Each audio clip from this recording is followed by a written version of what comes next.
Java source file structure, very important, sir. What is that? Can you spell out? Java source file structure.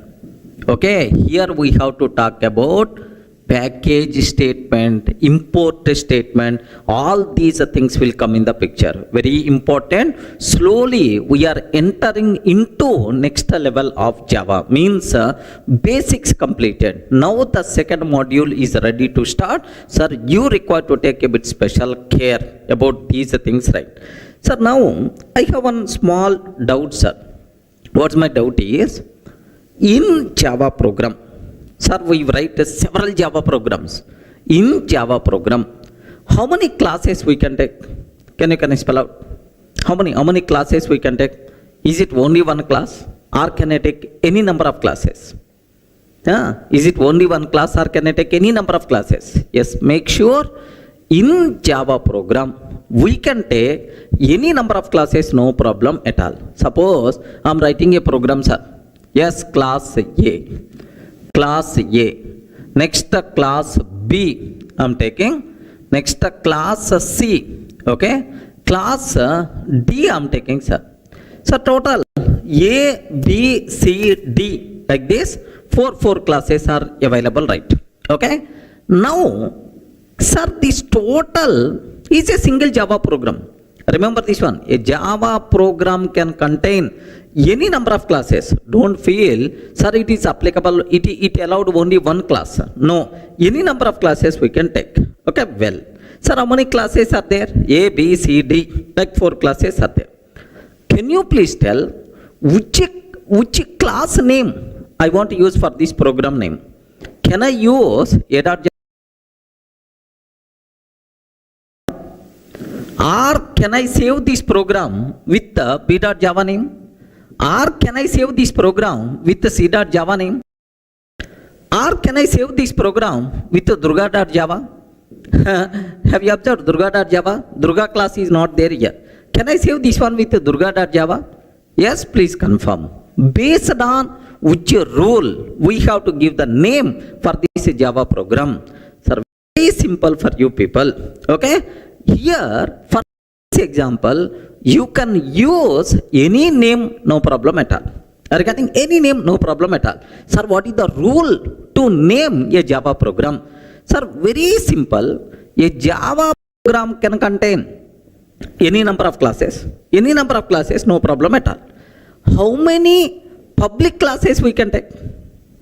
Have you observed? How many public classes we can take? Sir, you are taking several classes and any name you can use, no problem at all. How many public classes we can take? Sir, make sure even it contain several classes, but a Java program can contain at most one public class. Regarding what is the word? At most one public class. What is the meaning of at most one? Either 0 or 1. Sir, 0 number of public classes are allowed. Or if you want to take one public class is allowed. At most one public class. By mistake, more than one public class if you declared in the same Java program, compiler will give left and right. Remember that syntactical mistake it is. Sir, how many public classes are allowed? Only one public class is allowed. More than one public class if you are trying to take, immediately compile time error by default you are going to get. I hope everyone can able to understand, right? Okay. Sir, now if I can take, if there is no public class, assume if there is no public class, any name we can use for Java program. Any name you can use for Java program, no problem at all. But if there is a public class, assume that class B is the public, sir. Class B is the public. Compulsory, the name of the Java program should be B.Java only. Regarding compulsory, name of the Java program should be B.Java only. By mistake, if you are using any other name, immediately compile time error we are going to get. Remember that. Sir, let me repeat again so that you people can feel more comfortable, right? Sir, here observe, a Java program can contain any number of classes, but at most one class can be declared the public. If there is no public class, if there is no public class, any name you can use, no problem at all. But if there is a public class, compulsory name of the public class, name of the program must be same. If a class be the public, the name of the program should be b.java only. Is it clear for all of you, right? Sir, now let me show a small example so that you people can aware much clearly, right? Observe carefully, sir. Here I am taking, here I want to take a separate Java code. Here observe that, sir. I'm taking class A, okay, class A. Next, and after that class B. Next, class C I'm taking. Next, class D I'm taking, sir. Have you observed? Class A, class B, class C, class D. Sir, how many classes are available? Can you please tell how many classes are there? 4 classes are available. Which name I can use for this program? Because there is no public class. We can use any name for Java program, no problem at all. Any name you can use, no restrictions, right? That's why I want to save this name, this file as durga.java. Acceptable or not? Why not? Happily you can take. Here just observe. I want to save, sir, I want to save this program. Yes, I want to save this program. Yes, here observe that durga.java I'm taking, sir. Durga.java, like this I'm taking. Have you observed? Sir, now which name I used? If you observed, at the bottom you can able to see durga.java. Are you getting? At the bottom you can able to see durga.java, right? Now let me compile this code, sir. Let me compile this code. Here d:durga classes. Here let me compile Java C. What is the name of the program? Durga.java. Perfectly it's going to work, no problem at all, sir. Yes, happily the code compiles fine. There is no syntactical mistake. That's why itself is acceptable, right? Suppose if I declare B as the public, I want to declare B class as the public. If I declare B as the public, what will happen, sir? Observe that. If I declare B as public, compulsory name of the program should be b.java only. By mistake, if you are using any other name, immediately error you are going to get. Have you observed, right? Class B is the public. Compulsory name should be b.java, but I used the name durga.java. Are you getting? I used the name durga.java. That's why. So take a bit special care. Now if I can ask the compiler will give left and right. Hey Durga, class B is the public, should be declared in a file named b.java, but you are saving inside durga.java. Sorry, I can't accept this code to compile. Like observe carefully, right? Now here just have a look once. Now I'm trying to compile Java C durga.java. Immediately compile error you are going to get. Have you observed? Class B is public, should be declared in a file named b.java. Class B is public, should be declared in a file named b.java. This is the compile time error you are going to get, sir. So to avoid this compile time error, I have to save this program as b.java. If I save this program as b.java, happily the code is going to compile. Have a look once. I'm trying to compile. I'm trying to save as b.java. I use which name, sir? b.java. Now I hope you can able to see. You can able to see what is the name I used? b.java. Are you getting? Now let me compile this code b.java. Let me compile this code b.java. Java C b.java. Happily the code compiles fine. There is no problem at all.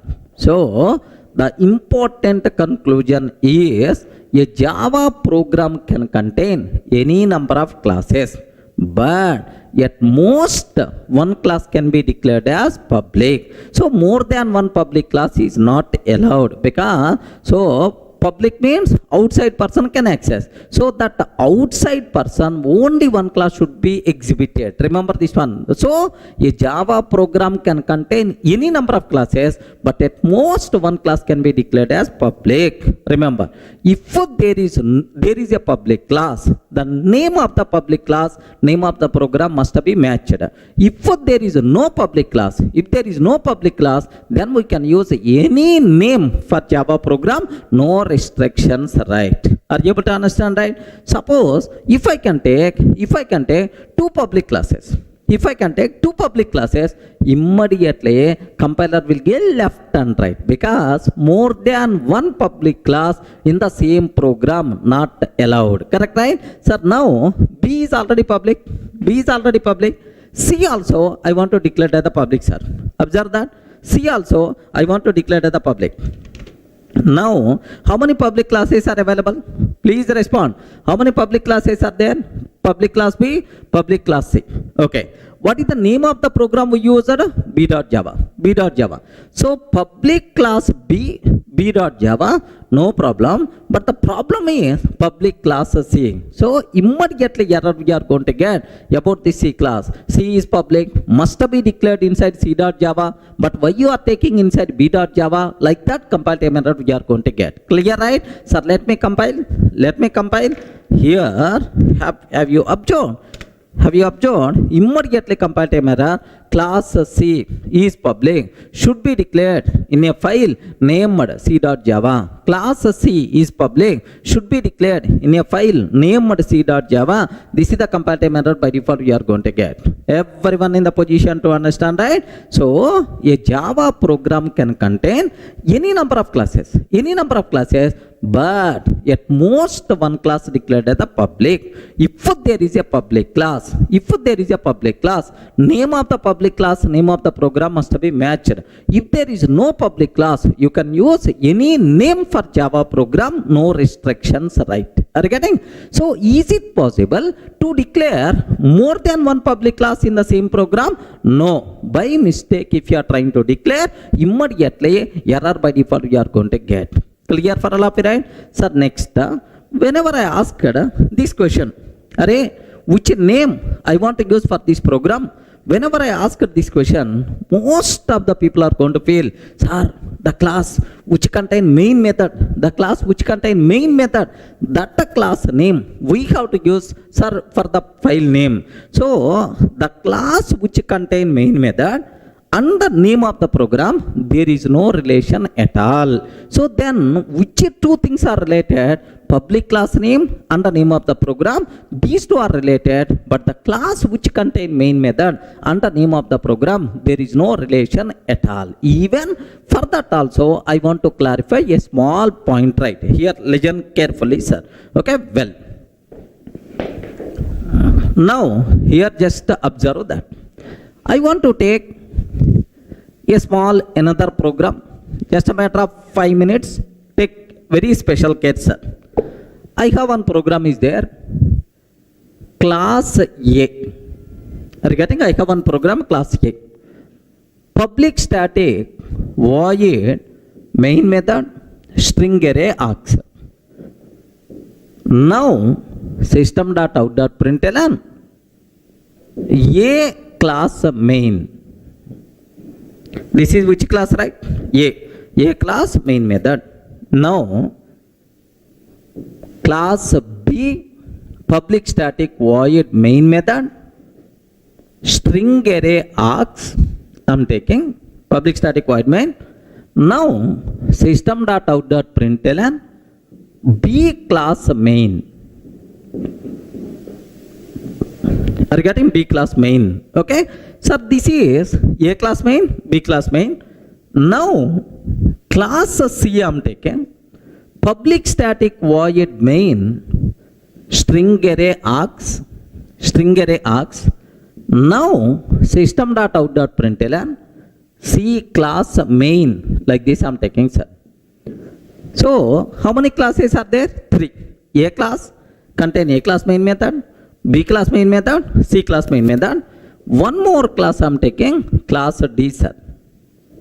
Now observe. Total, how many classes are there? 4 classes are there. Now can you please tell, this total is a single program only. Assume single program only. Can you please guide which name I have to use for this program? Yes, friends.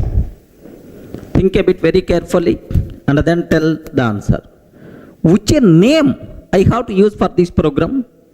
Either A.Java, or B.Java, or C.Java, D.Java, or any name. Why you are thinking? Any name. Can I use any name? Yes, you can use any name, no problem at all. What is the reason for that? Yes, there is no public class. If there is no public class, any name you can use. Now, I want to use name of the program as Durga.java. Perfectly acceptable. Are you getting? I'm taking Durga.java, perfectly acceptable, right? Because there is no public class. Are you getting? So the class which contain main method, name of the program, no relation at all. Remember this one. So any name you can use because there is no public class. Okay, well, now I want to compile. Then immediately you may ask, sir, a program contain these many classes. Every class contain main method. If I run this program, which main method has to execute? That thing you should have clear clarity. Here, I want to compile this code. Observe, Java C, Durga.java. Java C, Durga.java. Can you please confirm how many dot class files will be generated? If I compile this code, how many dot class files will be generated? Very simple. In this, how many classes are there? A, B, C, D. Total how many classes are? 4 classes. A, B, C, D. Like 4 classes are available, right? Now, the important conclusion, the important point is, whenever we are compiling a Java program, for every class present in that program, a separate dot class file will be generated. Remember, for every class present in that program, a separate dot class file will be generated. That's why. So how many classes will be generated? A dot class, B dot class, C dot class, D dot class. Very unfortunate, Durga dot class file is not going to be generated because there is no Durga dot class. Clear, right? Now, here observe A dot class, B dot class, C dot class, and then D dot class. So total, how many classes are going to be generated? A dot class, B dot class, C dot class, D dot class. 4 classes are going to be generated. Okay. Now, if I run A class, because observe that we can compile a Java program, Java source file, .java file. But we can run a Java class file, not program, a Java class file. Sir, now Java, yes sir. Can you please run A class? Whenever we are executing A class main method will be executed. Remember, whenever we are executing A, which main method will be executed, sir? A class main method will be executed. A class main. Next, if I run Java B, which main method will be executed, sir? B class main will be executed. Sir, if I run B class main method. If I run A class main method. If I run C class main method. That's why Java C. If I can take C class main. Regarding C class main, then immediately you may ask. Observe very carefully, sir. If I can take Java D, sir. Java D. Can you please tell, is the D class contain main method? No, D class doesn't contain main method. Whenever we are executing a class, if that class doesn't contain main method, immediately we will get a error. Regarding boss, main method is not available. Please declare main method. Yes, public static void main. Error we are going to get. Clear, right? Suppose, if I can ask Java Durga. Immediately immediately error we are going to get. Hey, Durga dot class file is not available. How you are going to ask me to run, man?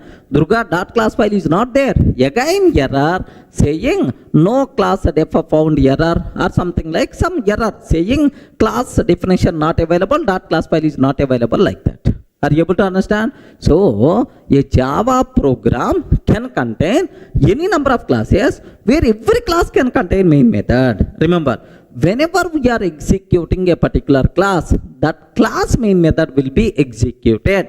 If that class doesn't contain main method, error we are going to get.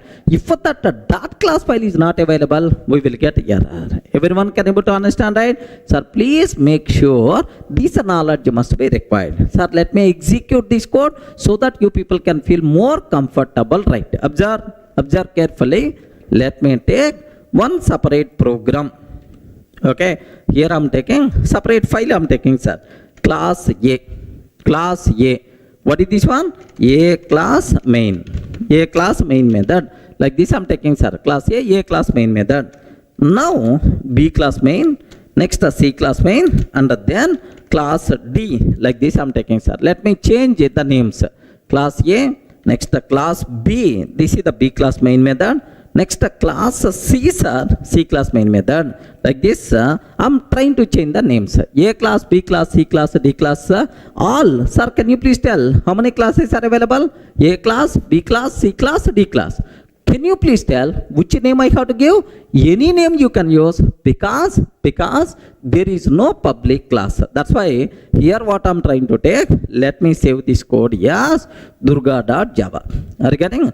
I want to save inside D colon Durga classes. Inside D colon Durga classes, I want to save this code as durga.java. Okay, like I'm taking, sir, durga.java. Now I want to compile this code. Java C durga.java. If I compile this code, how many dot class files will be generated? For every class, a separate dot class file will be generated. A dot class, B dot class, C dot class, D dot class. Okay? So now let me compile this code. Java C durga.java. How many? 4 dot class file. If I execute Java A class main method, right? Okay. Now observe A class main method. If I execute Java B class main method. If I execute Java C class main method. If I execute Java D, can you please observe? D class doesn't contain main method. Are you getting? D class doesn't contain main method. Immediately error we are going to get. Observe carefully, right? Sir, Java D, error, main method not found. Main method not found in class D. Please define the public static void main. Like that we are going to get the error, right? Okay. Now my target is Java Durga I'm taking. Sir, Durga dot class file is not there because there is no class named with Durga. Durga dot class file is not there. What will happen, sir? Error, could not find or load the main class of Durga. Are you getting? Here main method is not available, but here dot class file is not available. Like this it's going to tell. Okay? Please make sure you people should have clear clarity up to this. Sir, let me repeat, matter of 1 or 2 minutes.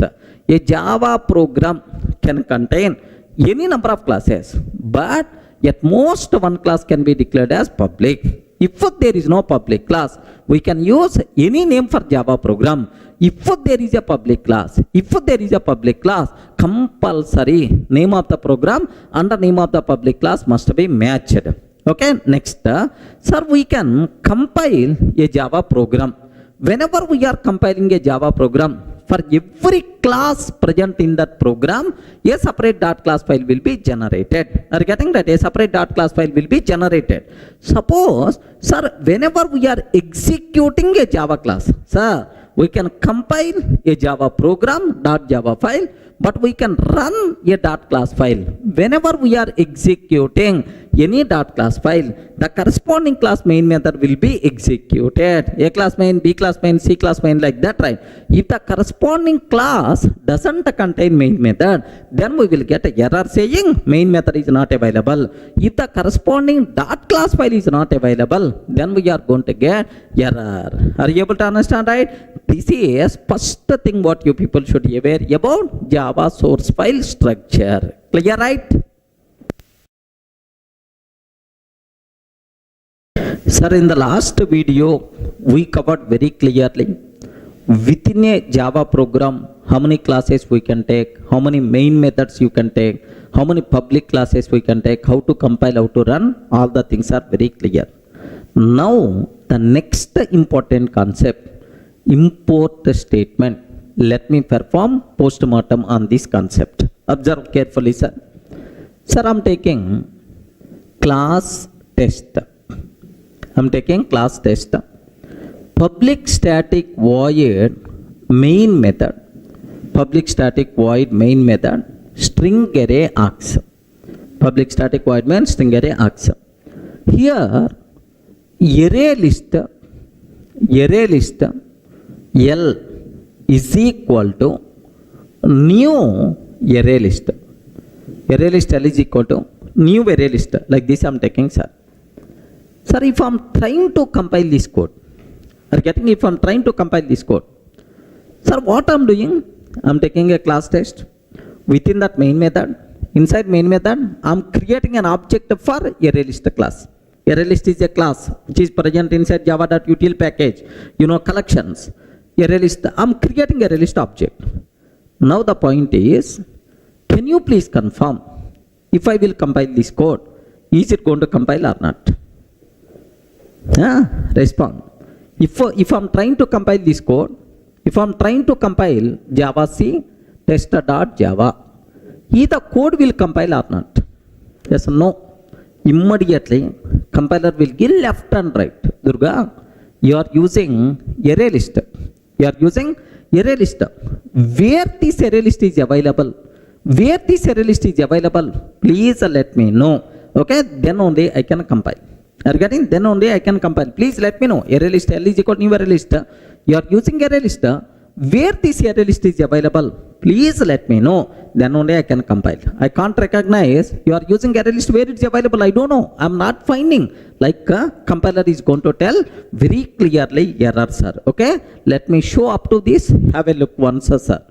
I'm taking a simple class test. Public static void main. Array list L is equal to new array list I'm taking, sir. Array list L is equal to new array list. Like this I'm taking. Now have a look once, sir. If I'm taking array list L is equal to new array list, let me compile this code. Java C test.java. Java C test.java. Immediately error. Cannot find symbol. Which is symbol? Array list. Are you getting?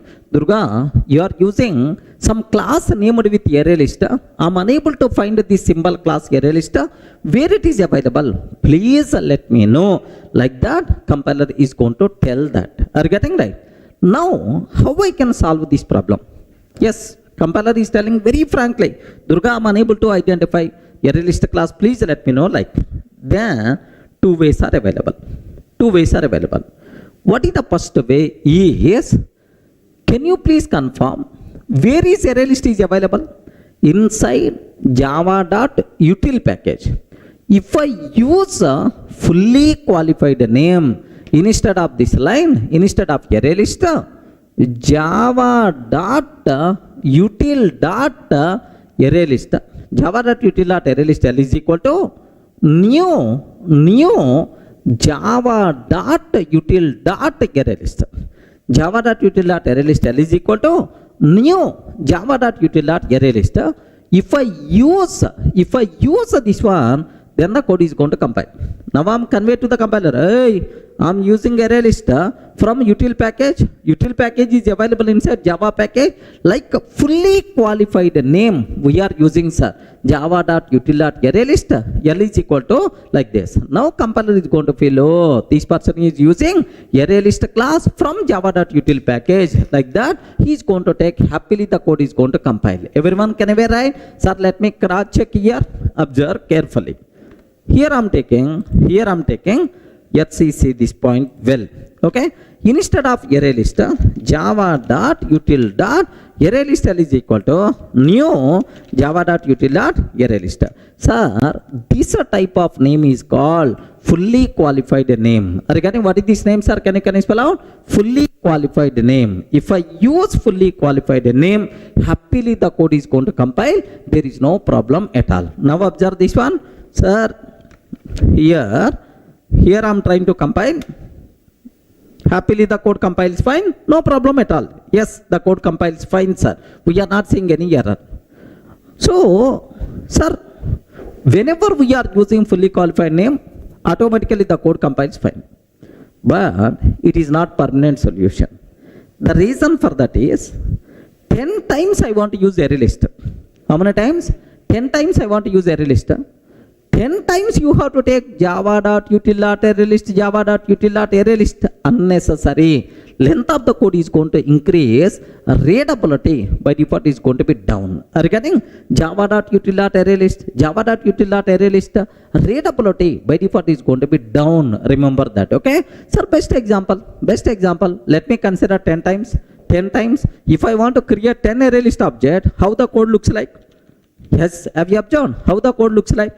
Java.util.array list, Java.util.array list, something like it is the design kind of thing. Regarding something like it, the design kind of thing, which is never be recommended. Readability is going to be down. Length of the code is going to be increases. Regarding, so for that, some shortcut I want. So I have to convey to the compiler. Array compiler, whenever I'm using array list, can you please consider from java.util package? Can you please consider from java.util package? I have to convey. What is the way for that is import statement. Regarding what is the way, sir? Import statement. Now observe carefully, sir. Sir, now whenever we are using import java.util.array list. Import java.util.array list. Anyway, full form, sir. Import java.util.array list. Whenever we are importing this, then we can use short names directly. Regarding, we can use what? Short names directly. So, the biggest advantage of import statement is we are not required to use fully qualified name. Length of the code is going to be reduced. Readability by default will be improved. Everyone can aware, sir. Length of the code will be reduced. Readability by default is going to be improved. That is the biggest advantage of import statement. Everyone in a position to understand clearly, right? Are you able to understand, right? So how many times we are going to use import statement? Only once.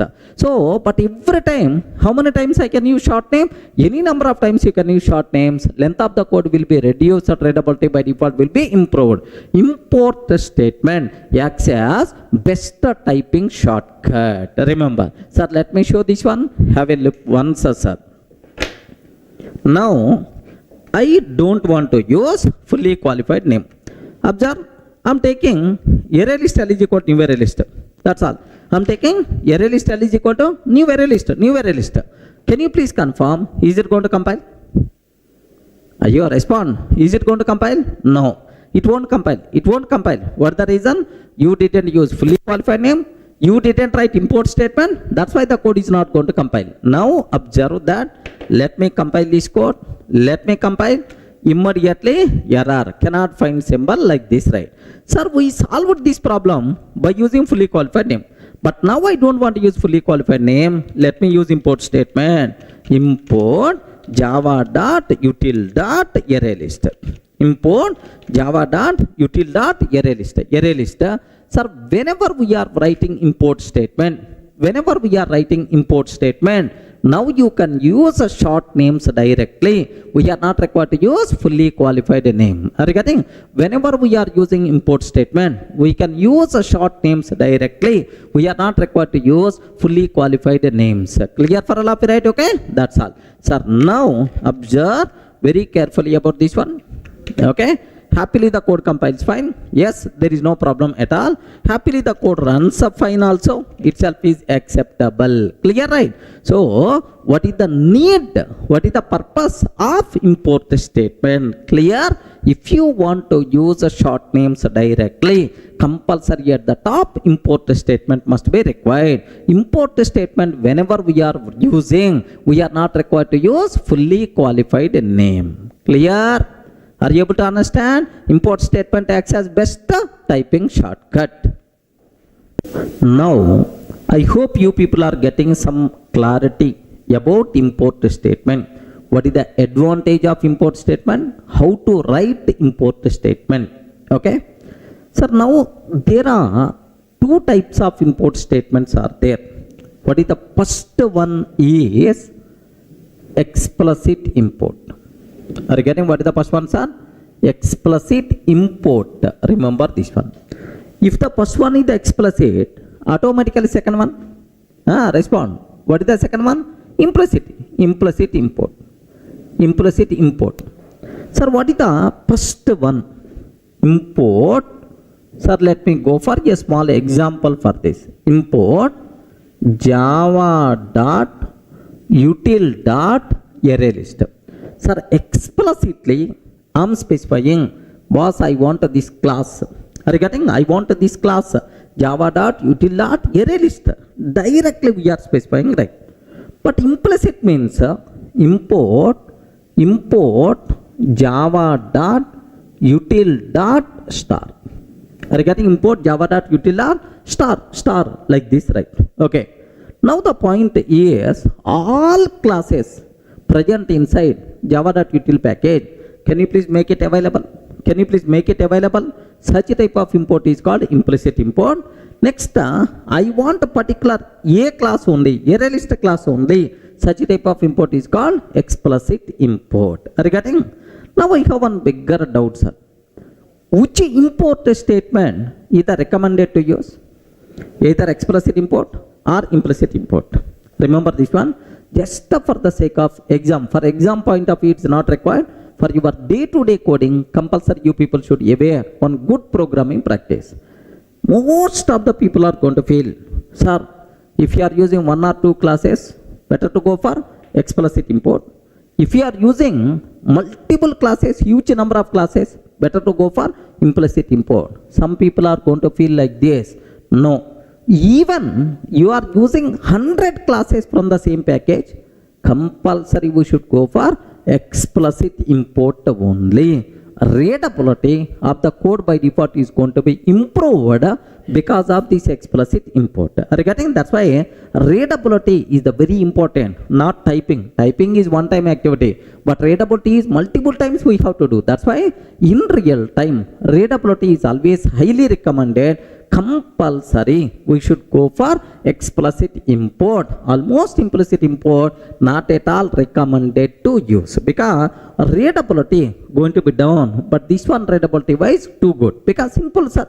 Here listen a small example. If I'm taking import com.hdfc.star like this, I'm taking, sir. Import com.hdfc.star. Is it implicit import or explicit import? Okay, implicit import. Next, import com.ICICI bank dot star I'm taking. Com.ICICI bank dot star. Sir, somewhere in the program, if I use account A is equal to new account A is equal to new account. Now, this account class coming from com.hdfc or com.ICICI bank? We don't know. We have to open this one. Is there any account class is available? Then only I will come to know. Sir, because you are not specifying from where the account is coming. You use it simply star. Suppose I am taking loan L is equal to new loan. Can you please tell loan class is coming from which package? Loan is coming from which package? We don't know. We didn't specify explicitly, sir, star, star. That's why readability wise explicit class import is good, but not implicit class import. Suppose this implicit class import I want to remove, and here I'm using loan, here I'm using account. Now, is it implicit or explicit? Respond, man. Is it implicit or explicit? Explicit import. Are you getting right? Explicit import. Now, can you please observe? Account class is coming from which package? Account class is coming from which package? Com.ICICI Bank dot account. Oh, from com.ICICI Bank account is coming. Next, loan class is coming from which package? Com.HDFC. Com.HDFC, from that loan is coming. Readability is more if you are not using star. Are you getting? That's why in real time compulsory we should go for explicit or implicit are highly recommended. We should go for explicit because it improves readability of the code. Sir, if you are working on IDEs like Eclipse, My Eclipse, like we have IntelliJ, like IDEs are available. In the IDEs, we are not required to write import statement. Automatically, sir, IDE itself is going to generate. Sir, in the world, every Java IDE is always going to generate explicit import only. If you want, you can cross check in the Eclipse. In the Eclipse, it's always going to generate explicit. No IDE is going to generate implicit class import because readability wise not good implicit. Highly recommended. We should go for what? Explicit class import. Is it clear for all of you, right? Sir, how many types of import statements are there? Two types. Explicit class import, implicit class import. Which one is the recommended? Highly recommended. We should go for what? Explicit class import because it improves readability of the code. Clear? Sir, in the last video, we covered how many types of import statements are there. What is the need of import statement? Which import statement is recommended? Clear up to that. Now, for the exam sake, there are two important conclusions are there. Let me talk about these things. Here, do you know, there are two packages we are not required to import. The classes and interfaces present inside two packages we are not required to import because these are things by default available in every program automatically. Sir, for these packages we are not required to keep any import statement. What is the first one, sir? Java.lang package. Are you getting what the first one? Java.lang package. Because Java.lang package classes are commonly required for every program. That's why. So we are not required to import classes present inside Java.lang package because by default these classes are available. Best examples are we are using string class. If I'm creating an object, string s is equal to new string of Durga, any import statement is required? No, import statement is not required. Import statement is not required. Remember that. So Java.lang. So all classes and the interfaces present inside Java.lang package, happily we can access without writing any import statement because by default these are available for every Java program. Sir, second one, default package. Default package. Which is the default package, right? Current working directory. Which is the default package, right? Current working directory. Remember this one. So if any class present inside current working directory or in the current package, we are not required to import. Are you getting? If you want to use from outside package, compulsory import statement must be required. If we are using the classes present in the same directory or same package, import statement is not required. Sir, if you are using from outside package, import statement is required. Remember that. So these two packages, import is not required. Are you able to understand, right? Let me show a small example for this. Here, observe. I'm taking a class test. Have a look once, sir. I'm taking class test. No import statement. No import statement. I'm not taking any import statement, right? Now string s is equal to new string of Durga. String s is equal to new string of Durga. Thread t is equal to new thread. Thread t is equal to new thread. New thread. Next exception e is equal to new exception. New exception. Next string buffer sb is equal to new string buffer. Like this I'm taking, sir. Have you observed? These many classes I'm using. One is string object I'm creating. Second one is thread object I'm creating. Exception object I'm creating. String buffer object I'm creating. But I didn't write any import statement. Are you able to understand? Sir, can you please tell either code is going to compile or not? Array, respond, man. Either code is going to compile or not? Yes, perfectly the code is going to compile. No problem at all. What is the reason? For that is, yes, can you spell out what the reason? Because all these classes present inside java.lang package. Because the class is present inside java.lang package, we are not required to keep any import statement. Automatically available for every Java program. Clear, right? Have a look once, sir. Observe carefully. Here, have a look once. The code compiles fine. The code runs fine. No problem. Happily the code compiles and runs fine. So the class is present inside java.lang package. We are not required to import because all classes and interfaces present inside java.lang package by default available for our program. One important conclusion. Second one, sir.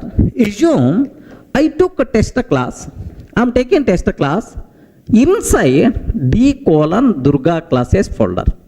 Do you know inside d:\Durga classes I took a test class, test.java file. Of course a test class, right? If any other class present inside same folder means current working directory. If any other class present inside same folder, to access this class, import statement is not required. I told, right? All classes present inside current working directory automatically by default available for our program. We are not required to import. Sir, let me test this condition also. Observe carefully. Here I'm taking another program. I want to take another program. Sir, here class student, like this I'm taking, sir. Class student like this I'm taking, and one method also, public static void m1 method I'm taking, sir. Here student class static method like this, just the student class static method like this I'm taking, sir. Student class static method like I'm taking. Sir, where have you observed, right? It is the class student. Student class contains static method m1. Where I want to save this program is where test.java is available in the same location, d:\Durga classes. Let me save this code. Here. Let me save. Can you please observe my location, sir? Inside same location, d:\Durga classes. Here I'm taking student.java I'm taking, sir. Inside d:\Durga classes student.java I'm taking like this. Now, sir, where test.java is available? In the same location only. Have you observed? Test.java is available in the same location only. Now, inside test.java, let me create student object. Student s is equal to new student. Next s dot m1 static method you can call by using object reference also, no problem at all, or otherwise class name like this, right? Now I have one bigger doubt. I'm creating student object, I'm calling student class m1. Can you please tell any import statement is required? Please respond. Any import statement is required? No, import statement is not required because student class is available in the same location where test class is available. That's why all classes present inside current working directory by default available to our program. We are not required to keep any import statement. Clear, right? Observe carefully. Here what I'm trying to take, let me compile this code, sir. Happily the code compiles fine. Here 1 minute. The problem here is, have you observed, it is not import. variable s is already defined in. So s is already I used here, but I'm using second time. Let me take s1. Now happily the code compiles fine, no problem at all.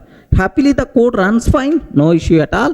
Student class static method like this. So the important conclusion you people should aware regarding all classes present inside current package, current working directory by default available for our program. We are not required to keep any import statement. All classes and interfaces present inside java.lang package by default available for every Java program. For lang package, import statement is not required. Clear? Sir, the next important conclusion related to import statement, a bit dangerous point, very important for the exam sake. Take special care. Sir, I have pattern class is available. This pattern class present inside java.util.regex package. Are you getting? What is the package? java.util.regex.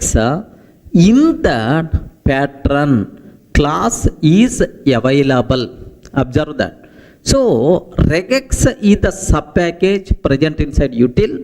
Util is the sub package present inside Java. This regex came in the 1.4 version of Java, sir. Remember. Now my important conclusion is I want to use this pattern class in our program.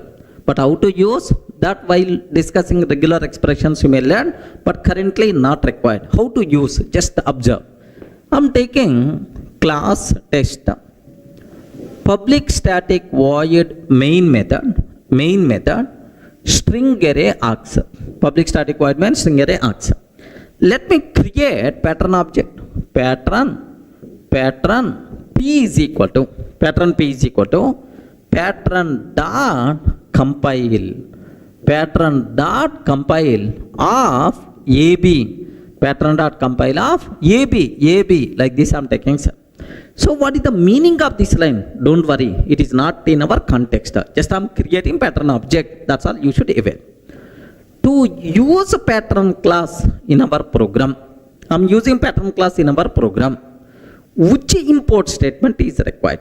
Regarding to compile this code, which import statement is required? Option 1. Where this pattern is available? Please respond. Where this pattern is available?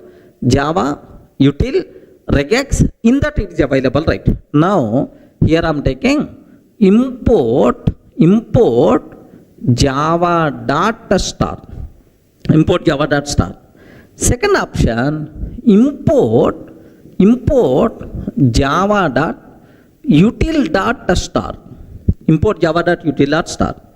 Third option, import java.util.regex.star. Sir, like these are the three import statements are there. Obviously, which import statement we have to take to compile this program successfully? Very, very important point. Please make sure. Anyone, can you please guess? Yes, friends. Anyone, can you please guess? Remember that. Very important conclusion. Very important conclusion. You people should have clear clarity. What is the point is? Whenever we are importing a package, sir, import java.star. Import java.star. Whenever we are importing a package, all classes and interfaces present in that package by default available, but not the sub package classes. Are you getting? All classes and interfaces present inside Java by default available, but not util, but not regex. Remember. So very important point related to import statement. Whenever we are importing a package, all classes and interfaces present in that package by default available, but not the sub package classes. Okay? If you want to use any class present inside sub package, compulsory we have to write import statement until sub package level. Are you getting? So where pattern is available? Java.util.regex. to use pattern, compulsory we require to use import statement, import java.util.regex.star. That's why which import statement is the valid to compile this program is this import statement, sir. Please make sure you should have clear clarity about this terminology. Are you in the position to understand, right? Sir, let me repeat again. Whenever we are importing a package, all classes and interfaces present in that package by default available, but not a sub-package classes. If you want to use a sub-package class, compulsory import statement must be required until sub-package level. Clear? Sir, let me execute this code so that you people may get some idea. Have a look once, sir. I'm taking a small program. I want to take a small program. Here just have a look once. I'm taking a simple program, sir. Public class test, public static void main, pattern p is equal pattern.compile of ab. Don't worry about this line. Syntactically this line is valid in the regular expressions. We will discuss in detail, right? Now the point here is, if I'm trying to compile, is the code is going to compile or not? No, because we didn't use any import statement. Clear, right? Okay, well, have a look once. Observe that. If I'm trying to use Java C test.java, yes, immediately it's going to tell cannot find symbol class pattern. Are you getting cannot find symbol class pattern? Like that, immediately we are getting compile time error, right? Now I want to solve this problem. What I want to do is import java.star. I'm taking. Can you please confirm, is it valid or invalid? Hey, please respond. Is it valid or invalid? Invalid, because pattern is not available inside Java package. Pattern is available inside java.util.regex package. That's why this one is invalid, right? Okay, have a look. Even you are taking, immediately error we are going to get. Observe that. Same error we are getting, because in the util it is not there. Suppose in the Java it is not there. Suppose if I can take java.util.star. Can you please confirm? Import java.util.star. Is it going to accept or not? Please respond. Is it going to be accepted or not? Yes. If I can take like this, the code is not going to compile, because pattern is not available in the util. Pattern is available inside regex package. Are you getting? Pattern is available inside regex package. That's why it is not going to accept. Now have a look once. Observe carefully. Yes. Here immediately error we are going to get. Now, sir, java.util regex.star I'm taking. Java.util regex.star I'm taking, sir. If I can take like this, happily the code compiles fine. There is no problem at all. So let me repeat the important conclusion again, because most important, minimum 1 or 2 questions you can expect in the original exam, sir. Whenever we are importing a Java package, all classes present inside that package available, but not the sub-package classes. If you want to use sub-package level classes and interfaces, compulsory we have to write import statement until sub-package level. Clear?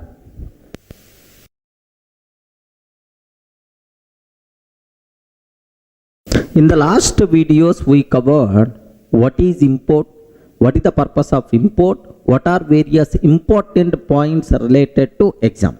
But do you know, related to import, there is a big story is there, but I'm not covering all those things at the part of this course, because this course purely meant for exam specific. So for the exam, whatever points are required, just only those things I'm discussing. The people who are very much interested, just to go through the material. In the material, I added all those things. Don't worry, sir. Sir, next, after import, the next thing what I have to discuss, packages. Are you getting package statement? Sir, what is a package? Package.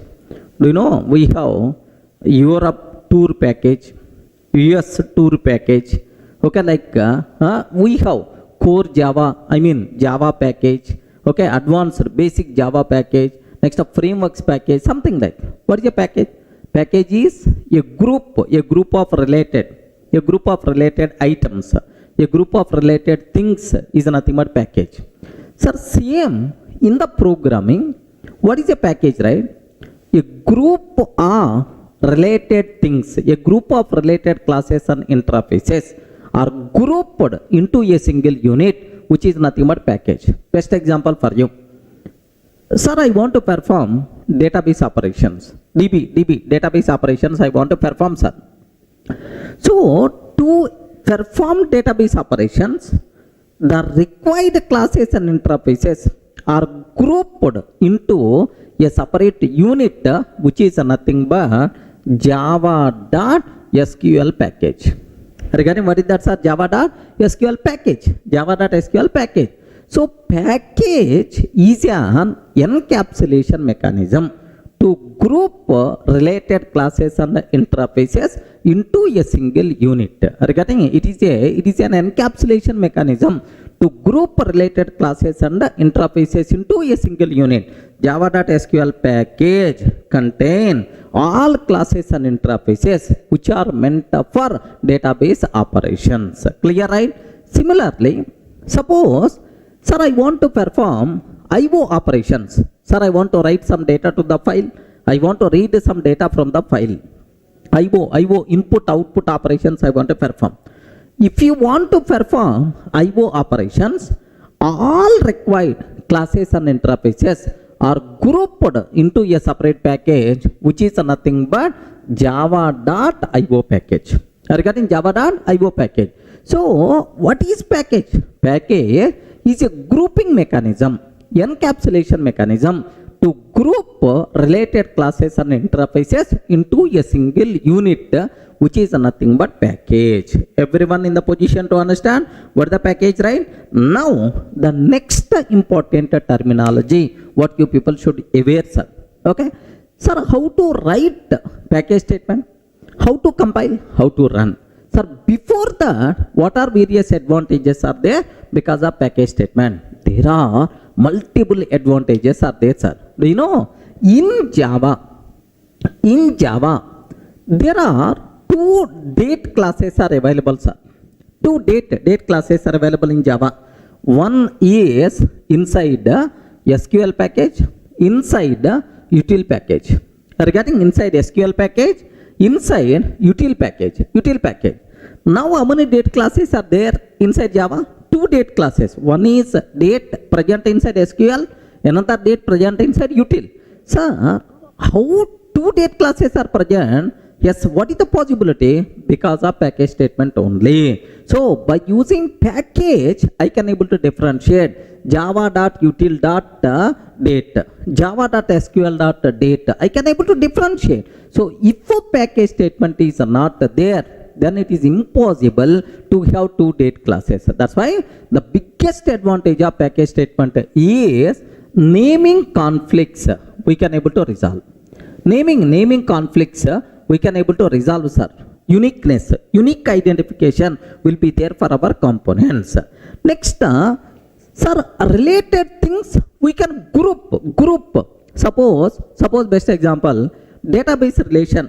All the database operation required classes and interfaces present inside SQL. All classes and interfaces related to IO present inside IO package. Like, sir, it is a grouping related things into a single group. Modularity of the application is going to be improved, sir. Modularity of the application by default is going to be improved. Maintainability of the application will be improved. Regarding maintainability of the application will be improved, sir. Even sometime we can get security also. We can get security also because of package statement. How, sir? Very simple. Suppose assume it is the pack 1. Assume it is the pack 1, sir. Pack 1. Now I have class test is there. Class test is there, sir. Sir, this class test is not public. Assume it's not public. If it is not public, outside person can't access. So default means within the package only. So this package acts as a wall acts as a wall so that outside person can't access our components. Are getting? Package itself is going to provide security also for our components. Everyone can aware? Sir, there are lot of advantages are there because of package statement. Sir, compulsory recommended to use packages in the real time. Sir, best example. We have several classes are there like a string class, a string buffer, system class like. Can you please tell? I have string class is there. String class present inside which package? Java.lang package. String buffer is there present inside Java.lang. Array list is there present inside Java.util package. File reader is there present in Java.io package. Are getting present in Java.io package. Like, sir, do you know every class in Java, almost around 5,000 plus classes are there. All those things part of some package, man. Okay, it is a mandatory. It's a part of some package. That's why while defining our classes also highly recommended to make yata part of package. If you are not writing package statement, clear indication that this person is not coming from the real time. He is coming from, he is just a learner. Like, so the person who is seeing your code definitely is going to feel that. So in real time, every class, every interface should be part of some package. Remember, package statement is good programming practice, compulsory we require to use. Almost it is mandatory, but not really mandatory, but highly recommended to use package statement. Clear, right? So what is package? What are various advantages are there? Can you please tell what is the package? Array, respond, man. What is the package? It is an encapsulation mechanism to group related classes and interfaces into a single unit. What advantages are there? We can resolve naming conflicts. Modularity of the application is going to be improved. Maintainability is going to be improved. Security by default is going to be improved, sir. Are you getting? So these are various advantages are there because of package statement. Clear for you people? Any doubt? Okay. Sir, now I hope you people got what is package, what advantages, right? Now, how to write package statement, how to compile, how to run. Just observe carefully, sir. Here I am taking package. Sir, we can write package statement by using package keyword. Regarding package is a keyword in Java. Package, sir, com.durgasoft.ocja. Like this I am taking. com.durgasoft.ocja. Sir, there is a universally accepted naming convention for the packages. There is universally accepted naming convention for the packages, right? Use a client internet domain name in reverse. Regarding, suppose I am working for ICICI Bank. What is their website? com.icicibank.com. Okay? While naming the package com.icicibank. Regarding, this is universally accepted naming convention. Why internet domain name they are using? Because it is the unique in the nature. Regarding, what is the purpose of package? For unique identification for our components, right? So, which is the unique in the universe? Internet domain name is the unique in the universe. Then, use the internet domain name to name the packages. Then, obviously, uniqueness by default we are going to get. That's why, so what is universally accepted naming convention for the packages is use the internet domain name in reverse. Okay, well, this is the basic. Now, I am taking public class test. Now, public static void main method string array args. Public static void main string array args. Here, system.out.println package demo, like this I am taking, sir. System.out.println package demo, like this I am taking. That's all. This is about, sir, how to write package statement in our program. Now, how to compile? Usually, if you want to compile, javac test.java. But now package statement is there. How to compile this one, sir? Take very, very special care. If you want to compile, sir, javac test.java. Okay. Is it going to compile or not? Respond. Is it going to compile or not? Because package statement I used. Now I'm trying to compile Java C test.java. Is it going to compile or not? Okay. 100% pakka. The code is going to compile. Generated dot class file will be placed in the current working directory. Are you getting? Test.class file will be generated. Where it will be placed, sir? Inside current working directory. Remember that. But now my requirement is, tester.class file should be part of this package. If you are going to place in the current working directory, meaningless. Are you getting? That's why. So should be part of com.durgasoft.ocja. I want. Then what we have to take? Java C -d. -d. What is the meaning of -d, sir? Destination to place generated dot class files. Boss, I'm talking about destination to place generated dot class files. Dot -d dot tester.java. Are you getting? -d dot tester.java. This dot means which one? Can you please confirm? Dot means which one? Current working directory. Are you getting? Current working directory. So what is the difference between this line and this line, sir? What is the difference is -d dot text I'm taking in the current working directory.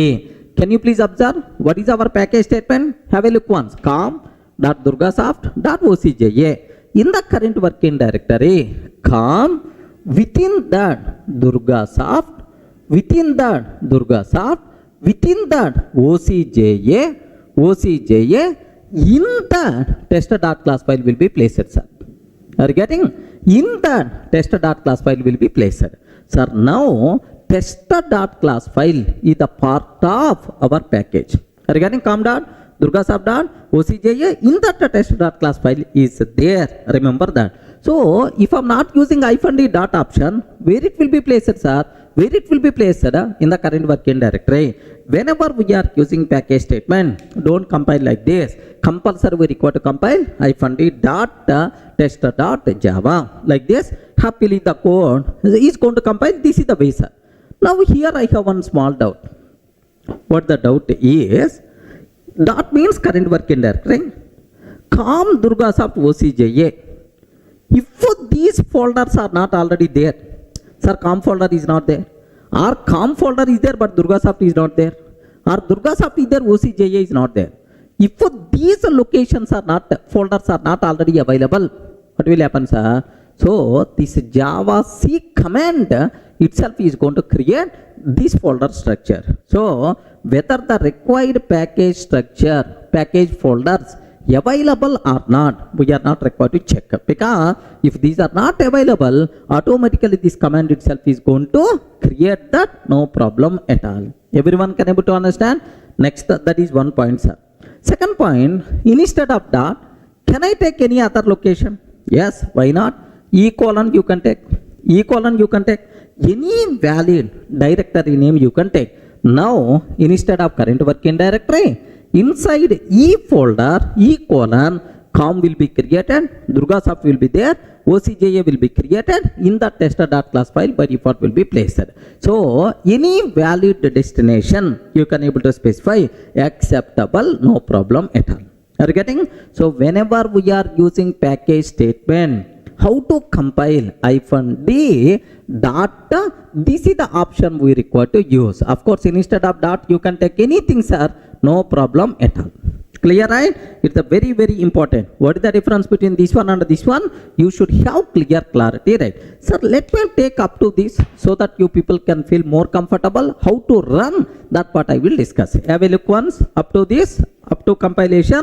I want to show for you, right? Here, sir, I'm taking package. Can you please guide, sir? I forgot.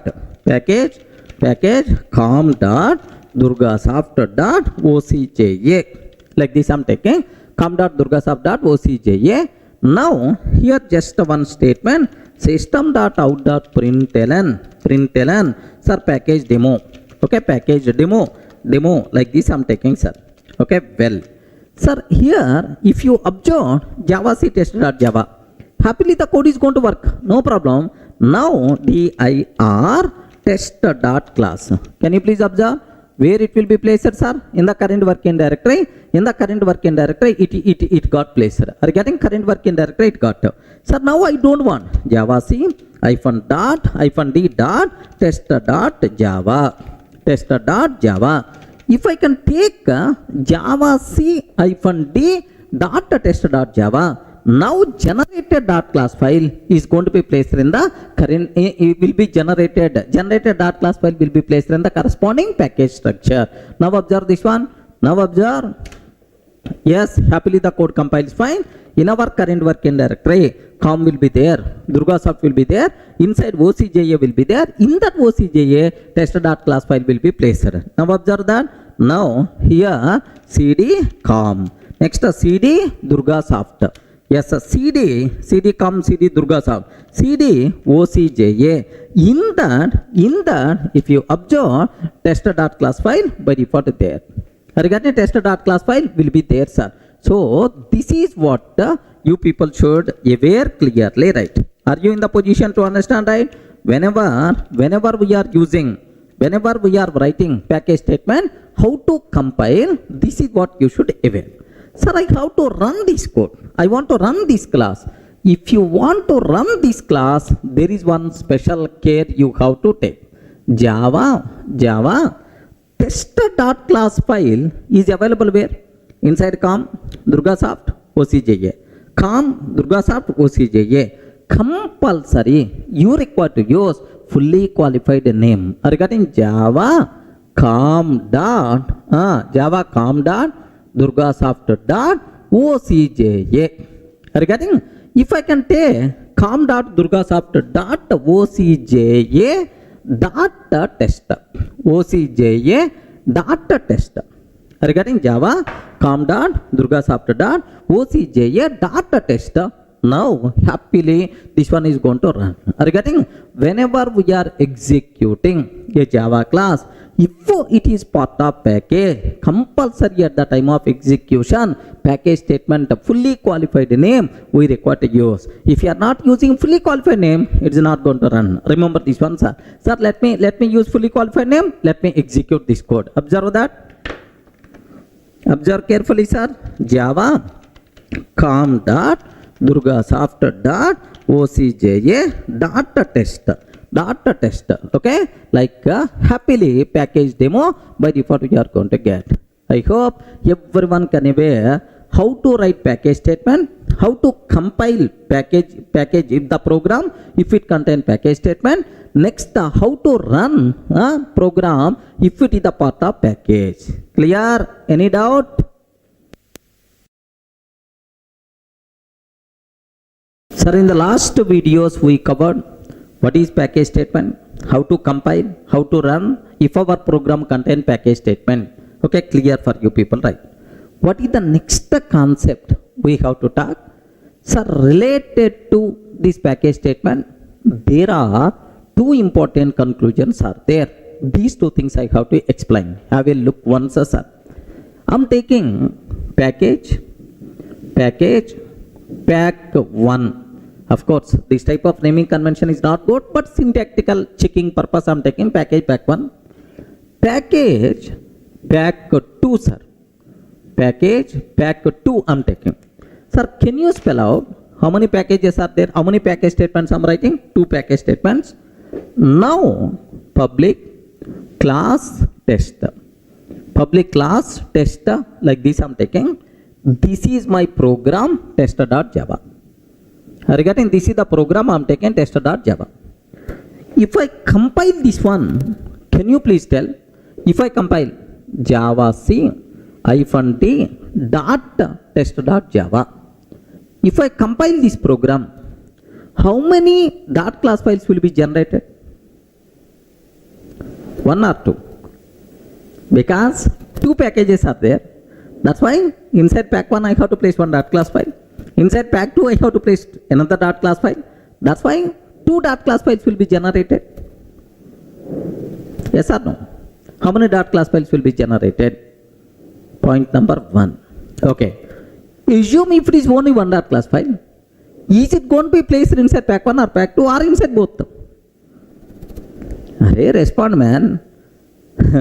Are you able to understand? Very important point for the exam. Remember that. Sir, if I can take like this, compiler will give left and right. What is the reason for that? Is in any Java source file means Java program. In any Java source file, at most one package statement is allowed. But the meaning at most one, either 1 or 0. By mistake, if you are taking more than one package statement, compiler will give left and right. Are you getting? First one, accepted.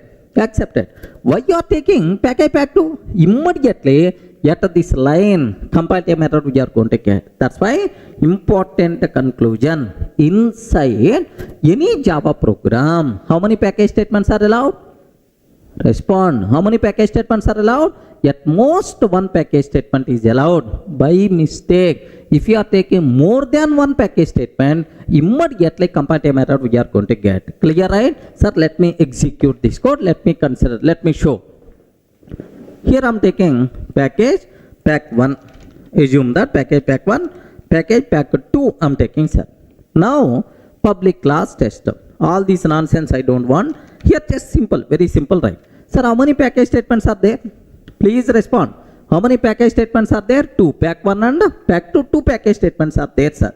Now let me compile this one. Okay. Here Java C -d dot test.java. Observe carefully. Immediately error by default you are going to get. Yet which line the problem is coming? Package pack 2. Class interface are enum expected, but not this package statement. Are you getting? But not this package statement. Like this compile time error we are going to get. So the important conclusion what you people should aware, in any Java source file, at most one package statement is allowed. Clear for all of you, right? Next, another point, sir. Very important. Take special care about this point. Here, this is the first conclusion. Second conclusion I am ready to talk. Very important. Listen. Sir, I am taking import java.util.star. Import java.util.star. Next, package pack 1. I am taking package pack 1 and public class test. Like this I am taking, sir. Package pack 1, public class test. If I can take like this, can you please tell either code is going to compile or not? Respond. Very important for the exam sake this point. Please make sure. Is it going to compile or not? Okay? No chance at all. The reason for that is, in any Java program, the first non-comment statement should be package statement. Are you getting? But not import. So already you took import. After import, package is not allowed. First package. After that you can take import statement. The first non-comment statement should be package statement. That is, if you want to take package, compulsory first package, after that import, after that classes, any number you can take. So order is very important. First what we have to take? Package. After that import, sir, by mistake, after import package, immediately error we are going to get. Very important for the exam sake. Remember that. This point especially. Sir, after package, after import, you should not take package statement. Package statement must be first statement. Comments anywhere you can take. Other than comment, package statement must be first statement in our program. Clear for all of you, right? Now let me execute this code, sir. Here I'm taking import java.util.arraylist. Import java.util.arraylist like this. So first import statement, after that package statement, and then I'm trying to take a class. Now invalid, immediately error by default you are going to get. Have you observed, right? same error we are getting. Sir, here package statement is not allowed. Instead of package, class or interface are enum expected. Like that, right? Clear, friends? So these two are very important statements related to the package statement. Clear for all of you? So what are the first points, sir? So how many package statements are allowed? Only one. At most one package statement. More than one package statement is not allowed. Next, the compulsory package statement should be first statement only. After that, you have to take important classes, right? Now, let me give the finishing touch for this point, sir. Observe carefully. First, we have to take package statement. Sir, after package statement, we can take import statements, import statements, and then we can take either class or interface or enum declarations we can take. Okay, now this is, sir, first what? Package statement. Second one, import statement. Third one, either class or interface or enum. Okay, like you can able to take. Sir, please make sure this order is very, very important. Order is important. Remember. So first compulsory package, and then import, and then class or interface or enum. Next, how many package statements you can take? Hey, respond, man. How many package statements you can take? At most one, either one or zero. So how many? At most one. How many import statements you can take? Any number acceptable. Either 0, 1 import, 2 import, 3 import, 10 import statements acceptable, right? Sir, how many class or interface or enum declarations are allowed?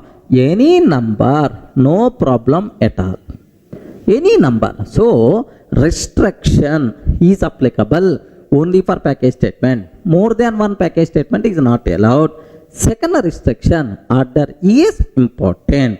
That's all. These are various important loopholes you people should be aware about the Java source file structure. If you feel comfortable, then some possible bits, some practice bits we are going to discuss. Clear up to this?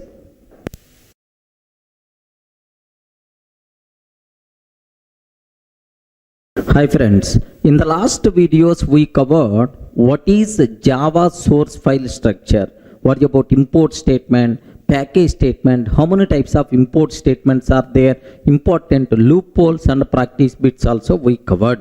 Sir, now the next topic, very important concept, class modifiers, class level modifiers. That concept we have to discuss. Sir, what class level modifiers, right? Very important concept, class level modifiers concept. Just observe that. Sir, whenever we are writing a class, sir, I am writing a class test. Now observe, I am writing a class test.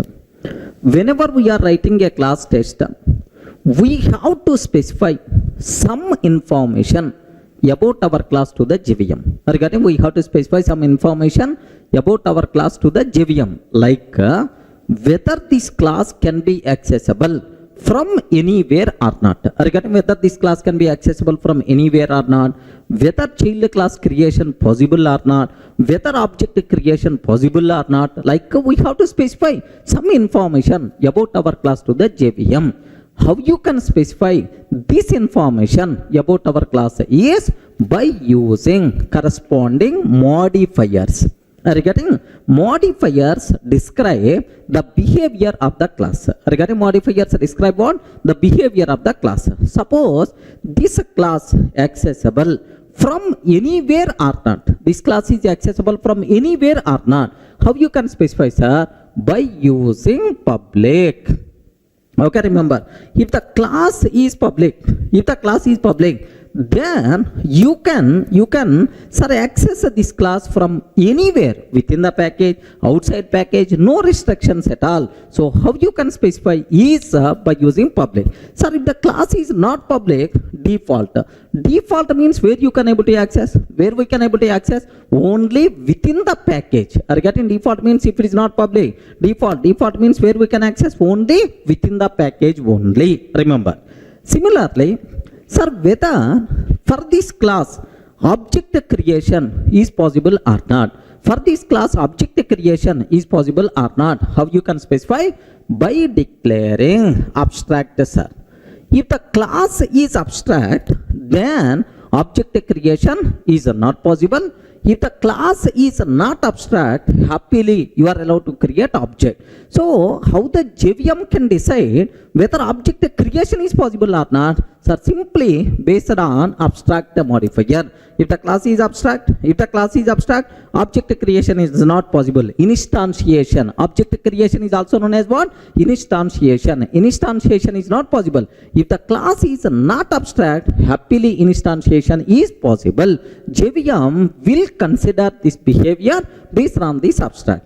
Next, whether child class creation is possible or not. In the OOPS concept I will discuss in detail, don't worry. Child class creation is possible or not. How you can specify, sir? By using final modifier. If the class is final, then child class creation not possible. If the class is not final, then the child class creation is possible. So means that by using appropriate modifier, we can describe the behavior of our required class. Everyone can able to understand, right? So whenever we are creating a class, sir,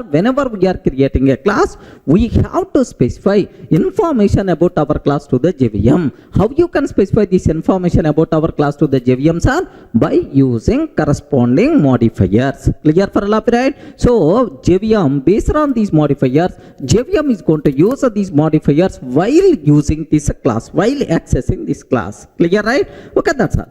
Now the next point is which modifiers applicable for these top level classes. Are you getting? Can you spell out what are various allowed modifiers for the top level classes?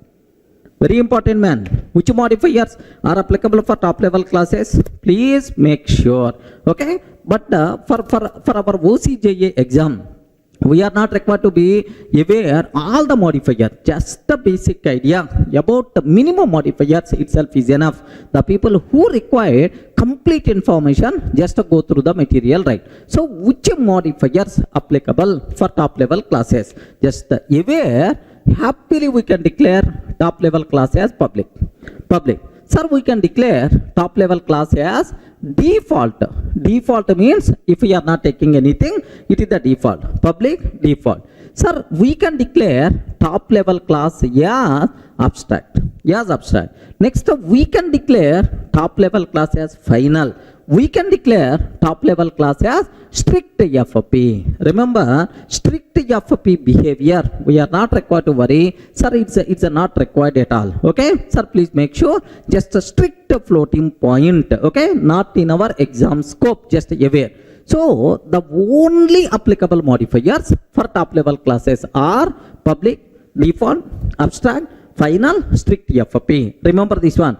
So if it is inner class, sir, sometimes maybe we can take a class inside another class. A class inside another class, right? If it is inner class, the extra modifiers allowed are private is allowed, protected is allowed, private is allowed, protected is allowed, static is also allowed. Are you getting? So for top level classes, how many modifiers are applicable, sir? These 5 modifiers are applicable. But for inner classes, how many modifiers are applicable, sir? 8 modifiers applicable. Remember, these modifiers applicable only for inner classes, but not for top level classes. Is it clear for all of you, right? But for the exam sake, especially one modifier which is going to play very, very important role. What is that modifier? Is abstract. Okay, here we have to perform post-mortem about abstract class, because compulsory at least 1 or 2 questions you can expect from this area. This area for the exam sake very very important. Is it clear for all of you, right? Sir, which modifiers are applicable for top level classes? Respond. Which modifiers are applicable for top level classes? 5 modifiers are applicable: public, default, abstract, final, strict FP. These 5 modifiers are applicable, right? Next, which modifiers are applicable for inner classes? Inner classes, these 5 plus 3 modifiers are applicable. But among these, for the exam sake, which one is the very very important, sir? Abstract modifier is the very very important concept. You people should aware complete behavior of abstract class, abstract method, like that, right? Sir, now anyway, let me explain very briefly about public, default, and then we will perform postmortem on abstract. Can you please tell, if a class is public, what is the meaning of that? Okay, respond. Public transport, public toilet. Are you getting? Public toilet, public transport. What it means? Any person, public telephone, any person is allowed to use. Are you getting? Any person is allowed to access. Okay, like, so if the class is declared as the public, sir, I have package, pack 1 is there. Assume that, sir. Package, pack 1 is there. Now, I have public class A is there, sir. Public class A is there. Sir, if the class declared as public, we can access this class from anywhere, either within the package or outside package. Anywhere you can access, no restrictions at all. Now I'm taking here, just observe, package, pack 2, sir. Package, pack 2. Now, sir, public class B. I'm taking public class B. Public static void main method I'm taking. String array args. Now A is equal to new A. I'm taking, sir. A is equal to new A. Next, sir, if you want to access a class from outside package, import statement must be required. Import pack1 dot A. Now, can you please tell, is it valid or not? Perfectly valid.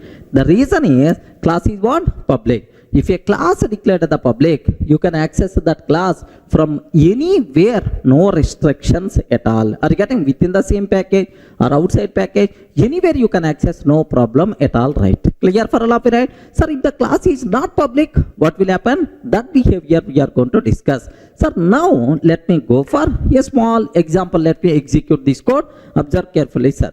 Here I'm taking just a small, here I'm trying to take package pack 1,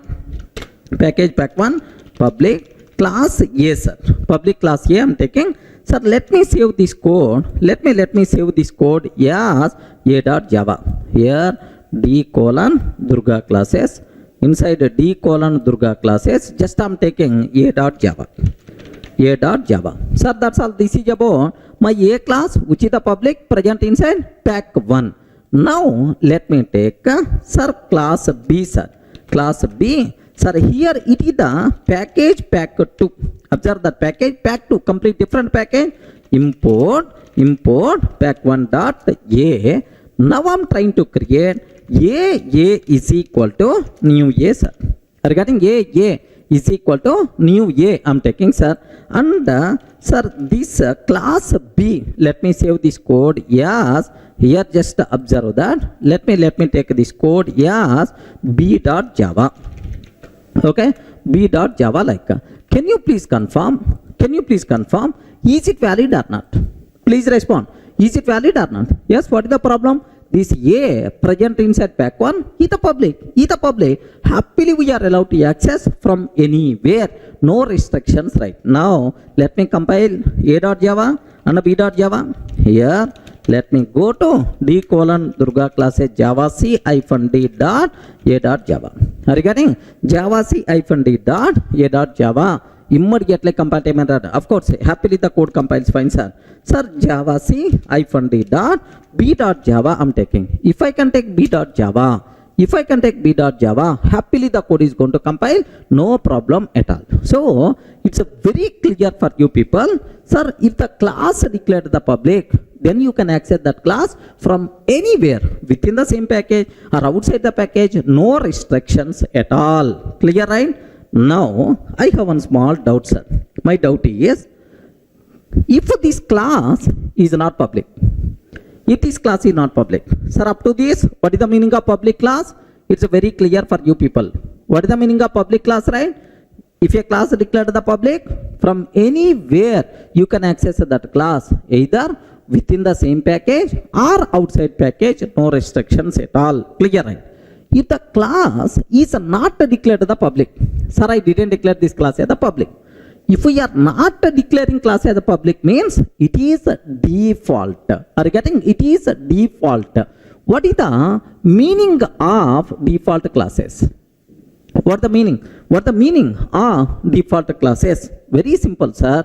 If a class declared as a default means that if we are not declaring public, okay, if a class declared the default, then we can access that class only within the current package. Outside of the package, we can't access. Are you getting? Outside of the package, we can't access. Within the same package, you can access, no problem at all. But outside of the package, sorry, we can't access. Are you getting? Now, I'm trying to access inside pack 2. Sir, which is the outside of pack 1? I'm trying to access inside pack 2, which is outside of pack 1. If I do like this, and if class A is the default, immediately compiler will give left and right. Hey, class A is the default, class A is not public, cannot be accessed from outside package. Default access means within the same package we have to access. Outside of the package, is it possible to access? No chance at all. Clear for all of you, right? Sir, where you can access only within the package. Outside of the package we can't access, right? Now let me cross check. Have a look once. Observe carefully, sir. Now here, have a look once. I'm removing public here. If I remove this class as the public, if I remove public, can you please tell what is the access modifier for this A? Please respond, friends. What is the access modifier for this A? The access modifier for this A is default. If we are not declaring any modifier, by default it is the default in Java. You know, right? It is the default. Default means only in the current package you can access. Outside not possible. Okay? Now let me consider here from B. It is the outside package. It is the outside package. So now what I want to take, Java C -d dot A dot Java. A.Java. Happily it compiles fine, but whenever we are trying to compile B.Java, immediately compile error you are going to get. Have you observed, right? A is not public in pack 1. Not public in pack 1 cannot be accessed from outside package. A is not public in pack 1 cannot be accessed from outside package. Everyone can able to understand? So this is what you people should aware clearly, right? I hope not required to keep much explanation. What is the default class? What is the public class? Public class means no restrictions, anywhere you can access. Default class means only within the current package only we can access. From outside package, sorry, you can't access. Clear, right? Now I have one small doubt, sir. Assume I'm taking here class test, public static void main method, string array args. Sir, now do you know this test class is also present inside pack 1 only. Now A is equal to new A, like this I'm taking. Can you please confirm, is it accessible or not? Respond, is it accessible or not? This is a test class present inside which package? Same package only. Within the happily you can access, but outside package you can't access. Correct, right? Now let me consider this code. Here observe carefully, sir. Here I'm taking class test class test I'm taking, public static void main, public static void main method, string array args I'm taking, public static void main string array args. Now a is equal to new a I'm taking. Regarding a is equal to new a. Sir, is it valid or not? 100% pakka itself is valid, sir. Now Java C -d dot a dot Java, complete a dot Java. A dot Java means, do you know this total program I saved as a dot Java? No syntactical mistake. Now if you want, observe that. Okay, perfectly valid. Java pack1 dot test. I'm trying to execute test class. I'm trying to execute test class. Now is it going to work or not? Yes, perfectly. We are not going to get any error, right? So what it means, what you people should aware clearly, the important conclusion, public class means from anywhere you can access.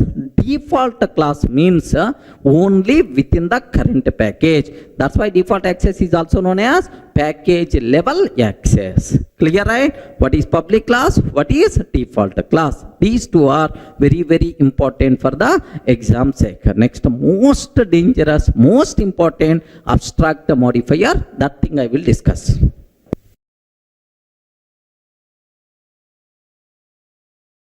Sir, in the last video, we covered about class level modifiers, public and default. Now, the next modifier we have to discuss, the most valuable, very important for the exam. That's why please make sure you have to take special care about this one. What is that modifier? Is abstract modifier. Regarding what the modifiers are? Abstract modifier, you people should aware, sir. So now the point is, what is the need of abstract modifier? What is the meaning of abstract where you can apply? Point number 1, very important, sir. Abstract modifier applicable for methods. Happily you can apply for the method, no problem, abstract method. Next, the abstract modifier you can apply for class. Abstract class, abstract method is applicable, abstract class is available, like abstract modifier applicable for variable, abstract variable. Have you ever heard about this? You respond. Have you ever heard about abstract variable? No such type of terminology. Remember, abstract modifier applicable only for methods and classes, but not for variables. First point is very clear. Next, what is abstract? General. Forget about programming. Regarding general in our day-to-day life, where we can use abstract. Abstract means not clear. Not clear. Array, his mind is abstract. He is not open-minded person. It is not completed. Just only abstract. Abstract means not complete. Something partial implementation, partial. Such type of terminology is the abstract. Okay? Just K, which is not complete. Just partially completed, which is nothing but abstract. Keep this point in your mind. Okay? Anyway, now let me talk about what is abstract method, what is abstract class. These two things I will discuss. Very important for the exam. Please make sure, take special care. So first, what is abstract method? What is abstract method, sir? Sir, very simple. I have one vehicle class is there, sir. Public class vehicle. Public class vehicle class is there. Every vehicle contain number of wheels, 2-wheeler, 3-wheeler, 4-wheeler, like wheels are there. Public int get number of wheels. Public int get number of wheels. Assume, can you please tell how many wheels vehicle has? I have to return some number. Some number I have to return. How many wheels vehicle has? Can you spell out? Yes, friend. How many wheels vehicle has? Can you spell out? How many wheels vehicle has? We don't know. That depends on type of the vehicle. Sir, I have bike, two-wheeler. I have car, four-wheeler. I have bus, six-wheeler. I have auto, three-wheeler. So if we don't know the type of the vehicle, then we can't tell how many wheels this vehicle has. Sir, even though we don't know about implementation, still we can declare a method. Are you getting? I don't know about implementation. I don't know how many wheels, which number I have to return. I don't know. Even though we don't know about implementation, because sometimes I may not aware implementation for the method. If you don't know about implementation, no problem. Happily we can declare a method with the abstract modifier. Remember this one, sir. You don't know about implementation. If we don't know about implementation, okay. If we don't know about implementation, keep semicolon and declare this method as abstract. Are you getting right? So, what is the meaning of abstract method? Abstract method has only declaration but not implementation. So, sometimes we don't know about implementation. Still, is it possible to declare a method in Java? Yes, possible by using what? Abstract method. Abstract method has only declaration but not implementation. That's why abstract method declaration ends with a semicolon but not curly braces. Are you able to get very important question? Abstract method declaration should end with the curly braces, but should end with a semicolon but not the curly braces. Are you able to understand? One scenario, right? Sir, one more scenario I will explain. Suppose I have public class, fruit class is there, sir. Okay, mango, apple, orange, like there are lemon, like multiple fruits are available. Now my question is, every fruit having taste, correct or not? Every fruit having taste. Now, sir, public string, get taste like this. I have to return some string. Are you getting? I require to return some string. Return. What is the taste of the fruit? Respond, man. What is the taste of the fruit? Sir, if it is the mango, very sweet. If it is lemon, a bit some other taste by default. So until if you don't know the type of the fruit, we can't tell what is the taste. If you can't tell what is the taste, then how you can declare that method? No problem at all. Even though we don't know about implementation, still we can declare a method with the abstract modifier. That's why what you can take, just keep semicolon and let me take this class, this method as abstract. Are you getting? Abstract method has only declaration but not implementation. Remember, who is the responsible to provide implementation? Child classes are responsible to provide implementation. That part we are going to take care next step. First, aware what is abstract method. The method which has only declaration but not implementation. Such type of methods are by default considered as abstract method. Abstract method should compulsory answer with semicolon. Remember that. Now, sir, you are telling vehicle, fruit. Sir, can you please give a programming example? You people may ask, sir, best example. Here, see. I want to implement loan module. Are you getting loan module, right? Everyone is going to be attracted if there is a loan facility is there. Assume that loan module. What is the interest rate? So, if I can take class loan, sir. Public double get the interest rate. Are you getting? Public double get the interest rate like this, right?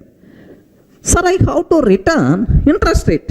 Sir, 10.5, 13.4, 8.5 only, like. Do you know? Sir, interest rate What is the interest rate of loan? Array, which loan? If it is a personal loan, 15% or 15. If it is the gold, if it is the car loan, 12% or 12. If it is the house loan, 8.5. Something like the interest rate, you can't tell at the loan level. It is varied from loan type to loan type. Sir, we don't know about implementation. No problem. Happily you can declare this method with the abstract. This method with the abstract and the compulsory, this method should answer with the semicolon. Everyone can able to understand, right? Now I hope you have some basic idea by seeing this vehicle, by seeing fruit, by seeing the loan. Everyone can aware, right? Sir, can you please tell what is abstract? Please respond. What is abstract? Abstract method? The method which has only declaration but not implementation. Who is the responsible to provide implementation, right? Child classes are responsible to provide implementation. But as of now, I don't know about implementation. Then such a type of method we have to declare with the abstract modifier. Everyone can able to understand, right? That's all. Now from this exam sake, what important question is there? Let me talk very important points, sir. Let me talk about this one. Here I'm taking public abstract, void M1. I'm taking, sir. Public abstract, void M1, okay, like this. Next, public void M1, like this I'm taking. Public abstract void M1, like this I'm taking. Public void M1, like this I'm taking, sir. Very important for the syntax, for the exam sake. Now take a bit very special care.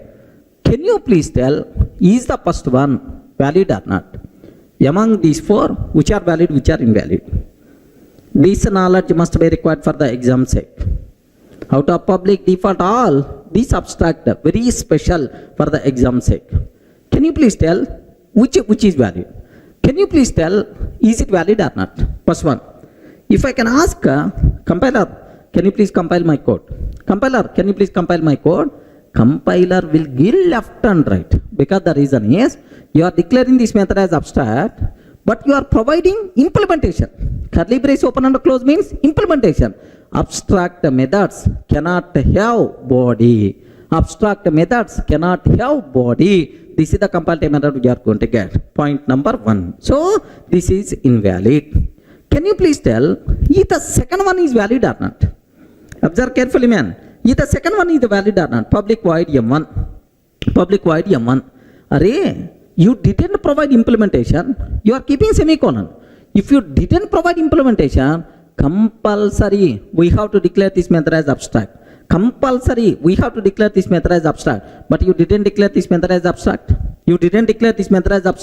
Then without abstract, compulsory you should provide implementation, but you didn't provide implementation. That's why immediately error by default we are going to get.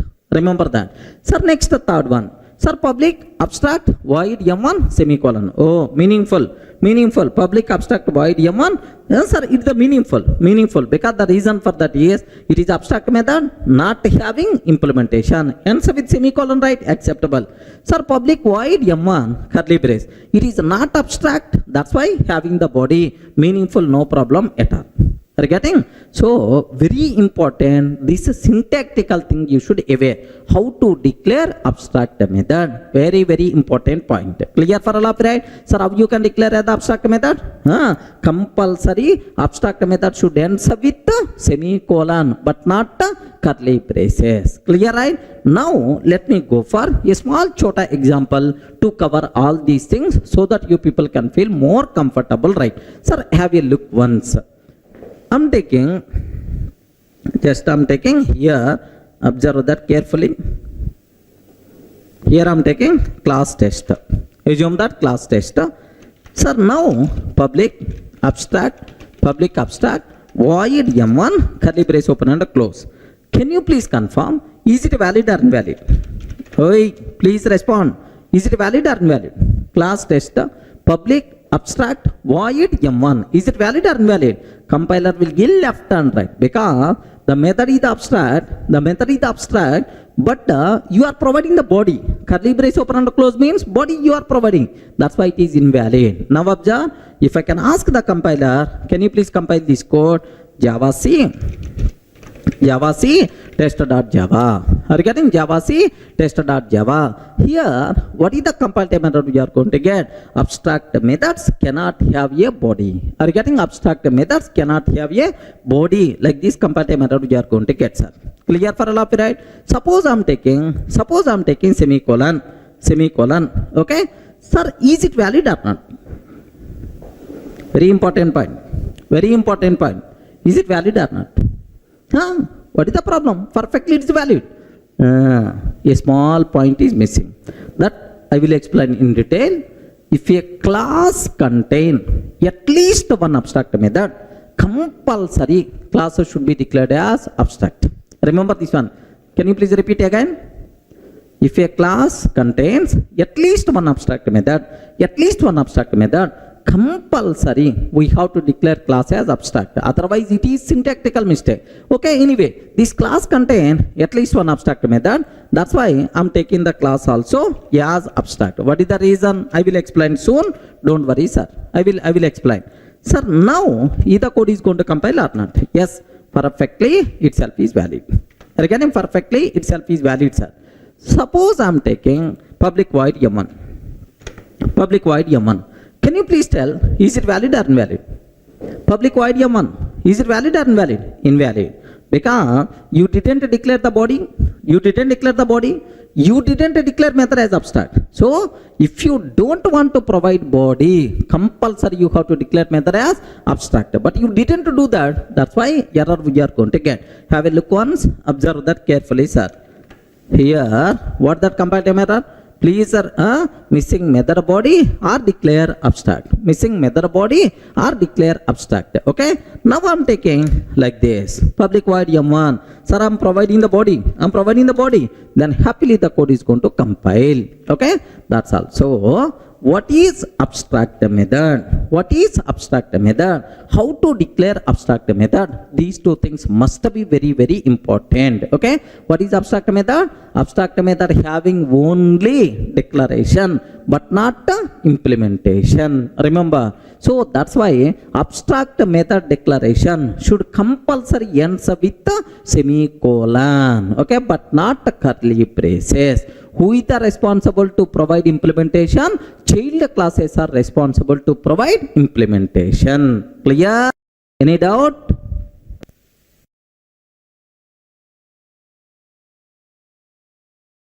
Sir, in the last video we covered what is abstract method. Now everyone having the clarity about abstract method. Now let me talk about abstract class. We are getting very, very important word, abstract class. Can you please tell what is abstract method? The method which is not having implementation, only declaration. Such type of methods are called what? Abstract method. Same way, what is abstract class? The name itself indicates not complete class, partially implemented class.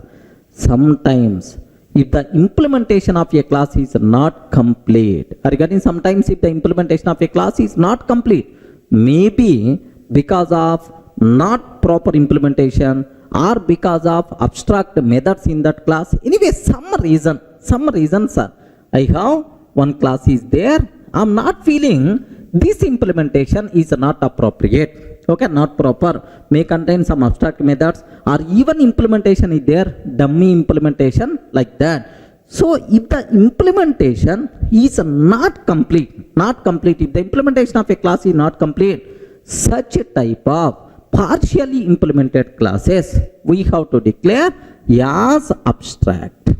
Okay, we have to declare as abstract. So if a class declared as abstract, what it means is partially implemented class. Remember this one, partially implemented class. So if you feel implementation is not appropriate, if you feel implementation is not proper, then happily we can declare class as abstract.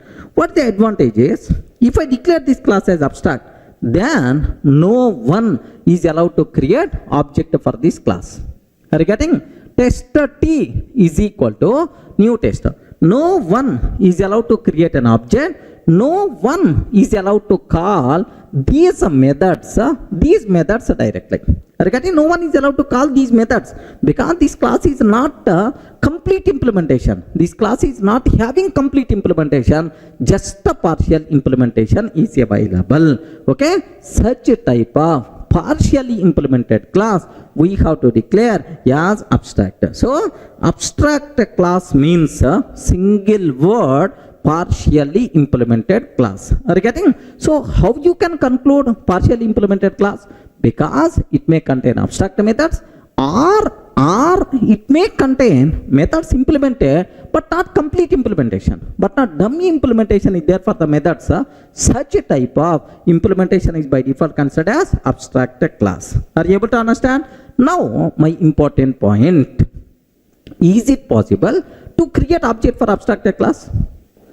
Ayo, respond man. Is it possible to create object for abstract class? Not possible. Not possible. Sir, the reason why, what is the reason for that is very simple. Suppose assume I have class vehicle is there.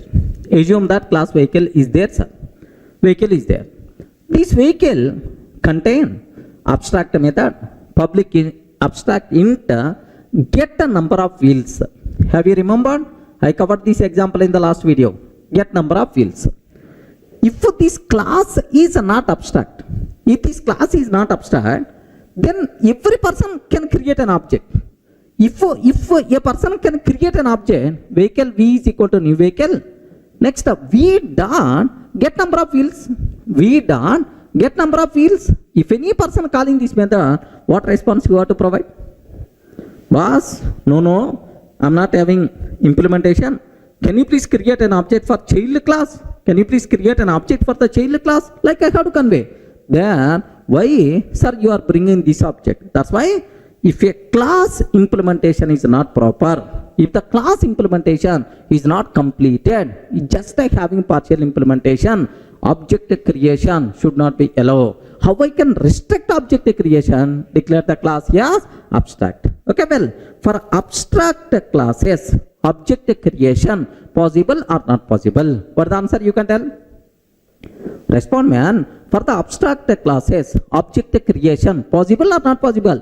Not possible. Remember this one, it's not possible. So only 2 points you people should aware.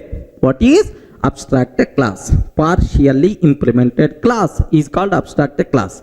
Sir, for abstract classes, it is not possible to create object, means instantiation is not possible. If any person trying to create an object for abstract class, immediately compiler will give left and right. Hey, it is not fully implemented. How you can create an object for this class? Immediately compile method by default we are going to get. Clear for all of you, right? Let me show this small example. Observe carefully, sir. Sir, I have a class test is there. Assume this test is abstract, sir. Okay, some reason I'm taking this class as abstract. Now I'm taking tester T is equal to new tester. Tester T is equal to new tester. Like this I'm taking, sir. If I can take tester T is equal to new tester, let me compile. Can you please tell, is it valid or invalid? Please respond. I'm trying to create an object for tester class, but the tester class is abstract. Immediately compile method we are going to get. Okay, let me show this one. Here, have a look once, sir. What is the error? By default we are going to get test is abstract, cannot be instantiated. Regarding test is abstract, cannot be instantiated. Suppose assume class test is not abstract. Assume class test is not abstract. Then is it acceptable or not? Yes, perfectly it is acceptable. So what the important conclusion you people should aware, right? So for abstract classes, it is not possible to create object. Next, the partially implemented classes are called abstract classes. Clear, friends? I hope it is very clear for you people. What is abstract class? What is abstract method? Now, what is the relation between these two things? Sir, just observe. Abstract class versus abstract method. Very, very important, very, very dangerous point to take a special case, sir. Sir, if a class contain at least one abstract method, remember that if a class contain at least one abstract method, sir, I have one class is there, sir, class test. This test contain one abstract method is there, public, abstract, void, M1 is there, sir. If a class contain at least one abstract method, compulsory the class should be declared as abstract method. Because the reason is, if I'm not taking this class as abstract, assume I'm not taking this class as abstract, then any person can create an object for this. Tester T is equal to new tester T dot M1. He may call M1.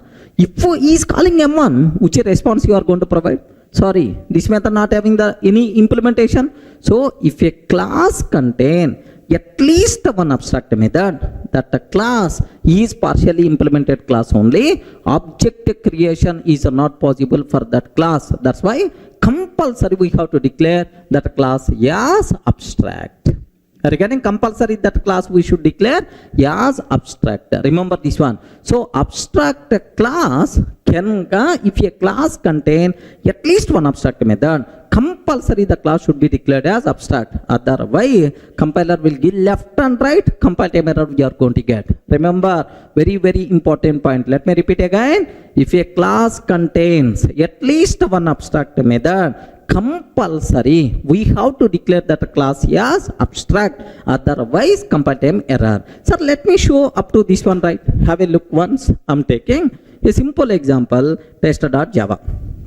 Assume that class tester public abstract void M1 method is there, sir.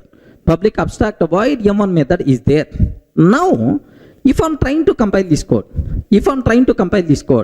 can you please tell either code is going to compile or not?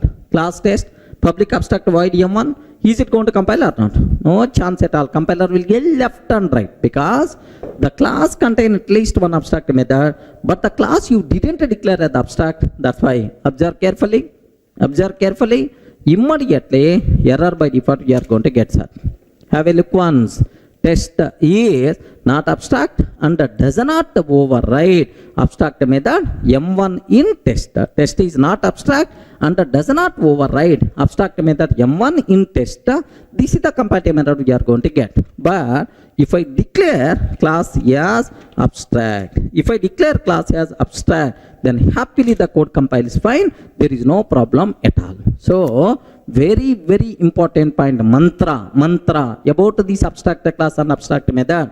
If a class contains at least one abstract method, compulsory that the class should be declared as abstract. Clear, right? Otherwise compile time error. Next, immediately you may ask, sir, I have one class is there. My class doesn't contain any abstract method. Regarding the class doesn't contain any abstract method. Abstract method is not there. Still, can I declare that class as abstract or not? Sir, observe. Abstract, I have one class. That class doesn't contain any abstract method. No abstract method at all. Still, can I declare that class as abstract or not? Means abstract class can contain zero number of abstract methods. Possible or not? Yes, perfectly possible. Even though class doesn't contain any abstract method, still if you feel that implementation is not appropriate, implementation is not proper, happily you can declare class as abstract, no problem at all. Best example, sir, I'm taking class tester. Have a look once. Class tester. Do you know public public void m1 it is not abstract method having the body public void m2 sir, this is also having the body. Now can you please tell, is this class contain any abstract method? No abstract method. Happily implementation is there. Next, if I create an object tester t is equal to new tester t dot m1, what response I will get? Ayo, syntacticality is valid. Tester t is equal to new tester t dot m1, what response I will get? So nothing, empty. So even these methods having implementation, but that implementation is what? Dummy implementation, man. Dummy implementation. If the implementation is not complete, dummy implementation, what is the use of creating an object for that? That's why if you don't want object creation for this class, even though this class doesn't contain any abstract method, still happily you can declare this class as abstract, no problem at all. Remember, so means that abstract class can contain zero number of abstract methods also. Is it clear, right? Sir, do you know dummy implementation? No problem, no abstract method. Still, we can declare class as abstract if you don't want object creation like this, right? Sir, do you know in our OOPS concept somewhere, you may have adapter classes. Adapter class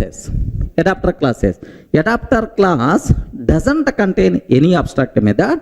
Every method having curly brace open and close implementation, but still there is no use of that implementation. That's why every adapter class highly recommended to declare as abstract. Remember this one, okay? Maybe in the next level we may get, or otherwise just open the Google what is adapter class, then you can able to get much clarity.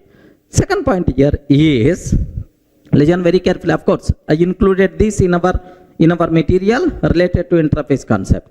Next, second point, sir, very important point. HTTP servlet, because after completing our Java, we have to go for web applications. There we have to learn web technologies like servlets and JSP. In the servlet, HTTP servlet is one class. This HTTP servlet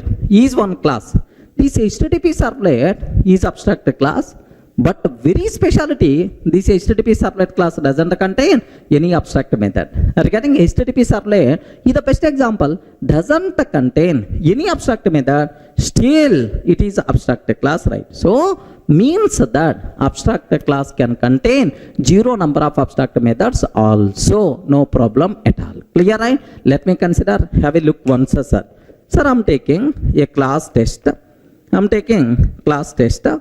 Sir, public void m1 having the implementation m2, m3, m4, m2, m3, m4. Oh, 4 methods are there, but all the methods are empty implementation only. Curly brace open and close. What is the use? Nothing. Like it may be adapter class. Something like we are going to use. Sir, now I want to declare this class as abstract. Is it possible or not? Yes, why not? Happily. Can you please observe that? I am declaring this class as abstract. Now happily the code compiles fine, no problem at all. Clear for all of it? We are not getting any compile error. Happily the code compiles fine. So meaning that, very important terminology, meaning that, sir, just even though class doesn't contain any abstract method, still we can declare class as abstract. Abstract class can contain zero number of abstract methods. Is it clear for all of it? Only 2 points. Point number 1, if a class contain at least one abstract method, compulsory we should provide if a class contain at least one abstract method, compulsory we should declare class as abstract. Even class doesn't contain any abstract method, happily we can declare class as abstract. That's why abstract class can contain zero number of abstract methods also acceptable. Clear?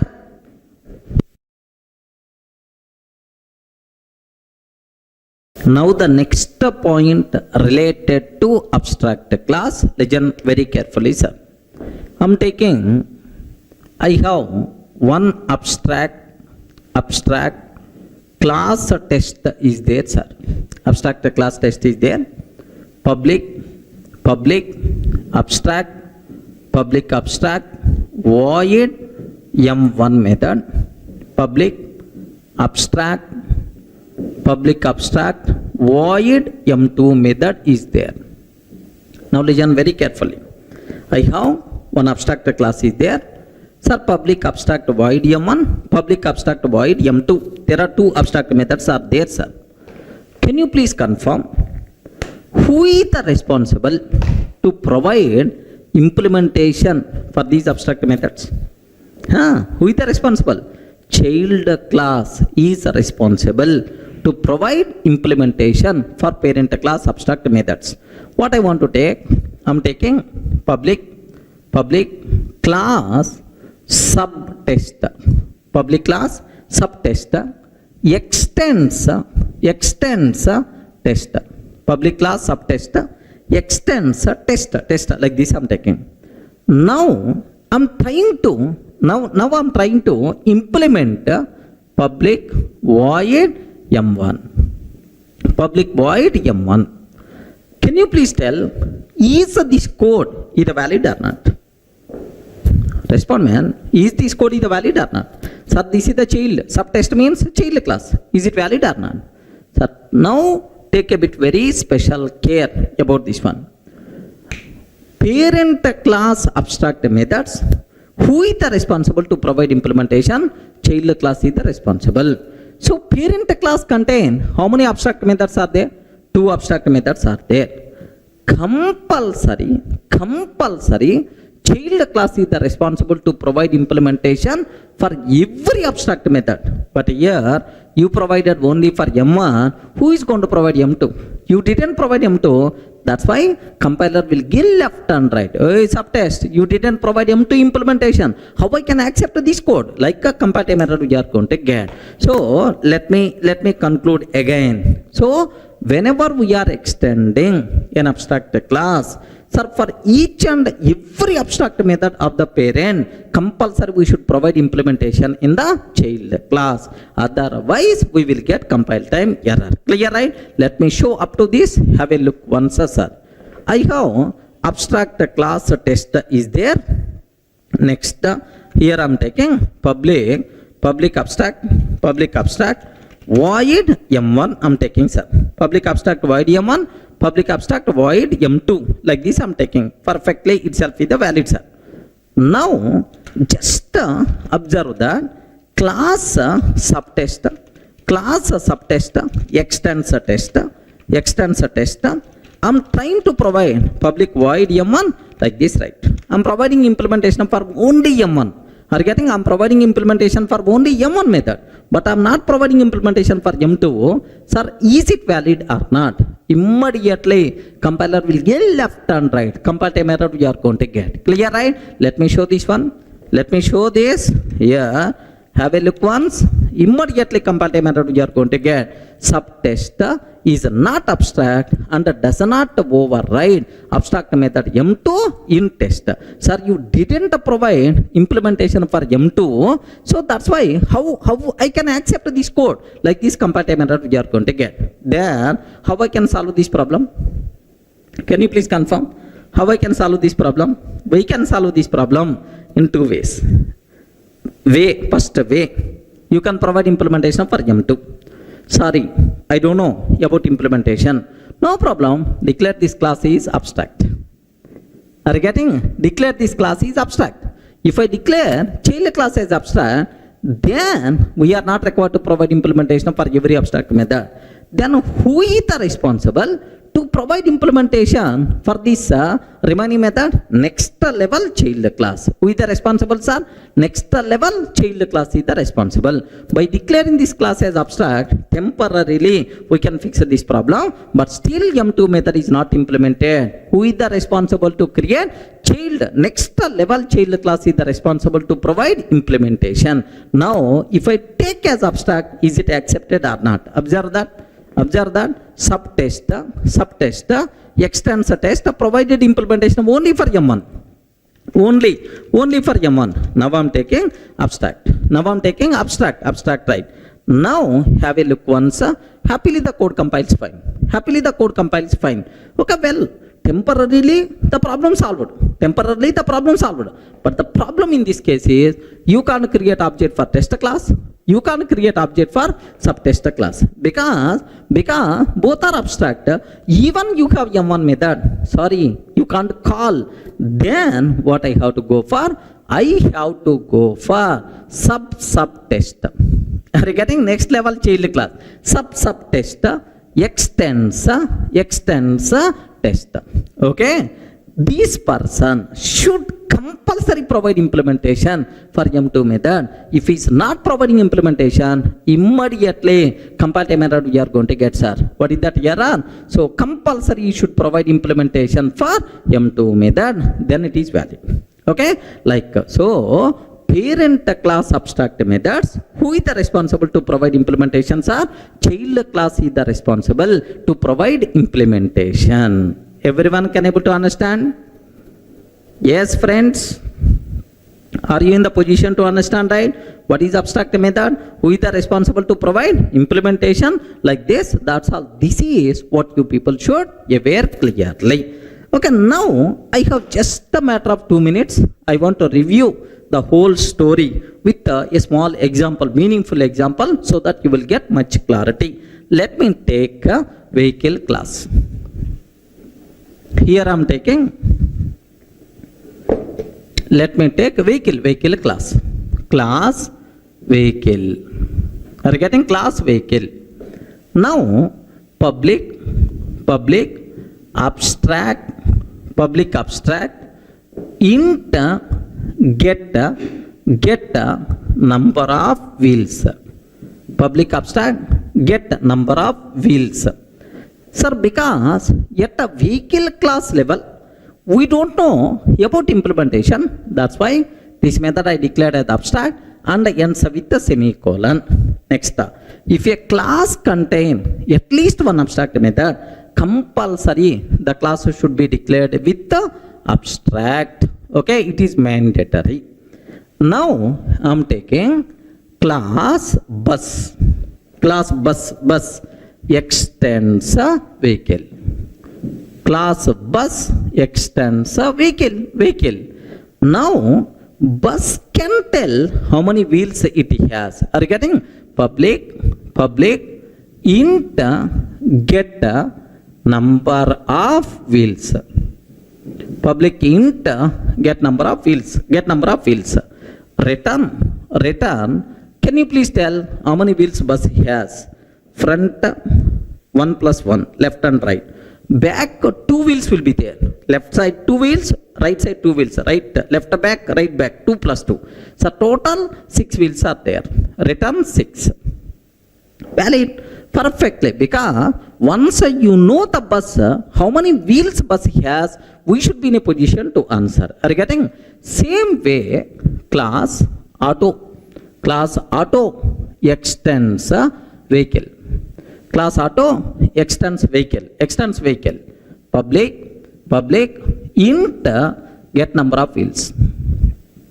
Public int get number of wheels. Return 3 I am taking. Auto get number of wheels, return 3, like this, right? So because auto having 3 wheels, bus having 6 wheels, like this, right?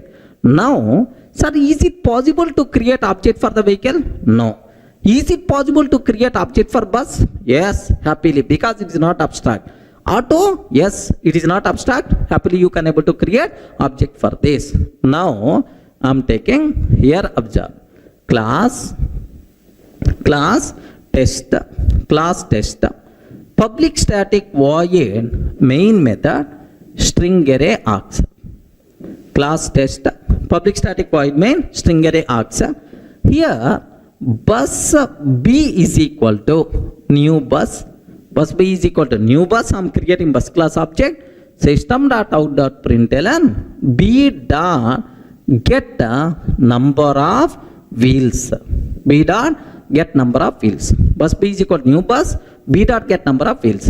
Similarly, auto A is equal to new auto A is equal to new auto, system dot out dot println A dot get the number of wheels. Get number of wheels. Happily, the code is going to run.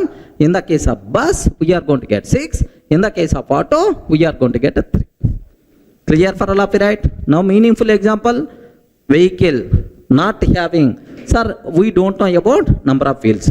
Abstract method. Who is the responsible to resolve that abstraction? Child classes are responsible. Now, happily, what is the output by default we are going to get, sir? Simple 6 followed by 3. Clear, right? Sir, let me execute this code so that you people can feel more comfortable.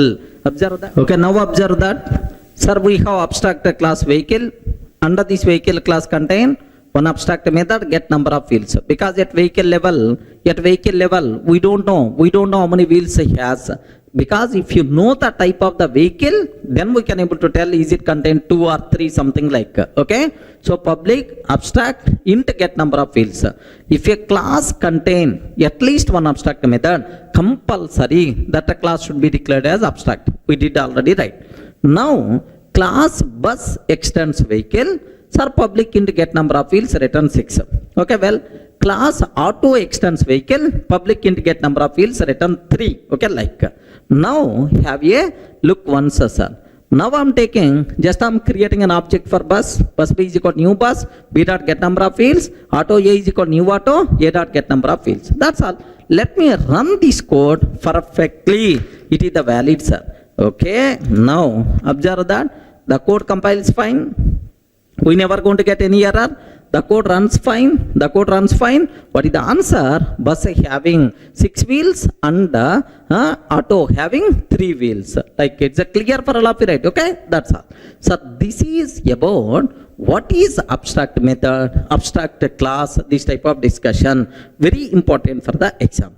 Here, one small thing, just for your interest sake I'm telling, but not required for the exam. Anyway, don't worry. Just aware one small point. Sir, anyway, we are not providing implementation for this abstract method inside vehicle. Who is the responsible? Child already providing. What is the advantage of declaring this abstract method in the vehicle class?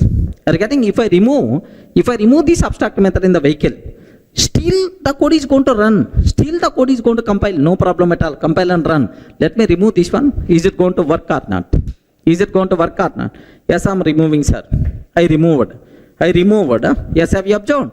This method I want to remove. I removed, sir. If I remove this one, can you please tell if the program is going to work or not? Perfectly, it is going to work. Perfectly, it's going to work. It's going to work. No problem. We are not going to face any problem, right? Perfectly, it's going to work. Then, what is the use of declaring abstract method in the parent class? Can you please confirm? What is the advantage? The simple advantage is very, very simple, sir. The simplest reason. The simple advantage is if here take very, very special care about this terminology, right? The biggest advantage what we are, if I'm not taking this abstract method in the parent class, child class may provide implementation, may not provide implementation. Child is not mandatory to provide implementation. Child may provide, may not provide. But every child class of vehicle should compulsory provide implementation for get number of wheels. If you have such a type of programming requirement is there, then declare this class as this method as abstract. Are you getting? If I declare abstract method in the parent class, compulsory, mandatory, every child should compulsory provide implementation. So, for child classes, which methods compulsory should provide implementation, such type of methods we have to identify and we have to declare as abstract in the parent. Then, without implementing that, child class cannot skip. It is mandatory for the child class to provide implementation. Everyone can able to understand? Of course, another advantage is also there, polymorphism. Of course, it's not required for the exam sec. Maybe in the polymorphism, I may explain. Clear for all of you, right? Up to this, any doubt? Okay, that's all, friends.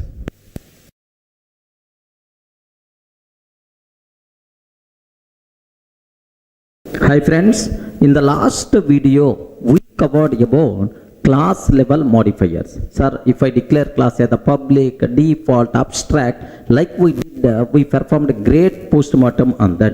Sir, now I have to explain, sir, member modifiers, variable declared as the public, method declared as the public, what will happen? Are you getting? So what is the topic we have to discuss? Member modifiers. Member means it may be a variable or it may be a method.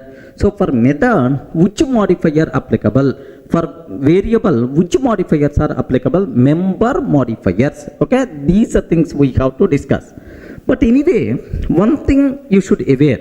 So just for members, public, private, protected, default, like 12 modifiers are there. All those 12 modifiers, happily we can apply for some methods, for some variables and so on, right? But anyway, we are not required to talk all those 12 modifiers for the exam sake. Just the required things are public, private, protected, default. Anyway, abstract we covered already. Final, we are not required to worry. If it is required, I will discuss for that, right? Okay. Purely this video course based on for our certification exam, it is not to learn each and every concept, right? Clear, right? So now the important point what we have to discuss. For member modifiers, first modifier, public member. Public, sir. Sir, if I declare a variable or method as public, I declare a variable or method as public, then, sir, we can access that member from anywhere, either within the class or outside the class, either within the package or outside package, no problem at all. Sir, public means any person is allowed to access. If a member declared as public, it may be a method or it may be a variable, we can access that member from anywhere, either within the same package or outside package, within the same class or outside the class. Okay, clear, right? Sir, now let me go for a small example, and here there is one small twist is also there. Observe carefully, right? Sir, I'm taking, okay, I have a package, pack 1. Observe very carefully, sir. Package, pack 1. I'm taking a class A class, right? Class A. Now, here I'm taking public void M1. Regarding public void M1, system.out.println, okay, A class method, A class method, like this I'm taking, sir. Now take very special care. So first important conclusion, is it public or not? Yes, friends, is it public or not? Yes, this method is the public. You can access this method from anywhere, no problem at all. Now, here I'm taking, sir, this is a.java. Regarding this total file, I saved as a.java. Now I'm taking b.java. Here observe, package, pack 2. Package, pack 2, sir. It is a different package, pack 2. Now, here I'm taking, sir, public class B, sir, public static void main method, string array args. Okay, here my target is A is equal to new A dot M1 method. So I'm creating an object for this and then I'm calling a.m1. Sir, first, if you want to access any class from outside package, compulsory, we require to use either fully qualified name or import statement. Let me write the import statement. Import pack1.a. That's all. Sir, first I will compile this code. I will compile this code. Java C -d .a.java. Happily the code is going to compile. No problem at all. The code will compile, sir. But if I compile this code, can you please tell, is it going to compile or not? Array, very important. Is it going to compile or not? Yes, compiler will give left and right. The reason for that is, array, It is the public. It is the public method. You can call, but corresponding class is not public. Are you getting? Corresponding class is not public. Sir, if the class is not public, so you can't access that member from outside the package. Are you getting? From outside the package? Because even though member is the public, but class is not public, that's why you can't access. Immediately compiler will get left and right. Remember, so if a member declared as the public, you can access that member from anywhere, either within the package, outside package, no problem at all. But make sure the corresponding class also visible. If the class is not visible, the member is the public, there is no use. Are you getting right? So class should be public, method should be public, then only we are allowed to access. Sir, let me show this one, sir. Have a look once. Sir, here I am taking, sir, A class. I am taking A class, right? Same, whatever I explained on the board. Sir, package pack 1, class A. Class is not public, but method is the public. Are you getting? Method is the public. Now let me go for, sir, B.Java. Here B.Java, I am trying to access A is equal to new M1, like this, right? First, let me compile A.Java. Here Java C -d dot A.Java. Happily A.Java will be compiled, no problem at all. Now let me compile Java C -d B.Java. If I'm trying to compile B.Java, compiler will give left and right, because the reason is A is not public. Are you getting? A is not public. How you can access from outside? Like immediately we are going to get the problem right. Sir, observe that. How many compile errors are there? 3 errors. A is not public in pack 1. Cannot be accessed from outside package. Okay, like immediately we are going to get the problem right. Are you in the position to understand, right? So even though method is public, but class is not public, that's why the problem is coming. So the conclusion here is, before checking visibility of member, compulsory we have to check class visibility. If the class is visible, then only we have to think about member visibility. Clear, right? So now let me take this class is also here the public. Class is accessible because it is the public. Member is accessible because it is the public. Happily this code is going to compile, sir. Now let me compile Java C -d dot B.Java. Happily the code compiles fine, no problem. Now Java pack 2 dot B, sir. Because B class is the part of package, compulsory fully qualified name we have to use Java pack 2 dot B. Happily this method is going to get the chance. Clear for all of you, right? Now have a look once, observe carefully, right? Sir, now let me take A is the public. Public, right? Okay. So class is public, and the method is also public. Regarding both are public, happily we can allow to access, no problem at all. Now let me compile A.Java. The code compiles fine. Let me compile B.Java. The code compiles fine, no problem at all. Java pack 2 dot B. Let me run B class. Happily B class is going to run. A class method will be executed. Everyone in the position to understand, right? So if a member declared as the public, we can access that member either within the package or outside package, no problem at all. But make sure corresponding class should be accessible. If the class is not accessible, even though member is the public, there is no use at all. Are you able to understand the important twist? If the class is not public, even member is the public, there is no use at all. Up to this is the clear for all of you, right? Next, there is one small next modifier, right? Sir, up to this what we covered? Public member. Regarding up to this what we covered? Public member. Public member anywhere you can access. Suppose if I am not taking this method as public. Observe that. If I am not taking this method as public, if I am not taking this method as the public, what is this one? Default member we can access only within the same package.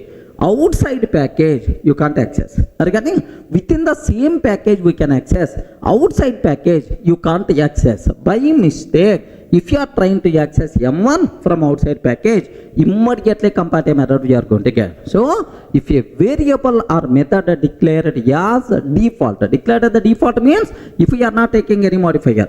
Are you getting? If we are not taking as the public or private, if you are not taking any access modifier, then it is considered as default. If a member declared as the default, we can access that member only within the current package. That's why. So default access is also known as package level access. Are you getting?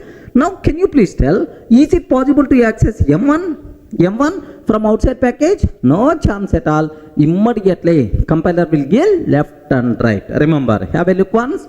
Have a look once. Now, see this one, I'm not taking as the public. I'm not taking as the public. So, class is the public, sir. Class itself is the public. But the method is not public. Method is not public means a default, right? Now, I'm trying to access this M1 from outside package. Now, what will happen? Outside package means b.java. Outside package means b.java. Here from b.java, I'm trying to access a.m1. Yet this line, yet line number 8, immediately error we are going to get, sir. Have a look once. Sorry, 1 minute. First let me compile a.java. Because a program, source code modified. Now compile b.java. Let me compile b.java. Have you observed right? a.m1. M1 is not public in A. M1 is not public in A, cannot be accessed from outside package. Everyone can able to understand? So, if a member declared as a default, we can access that member only within the current package. It may be a method or it may be a variable. Clear, right? So, two modifiers are very clear. Public modifier, okay, default modifier for members. Sir, up to this, we covered very clearly public members and default members. Now the next one what I have to discuss, private members. Remember this. Sir, if a variable or method declared as private, are you getting? If it is a variable or method declared as a private, the name itself indicates, right? Private member, accessible only within the same class. Remember this one. So private means class level. You can access only in the same class is called private. Okay. Default means, have you remembered? Default means within the same package. That's why we can use the word package level. That's why we can use the word package level. Next, the public means global level. Any person can able to access either same package or outside package, anywhere, no problem at all. Remember this one, sir. So private member means within the same class you can able to access, but from outside of the class, sorry, we can't access. Clear for all of you, right? Sir, now let me go for a small chota example to demonstrate this one. Here I'm taking, I have class A is there, sir. Assume that class A. And I'm taking private void M1, private void M1. Sir, system.out.println a class private method, like this I'm taking, sir. That's all. This is the class A class contain one private method. You can access this private method only within the same class. Even it may be private variable also, rule is the same. Now here I'm taking class test. Assume that class test, public static void main method string array args. Public static void main string array args. Sir, from this both are available in the same program, same package. Now I'm taking a is equal to new a dot m1. A is equal to new a dot m1. If I can take like this, immediately compile error by default you are going to get, sir. But m1 is the private, cannot be accessed from outside class. Like that compile error you are going to get. Clear for all of you, right? Sir, now let me show this example right here. I have 1 minute. Let me take a separate program. Here package, all these things are not required. Class A, private void M1, A class method, public class test. I'm taking sir. That's all this is. Now let me save this code as test.java. Test.java. Sir, class A, private void M1, A class method, sir, public class test like this, right? Now, sir, Java C, test.java. Can you please confirm, is it valid or invalid? Please respond. Is it valid or invalid? Invalid. Immediately compiler will give left and right. What is the reason? Private method outside of the class of you can access. Okay, like we are going to get error right now. Have a look once. Have you observed? M1 has a private access in A. M1 has a private access in A. Like this compatible method we are going to get, sir. So these are various important things you should aware about private. Is it clear for all of you, right? Sir, now take a bit very special case, sir. Private means within the same class. Now one small conclusion I have to tell. Like how data members are there, sir. Data members are there. Data members means variables, right? Every class having data members and methods also, variables, right? Highly recommended modifier for variable is private, sir. Highly recommended modifier for variables is private, because the reason for that is private members cannot be accessed from outside.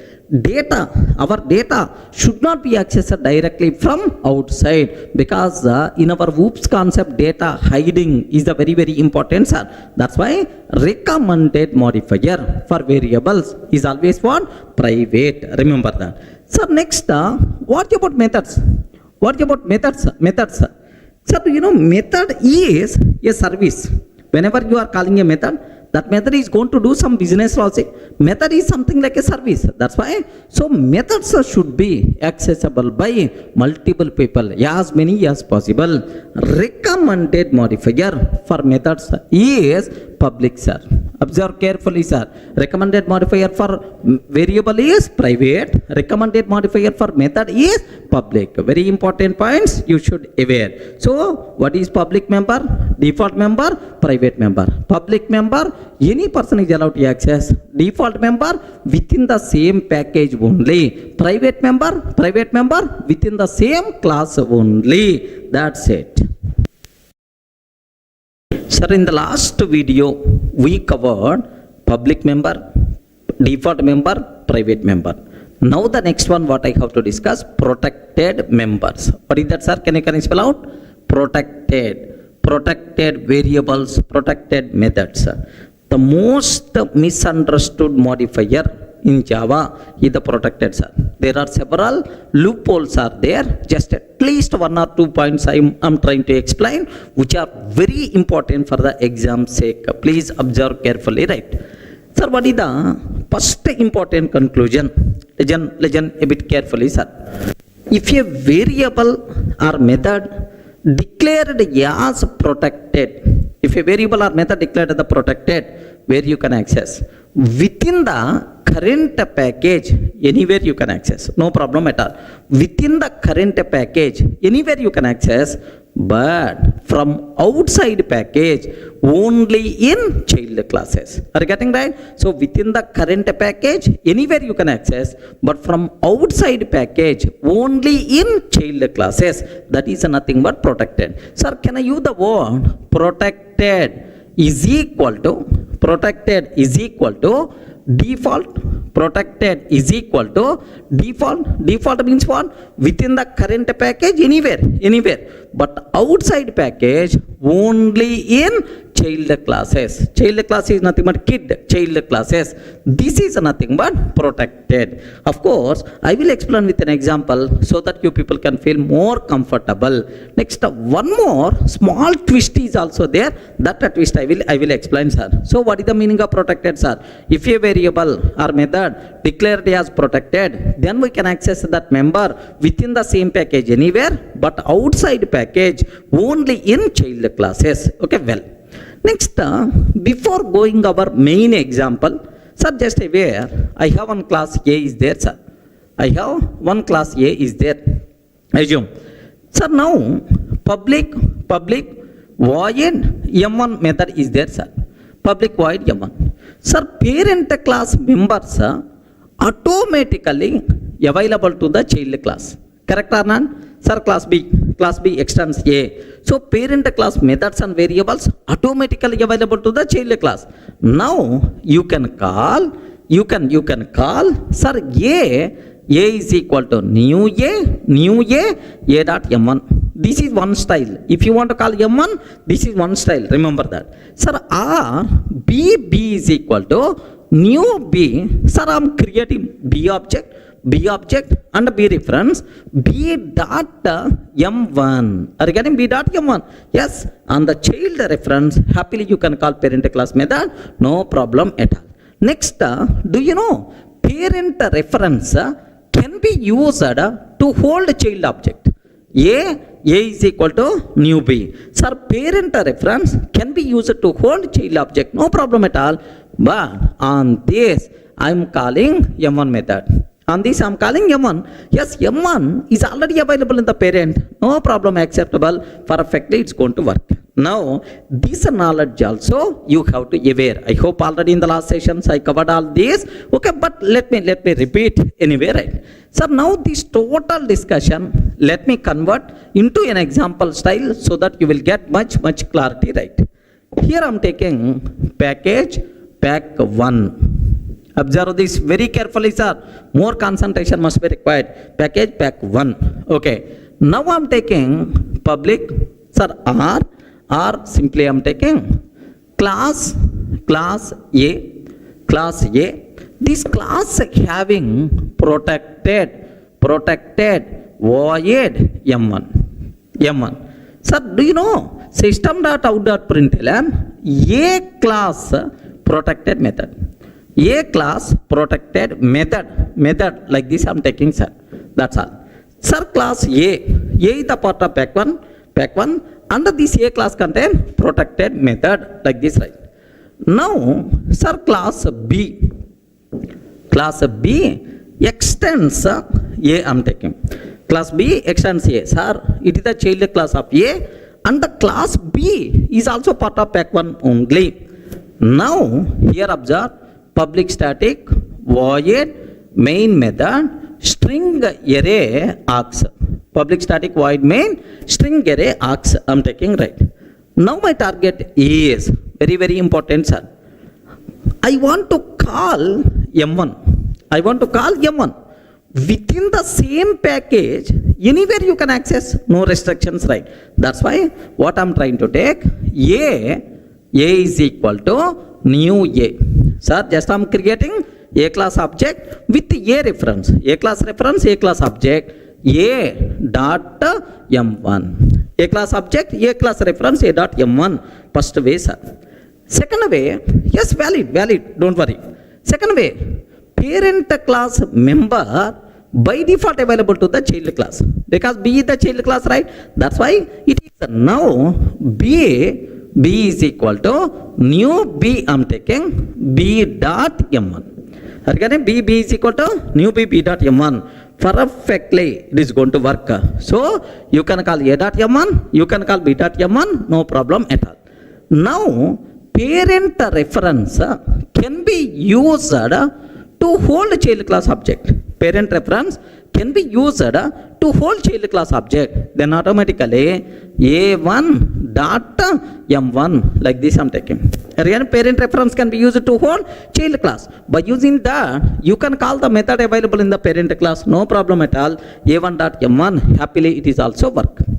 So means that, sir, parent class protected member you can access anywhere within the same package in the child classes also, anywhere, even it is not child class also acceptable, man, because within the same package you can access either child class, non-child class, no problem at all.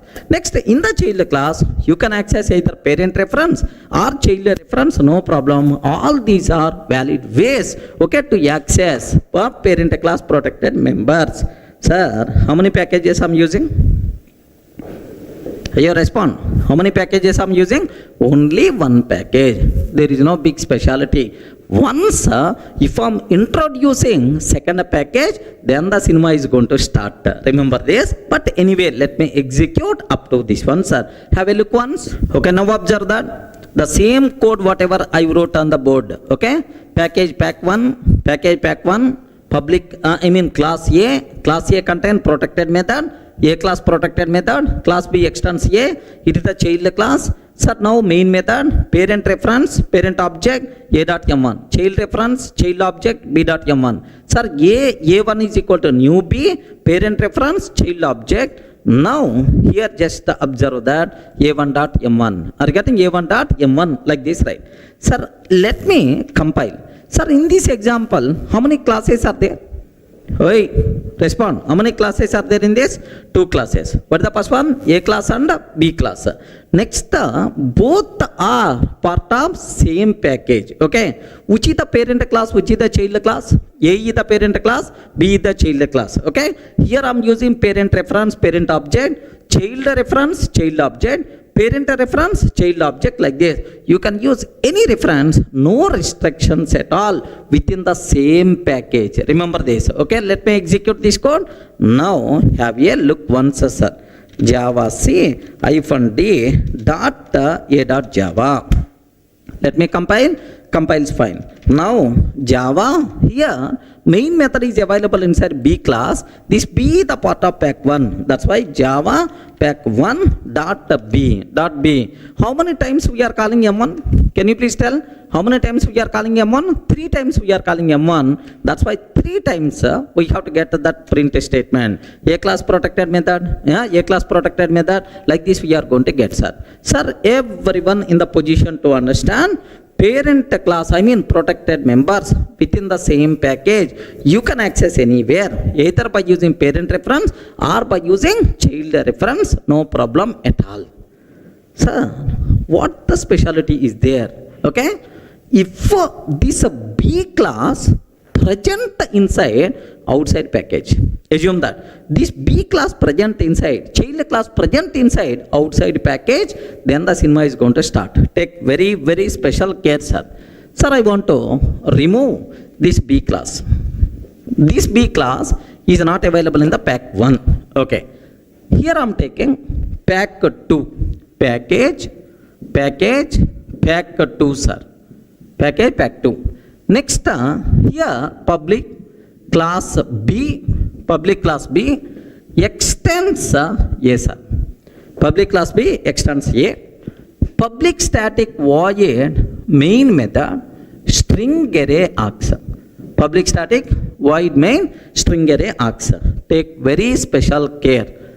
Here the point is A is equal to new A dot M1 method. A is a parent or child? A is the parent class or child class? Parent class. This parent class available where? In the same package or other? Yes, here in this package. So A present inside pack 1, B present inside pack 2. Okay. Now B is equal to new B I am taking B dot M1. Child reference, child object. A1 is equal to new B, A1 is equal to new B, A1 dot M1 I am taking. That's all. Can you please confirm? Now, all these method calls valid or not? Ayo, respond carefully. Observe very carefully, sir.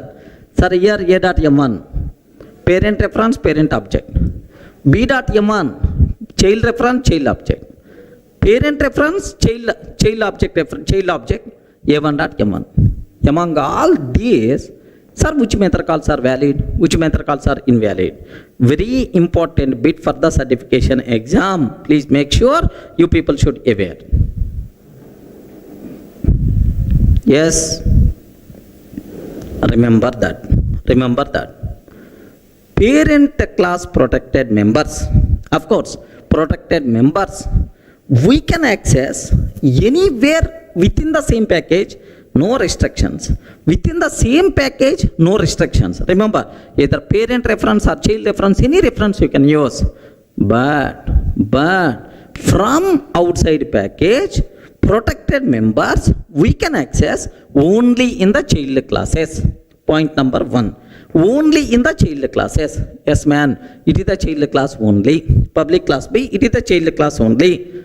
And we should use that child class reference only to access protected members from outside package. Remember that. So means that, let me repeat again, sir, protected members from outside package you can access only in the child classes. Okay, well, within the same package anywhere you can access, but outside package only in child classes.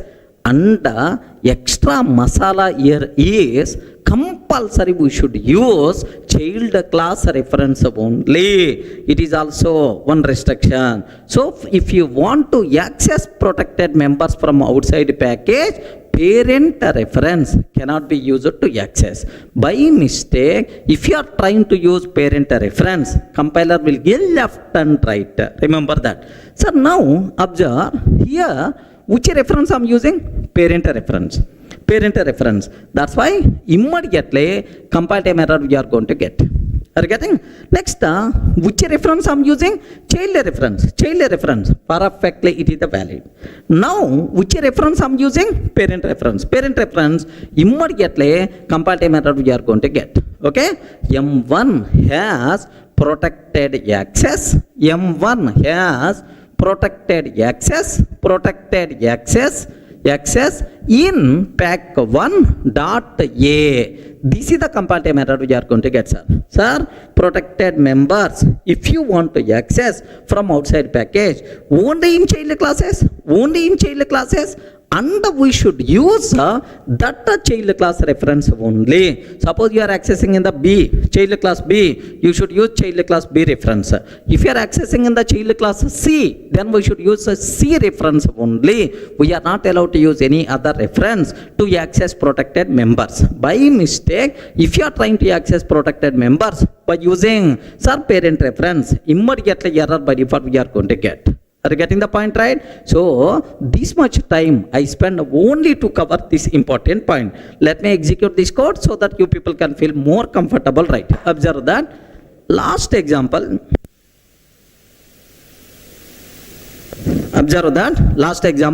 Let me remove B class from here. Are you getting? Package pack1 class A. Class A is available inside pack1, and let me take class A the public. Otherwise you can't call this M1 method outside. Okay, class is the public. Now let me take b dot java. Okay, let me take this is b dot java. Here what I'm trying to take here is just have a look once, sir. Public class B. Okay, extends A, main method A, like this. So total how many files are available? This is a.java, pack1 a.java. And this is pack2 b.java. Are you getting? This is the pack2 b.java. Now, sir, inside pack2 be the child class of A, and the M1 method is the protected method inside pack1.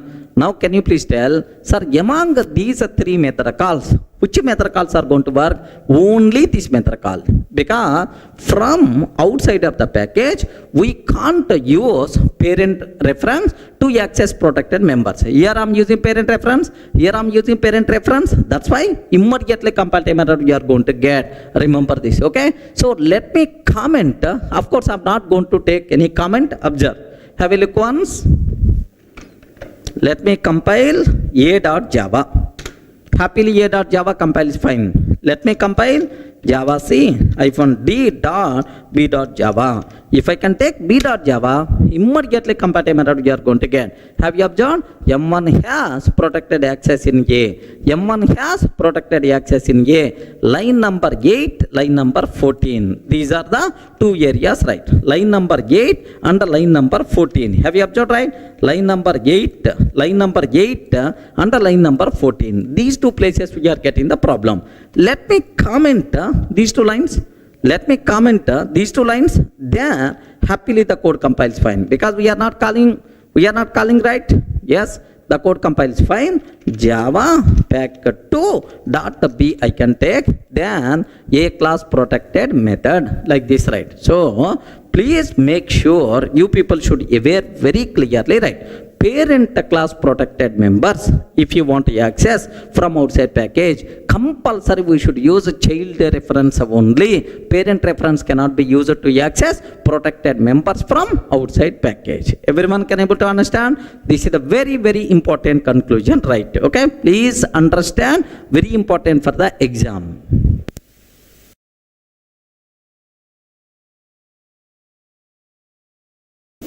So in the last videos we covered member modifiers like public, private, protected, default.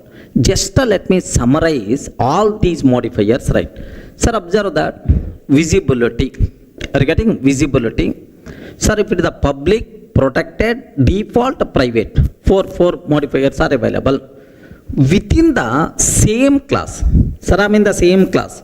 Within the same class, public member. Yes, happily you are allowed to access. Public members are visible in the same class. Within the same class, protected members available, default members are visible, private members also visible. So if you want to access any variable or method within the same class, no restrictions, all modifier data is by default available. Next, from child class of same package. Oh, you are in the same package only. You are in the same package, but from child class. From child class, sir, public, no restrictions. No restrictions. Next, protected within the same package, anywhere you can access, no problem at all. Protected, whether it is a child or non-child, no problem. Next, default members also inside same package you can access. Okay, what about private? Sir, private from outside of the class you can't access. Have you observed, right? What it is telling? From child class of same package. From child class of same package, not in the same class. So from outside of the class means from child class of same package. Private not visible. Next, from non-child class of same package. Boss, you are in the same package only, but it is not child class. So, public, anywhere accessible. Protected within the same package, whether it is a child or non-child, no restriction, happily you can. But outside package, only in child classes. That's why, so within the same package, even it is a non-child, no problem, acceptable. Default also acceptable. Okay, from outside of the class you can't, that's why private not possible.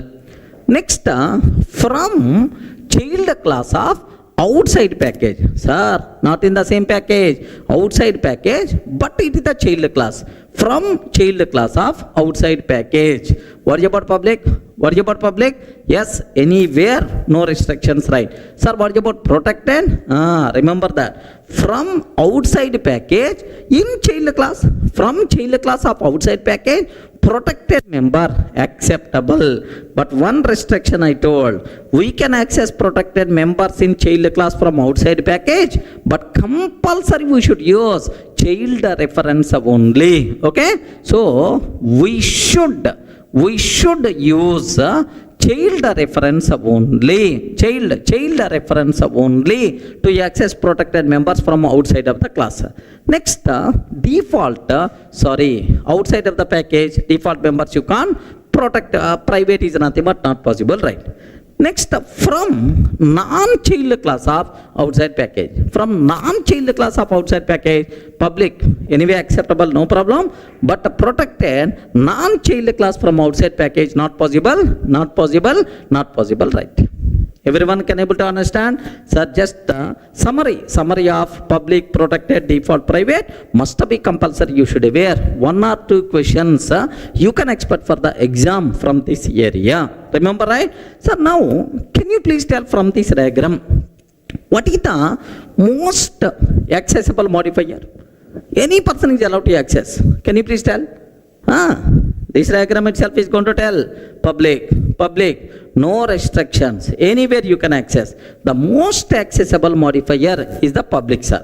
What is the Sir, most restricted modifier is the private, only within the same class.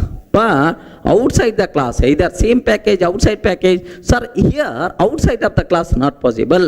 The most accessible is the public, the least accessible, the most restricted modifier is the private. Remember this one. Next, for variables, data members recommended is the private, for methods recommended is the public. Remember. Next, so which is the most restricted modifier? Private is the most restricted. So it is class level, within the same class only. Next restricted is default. Okay, default. So private is less than default. Default is less than protected, sir.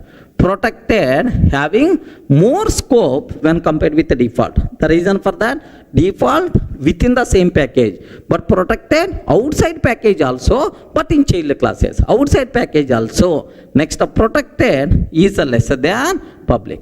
So with respect to scope, do you know this formula you people should aware, sir? Why I'm telling this one? Even in the oops concept overriding, this formula compulsory we have to use. Are you able to understand, right? So public, private, protected, default, all the things are very clear, right? Sir, in the last videos we covered, sir, what are various member modifiers? Public, private, protected, default. What is abstract class, abstract method? All these things we covered, right? Sir, now the next topic, very important for the exam, sir, interface concept. What is the concept, sir? Interface concept we should aware. So anyway, just theoretically few minutes I will explain. What is an interface? Regarding what is an interface? Anyone, can you please define? Can you define what is an interface? Yes, friends. So this is one area where very common question for the interview room, sir. Sir, not for certification exam. Interview room, what is the difference between interface and abstract class? The most common question. Okay, can you define an interface? Okay, so from some specification, Java specification, so exact definition is not there. Based on the usage, we can able to tell itself is an interface. Okay, multiple definitions are available, right? All those definitions I will discuss for you so that you people will get some clarity. Suppose, can you define what is an interface, right? Sir, very simple. Interface itself is considered as any service requirement specification. Are you getting? Any service requirement specification. Service requirement specification. So short word we can use the word SRS. Are you getting? Any service requirement specification itself is considered as an interface concept. Sir, best example, right? Suppose I want to develop web server. Are you getting? Sir, after completing your core Java, you have to learn advanced Java. I mean servlets and JSP. So servlets and JSP applications, if you want to run, compulsory server must be required. Are you getting? If you want to develop a server, okay, WebLogic, WebSphere, or otherwise Tomcat, Resin, like there are multiple web servers are available, right? So now I developed one web application. So now I'm using Tomcat. Okay, just to take a bit very special case, Tomcat I'm using. So this Tomcat, happily, by using Tomcat, happily we can run Java based web application, right? Suppose, sir, same application, if you want, you can copy Oracle HTTP server, happily it can able to run. Are you getting? On the Oracle HTTP server, you can run that. Suppose, same application, sir, you can run on Resin. Resin is also one web server. Are you getting? Same application you can. Sir, same application even you can run on WebLogic. Of course, it is the application server, right? Sir, same application it can able to run. If you go for WebSphere also. Now, I have one small doubt, sir. The application which is running on Tomcat, how it is going to run on Resin? How it is going to run on WebLogic? The reason for that is all these people followed same interface, same specification while developing this concept. Are you getting what is that specification? Is servlet API. Are you getting what is the specifications are? Servlet API. Who provided this servlet API, sir? Some people defined this API. Who is the responsible to provide implementation, sir?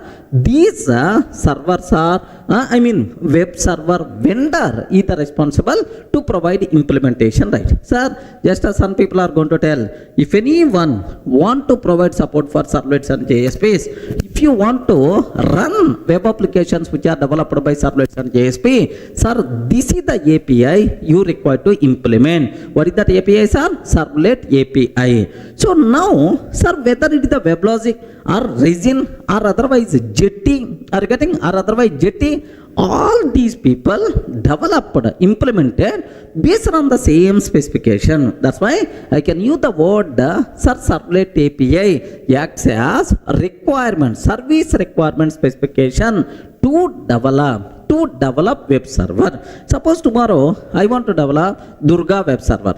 Are you getting right? I want to develop Durga web server to run web application, Java based web applications, right?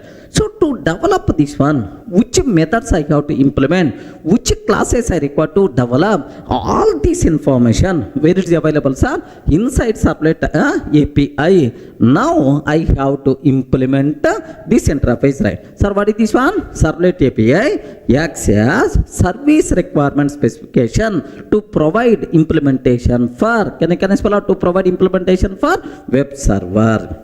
Clear, right? Sir, do you know servlet API? What is that I? What is that I?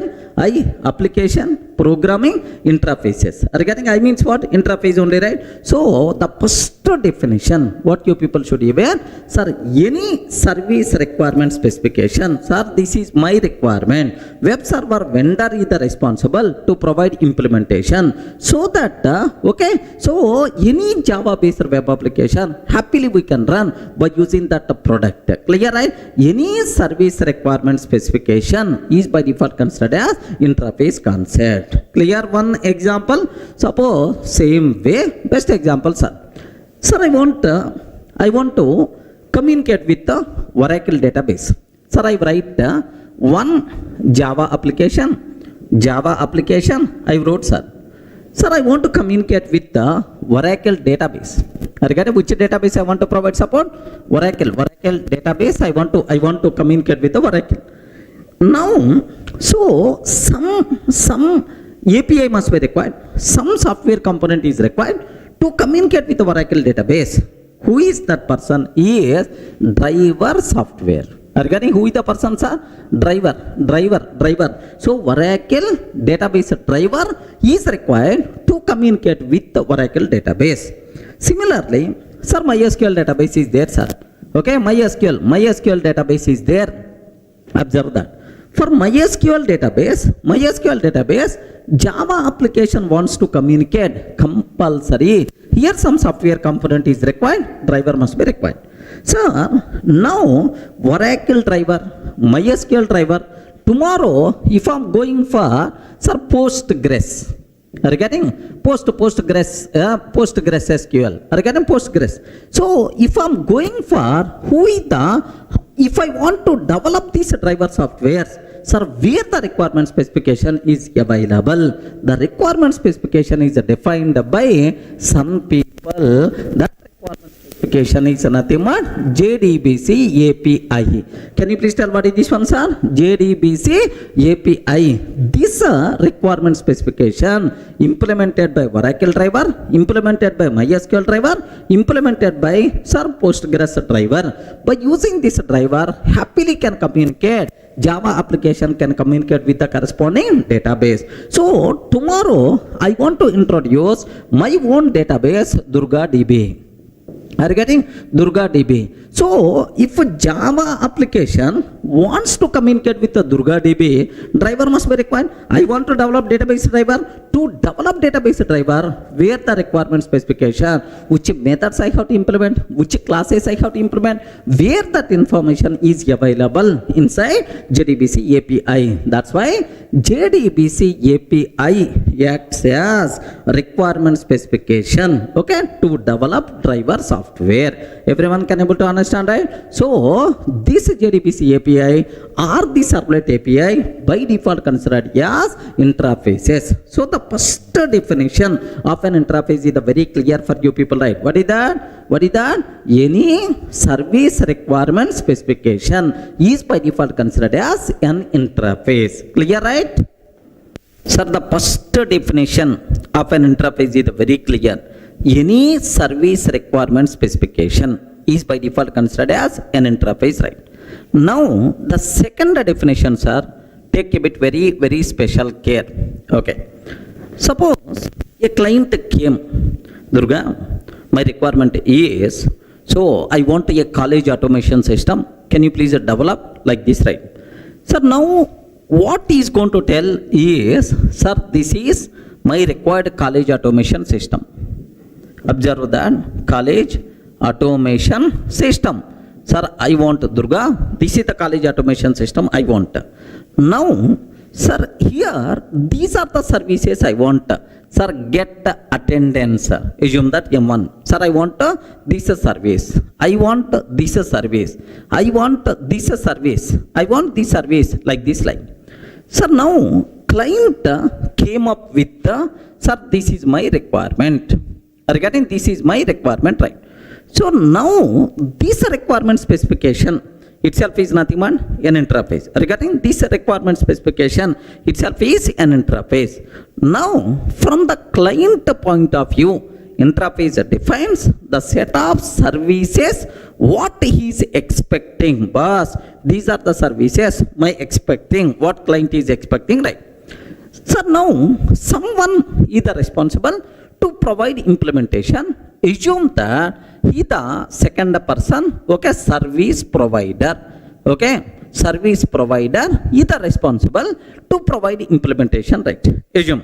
So client, sir, is telling this is my requirement. From client point of view, interface defines the set of services what he is expecting. So now some service provider came, boss, I'm ready to provide implementation. So for this requirement, right? Okay, like from service provider point of view, an interface defines the set of services what is offering. Okay, so this person is going to tell, yes, these services we are going to offer. Now this interface acts as contract between client and service provider. Okay, boss, if I have agreement, then automatically say these are the services what I'm expecting, these are the services what I'm providing. Any contract between client and service provider itself is considered as an interface. Clear for all of right? So it's a specification, requirement specification, or the set of methods what I'm expecting, the set of services what I'm providing. Any contract between client and service provider itself is considered as an interface. So any contract between client and the service provider, client and the service provider itself is considered as an interface. Okay, well, so now definition 3. Especially in the old versions, this terminology is applicable. No issue at all, just you can able to understand very easily, right? Suppose this is my interface, right? Assume that, sir, interface college automation system.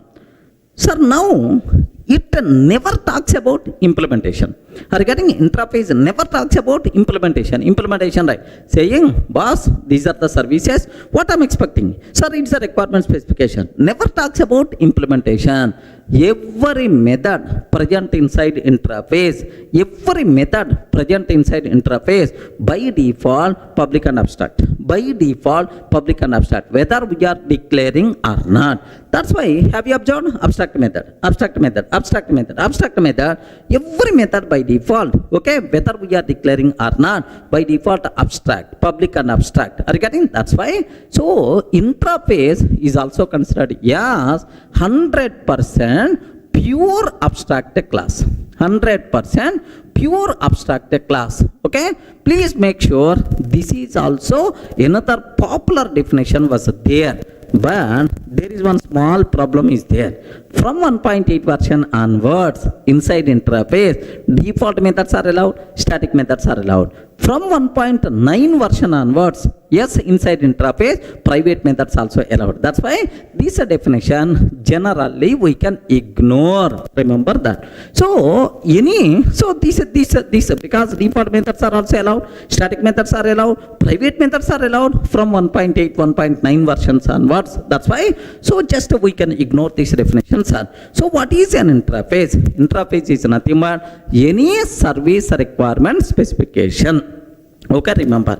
Next, sir, do you know any contract between client and service provider itself is considered as interface. Interface having some requirement, someone is responsible to provide implementation for that requirement. That the person who is going to provide implementation is by default considered as service provider. Clear for all of you, right? Then immediately we ask, sir, we are very much interested about default methods and the static methods also.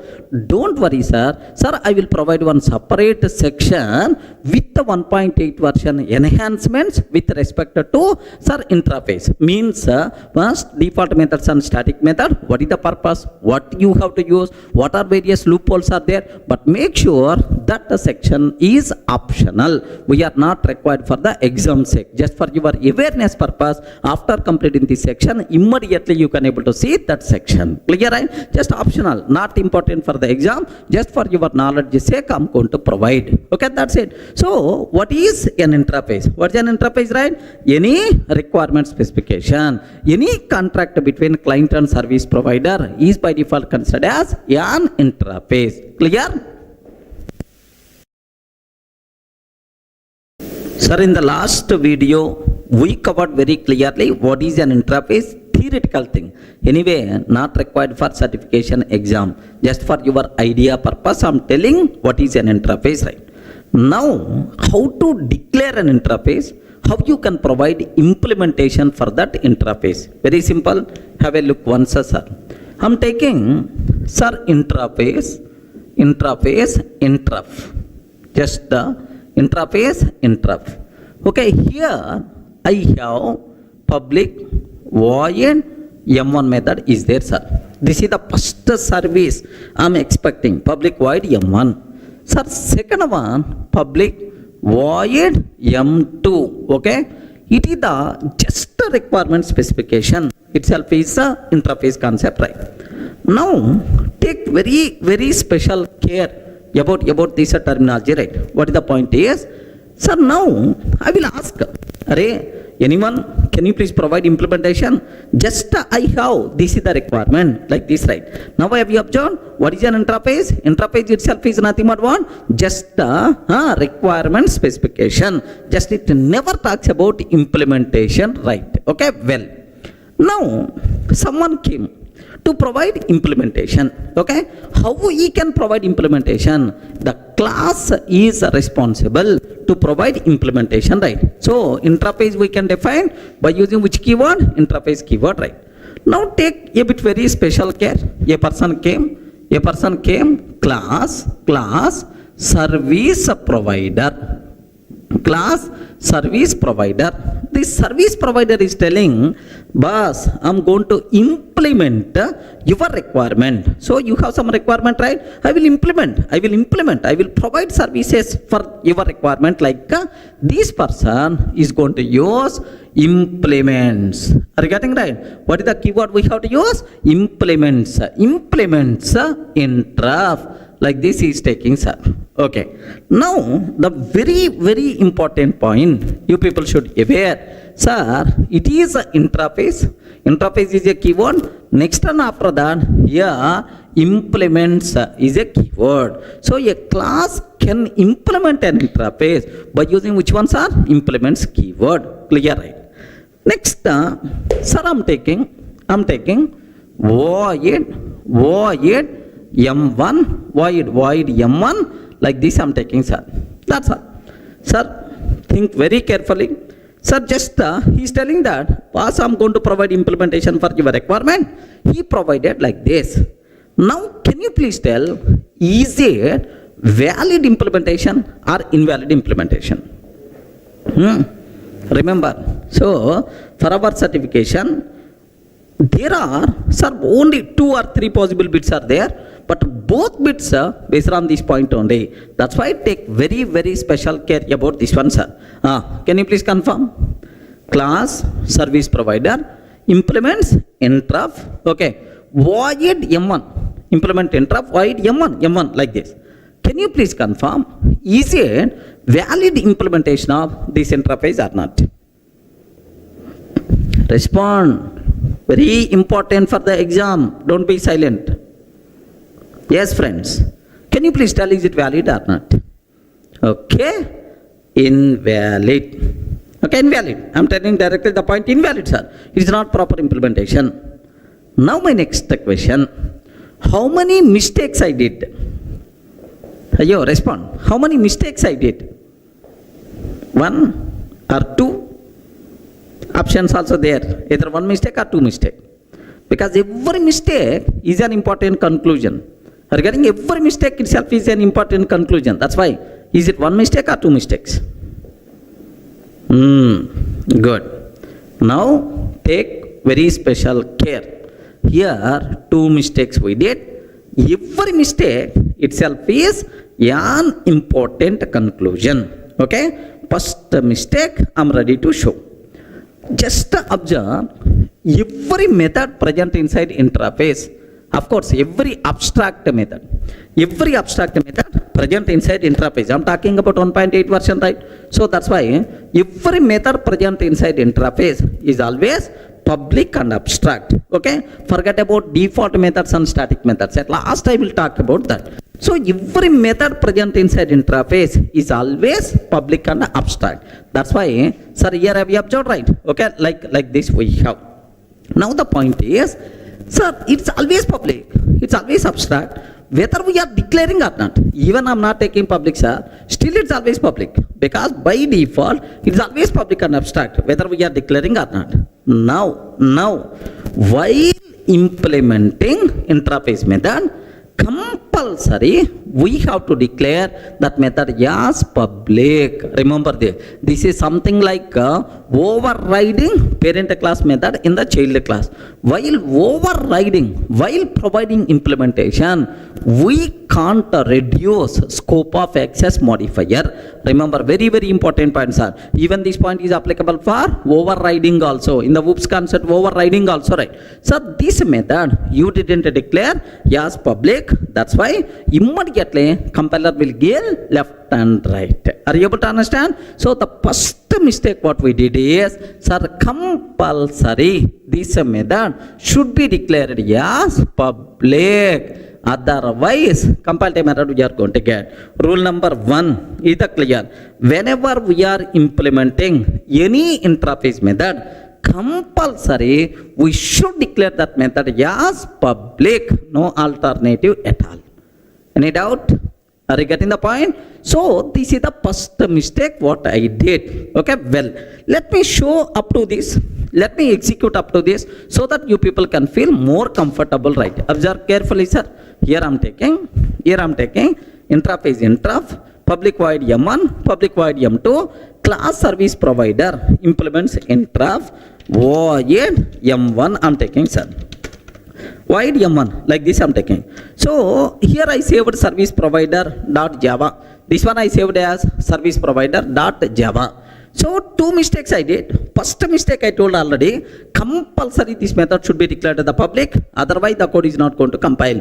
Now observe in what way compiler is going to respond. Just have a look once, sir. Java C service provider dot Java. Java C service provider dot Java like this, right? Java C service provider dot Java like this I'm taking, sir. Now if I can take like this, now can you please observe this? This error is very important. M1 in service provider cannot implement M1 in interrupt. Array, you didn't provide proper implementation for M1 method. Sir, what is the problem with that? Attempting to assign weaker access privileges was public. Sir, in the interface it was public, but you provided is the default access. Compulsory we should declare as the public. Regarding attempting to assign weaker access privileges public to default. That's why. So how I can correct that? Declare compulsory this method with the public. Clear, right? Now have a look once. Let me take public. I'm taking, sir, public. Now let me compile this one. Let me compile. Of course, sir, earlier we got 2 errors, but now we are getting only 1 error. Only 1 error. That problem gone. What is that second problem? We will discuss for you people, right? Okay? So it's very clear. The point number 1. Whenever we are implementing any interface method, compulsory we should declare that method as public. Point 1 is the clear. Sir, what about second point? Second, here this person is telling, array interrupt, I will provide implementation for your requirement, like he used implements interrupt. Implements interrupt means he signed on the agreement saying, yes, I can provide implementation for your requirement, like. But this person provided implementation only for M1. Where is M2? Are you getting the point? Where is M2? He provided implementation only for M1. Where is M2 method? That's why immediately compiler will give left and right. Another problem. This is the second point. Whenever we are implementing an interface, for each and every abstract method of that interface, we should provide implementation. But we are not providing implementation for M2. We didn't provide implementation for M2. That's why the problem is going to come. Now, just read that compile time error. Have a look once. If I compile, now observe that.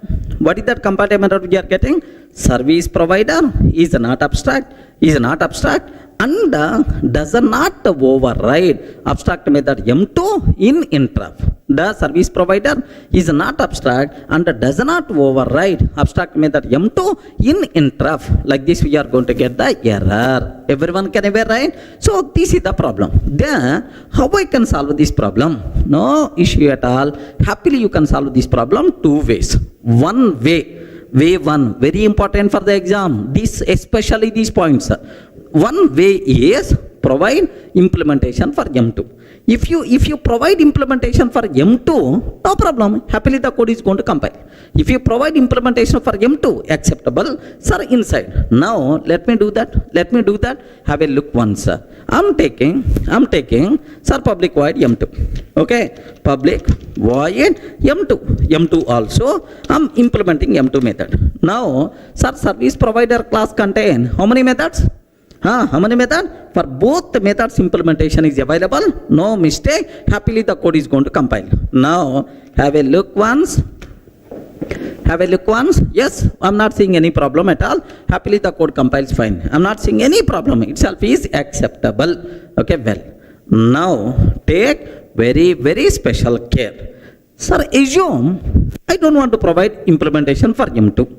So if you are not providing implementation for M2, what is the other way? Here see this, sir, I don't know about implementation for M2. If you are unable to provide implementation for at least one abstract method, no issue at all. You have to tell, I'm not complete, just a partially implemented class. What you have to take? Declare class as abstract.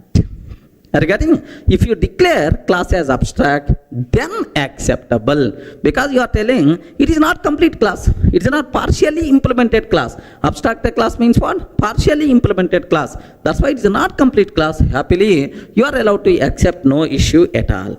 Clear, friends? So two ways you can solve the problem: declare the class as abstract or provide implementation for M2 method.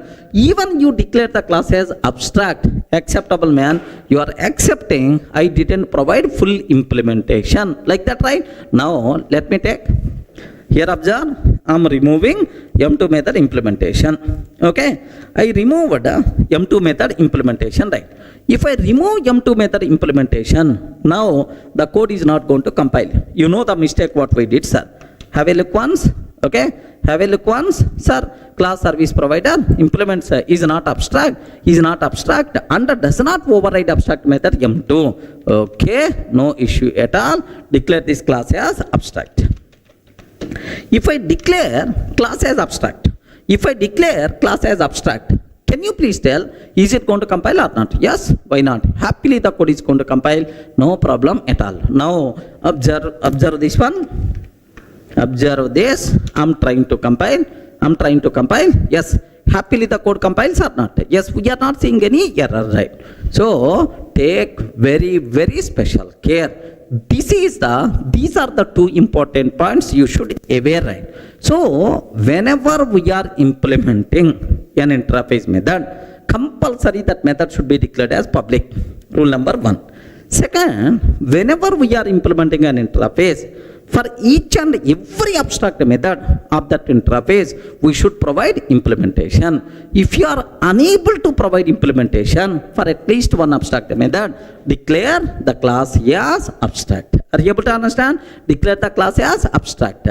Then who is the responsible to provide implementation for next remaining abstract method, right? Child class is the responsible. Okay, if I am taking any child class, okay, class sub service provider, class sub service provider extends class sub service provider extends service provider. Are you getting? Class sub service provider extends service provider. If I can take, now this person is the responsible to provide M2 method implementation. Sir, by mistake this person not provided implementation. Again compile time error.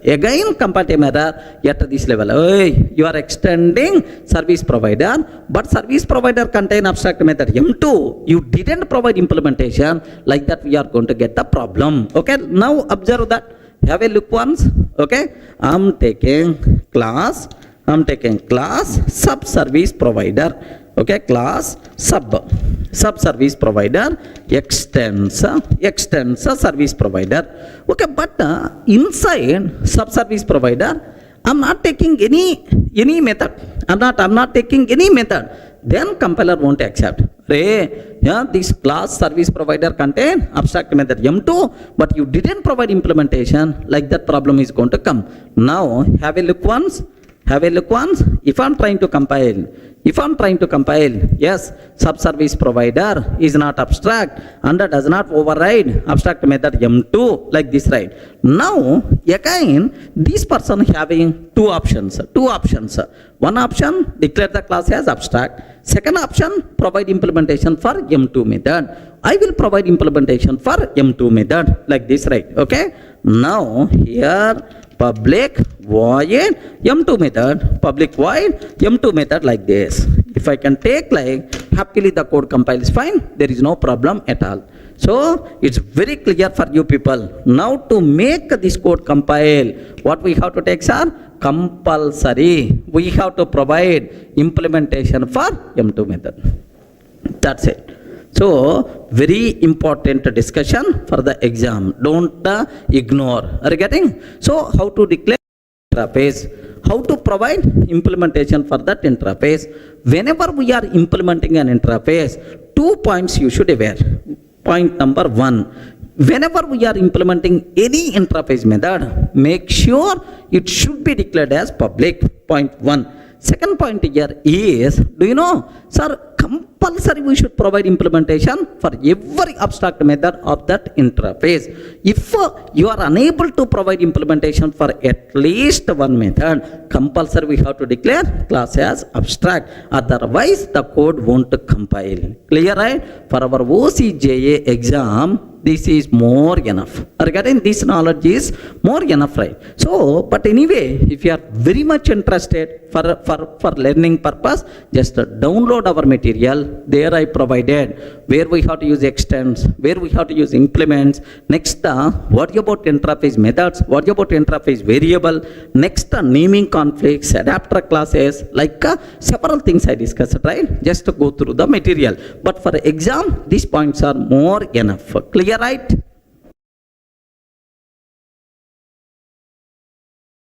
Hi friends, in the last videos we covered declarations and access modifiers. What is Java source file structure, import statement, package statement, class level modifiers, member modifiers, interfaces. Beautiful concepts are even almost around some possible bits also I discussed for the exam.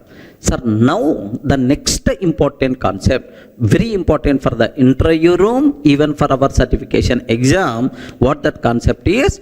OOPS concept, right?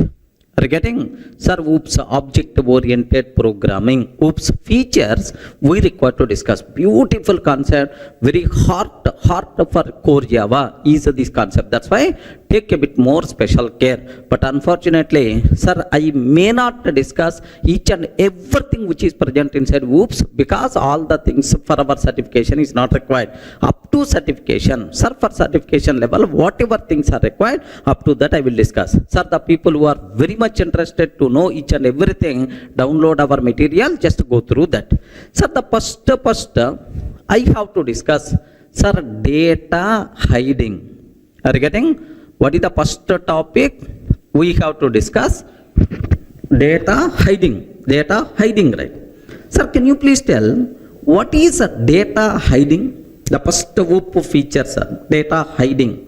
The name itself indicates, have you observed, right? Hiding of data. Hiding of data.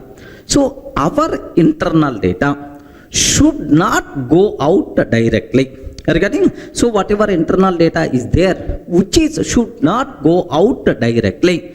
That means outside person should not access our internal data directly. We have to hide our data. Okay, like, sir, can you give an example so that we may get much clarity? Best example, sir. You have to check your mail, Gmail. You have to check is there any new mails came or not. To check your mail, sir, just www.gmail.com, immediately your inbox page is not going to come. Regarding it won't come. Compulsory, you have to provide your mail ID and password. Then only Gmail people are going to provide, so your mail's information. So here your mail data is not coming directly. So some sort of validation must be required. Hey, please provide your username and password. Then only I can able to tell your mail information. Are you getting right? So some sort of validation. After validation, then only the data is going to come. So if any person is allowed to access any person mail ID, meaningless. Are you getting? Any person mail data, meaningless. Are you getting? So I have my own secrets are there. If some third party person can able to access my mail, he can able to see my mails. Where is the security? Are you getting right? That's why our internal data should not go out directly. Outside person should not access. Compulsory, some sort of validation must be required. Yes, if this person is the valid, after validation, then only I can able to provide. You are getting? Suppose assume that I have ICICI bank account is there, sir. Then I will go to the bank. Okay, can you please tell how much account balance? How much account balance I have? Like bank people simply they are going to ask, what is your account number? Is there any ID proof? Are you getting? Is there any ID proof like? Yes, myself, my ID proof is like this. Then the bank people are going to check, okay, your account balance is so and so, like this, right? Or if you want to check your ICICI bank account balance, so online, then automatically, so immediately ICICIbank.com, can you please tell my account balance? No, first you have to provide your user ID, password, and then sometimes OTP also must be required to provide. Then only it is going to tell your account balance is like. Sir, are you getting? So our mail data, are you getting? Our mail data, sir, should not go out directly. First if any person is asking, hey, can you please provide mail data? First provide your username and password. Sir, my account balance information is not going directly. First, if any person is asking, can you please provide my account data? First, you have to tell your username and password. Then only I can able to provide your account information. So, our internal data should not go out directly. Some sort of authentication must be required. Then only the data should go. This type of beautiful WOOP feature is nothing but what? Data hiding. Everyone can able to understand, right? Sir, theoretically, okay, sir. Data hiding of the data. So, any person is not allowed to access any data. Some sort of authentication must be required, like this, right? Sir, programmatically, how you can implement a data hiding? Very, very simple, sir. Assume that I have class account is there. Assume that, sir. Class account is there. Every account having balance. Every account having balance. Balances, sir. Public double balance is there. Okay, like. Sir, do you know private double balance? Okay. So, by declaring this balance variable as the private, by declaring this balance variable as the private, we can implement data hiding. Are you able to understand, right? So, how you can implement data hiding, sir? By declaring, sir, data member as the private, we can make outside person unable to access this data. Sir, this variable can be used just for internal purpose only, like this, right? Then immediately you ask, sir, I want to check my account balance. How I can access this variable, sir? Directly, you can't access this balance. Then, if you want to know your balance information, okay, I will call get a balance method. I will call get a balance method. Okay, can you please give get balance? Get balance is the public. Any person can able to call get balance method. In that get balance method, yes, whatever validation you want to perform, sir, perform validation. Hey, provide username and password. If a username and password are valid, sir, if valid, provide balance. If valid, okay, return balance. If not valid, then automatically, sorry, you are not allowed to access this information. Like that, I can able to write the code. Are you able to understand? So, outside person should not access our data directly. Okay, compulsory, he has to call a method. Within that method, we have to perform validation. If validation succeed, then only, so we can able to provide our data. This type of beautiful concept is nothing but what? Data hiding. One of the very important feature for object-oriented programming, even for our certification also. For intra-year room certification, very important terminology. So, how to implement data hiding? Can you please tell? By declaring variable as private modifier, we can implement data hiding. Can you please tell what is the main advantage of data hiding? Ayo, respond. What is the main purpose of data hiding? What? If you are going to hide something, wherever hiding is there, the biggest advantage we are going to get is security is the advantage. Are you getting what is the advantage, right? Security. So, my account balance, I can only check, the other people are not allowed to check. My mails, I can able to check, the remaining people can't access my mail database. Clear, right? So, the biggest advantage of data hiding is security. Okay, clear. So, what is data hiding? Next, what is the advantage of data hiding? How to implement data hiding? All the things are clear. Outside person should not access our internal data directly. So, by declaring data member as the private, we can implement data hiding. The main advantage of data hiding is security. Clear?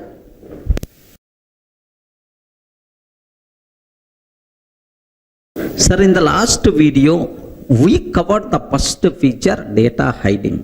Clear, right? So, outside person should not access our data directly. By using private modifier, we can implement data hiding. The biggest advantage is security. Sir, you know, the highly recommended modifier for variable data member is always private. Even in the last videos also somewhere I covered, because to implement data hiding, private must be required. Highly recommended modifier for variables is always what? Private. Okay, well. Now, the next cinema, what I have to talk, the second WOOP feature, very important, sir, abstraction. Are you getting? What is the concept, sir? Abstraction is the second important WOOP feature, abstraction, like this, right? So take a bit very special care about this terminology, abstraction, right? What the point is, can you please tell what is abstraction? Have you heard anywhere about this one? Forget about programming. In our day-to-day life, abstraction. Have you ever heard about this one? Yes, friends. Abstraction. Okay? Sir, his mind is always abstract. He is not open-minded person. Regarding he is not open-minded person. There, everything is abstraction. They are not going to provide complete information. So something like abstract means not complete. In the last session somewhere we covered abstract class. Have you remember, right? Abstract class. Abstract class means partially implemented, not completely provided class. Partial, that is not complete. Such type of word is nothing but abstraction. Okay, well. Sir, in the whoops, sir, which feature is called abstraction? Very simple, sir. Hiding internal implementation. Hide internally how it is implemented. Hiding internal implementation, just highlight the set of services what we are offering. Sir, these are the services what I'm going to offer. So I'm going to tell that. But how internally these services are implemented? Sorry, don't ask security reasons. I don't want to highlight my internal implementation. Are you getting? So hiding internal implementation, just highlight the set of services what we are going to offer is the concept of abstraction. Are you getting right? So it's a very important concept. Compulsory while implementing, whoops, we have to take care. Because if I'm going to expose my internal code to any person, then automatically where is the security for our code? That's why. So this feature must be compulsory required. Hide internal implementation, just highlight the set of services what we are going to offer is the concept of abstraction. Sir, best example, sir. I hope everyone in this session, everyone who is seeing this video, used at least once your ATM card. Okay, to withdraw money, ATM card at least once you use it, right? Sir, if you go to ATM center, if you swipe the card, then immediately it's going to ask enter PIN number. Yes, I'm going to enter PIN number 1234. Once I entered PIN number, then immediately, so which operation you want to do? Withdraw operation. Click withdraw button from savings account, 10,000 rupees, enter 10,000, submit. Now, immediately you are going to get 10,000. Yes, like this. We did several times. Now, in this process, I have several doubts are there, sir. What I did is, one fine day, I went to bank. Observe very carefully, sir. I went to the bank. Near ICICI Bank or HDFC Bank, I went. Once I entered into the bank, on the right hand side, on the right hand side, so there is one customer care or reception or something like will be there. So may I help you? Like, sir, there is one center is there, sir. May I help you? Like, one sir, cabin by default will be there. Very cute lady is going to sit most of the times, like. Then I went there. Madam, related to my ATM card usage, I have several doubts are there. Can you please help? Like this, I asked this lady. Then immediately, that lady is telling, yes, sir, why not? You can ask your doubts, I can clarify. Like. Now, the first question I asked that lady, Madam, whenever I swipe my card, enter PIN number, internally, what thing is happening? Like this, I asked her. Then immediately that lady told, sir, your card is valid or not? It is going to check. Our software is going to check, like. Madam, up to that I know. But my requirement is, internally, which code is executing. Is it Java code or Python code or .NET code? Next, is that a validation, authentication, checking validation, is it happening in the ATM machine or somewhere in the server? If it is happening inside server, okay, where is the location of that server? Are you getting where is the location? What is the IP address? What is the username and password? Next, which SQL query is triggering? Can you please let me know? Like this I ask. Are you getting right? Immediately, sir, if you don't mind, just wait here for few minutes. I will call my next level. That person can guide you like she entered inside. She had a discussion with the manager. Those people made a phone call to 100 saying someone came. He is asking about internally server location, IP address and so on. We thought that he is the hacker. Can you please come like they made a call to policeman. Within 10 minutes policeman is going to come in front of me. Are you able to get right? So you are the valid customer of the bank. You have already ATM card. Sir, you can able to use this card, but you should not aware internally how that functionality is implemented. Are you getting right? So if you want to validate, enter, swipe the card, enter PIN number, that's all. Internally validation is going to be happen. Hurry, how the validation is going to be happen? Sorry, bank people, they never going to highlight their internal implementation. Okay, now if you click withdraw button, if you click withdraw button, sir, I'm taking withdraw button. If you click withdraw button, if you enter 10,000, so you will get 10,000. So internally, how this functionality is implemented, which SQL query is executing, where is the database server is locating, all these things, bank people, they never going to highlight. Are you in a position to understand, right? So this is this type of feature is nothing but abstraction, sir. Bank people through ATM GUI screen are getting through ATM GUI screen. They are going to highlight the set of services what they are offering. So ICICI Bank ATM Center, they are going to tell, even very recently they got one world sir, mini bank ATM machine itself is nothing but mini bank counter, like they got some award. They are going to tell, boss, these 15 services we are going to offer through ATM machine. Like ICICI Bank people are going to tell very proudly. So withdraw facility is there, deposit facility is there, next fund transfer facility is there, so request for checkbook, like there are multiple services you can able to get from ATM machine. But internally, how these services are implemented, at least one service also they never going to highlight. Are you able to identify? Are you able to understand the point, right? So this concept itself is nothing but abstraction. So in our coding also, compulsory we have to maintain this type of feature. Hide the internal implementation and highlight the set of services what we are going to offer is the concept of abstraction. Is it clear for all of you, right? So by using GUI screens interface concept, we can able to implement abstraction. Sir, best example at a programmatic level. Just observe this one, sir. Suppose I want to develop a Java application. Assume that it is the Java application, right? Now, there are some services are available, withdraw, funds transfer, deposit, like there are several services are available, right? Now, sir, UI based application, .NET application wants to communicate with this. .NET application wants to communicate with our Java application. So, if you want to call withdraw, just you have to call from your code M1. Okay?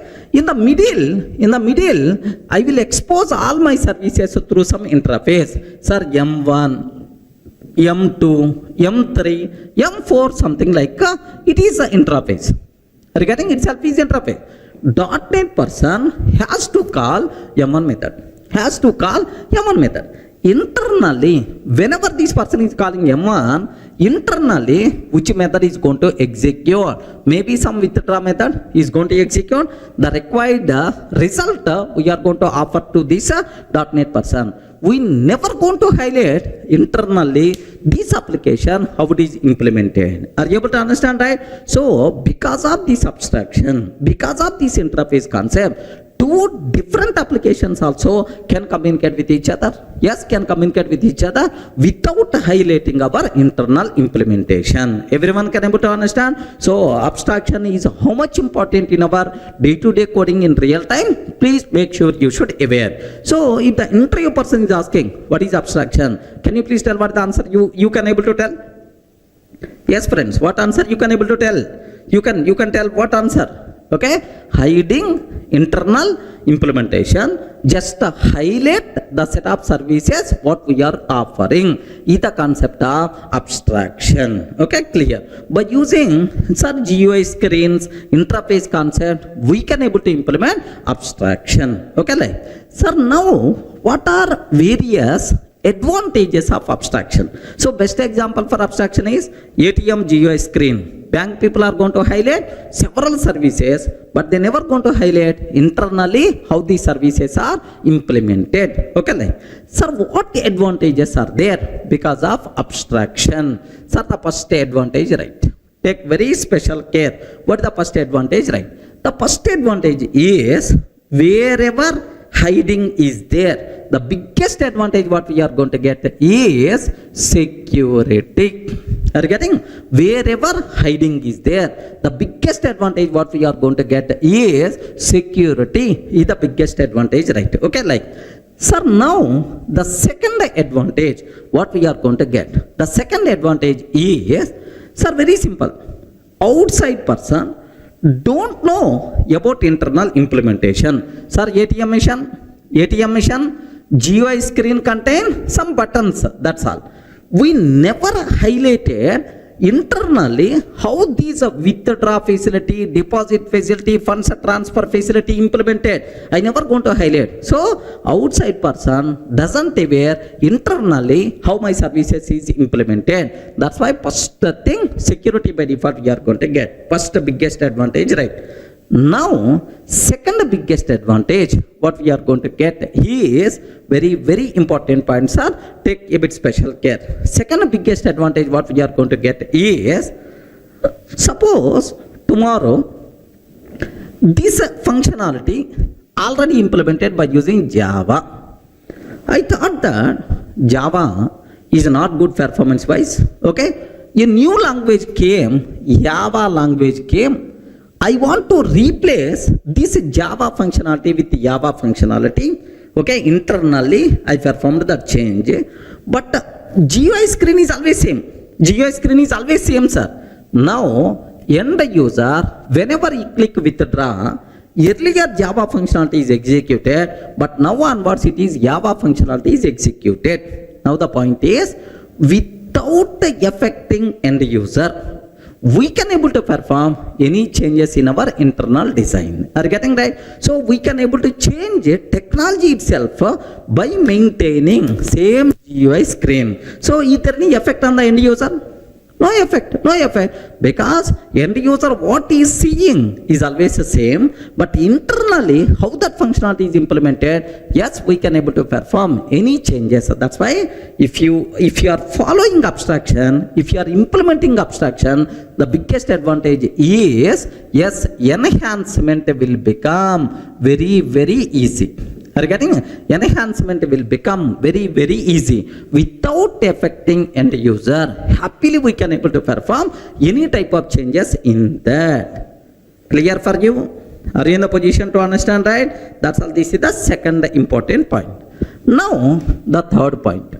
Take very special care, sir. This is the second. Next, if abstraction is there, if you are not going to highlight your internal implementation to the outside person, okay, maintainability of the application is going to be improved. Maintainability of the application is going to be improved. Modularity of the application is going to be improved, sir.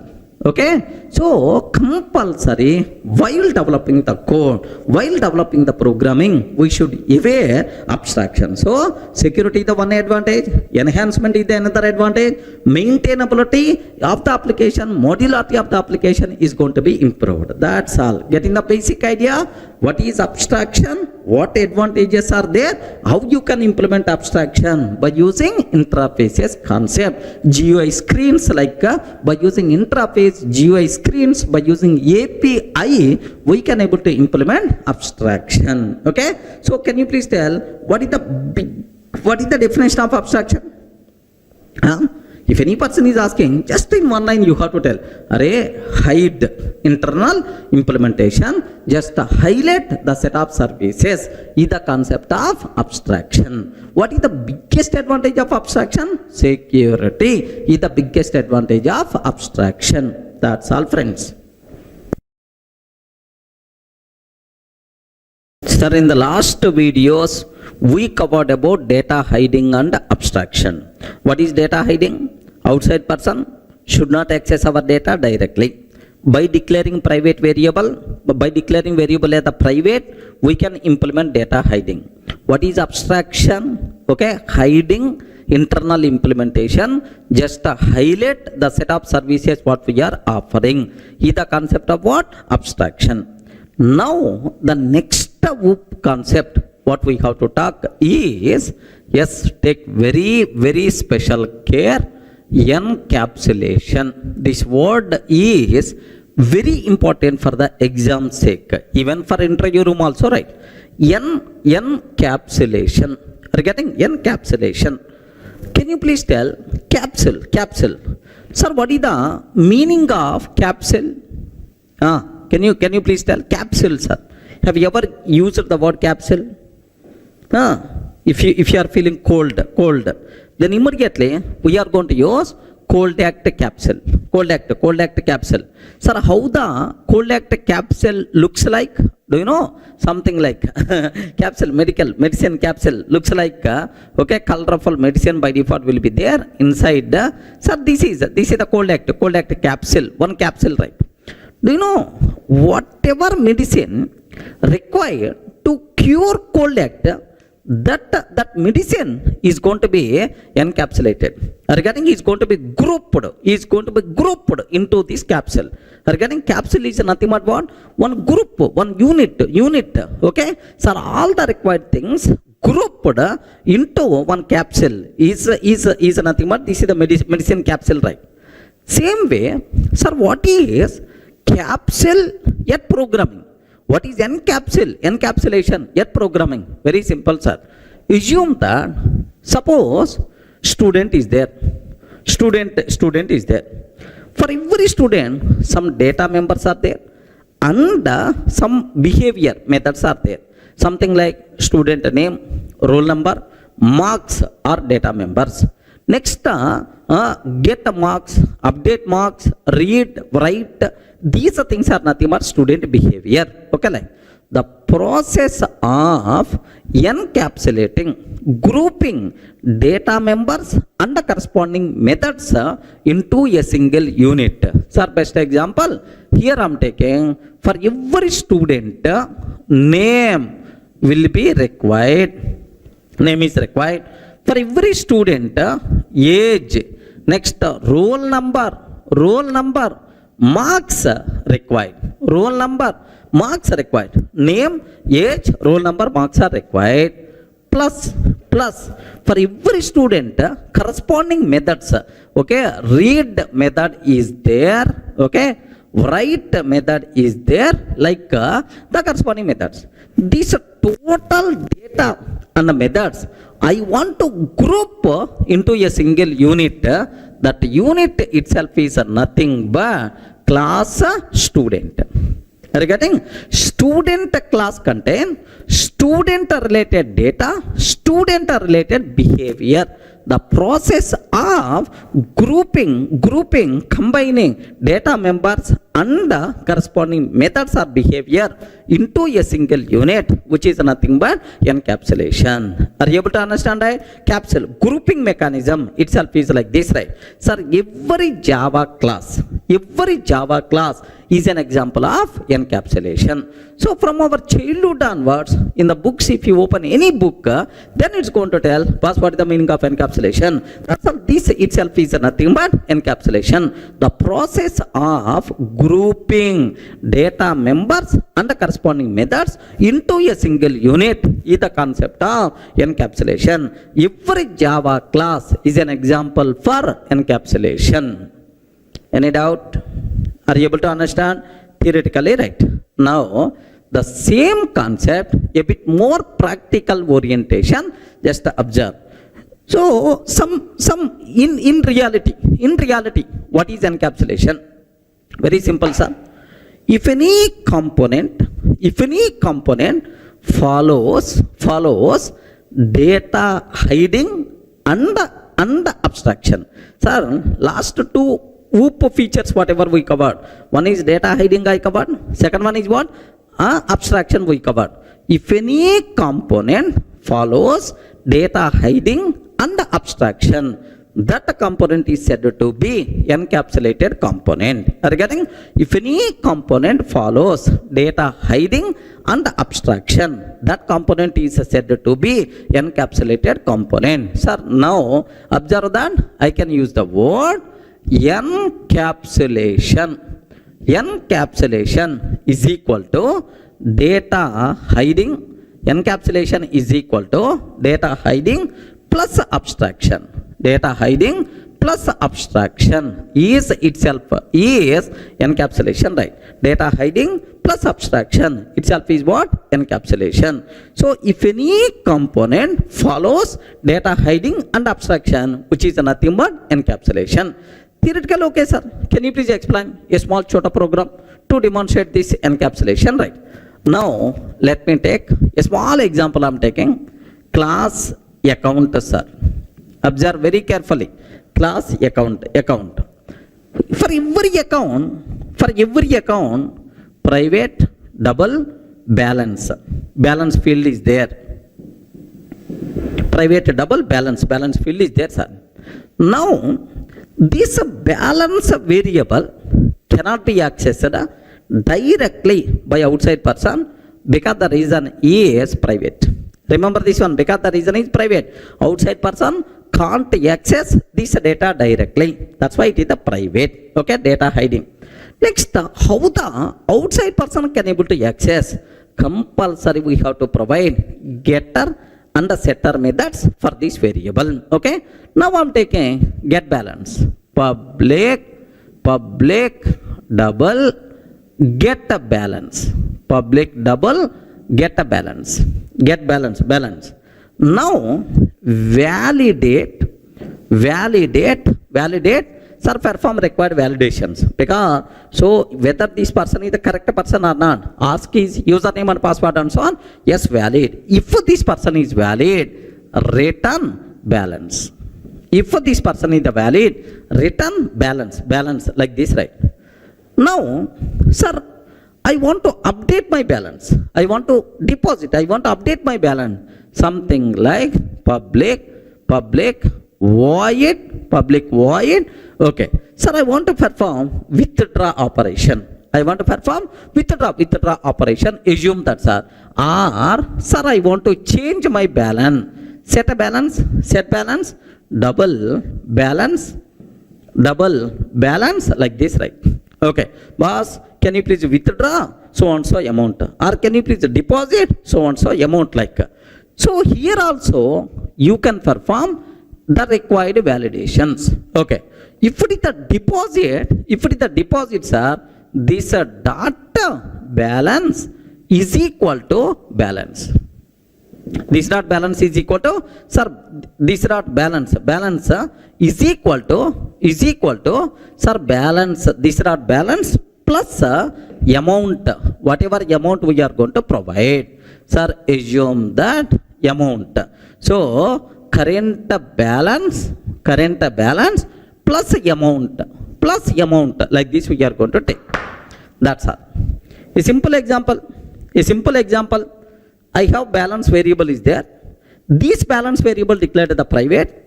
Outside person should not access our data directly. Next, how the outside person can able to access? Sir, by using getter method and setter method. The advantage of providing access through getter and setter methods is sir, we can perform the required validations. Are you getting? Outside person is always going to call either get balance or set balance. So through that, after validation, then only he can able to get the required data, or he can able to perform required operations, right? So now I can use the word, it is the best example for encapsulation. Are you getting example for encapsulation? Now I have bigger doubt is there. If you are telling it is the encapsulated component, compulsory it should follow data hiding and abstraction. Compulsory it should follow data hiding and abstraction. Sir, where is the data hiding? Yes. Yes, where is the data hiding? Declare this variable as the private data hiding. Okay, well, perfect. But where is abstraction? Yes, friends. Where is abstraction? How you can conclude? Yes, this is abstraction is there in this example. Remember that. Okay. So I never going to highlight this get balance set balance functionality to outside person directly. What I will do?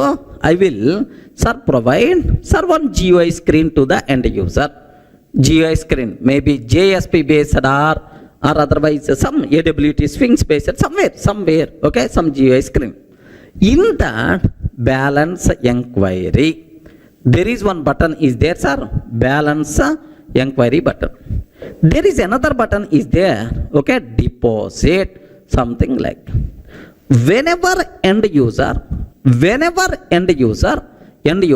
click balance inquiry, now get a balance method will be executed. Whenever end user click balance inquiry, then get balance method will be executed.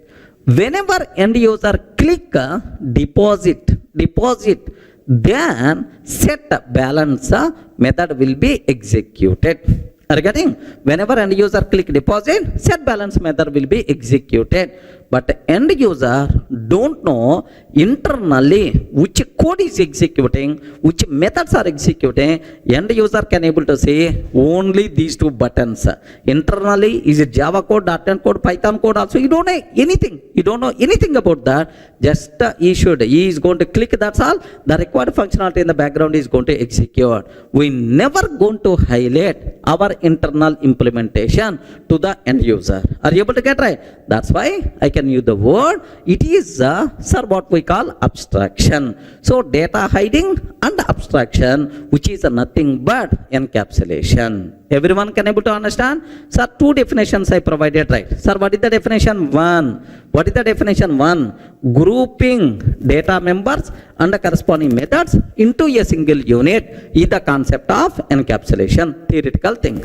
If any component follows data hiding and abstraction, that component is said to be encapsulated component. Sir, best example, declare data member as a private, and for every data member provide getter method and a setter method. Okay, like and we can provide access through some GUI screens. Itself is nothing but okay encapsulation, right?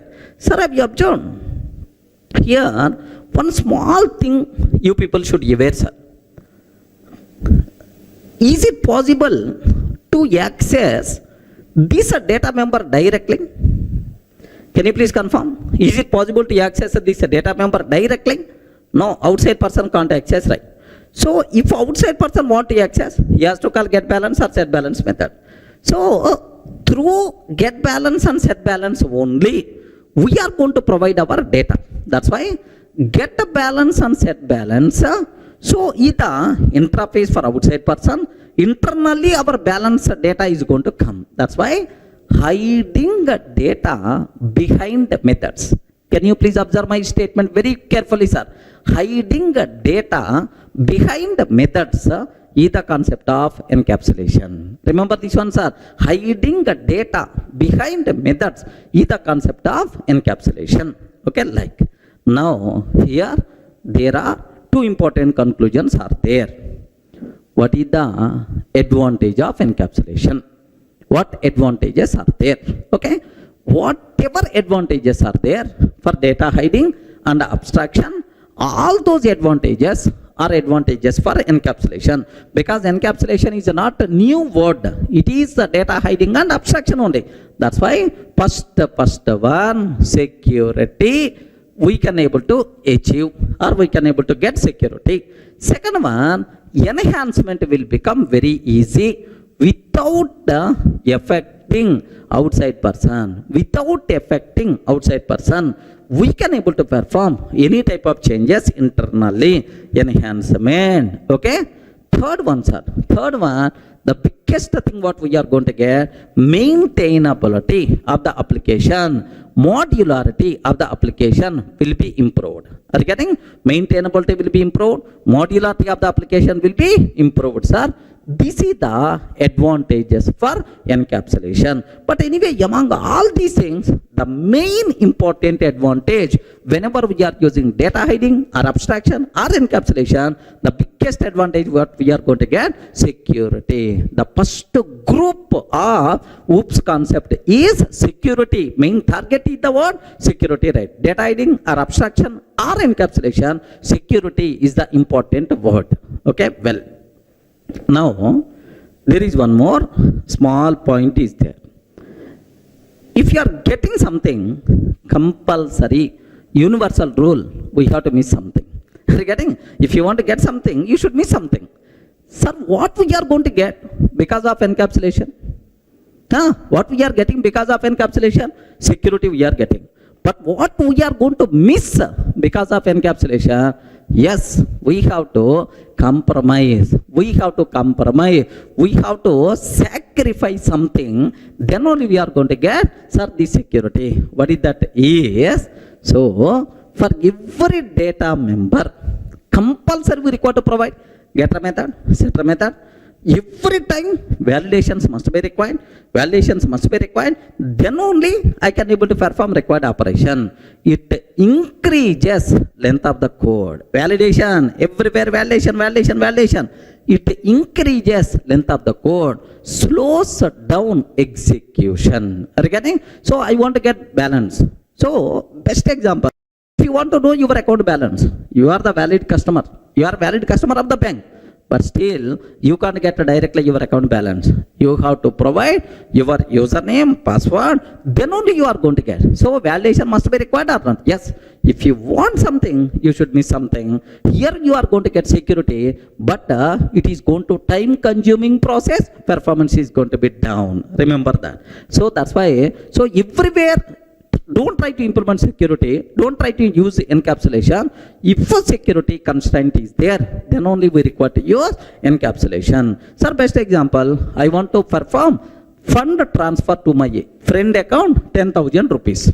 Assume that, sir, 10,000 rupees funds transfer I want to perform. In the ICICI Bank, to perform funds transfer of 10,000 rupees, how many activities you have to do? You have to provide your username, password.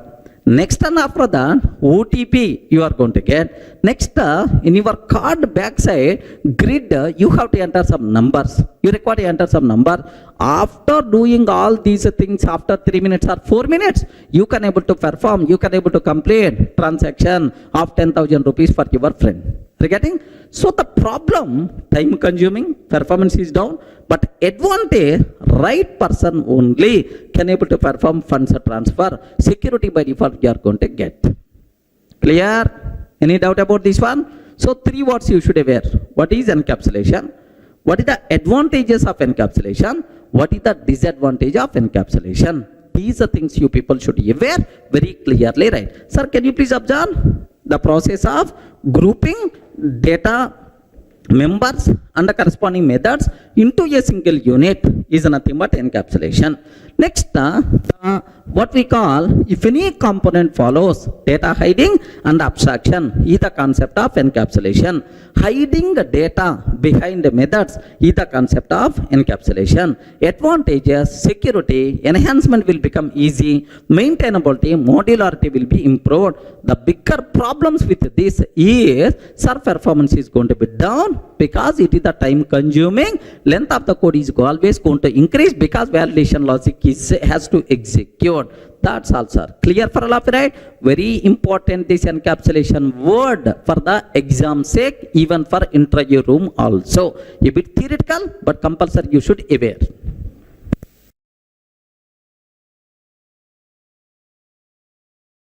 Sir, in the last videos we covered data hiding, abstraction, and then encapsulation. It's a very clear. Now, the next thing what I have to discuss, sir, tightly encapsulated class. What is the word? Can you spell out? Tightly encapsulated class. Tightly encapsulated class. Okay. Sir, when we say that a class is said to be tightly encapsulated, are you getting? Sir, usually every Java class is by default considered as encapsulated class only. When we say that it is a tightly encapsulated, if and only if every variable present inside that class is private. Regarding every variable present inside that class is private. Such type of class is said to be tightly encapsulated. Whether the class contain getter methods, setter methods or not, whether these getter methods, setter methods are declared public or not, these things are not required to worry. Only one point we should aware. Every variable present inside that class is a private. Such type of class is said to be tightly encapsulated. 100% data hiding is there, sir. Yes, obviously it is a tightly encapsulated class. Sir, best example here, if I consider public class account. Public class account class is there. Now I'm taking private double balance. Private double balance variable is there. Now the point is, if I can take public double get a balance, public double get a balance, like this I'm taking. Return balance, right? Public double get balance, return balance, like this I'm taking. Can you please confirm, is it a tightly encapsulated class or not? You respond. Is it tightly encapsulated class or not? Yes, because how many variables are there? Only one variable. That variable is the private or not? Yes, man. It's a private. We never going to worry about this variable, this data member having getter method, setter method or not. Whether these methods are declared as the public or private, we are not required to worry. So, every data member declared as private, such type of class is said to be encapsulated class. Clear for all of you, right? Such type of class is said to be tightly encapsulated class. Okay, well.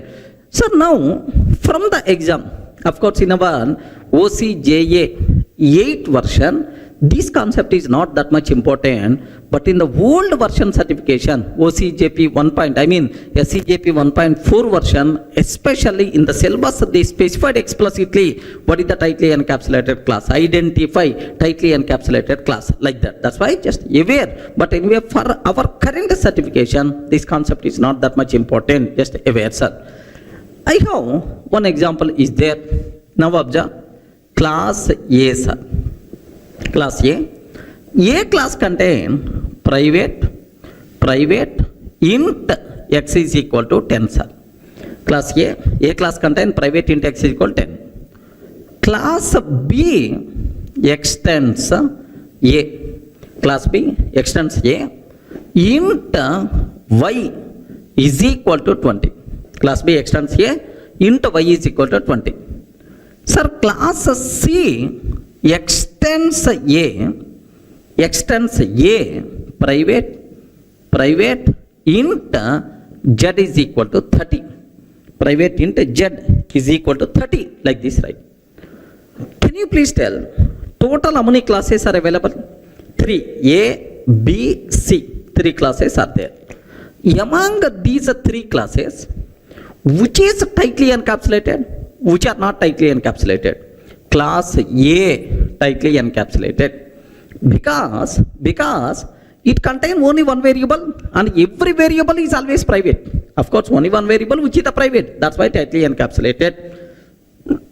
Class B is not tightly encapsulated because the reason is class B extends A. Of course, from A, every data member is always private. But here int y is there, which is not private. Which is not private. Outside person can able to access this data directly within the same package. Any person can able to access this data directly. That's why it is not tightly encapsulated. Because it doesn't contain every variable as a private. There are some non-private variables are there. Next, what about this one, sir? Class C extends A. From A, everything is always private. Next in C also, it is always private. That's why by default considered yes. By default considered yes is sir is tightly encapsulated. Because sir, very simple funda, simple rule. Every variable present inside that class is the private, then automatically tightly encapsulated. So A and C are tightly encapsulated, but B is not tightly encapsulated. Okay, well, sir. Now I'm ready to go for one more example. Even you may get some conclusion also. What is that? Is observe that class A, sir. I'm taking class A. Inside class A, okay, just I'm taking int x is equal to 10. Observe very carefully, sir. Int x is equal to 10, non-private data. Class B extends A. Class B extends A. Private int y is equal to 20. Class B extends A. Private int y is equal to 20. Class C extends B. Class C extends B. Private int z is equal to 30. Like this I'm taking. Private int z is equal to 30. Like this I'm taking, sir. Can you please confirm among these what is the output by default we are going to get? Please respond. If I can take like this, what the I mean, which are tightly encapsulated, which are not tightly encapsulated? Can you please tell? Sir, A is not tightly encapsulated because it doesn't contain private, non-private data is there. What about class B? Respond. What about class B? Class B is tightly encapsulated or not? No. The reason for that is class B extends A. Extends A. B is the child class of A. B is the child of A. Automatically, this variable inheriting to the B. Regarding, so this non-private data will come to the B also. That's why it is also not tightly encapsulated. Okay, well. Now, class C extends B. Class C extends B. Now the point is, observe carefully. Observe a bit very carefully about this one. Class C extends B, private int z is equal to 30. Now, it is the child of B. This non-private data X will come in here also. So, it is also contain non-private data X. That's why it is also not tightly encapsulated. So, from this, do you have any conclusion? You can able to conclude very easily. Do you have any conclusion? If the parent class is not tightly encapsulated, then no child class is tightly encapsulated. Remember, because parent class non-private data automatically will come to the child or not? Yes.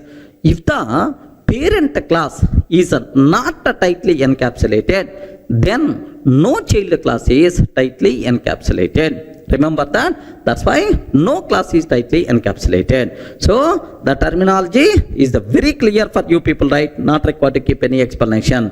So what is the tightly encapsulated? If each and every variable of a class is contain only each and every variable is the private, such type of class is said to be tightly encapsulated. And sir, whether the class contain getter methods or setter methods, whether those methods are declared as the public or not, all these nonsense we are not required to check. Sir, make sure only one condition, every variable declared as the private or not, that's all.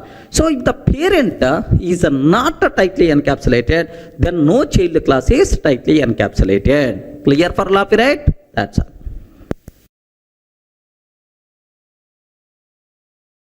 Sir, in the last videos we covered very clearly what is abstraction, what is data hiding, encapsulation, tightly encapsulated class. These concepts always talks about one very important word, security. Clear, right? Sir, now the next thing what I have to talk, the most valuable important concept, inheritance. Remember this one.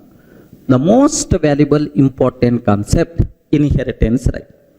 Sir, the first point what you people should be aware, inheritance is also known as is a relationship. Regarding inheritance is also known as is a relationship. Okay. Next, the main advantage of inheritance is, the biggest advantage of inheritance is code reusability. Regarding what is the biggest advantage of inheritance, right? Code reusability. Of course, I will explain with examples all these things, don't worry. Next, how to implement inheritance by using extends keyword, we can implement inheritance concept. Are you getting right? So inheritance, the thumb rules, only 3 points just I'm telling. What are the first ones are? Is a relationship. Inheritance is also known as is a relationship. The main advantage of inheritance is code reusability. Okay. Next, by using which keyword we can implement is a relationship. By using which keywords are? Extends. By using extends keyword, we can implement is a relationship. Up to this is the clear. Sir, what it means? You are telling some conclusions directly. Can you please explain with an example so that we will get much clarity like this, right?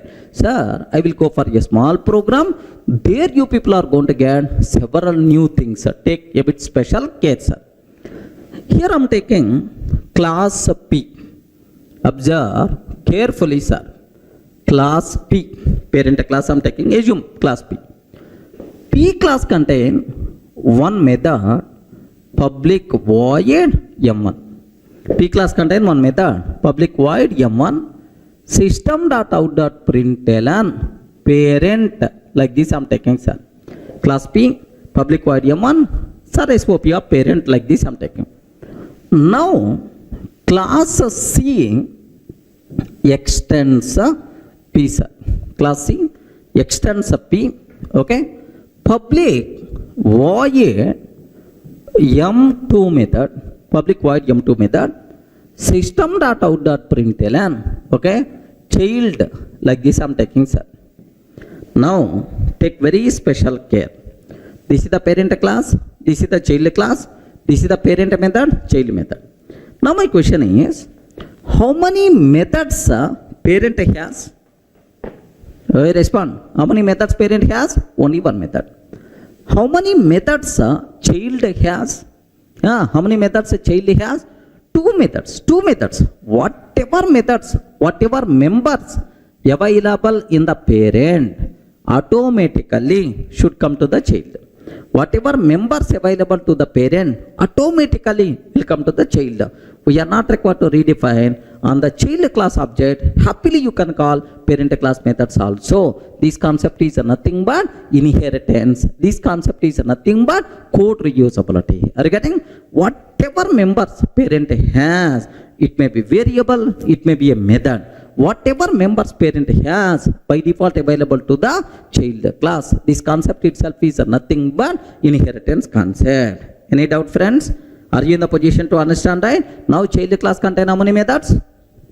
Child class contain how many method? Two method. M1 method and M2 method both. Now, sir, my requirement is, I'm taking class test. Class test. Okay.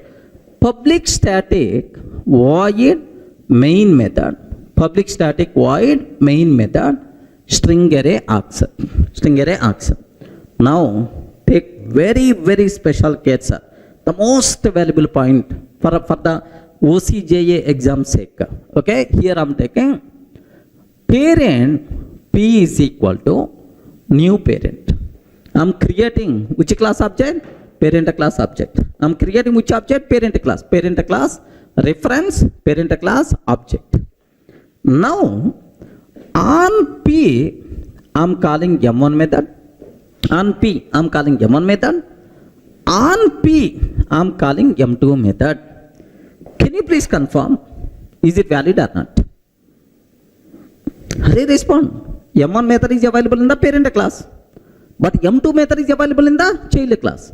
Whatever methods available by default available to the child, but whatever methods available in the child class by default not available to the parent. Regarding inheritance is always parent to child, not from child to parent. Remember this one. So on the parent reference, you can call any method available in the parent class, no problem at all.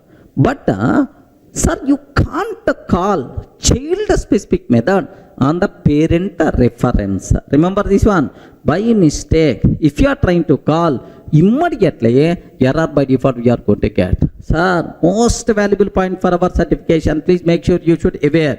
On the parent reference, child specific method you can't call because child members are by default not available to the parent. Is it clear for all of you, right? Of course I will execute and I will show. Don't worry about that. Sir, this is the scenario 1. Do you want me to execute up to this? Just have a look once, sir.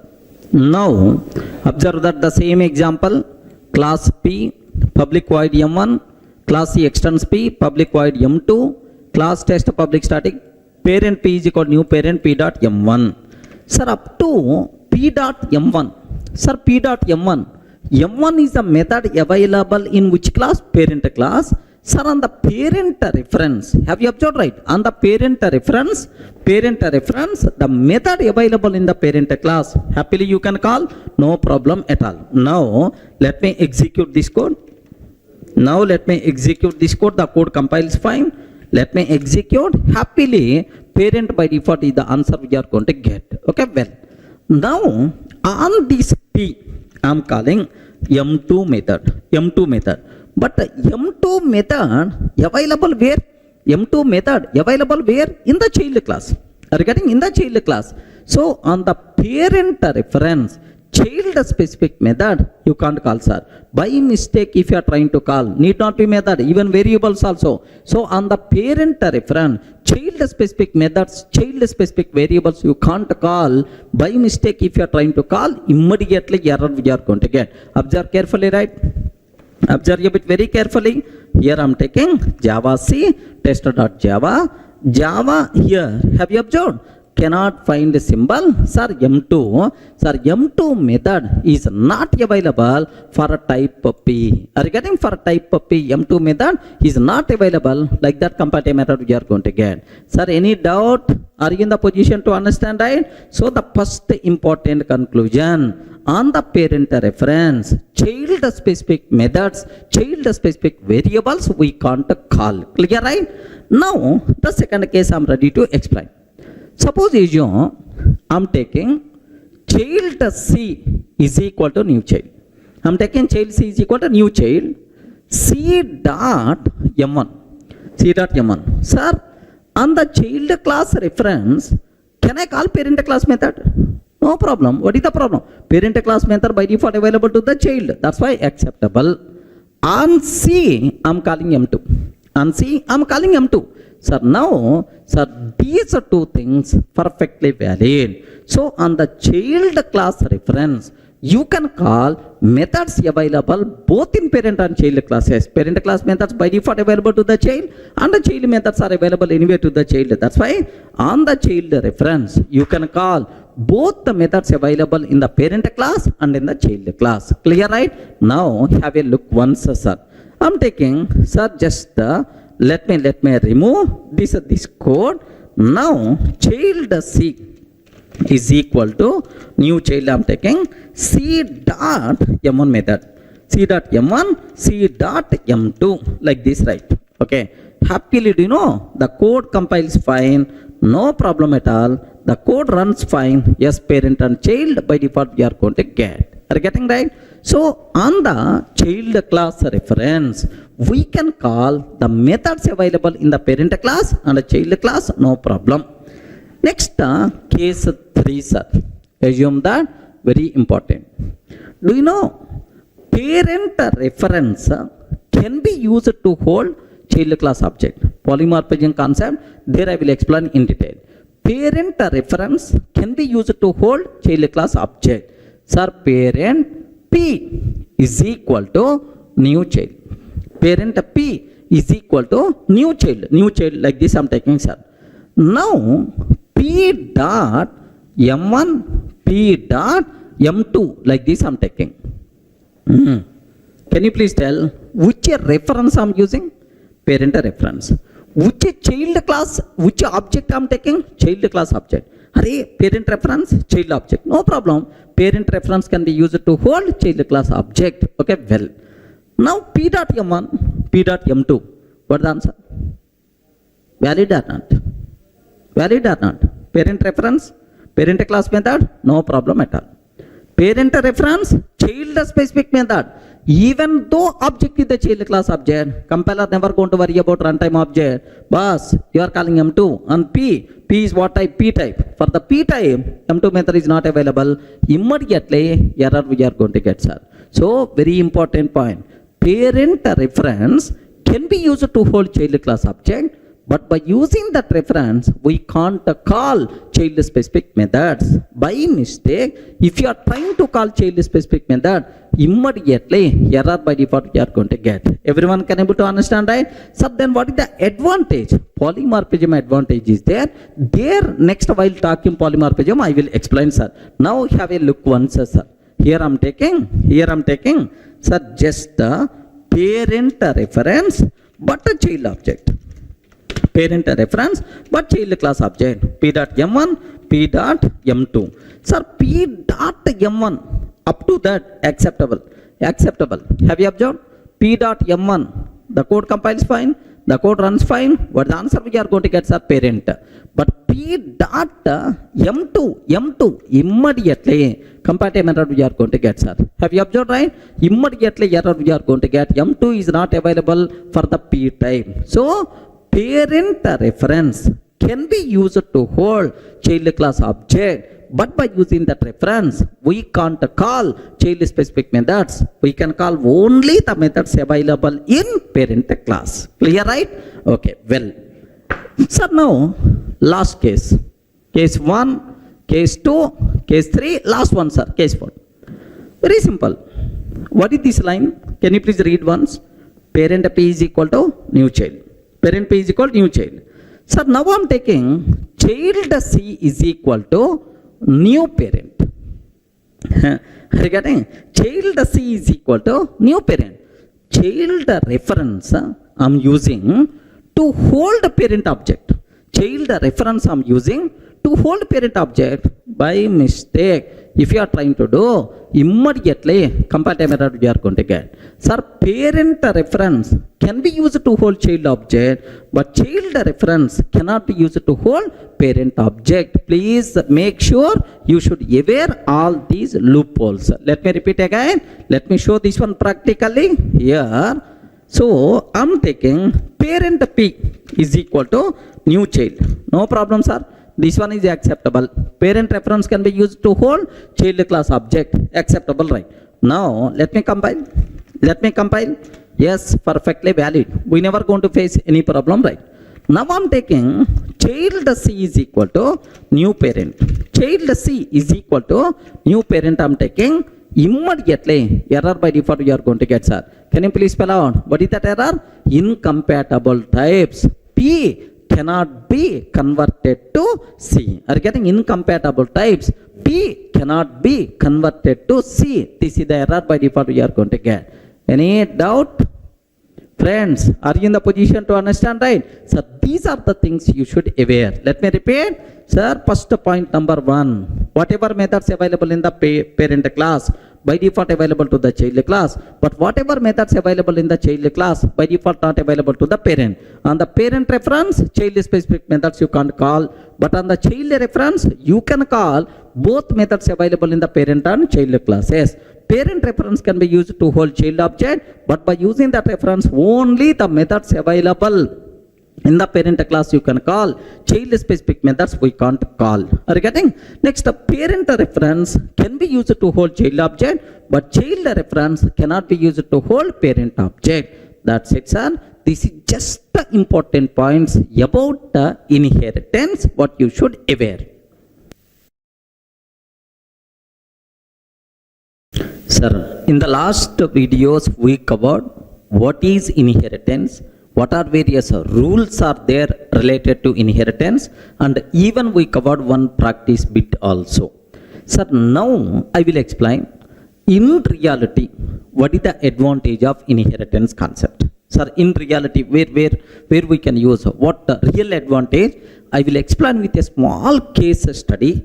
Without inheritance, with inheritance, then you people can able to see very clearly the power of inheritance, right? Now, have a look once, sir. Sir, without inheritance, I don't know about the inheritance concept. Sir, without inheritance, sir, here I want to develop a loan module. Regarding a loan module I want to develop. In the loan, how many types of loans are possible? Housing loan, personal loan, vehicle loan. Like I want to develop one loan module. There I require to handle 3 types of loans: housing loan, vehicle loan, and then personal loan. Now observe that I'm taking here class housing loan I'm taking, sir. Assume that home loan or housing loan, assume. Sir, now this housing loan related 300 methods are there. Housing loan related 300 methods are there, sir. Okay, well. Similarly, class, okay, personal loan I'm taking. Class, personal loan. Related to personal loan also, another 300 methods are there. I wrote all those things in this. Now, there is a class vehicle loan, vehicle car loan or bike loan, vehicle loan is there. So, this vehicle loan also require 300 methods are there, sir. Can you please tell how many types of loans I'm handling? 3 types of loans, sir. One is housing loan, personal loan, and then what? Vehicle loan. How many methods I implemented? Total how many methods I implemented, sir? 900 methods I implemented. Are you getting? Total how many methods I implemented? 900 methods I implemented. Assume that 90 hours development time I spend to develop this loan module. Assume just what we call tentative values, need not be exact values, right? So that's all. This is the module, whatever I implemented, right? I called one expert person. Ray, I wrote loan module. Sir, I wrote loan module. Can you please have a look once like this? I showed this code to that expert person. Immediately, first question that person asked, Durga, do you know inheritance concept? Hargatin, do you know inheritance concept? Sir, I don't know about that. That's why this much code you wrote. That's why this much time you took. Okay. So this is, if you are going to use inheritance concept, this lengthy code you are not required to write. This huge time you are not required to spend to develop the code. Like this that person told. Sir, can you please guide me? How to use inheritance concept for this requirement? Like this I asked, sir. Same scenario with the inheritance. Same scenario, I have to go for with the inheritance concept. Now very very simple, sir. With inheritance concept, the same scenario I want to explain. Then he asked, Durga, here 300 methods you wrote, here also 300 methods, here also 300 methods. Total how many methods you wrote? 900. Now my question is, sir, anyway all these are same loan only, loan type only. Maybe vehicle loan, housing loan, personal loan, loan types may be different, but at the end all these classes talks about loan only. Do you have any common methods here or here and here? Then he asked. Then I told, sir, 250 methods are common. 250 methods are common. Array, if several classes contain same methods, why you wrote here those 250 again unnecessary? Do you know, sir, code duplication, redundancy, length of the code is going to increase like he told. Then to resolve that inheritance concept, sir, which common code is there? Separate those common methods into a separate class. So write a class named with the loan. Are you getting? Write a class named with the loan. How many methods are common methods are there, sir? 250 common methods are there. Are you getting? How many common methods are there, sir? 250 common methods are there. Okay, now do you know, sir, these 250 common methods by default going to come for every child, no problem at all. Now, sir, class home loan extends loan. Sir, whenever we are taking extends loan, are you getting? Whenever we are taking extends loan, automatically all these 250 methods by default are going to come, sir. We are not required to rewrite. Automatically these are coming. Now the remaining 50 H loan specific methods you have to write. Are you getting? 50 H loan specific methods we have to write here. Yes, sir, that's all. Write the common methods in the parent and the child specific methods only in the child class. Okay, housing loan completed. Now what is the next one? Class P loan extends loan. Class P loan extends loan like here, sir, these 250 automatically will come because from the parent, but only 50 P loan specific methods I have to write. Are you getting? 50 P loan personal loan specific methods I have to write. P loan specific methods I have to write. Observe very carefully, sir. Okay, like similarly, what is the next one, sir? Class, okay, sir, H loan, P loan, but the last one, sir, vehicle loan extends loan. Are you getting? Vehicle loan extends loan. Now we have to take care about 50 V loan specific methods.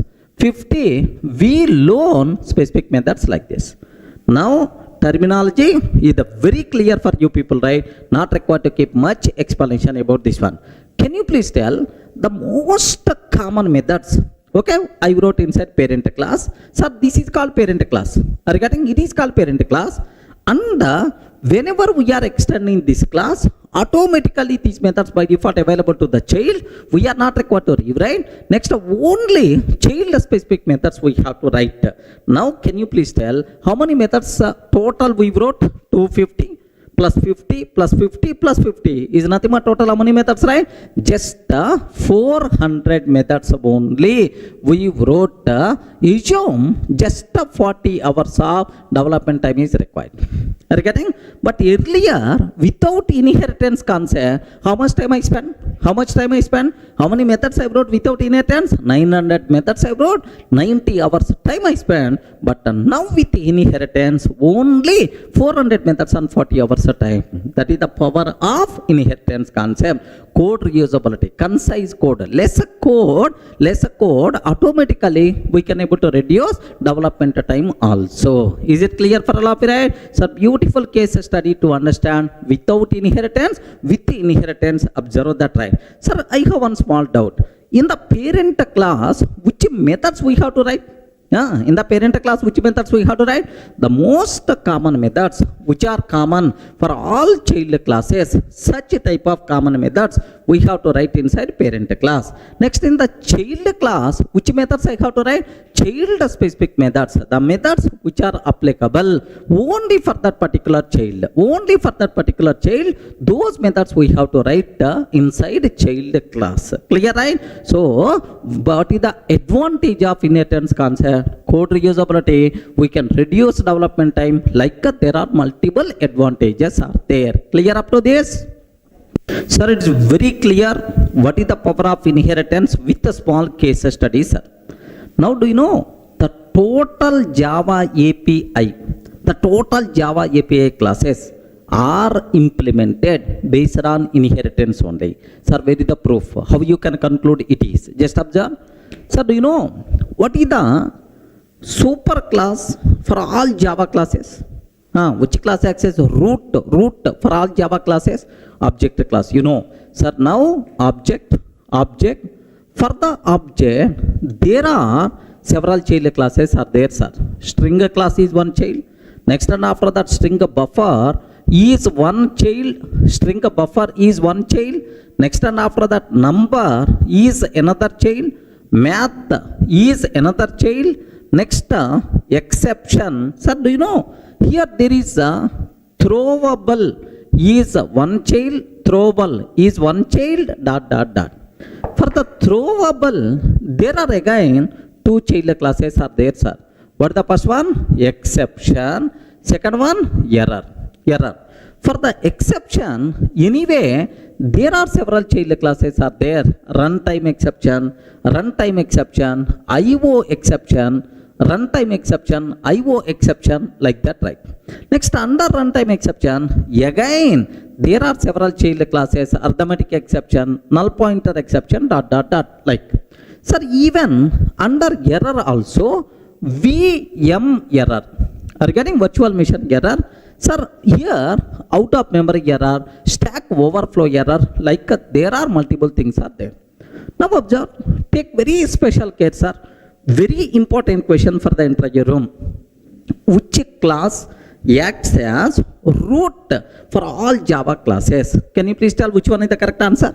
Which class acts as root for all Java classes? Object. Okay, well, object class.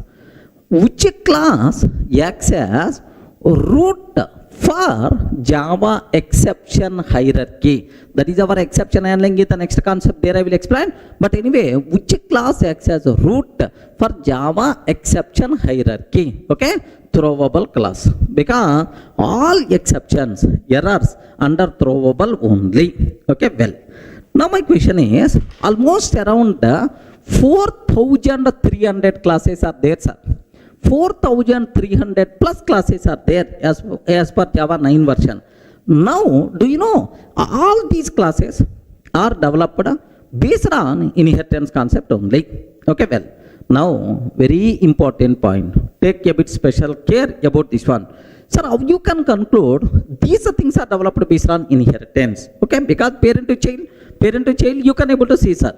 Now, the same concept in reverse may ask, Array, why throwable acts as a root for all exceptions and errors? Why object class acts as a root for all Java classes? Why it is the root? Why this is the root? Like that may be a chance to ask. Now, take bit special care. Do you know? For all exceptions, it may be runtime exception, IO exception, SQL exception, like for all exception classes, the most commonly required methods defined inside exception class. Remember that. So for all exceptions in Java exception, the most commonly defined methods defined inside exception class. And for all these things, these methods are required. That's why exception class acts as the parent for all Java exceptions. Observe very carefully, sir. Because parent contain common methods, child contain specific method, child required parent methods. That's why. So all these are child of exception, because exception class contain most common methods which are required for any type of exception, right? Similarly, sir, for any type of error, the most commonly defined methods are defined inside error class. Are you getting inside error class, right? Okay, the most commonly required methods are defined inside error class. That's why error class acts as a parent for all errors. Like next, whether it is exception, whether it is error. For any exception or error, the most commonly required methods, sir, the most commonly required methods, whether it is exception or whether it is error, those commonly required methods are available inside the throwable class. Are you getting? That's why throwable class methods are required for all exceptions, for all errors. So when these methods are available, if it is the parent, are you getting right? Because it contains common methods. That's why. So throwable class contain the most common methods which are required for all exceptions and errors. That's why throwable class acts as root for Java exception hierarchy. Clear, right? Sir, similarly, sir, it may be string class, it may be string buffer class, it may be number class or math class, it may be sir, customer class, it may be student class, like this. Now, for any Java class, the most commonly required methods are available, are defined inside a separate class. Sir, for all Java classes, what commonly required methods are defined inside a separate class? That separate class is nothing but object class. Remember that, sir. So object class contain the most commonly required methods which are applicable for any Java object. Okay, well, sir, once these methods required for every Java class, sir, how I can make these methods available for all Java classes if I can make this class as parent class? Are you getting? If it's the parent class, automatically parent class methods by default available for all child classes. That's why please make sure this class itself is nothing but acts as root for Java classes. Sir, are you able to understand? Because object class, only 2 points you should aware. What object class contain? Object class contain the most commonly required method for all Java classes, for all Java objects. So when these methods by default available for all Java classes, if it is the root, automatically root methods by default available for every child. That is the reason why object class acts as root for all Java classes, because object class methods are required for all Java classes. Clear for all of you? Sir, let me compare. I have object is there, I have string is there. Listen carefully, sir. I have object class is there, I have string class is there. Sir, now object class contain several methods. ToString method, hash code method, equals method, like ToString method. Okay, equals method, like there are several methods are there. These methods require for all Java classes. Are you getting? For all? It may be student, it may be customer, it may be string, it may be string buffer. These methods are required. But string class contain, assume that length method is there, sir. How many characters present inside string? This length method required only for the string, but not for student, but not for customer, but not for dog. That's why. So this is not parent. This is the parent for all Java classes. Are you able to understand, right? So why object class acts as a root for all Java classes?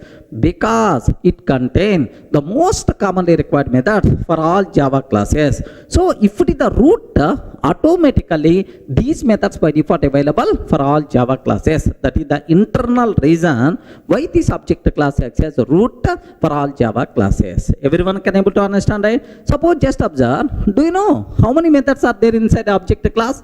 11 methods are there, sir. 11 methods are there. Okay. These 11 methods, how many times I have to write? Only once. Regarding how many times I require to write? Only once in the object. Automatically, for all Java classes, we are not required to rewrite, by default available. How many Java classes are there? 4,300 plus predefined classes are there. So 4,300 plus times we can use already existing method. We are not required to rewrite. Assume that inheritance concept is not there in Java. Assume inheritance concept is not there in Java, sir. No inheritance. Then how many times I have to write these 11 methods? In every Java class, I have to write these 11 methods. Then automatically, how much length of the API, how much API development time is going to require? Observe that. That's why beautiful concept in object-oriented programming is inheritance concept. Sir, biggest advantage, write once in the parent, automatically available to the child. We are not required to rewrite. Code reusability is the biggest advantage of inheritance concept. Clear, right? The next thing what I have to explain, sir, what are various types of inheritances are possible? Are you getting? What are various types of inheritance? In Java, which type of inheritances are supported? Okay, just sometimes you may heard multiple inheritance is not supported, hybrid inheritance is not supported. Somewhere you may heard. First, what are various types of inheritances are possible, right? So the first simplest type of inheritance is single inheritance. Are you getting right? What is this one, sir? Single inheritance. What is the meaning of this one? What is the meaning of single inheritance, right? Suppose I have class A is there, sir. Okay, class A. I want to extend, sir, this class A with the class B. Observe that carefully, sir. Class A, sir, extended by class B. So, one child class, one parent class. How many parent classes are there? Only one parent, one child class. If a single class extend single parent class, if a single child class extend single parent class, this type of inheritance is called single inheritance. Are you getting? Single child, single parent. This type of inheritance is called single inheritance. So happily, almost all programming languages, almost all object-oriented programming languages provided support for this. Don't worry about that. Even your Java also. If you want to code for this, yes, class B extends A. Are you getting right? Already class A is there. How you can write, sir? Class B extends A. Then automatically B is the child class of A. This is the corresponding code, right? Okay. I hope everyone can able to understand what is single inheritance. Single child class, single parent class. This type of inheritance is called single inheritance. Java provides support for this type of inheritance. Don't worry about that. Next, second one, sir, a bit dangerous, man. A bit dangerous. More concentration must be required. After completing these types of inheritance, there we will discuss separately this concept. But anyway, just a very basic idea purpose. Second type of inheritance is multiple inheritance. Are you getting right? What is the second one, sir? Multiple inheritance. Sir, which are multiple? Parents are multiple or childs are multiple, sir? Parent classes are multiple. Such type of inheritance is called multiple inheritance. Sir, diagrammatic way. Assume that class A is there, class B, sir. Class A and class B is there. Now, I have class C is there, sir. Have you observed? Class C is there. Now, C is a child class of A. C is child class of B. Sir, this is the child class. How many child classes are there? Only one. The process of extending more than one parent class at a time. More than one parent class at a time. Such type of inheritance is by default considered as multiple inheritance. Is it clear for all of you, right? Sir, unfortunately, Java won't provide support for multiple inheritance. Okay? Why Java won't provide support? That thing I am going to discuss. But in interfaces, it is possible. But as separately, we are going to discuss at code level. Just aware what is the meaning of multiple inheritance. Sir, a single class extend multiple parent classes at a time. This type of inheritance is called multiple inheritance. Any doubt? Are you in a position to understand? Sir, single, only single parent. Sir, multiple parents. Next, multi-level inheritance. What is the third one, sir? Multi-level inheritance. Observe that very carefully, sir. What is the meaning of multi-level? Multiple levels. Okay. Here, class A, class B, class C. Are you getting? Class A, class B, class C. Observe. Class C is the child class of B is the child class of A. Whatever methods available inside A, automatically available to B, because we are not required to redefine. Class B, whatever methods available inside A class, B class, by default available to the C class. This type of inheritance is nothing but multi-level inheritance. Best example, coding level, right? Sorry, I have class A is there. Are you getting? Class B extends A. Class B extends A. I'm taking, sir. Class C extends class C extends B. Okay, like this. So all properties present inside class A by default available to class B. All properties present inside class A and B by default available to the class C. This type of inheritance is nothing but multi-level inheritance. Perfectly, this type of inheritance is valid, applicable in Java, no problem at all. Clear for all of it? Sir, best example, if you consider Amitabh Bachchan. Are you getting right? If you consider Amitabh Bachchan, right? Big B, everyone can wear in India, sir. Amitabh Bachchan. So Amitabh Bachchan, next level Abhishek Bachchan. Next level Abhishek Bachchan, right? Sir, next level, assume that some Chota Bachchan. Assume that some Chota Bachchan like this, right? So whatever fame Amitabh has, by default available to the Abhishek. Are you getting right? Abhishek, by default available to the Abhishek. Sir, Abhishek, we are not required to redefine anywhere. Okay? This person is the son of Amitabh. Next, tomorrow, sir, if this Chota Bachchan is going to come, then the properties of Amitabh, the properties of Abhishek, by default available to this person, right? So child is the most luckiest person, because parent properties, parent assets, parent whatever property parent has, by default automatically available to the child class. Is it clear for all of you? This type of inheritance is nothing but what? Multi-level inheritance.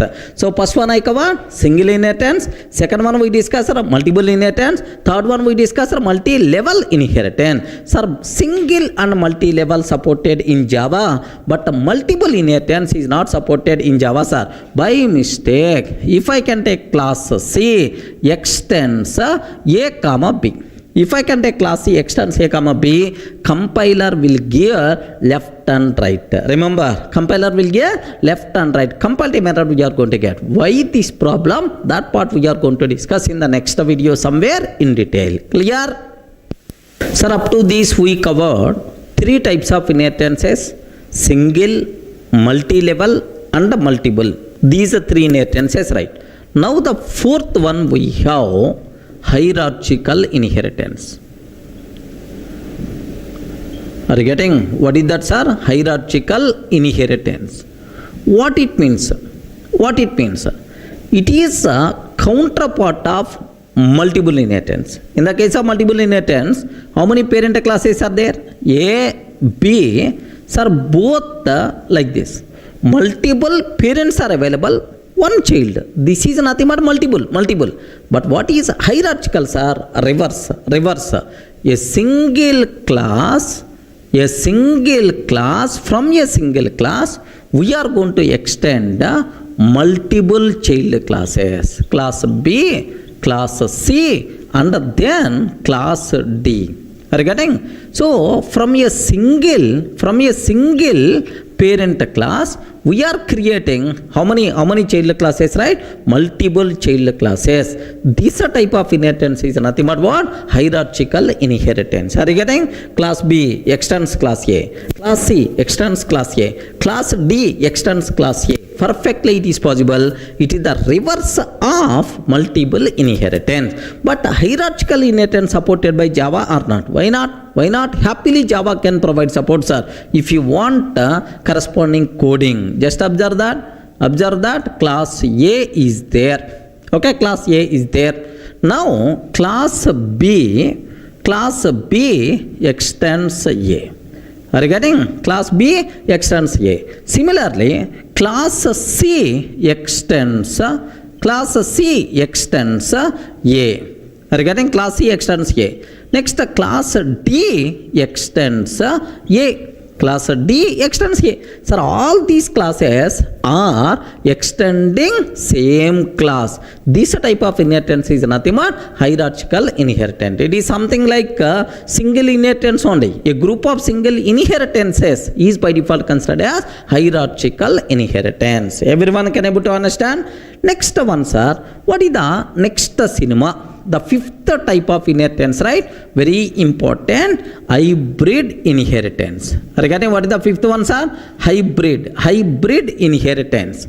Can you spell out what the meaning of hybrid? Hybrids are mixed. Group is by default considered as hybrid. If we are using multiple types of inheritances simultaneously, sir, I'm using hierarchical inheritance, multiple inheritance, like a group of inheritances. If you are using simultaneously, such type of thing is by default considered as hybrid inheritance. Best example, sir, what is the hybrid inheritance? Observe that. Observe a bit very carefully. A, sir. A, B. Next C I'm taking. A, B, C. Next D I'm taking. Next E I'm taking, sir. Just F I'm taking. Observe this. This is the hierarchy, sir. This one itself is the hierarchy.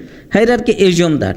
Sir, this is an example for, it is itself is an example for my hybrid inheritance, right? How you can conclude it is the hybrid inheritance? Sir, here single inheritance is there. Next here multi-level inheritance is there. Are you getting? This one itself is the single, sir. This one itself is multi-level inheritance. Next, from the same child, from the same parent, two child classes we are defining. This one is by default considered hierarchical inheritance. Hierarchical inheritance. Are you getting? From multiple parents, we are defining single child class. This one is nothing but multiple inheritance. Regarding multiple inheritance, right? So if we are using different types of inheritance simultaneously, this type of concept is nothing but what? Hybrid inheritance. But in Java, hybrid inheritance concept is not supported because multiple inheritance is not supported by Java. Clear for all, right? So these are various types of inheritances what are possible in Java. Sir, can you spell out what is the first one? Single. Next one, multiple. Next multi-level. Next one, hierarchical. Next one, sir, hybrid. Sir, which types of inheritances are not supported by Java? Two types. What is the multiple inheritance? Second one, sir, hybrid inheritance. These two things are not supported by Java in classes, but in interfaces possible, no problem. We will discuss in detail. Up to this is the clear types of inheritances in Java.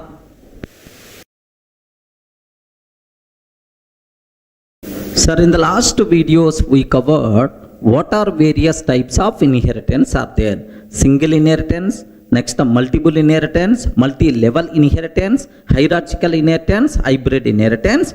But sir, Java won't provide support for two types of inheritances. What is the first one, sir? Multiple inheritance. Next and after that, hybrid inheritance. These two things are not supported. Clearly I explained. Sir, now the next point what I have to talk, the most dangerous point, take a bit special care, multiple inheritance. Okay.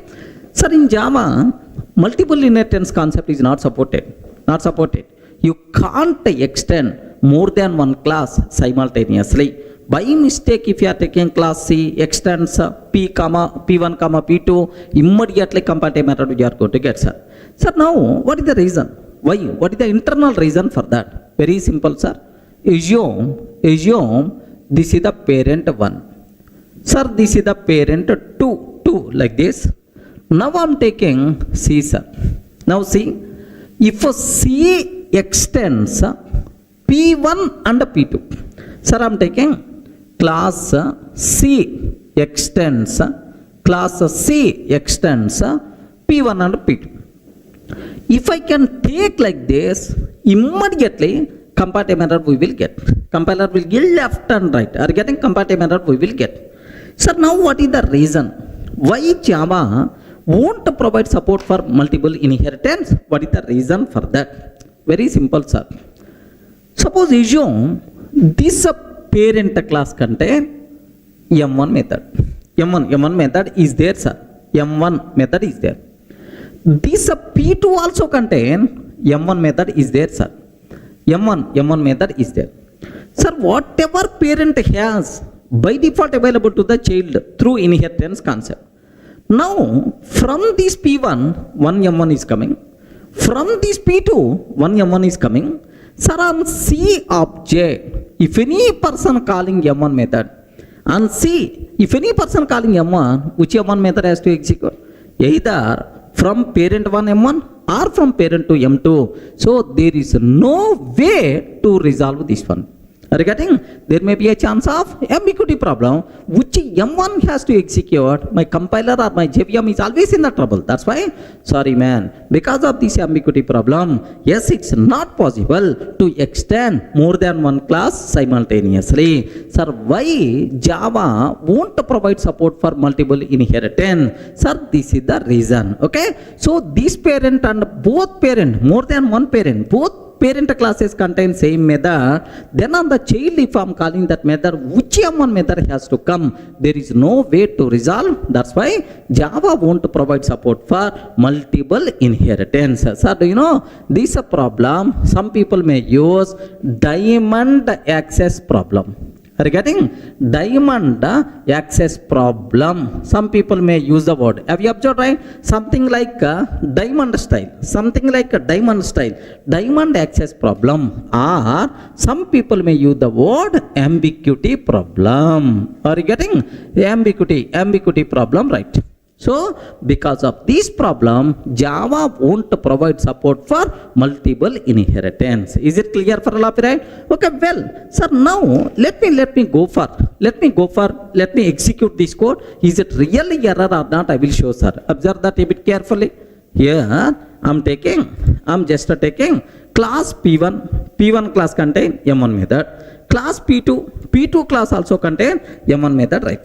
Regarding M1, like this class C extends P1 comma P2 I'm taking, sir. Even whether these methods are available or not available,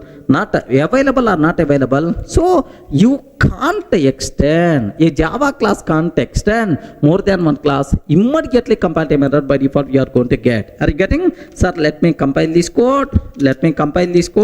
Observe a bit very carefully, sir. Here Java C C.java, because I saved this code, yeah, C.java. Have you observed? Immediately comparative error you are going to get, sir. Sir, class C extends P1. Immediately I am expecting curly brace, but not another class. Are you getting? Curly brace expected, but not another class. That's why. So Java won't provide support for multiple inheritance because of diamond access problem or because of ambiguity problem. Okay, like this. But now in interfaces, Java provides support for multiple inheritance, man. In interfaces, it's always possible. Sir, how, sir? In classes, it's not possible. But in interfaces, how multiple inheritance is supported? Why this ambiguity problem is not going to come? Just observe a bit very carefully about this one, sir. Suppose assume that if the interface, parent interface 1. Regarding this one is assume that parent interface 1, parent interface 2, parent interface 1, parent interface 2. This is the child interface. Regarding itself is child interface, right? Now, anyway, interface method having only declaration but not implementation. Regarding interface methods having only declaration but not implementation. Every method present inside interface is always public and abstract, whether we are declaring or not. That's why only declaration but not implementation. What about default method? That part we are going to take care. Don't worry, first observe. Sir, here M1 method is there, only declaration but not implementation. Here also M1 method is there, only declaration but not implementation. So this M1 declaration should come here. The person who is going to implement this child interface, that person is called, assume the implementation class. Implementation class. This implementation class is responsible to provide implementation for M1 method. Regarding now on the interface, no one is going to call M1. Everyone can call M1 on the implementation class object only. That's why even multiple method declarations are available, but implementation is always, how many implementations are there? Only one implementation. That's why where is the question of ambiguity problem? Assume that it is the test class. Implementation class is the test class. Now do you know parent 1 P1 is equal to new test. Parent 1 P1 is equal to new test P1.M1, which method is going to come? This implementation method only. Whether we are using parent 1, parent 2 or child interface reference, any reference you can use, but always which method is going to come? Only this method will come. Means that even multiple method declarations are available, but implementation is always what? Only one implementation, unique implementation. That's why there is no chance of ambiguity problem in the case of interfaces. Clear for all of you, right? So an interface can extend multiple interfaces simultaneously, but a class can't extend multiple interfaces, right? So same example, if I will go for interface, then it will be accepted. Observe that this example is what? Class. Regarding this one is class P1, class P2, and then class C. So compiler gave left and right. But if I replace this class with the interface terminology, acceptable. Observe that. Here I am taking here instead of class interface. Regarding, so I don't want to take the class, right? Just I am taking interface. Next interface C. Interface C extends P1 comma P2. So an interface can extend any number of interfaces simultaneously. Earlier we got error, but now the same example, happily the code is going to compile. That's why, so Java provides support for multiple inheritance. Regarding Java provides support for multiple inheritance in interfaces, but not in classes. Clear, right? So what is the reason? Ambiguity problem, diamond access problem, because of that. Next, why this problem only in classes but not in interfaces? Because in classes multiple method implementations are there. Which method I have to execute? That's why the problem is going to come. But in interfaces only declarations are available but not implementation. That's why there is no such type of problem in interfaces, right? Then immediately you may ask, sir, in interfaces from 1.8 version onwards, we can take default methods also. Yes, we can take default methods also. Because of default methods, maybe a chance, is there any ambiguity problem in interfaces, right? No such type of problem. Okay, even in default methods also, the methods which are having implementation, we never going to get ambiguity problem. In the case of interfaces, there is some way to solve that. In default methods and static method, there I will discuss this point with example. Don't worry about that. Clear for all of you, right? Very, very important for the interview room. Please make sure you should aware. Sir, now I hope you people have clear clarity about multiple inheritance. Sir, Java by default provide support for multiple inheritance or not? No. Interfaces is a special concept, but by default Java won't provide support for multiple inheritance. But what about Python? Just for your knowledge sake, awareness purpose, I want to tell matter of few minutes. I'm not going to waste your valuable time. Just aware the point, right? In Python object oriented programming, inheritance concept, multiple inheritance concept is supported, sir. What is the way? Just how this ambiguity problem will be solved? Observe that. Here I'm taking class, observe very carefully, because you people may not aware Python, just the basic idea purpose. Let me take class P1. Here public void m1 system.out.println P1 method. Sir, you are telling Python, you are writing Java code. Sir, it is Java code only but not Python. First let me write Java code, then I will simulate Python code. What is the second one? Class P2, okay, parent 2. Now public void m1 method, system.out.println. Sir, P2 method like this I have. Are you getting? P2 method like this. Now class C extends P1 comma P2. Immediately compiler will give left and right. What will happen, sir? Immediately compile error. By default you are going to get, sir, immediately problem. But now if you consider same scenario with respect to Python, so how to write a class P with m1 method? What is the Python style? Observe that. Here I am taking class P1. There curly braces, such type of terminology not there. Okay, class P1 like this. Next, sir, method I want to write. Here how you wrote public void m1, but there we have to write def m1 of self. Def m1 of self. Self I'm taking. Def m1 of self. Don't worry about self. What is self and so on? Self is current object reference variable. Just like this in Java, here self we are going to use. Now here just print P1 method. Okay, that's all. So why I'm telling, sir, this one first. Now this is equivalent Python code is, this is the class P. Regarding P class contain m1 method, right? Similarly, class P2 def m1 method, same m1 method, of course, of self print P2 method like this I'm taking, sir. Yes, second class also completed. Here semicolon story is also not required. Class P2 m1 method, like P1 contain m1, P2 also contain m1. Now I'm ready to create child class. Sir, how you can create child class in Java? Class C extends P1 comma P2. Regarding class C extends P1 comma P2. Class C, which is the child of P1 comma P2.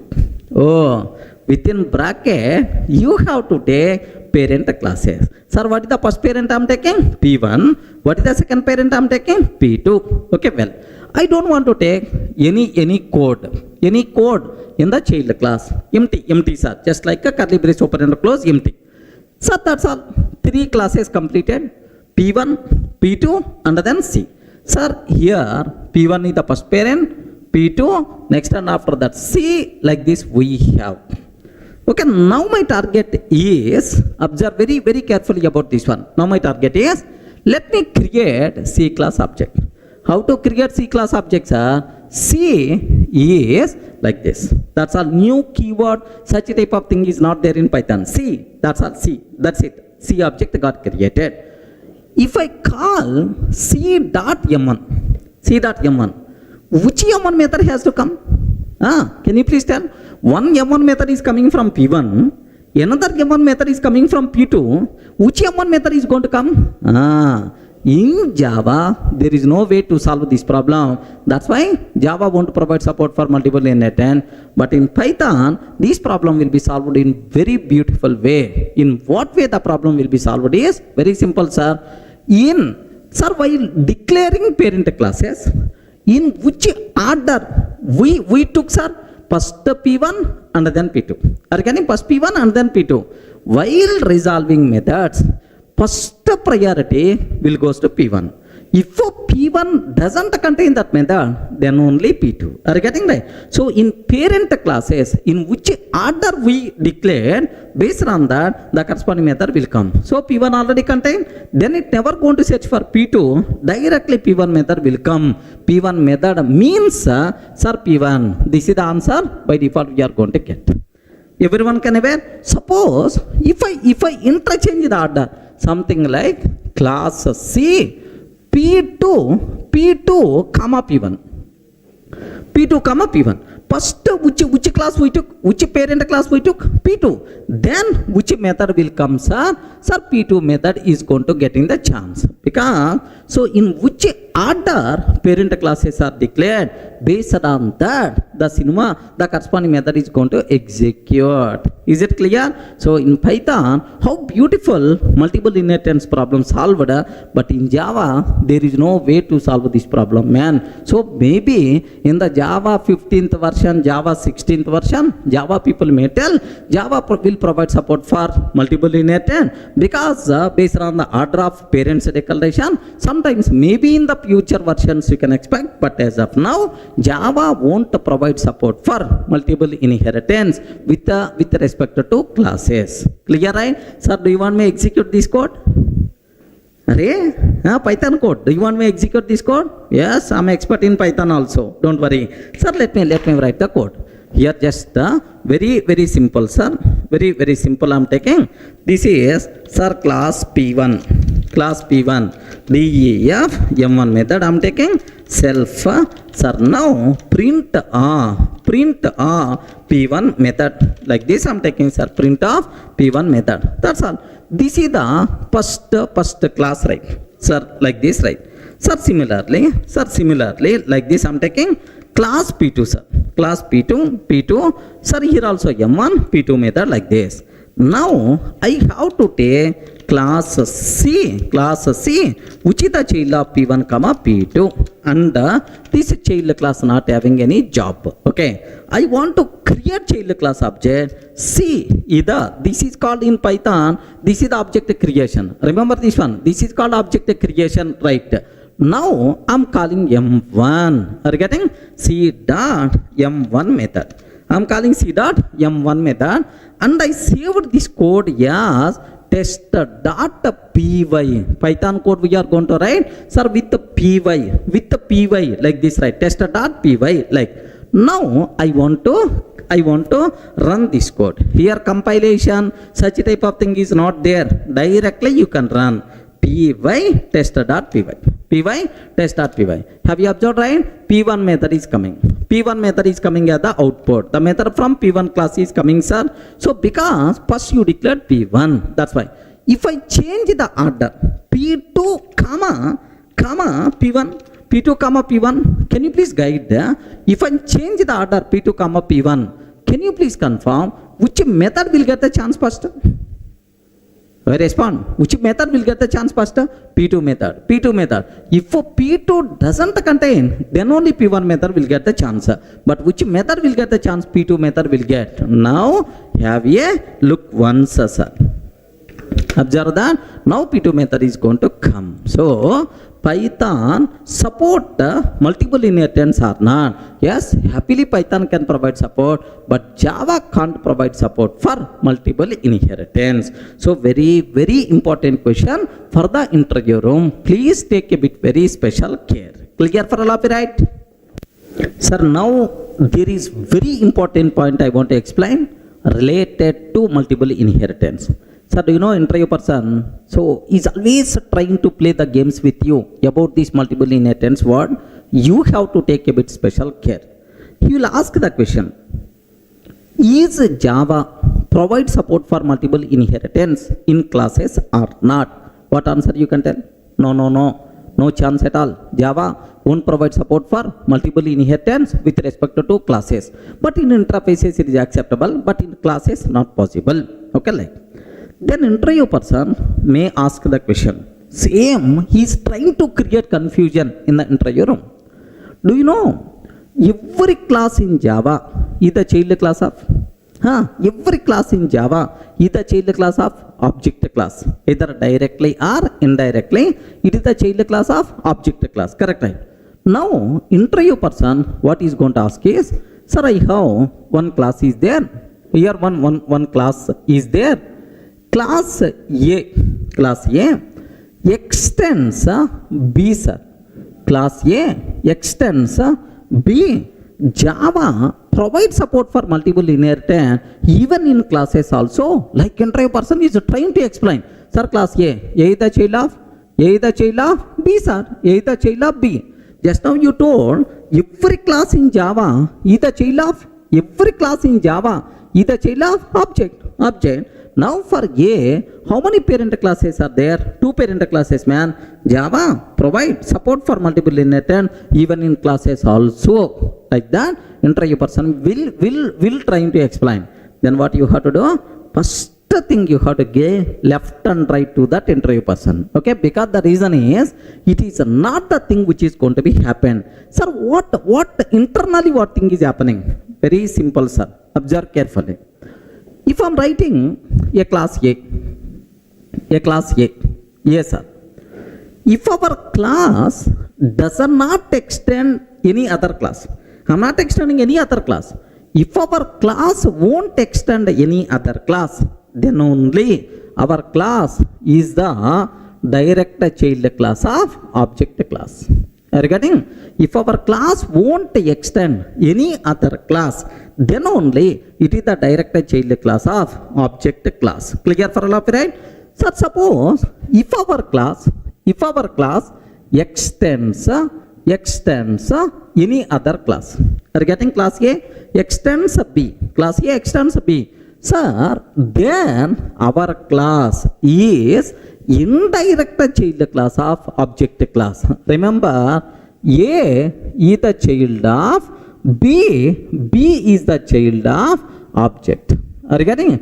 B is the child of object. So, whenever we are extending another class, then our class is not a direct child class of object. Our class is indirect child class of object. So, in this scenario, multiple inheritance is not. What is this type of inheritance? Right? A is child of B is the child of object. This is called multi-level inheritance. Are you getting? What is this one, sir? Multi-level inheritance. Interview person, so by showing this one, observe that. Interview person, by showing this one, boss, multiple inheritance is possible even in classes also. Like he's going to explain, give left and right. It is not the thing which is going to be happen, and it is the thing which is going to be happen, which is called what? Multi-level inheritance. Clear for all of you, right? Sir, up to this, we covered what are various types of inheritance, and a special discussion happened on multiple inheritance. There is one more type of inheritance is there, sir. What is that? Is cyclic inheritance. What is that concept, sir? Cyclic inheritance. Such type of concept not supported in Java. But anyway, what is the meaning? Why it is not required? Observe that. Here I am taking class A extends A, sir. Are you getting? Class A extends A. One scenario. Class A extends B. Class A extends B. Class B extends A. Class A extends B. Class B extends A. Sir, first observe, A extends A. A is child class of A. A extends B, B extends A. So, A is the child of B is the child of A. Now take very special care about this terminology, right? Sir, in this case, do you know, if I am trying to do either first one or second one, compiler will give left and right, because this type of inheritance is called cyclic inheritance, which is not supported in Java. Okay? Not only in Java, sir. Everywhere cyclic inheritance is not supported, because it is really not required. Really not required. Why it is not required? Observe that. If I can take class C extends P, sir. Class C extends P. What the meaning of that? Sir, for the P, I am creating child class. Whatever members are there in the P, I want, sir. I don't want to rewrite again. All members of P, can you please make it available to C? For that purpose, for the code reusability purpose, I am creating object. I am creating child class, right? Now observe, in this case observe, class A extends A. Sir, all members of A, I want to A class. All members of A, I want to A class. All members of A are already available in the A class. Why you are writing like this? Immediately compile time error we are going to get. The members of A already available inside A. Why you are taking this one? Unnecessary, sir, extra code. That's why compiler won't accept. Now here observe, class A extends B. Sir, all members of B are required to A. All members of B required to A. Next, class B extends A. All members of A required to the B. A required B members, B required A members. If A required B members, B required A member, why you are taking two classes? Better to take a single class. Are getting better to take one single class only, because A required B, B required A. We are not required to take two classes. So all the members only single class is enough. Clear for all of it? So that's why cyclic inheritance is not really required. This type of inheritance is called cyclic, which is not really required. That's why Java won't provide support for cyclic inheritance. Not only Java, even Python also won't provide support for that. Now have a look once, sir. Observe carefully. Here I'm taking just let me go for class A. Class A extends class A. Sir, here extends. Sir, one minute. Class A extends A.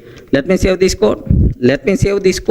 A.java, like this I'm taking. Let me compile this code. Java C, A.java. Sir, observe, class A extends A. Class A extends A. Immediately, cyclic inheritance involving A, like that compile time error you are going to get. Similarly, class A extends B. Class B extends A. Class B extends A. Observe that. Immediately, compile time error you are going to get class A extends B, cyclic inheritance involving A. That's why. So what is a cyclic inheritance? Why Java won't provide support? Why it is not really required? Clear for all of it, right?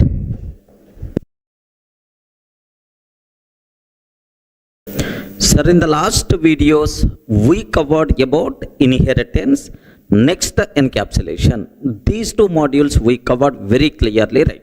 Sir, now the next cinema, what we have to start? Polymorphism concept. Sir, under polymorphism, we have to discuss overloading, overriding, these kind of things we have to discuss in detail, right? But before talking about overloading and overriding, one very important concept we have to discuss, because that concept I'm always keep on using in overloading and overriding. What is that concept is? Method signature. Are you getting? Sir, you people should have clear clarity about method signature. Method signature. What is the signature of a method? Okay, like, can you please tell, if I'm taking a Java method, public void M1 method I'm taking, int I, or let me take int return type instead of void return type, int return type I'm taking. Public int M1 of int I float F. Okay, this is about my method. Can you please tell what is the signature of this method? Yes, friends, which is called method signature. What is the signature of this method? Very important, because in overloading, method signatures must be different. In overriding, method signatures must be same. Like several times we are going to use the word method signature. That's why you people should have clear clarity. What is the method signature? Can you please tell? Sir, for this method, which is called method signature. Yes, friends. Okay, please make sure method signature consists of method name. Method name. Sir, what is the method name? M1. Method name. What is the method name? M1.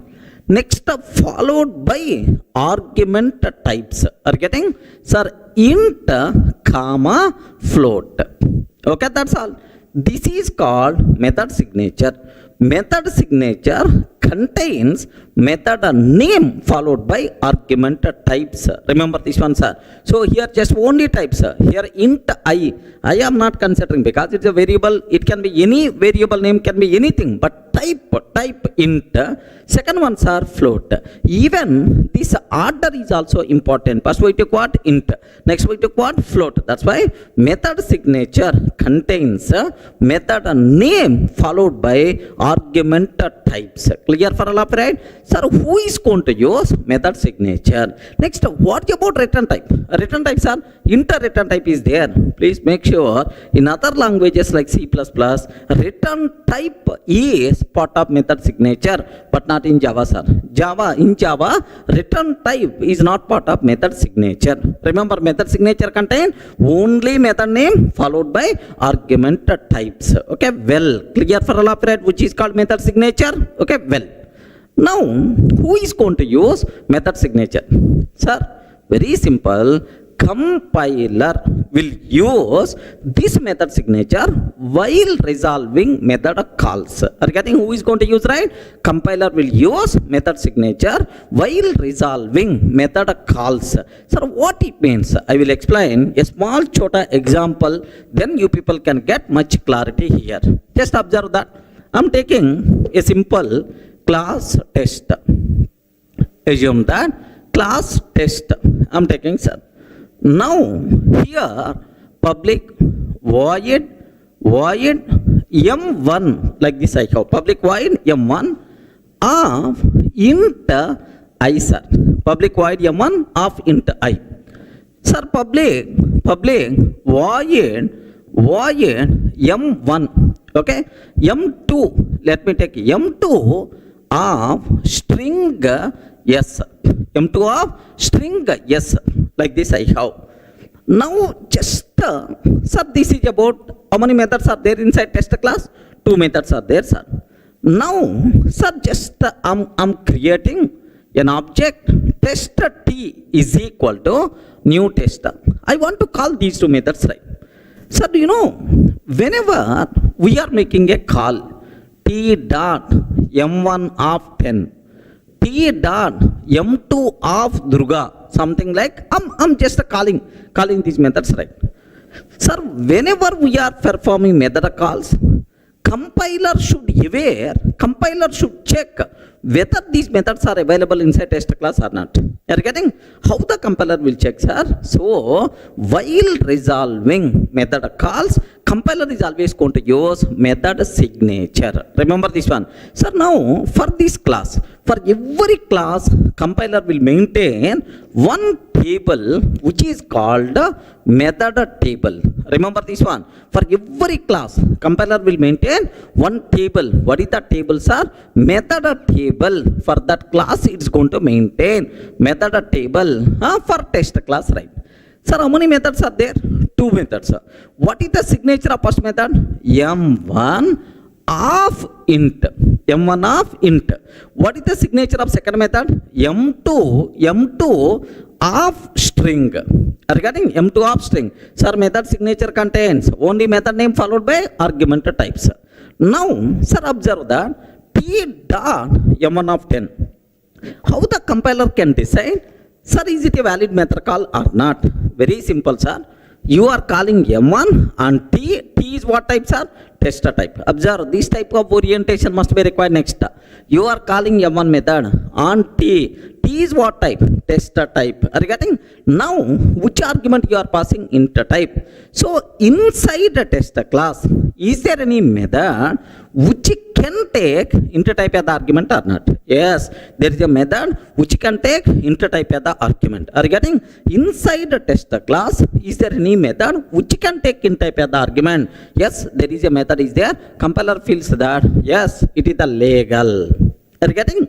Similarly, so t dot m2 of Durga, you are calling m2 method and t is what type? Test type. By passing which one as the argument? String as the argument. Is there any M2 method inside test class with the string argument? Yes, man. With this method signature, there is a method is there with this signature. That's why happily it is going to call. Clear, right? Sir, now take very special care.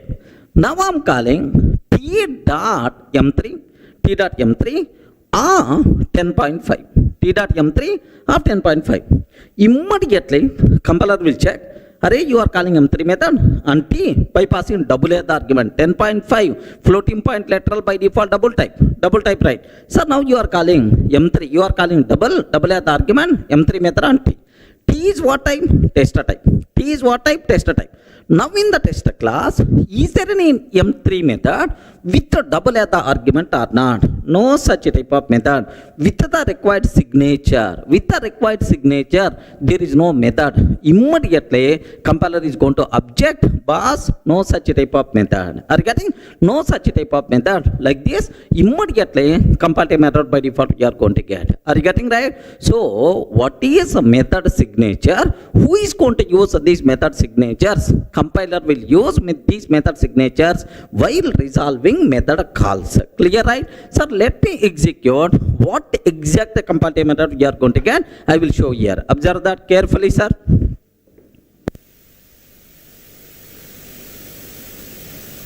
Here observe that. Sir, here forget about all this stuff. I don't want to worry. Sir, here inside class test, I'm taking one method, public void m1 method of int I as the argument. This is the first method, sir. Public void m2 method, which can take string as the argument, string yes. Like this I'm taking, sir. Sir, that's all. This is about m1 and m2, two methods are there. Now, sir, I'm trying to take tester t is equal to new tester. Tester t is equal to new tester. T dot m1 of 10. Can you please tell, is it valid or not? Yes, friends. Is it valid or not? Yes, because you are calling m1 and t. T is what type? Tester type. Sir, m1 with int as the argument. Is there any method with the signature or not? Yes. That's why perfectly itself is valid. Clear for all period. Okay. Sir, let me execute this code. Here, observe that. Let me compile Java C test.java. Perfectly valid. Perfectly valid. We are not facing any problem at all, right? Similarly, t dot m2 method bypassing Durga as the argument. Are you getting? T dot m2 method bypassing Durga as the argument. Yes, this one is also perfectly valid, sir. No problem at all, because with the required method signatures already, sir, methods are available. That's why no problem at all. But now observe carefully, sir. T dot m3 method bypassing 10.5 as the argument. Are you getting? Immediately compile method by default you are going to get. Can you please observe what is that compile method, sir? What is that compile method? Cannot find the symbol. Which is symbol, sir? Method m3 of double. Have you observed, right? What is this, m3 of double? But there is no such type of method. There is no such type of method with this signature. Have you observed, right? Method name followed by argument types. With this signature, my compiler unable to find any method. That's why immediately compile method we are going to get. Clear for all of it, right? Sir, now observe very carefully about this one. What is method signature and who is going to use method signature? Method signature contains method name followed by argument types. Who is going to use method signature? Compiler will use method signature while resolving method calls. Clear, friends? Up to this? Sir, there is one very important point is there related to method signature. What is that point is? Just observe that carefully, sir. Sir, I'm taking class test. Public void m1 of int I. Like this, I have one method is there, sir. Next, public int m1. Public int m1 of int j is there, and here return type is a int. That's why it is expecting some int value. We are getting return 10, it is expecting some int value, right? That's all. This is the method what we have. Now my question is, take very special care about this terminology, right? Can you please tell, if I'm taking, let me create an object. Assume that I'm creating an object. Test t is equal to new test. Test t is equal to new test. T dot m1 by passing it another argument.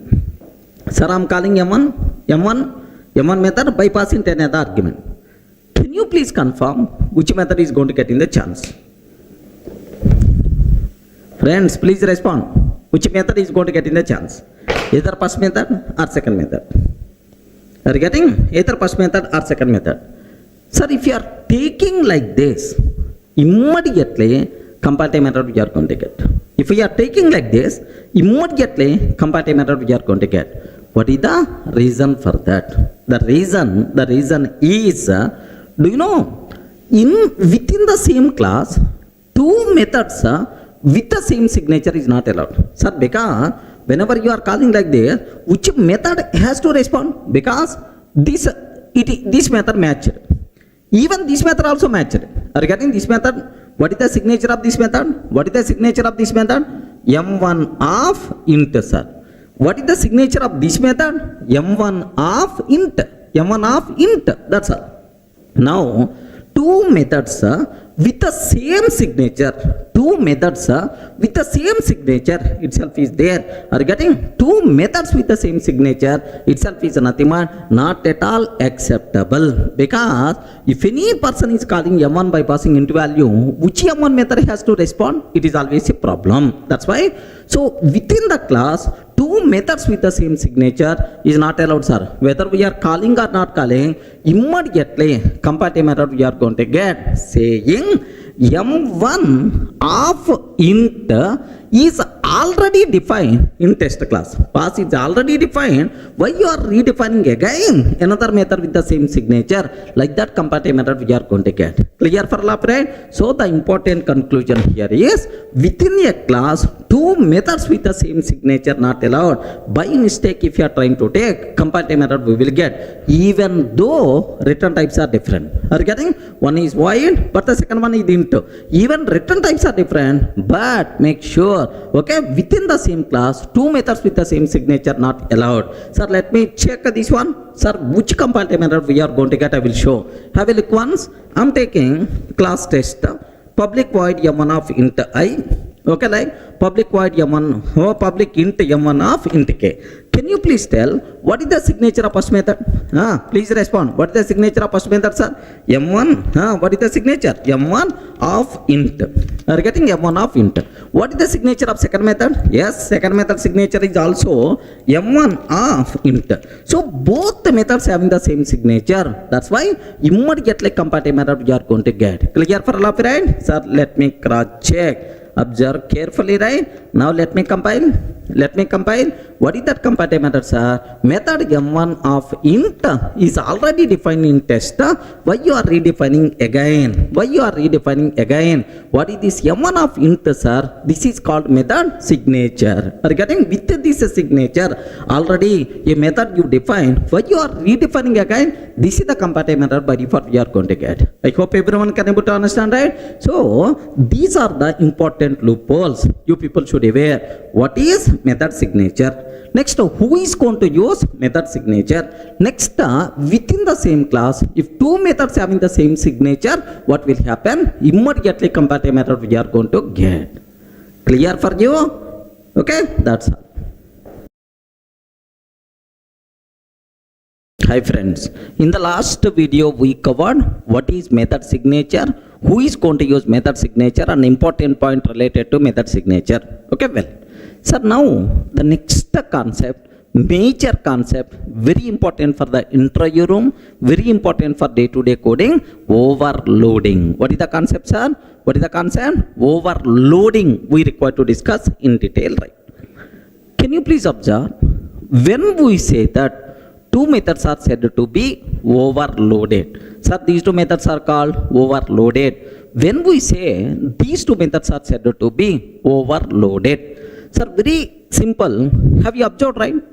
Here I have M1 method is there. M1 method is there. Sir, what is the argument? Is argument type? Argument is M1 of int. I have another method is there. What is the argument type? Long. Can you please observe these two things? Sir, method names are same. Method names are same. But argument types are different. Method names are same, but argument types are different.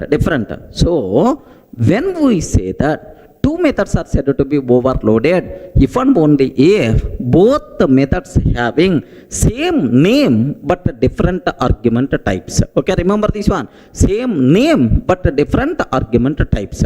Okay, what about return type? What about modifier? What about throws given? All that nonsense we are not required to worry. Of course, in detail we will discuss. So just at very top level you people should be aware when we say that two methods are said to be overloaded. If both methods having same name but different argument types. Okay, well. So now, do you know in C language, C language is a method of overloading concept is available or not available? Not available, because C language is not object oriented. C language is not object oriented. That's why in C language overloading concept is not available. Okay, like that's why two methods with the same name under different argument types. So no such type of option. Are you getting? If you consider ABS method is there, sir. This ABS method is always applicable, sir, for int type. In C language, there is one method is there named with ABS. ABS method is there. It is always applicable for int type. Sir, I want to find for long value, absolute value. For long type, I want. So, if the argument are changing, if the argument is changing, compulsory method name must be changed. Regarding because two methods with the same name, different argument types is not allowed in C language. Not allowed in C because overloading concept is not there. If there is a change in the argument type, compulsory we should go for new method. That's why what is the for long type, sir, which is the absolute method we require to use? LABS. Regarding similarly, if the argument is float type, if the argument is float type, the method name is FABS. Are you getting? So, how many ABS methods are there? For ABS, default for int type. For long data type, LABS. For float data type, FABS, like that. Multiple ABS methods are available because two methods with the same name but different argument types are not allowed. Then, how many method names we have to remember? Yes, obviously, for every type separate method name we have to remember. Complexity by default is going to be increased. Programming complexity is going to be increased, right? Remember. But in Java, we are not having any such type of complexity, sir. Because in Java, you can take same ABS method for int type, same ABS method for long type, same ABS method for float type also. Because in Java, we can take same name, multiple methods with the same name with the different argument types is allowed, which is nothing but method of overloading. Regarding this concept is nothing but what? Method overloading. Okay? So having method of overloading concept in Java reduces complexity. Because for every type, we are not required to remember separate method. Single method name we can use for any type of argument. Such a type of more flexibility you people can expect in Java, right? Are you able to understand? So really having overloading concept, is it advantage feature in Java or not? Yes, but in C language, do you know if there is a change in the argument type, compulsory we should go for new method. Unnecessary complexity of programming is going to be increases. Clear? Now up to this you people should aware only 2 points, right? When we say that two methods are said to be overloaded, both methods having same name but different argument types is called overloaded methods. Next, what is the biggest advantage of overloading? More flexibility to the programmer. We can use the same method name, even argument types are different, no problem at all. Complexity of programming is going to be reduced. Clear, right? Sir, I hope it's very clear for you what is when we say that two methods are said to be overloaded. Let me go for a small program so that you people can get much clarity. Observe that carefully, sir. I'm taking a class test. Have a look once, class test. And here public void M1 method I'm taking, sir. Observe, method name and argument types. Very important, more concentration must be required. Sir, here system.out.println, no arg method. Regarding SOPia, no arg method. Similarly, public void M1 of int I. Public void M1 of int I. System.out.println int arg method. Are you getting? Int arg method, right? Sir, now public void M1 method, public void M1 method of double D, sir. Double D system.out.println double arg method. Are you getting? Double arg method like this, right? Can you please confirm how many methods are available? Sir, M1 without any argument. M1 with the int type as the argument. M1 with the double type as the argument. Are you getting? Total how many methods are there? 3 methods are there. Have you observed for all the 3 methods, method name is the same, M1. But the argument types are different. Here no argument, here int argument, here double argument. Can I use the word? All these things are by default considered as overloaded methods or not? Please confirm. All these methods are by default considered as overloaded methods or not? Yes, obviously these methods are said to be overloaded methods. Okay, well. Sir, now the important conclusion. Okay, what is the meaning of overloaded? Well, how the method resolution by default will be there, sir. Now let me write the main method in this class. Public static void main string array args. Observe very carefully, sir. Continuation main method I'm writing. Now tester t is equal to new tester. Tester t is equal to new tester. Sir, now onwards orientation you require to habitize a new orientation, right? T is what type? Tester type. Reference type is the tester type. Runtime object is a tester type. Of course, here I am using only one class. Sometimes reference type may be different, runtime object type may be different. But as of now, here same reference object type is also same. Whenever we are calling t.m1, you are calling m1 without any argument and t. T is what types are? Tester type. T is what type? Tester type. That's why immediately tester class m1 method, no argument method is going to execute. So what is the output by default we are going to get, sir? No arg method. Okay, well. Now t dot m1 by passing 10. T dot m1 by passing 10. Sir, do you know you are calling m1 and t. T is what type? T is what type? Test type. In the tester class m1 method, which can take int type as the argument, this method is going to get in the chance. That's why int arg method will get the chance. Observe that. Similarly, do you know t dot m1, if I can take 10.5, if I can take 10.5 is by default what type? Double type. Now, do you know m1 method which can take double as the argument? Now the corresponding method will get the chance.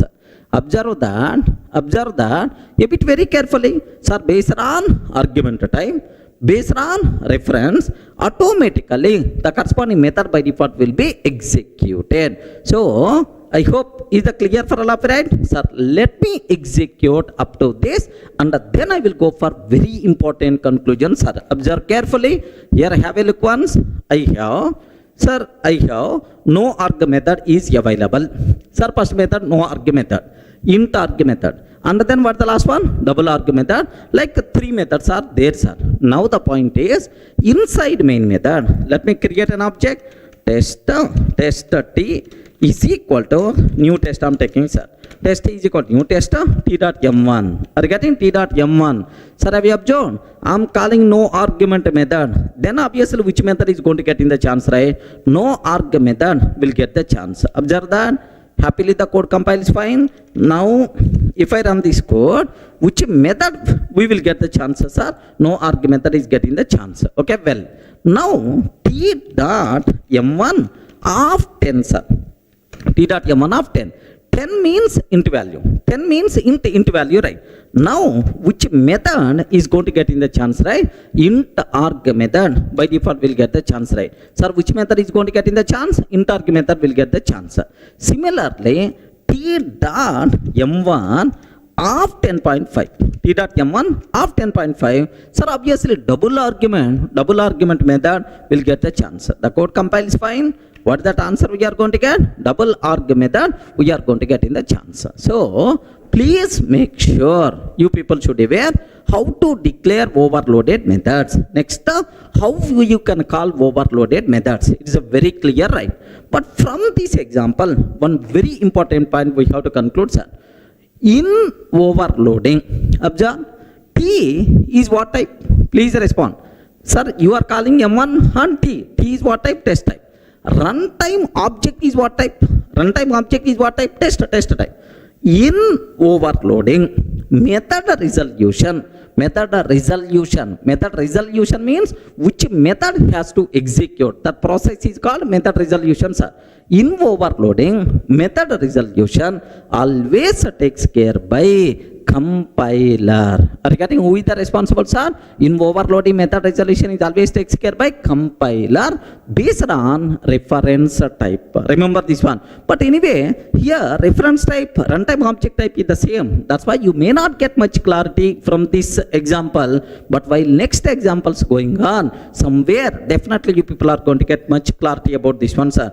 But please make sure you people should be aware. Sir, in overloading, method resolution always takes care by compiler based on reference type, but not based on runtime object. Sir, it's always going to take care by compiler based on reference type. That's why overloading is also known as compile time polymorphism. Regarding what is this one, sir? Overloading is also known as compile time polymorphism. Compile time polymorphism or static polymorphism.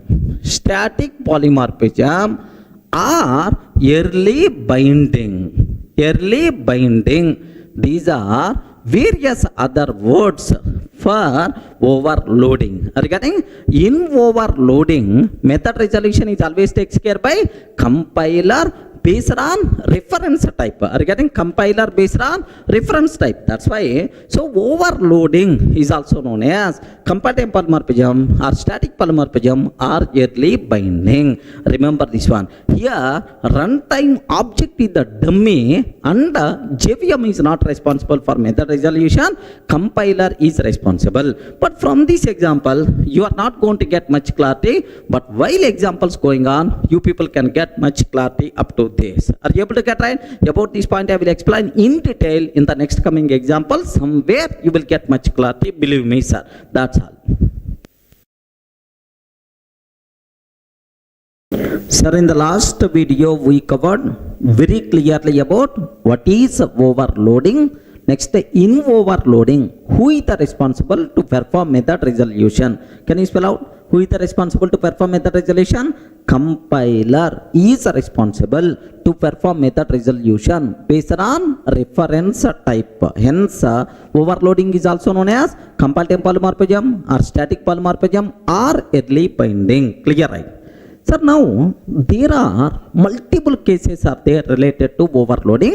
Let me talk one by one, right? Sir, the first case, observe carefully, sir. Here I have class test, public void m1 of int I, int arg method. Public void m1 of float f and the float arg method. Regarding this is the int arg method, this is the float arg method. Now, can I use the word these two methods are overloaded or not? Can you please spell out?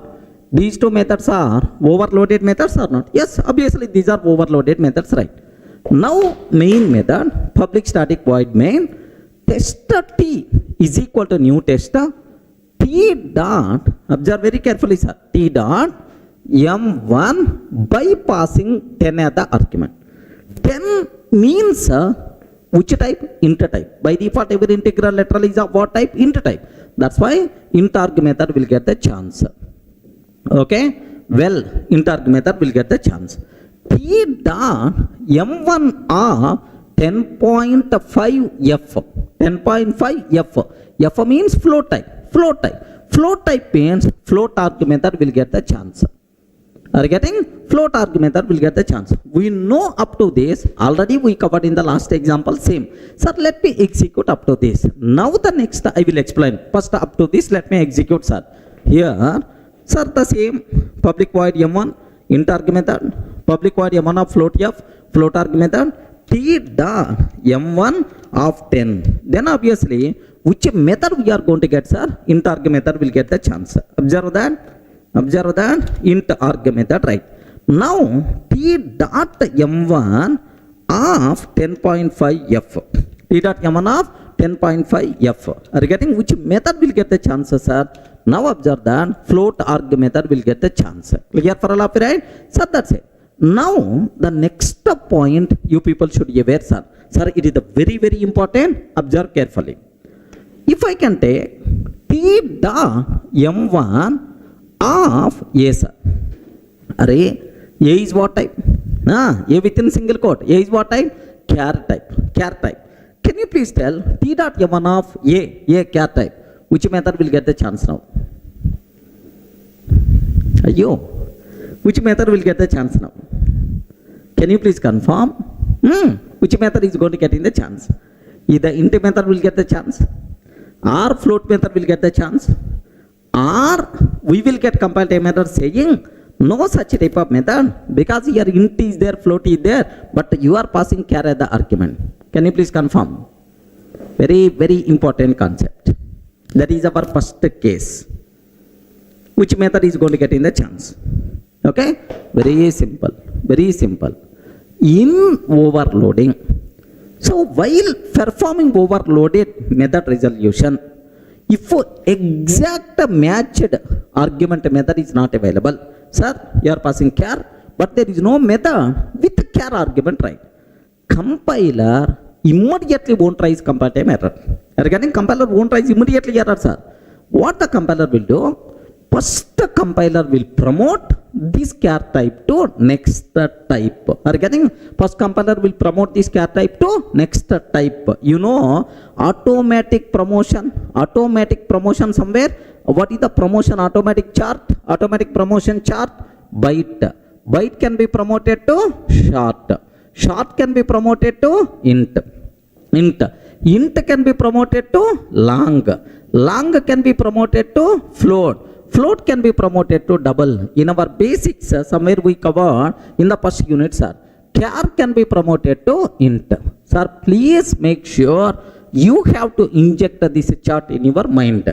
So, in overloading, if exact matched method is not available, compiler won't raise compile time error immediately. First compiler promotes this argument to next level. Sir, char can be promoted to int type. Okay. After promoting to next level, it will check is there any method which can take int type as the argument. Regarding it will check is there any method which can take int type as the argument, it will check, sir. If there is any method which can take int type as the argument, yes, compiler will give the chance for that method.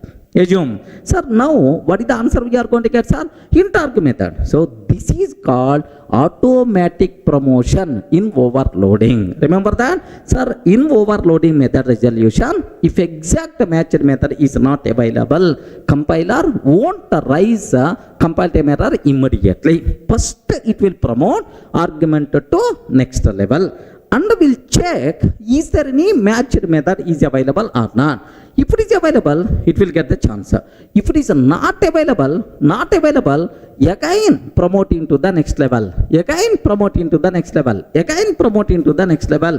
Sir, all possible promotions completed. Still no matched method. Then only we will get compile time error. This is called automatic promotion in overloading. Are you able to understand that case 1? What is the meaning of automatic promotion in overloading? Like, sir, according to our scenario, for the char, which method will get the chance now? Respond, man. Which method is going to get in the chance? Yes, sir, char, no exact match. Char can be promoted in time. That's why int arg method will get the chance. Are you getting? Int arg method, right? Now, have a look once. Same method I am taking, sir. Same method, t dot m1 of a, sir. Are you getting? T dot m1 of a. Sir, exact matched method is not there. So char can be promoted to int type. Char can be promoted to int type, sir. Now int argument method is already available. That's why int arg method will get the chance. Now observe last output, sir. Now have a look once. We are not going to get any compile time error.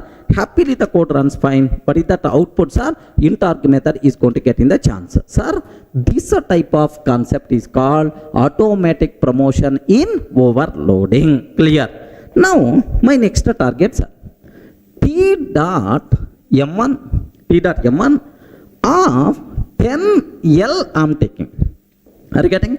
10L. What is 10L? Respond. What is the 10L? 10L is nothing but what? Long type. Long. Is there any method which can take a long argument? No. We have only two methods. One is int, second one is the float. That's why according to our chart, long can be promoted to float. Are you getting? Long can be promoted to float. Sir, after promoting, do you have any method with the float argument or not? Yes. That's why obviously which method is going to get in the chance, right? Float arg method will get the chance. Clear, right? Okay. If I can pass long value, as a long argument method is not available, then obviously which method is going to get in the chance? Float arg method by default will get the chance. Clear, right? Now let me cross check. Have a look once. Now t dot m1 of 10L, either small l or capital L, no problem at all. T dot m1 of 10L. Sir, long type exact matched method is not available. Long can be promoted to float. That's why float argument method will get the chance, right? Okay. Well, last output, can you please observe that? What is the last output we are going to get, sir? Float arg method. Very clear. Now, I have next doubt, sir. What is my next point is, if I can take t dot m1 of 10.5. Sir, very important. T dot m1 of 10.5. Can you please confirm 10.5 by default what type? Respond. 10.5 by default what type? Double type. Sir, now the argument what you are passing double. Is there any method with a double type? No method with a double type. Okay, well, now is it possible to promote a double to the next level? Sorry, not possible, because double is the topmost. Next level promotion is not there. So promotion not possible. Exact matched method not available. Immediately compiler will give left and right. Where is the method? Like in this case only we are going to get compile time error. Are you getting right? First compiler will do a good thing for you. It will try to promote and check is there any matched method.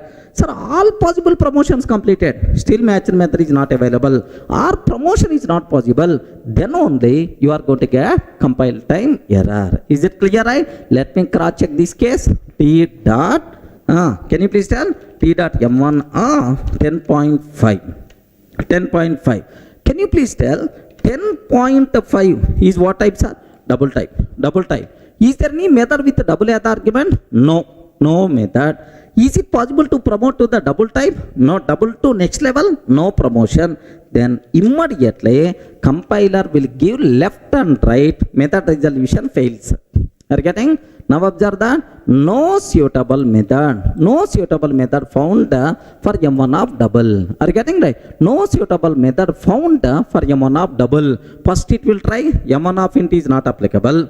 Okay, M1 of int is not applicable. Next it will try M1 of float is not applicable. Sir, it checked both, but still not applicable. That's why we are going to get compile time error.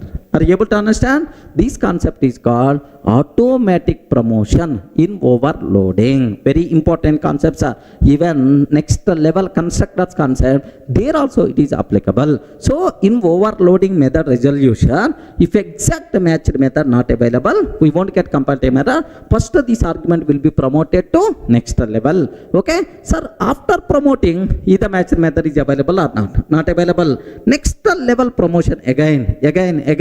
Sir, like all possible promotions completed, still matched method not available, then only we are going to get compile time error. This concept is called, what is this concept? Respond, man. What is this concept? Automatic promotion in overloading. Clear, right? Sir, in the last case we covered automatic promotion in overloading. Now the next possible question, even the next case, let me talk. Here class test public void M1 of objective SOP of object version. Next public void M1 of string S, SOP of string version. Public static void main like this, right? Can you please tell what is the argument to the first method M1 of objective? What is the argument to the second method M1 of string S? Both methods same name but different argument types. So can I use the word overloaded methods or not? Yes. These two methods are said to be overloaded. Okay, well. Now main method tester t is equal to new tester.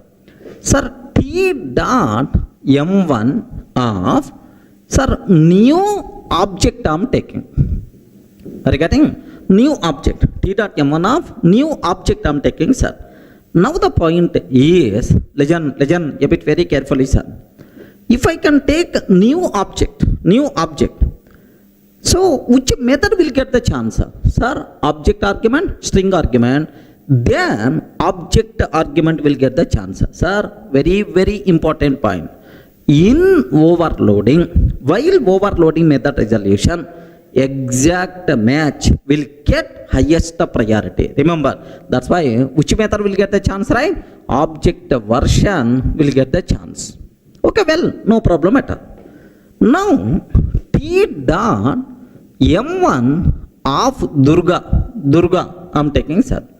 If I can take Durga, t dot m1 of Durga is what type? String type. Then obviously, object version, string version, exact match will get highest priority. That's why which method will get the chance, right? String version will get the chance. Regarding which method will get the chance? String version will get the chance. That's why, so string version, right? Up to this, let me check, and then the next point I will explain. Observe carefully, sir.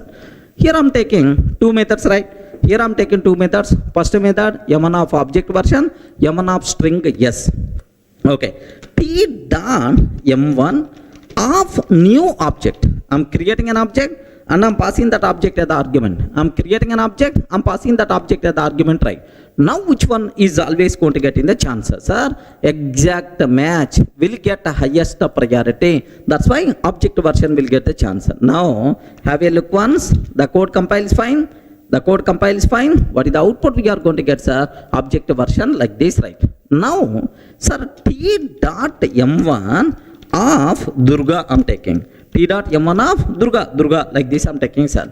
Now which one is going to get in the chance? Yes, obviously string version will get the chance. Regarding which version will get the chance? String version will get the chance, right? Sir, up to this it's a very clear for you. Now the cinema is going to start. Observe carefully, right?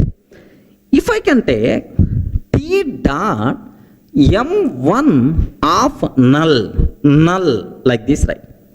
Null value I'm passing null value. Can you please confirm which one we will get the chance? First one object, second one string. Null is a valid value for any type of object reference. Null is the valid for object reference, even null is the valid for string reference also. Can you please tell who is going to get in the chance now? Getting both methods got matched, because null you can provide in the place of object, in the place of string. Which method will get the chance? Very easy. You can able to guess which class is the parent class, which class is the child class. Observe that the parent class is object, child class is string, sir. Object and then string is the child class, object is the parent class. Can you please tell, in overloading, parent and child both came, which one is going to get the chance? Very simple, sir. Very simple. Suppose here in the government office, collector is there, attender is there. Collector is there, attender is there. Suppose I have a small work is there, saying, "Array, I will go to collector office. I want my required signs. Observe that signatures are required from the collector. Then obviously I should meet the collector." Okay, suppose what time collector is available or otherwise. So I want some general information. If attender can help, then I can complete that work only with attender. I'm not required to go for collector level. Or getting collector is the superior person, man. Okay, directly for small problems also. So we should not go to the superior. First we will check with the child level. If the child level is not going to work, then only we should require to go for parent level. You know the rule. Obviously, you can able to guess which one is going to get in the chance. Can you please respond? Who is going to get in the chance now? Null reference. Null applicable for string, null applicable for object. So in parent and child arguments are there, always child will get the chance. If a child class can't, if child not matched, then only parent level we will go. Are you getting right? Sir, now P.M1 of null, which one is always going to get in the chance, right? String version will get the chance. So in overloading, parent argument, child argument, which argument will get highest priority, sir? Child argument will get highest priority when compared with the parent argument. Okay, now let me check T dot M1 of null value. T dot M1 of null value. It is matched for both. Observe, have here which one is going to get in the chance, right? Yes, the output by default you are going to get last one, string version, right? Remember that string version will get the chance. Suppose assume child method is not available. Child method is not there. Then obviously parent is going to get in the chance. If child method is not there, automatically who is going to get in the chance? Parent will get the chance. Let me show this one. Sir, here I'm trying to remove child method.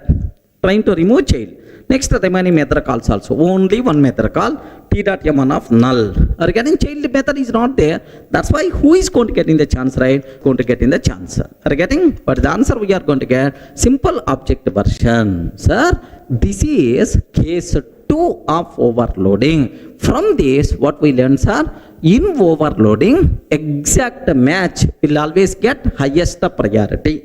Next, if a parent and a child both methods got matched, both argument methods got matched, always priority will goes to child. If the child argument not matched, then only parent argument is going to take care. Child class argument will get more priority than parent class argument. Clear? Sir, now the next case related to overloading. Observe carefully, sir. Class test. Public void M1 of string yes. First method, string argument method, string yes. Public void M1 of string buffer SP. Are you getting what is this one, sir? String buffer. Now, public static void main string array args. test t is equal to new test. I'm taking, sir, here can I use the word, these two methods are overloaded methods or not? Yes, obviously, because both methods having the same name and both methods having different argument types. That's why overloaded. Don't keep any doubt at all. These methods are overloaded. Okay. Test t is equal to new test t dot m1 of Durga. I'm taking, sir. Durga by default what type? String type. That's why what is the answer we are going to get, sir? String version we will get the chance. String version we will get. Now, sir, t dot m1 of new string buffer. Sir, I'm creating a string buffer object with the argument Durga. No problem. Sir, do you know it is which argument I'm passing? String buffer object. So in overloading, sir, in overloading, exact match is always highest priority. Here string version, string buffer. That's why string buffer version will get the chance. Regarding which version is getting the chance? String buffer version will get the chance. Now t dot m1 and I'm trying to pass null value. Are you getting null value? Okay, I'm trying to pass. Sir, up, let me show. Sir, accept a null argument. Let me show exact match will get the chance or not. Observe carefully, sir. Here we have the first method is string version. Second method is string buffer version. There are two methods are available, right? Now t dot m1 of Durga I'm trying to take. T dot m1 of Durga I'm trying to take. Now observe that, sir, which one is always going to get in the chance? Because string you are passing, that's why string version will get the chance. Similarly, t dot m1 of new string buffer of Durga I'm taking, sir. New string buffer of Durga, like this I'm taking. Can you please have a look once? Which one will get the chances, sir? String buffer version will get the chance. So first one string version, second one string buffer version. So in overloading, so highest priority is always exact matched method. Okay, well. Now what about next, sir? T dot m1 of null. Can you please confirm? Who is going to get in the chance now? T dot m1 of null. Null is valid value for string. Null is valid value for string buffer. Who is going to get in the chance? In the last example, object and the string, parent and child is there. Child is always going to get highest priority. But here, string and the string buffer, there is no relation between these two things. Object is the parent, one child class is the string, another child class is string buffer. Are you getting? Another child class is string buffer. There is no relation between these two things, right? So one is parent, the other one is the child. No, both are independent. Then which is always going to get in the chance? Either string or string buffer. Respond. Remember, by mistake, if the compiler gives the chance to the string version, then string buffer will give left and right to the compiler. Hey compiler, when compared with a string, what is less with me? Okay, why you are giving the chance to string? That's so compiler can't give the chance to the string, can't give the chance to the string buffer, then compiler with a big question mark face. If the compiler facing any problem, immediately it's going to rise, yes, compile time error, sir. So reference to M1 is ambiguous. Both the methods got matched. You want which method? I'm not in a position to resolve. That's why I can't compile. Like it is the compile time error we are going to get, sir. Observe carefully. Here I'm taking t dot m1 of null. T dot m1 of null I'm taking, sir. So if I can take t dot m1 of null, sir, for this null, null, sir, string argument method matched, next and after that string buffer argument method also matched. Both methods matched, sir, and there is no relationship between parent and child. Something like parent and child relation is not yet compatible method we are going to get. Reference to M1 is ambiguous, both the methods got matched. Are getting reference to M1 is ambiguous, both methods got matched. That's why please make sure, okay, if exact match will get the chance. Parent and child will get the chance. Multiple methods matched, but there is no relation at all between the argument. Then what will happen is compatible method we are going to get. Clear for all of you, right?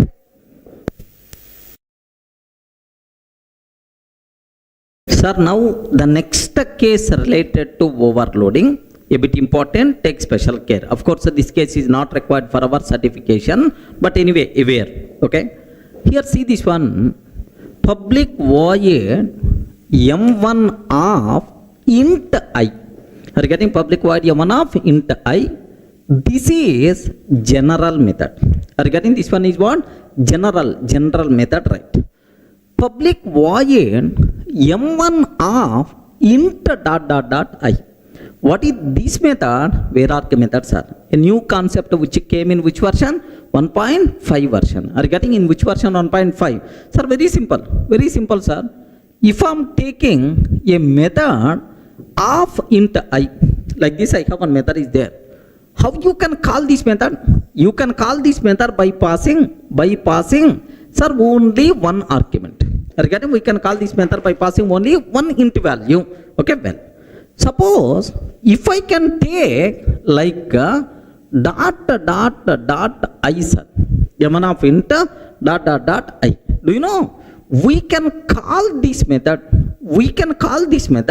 by passing any number of int values including 0 number. Are you getting? Suppose you can call without any argument.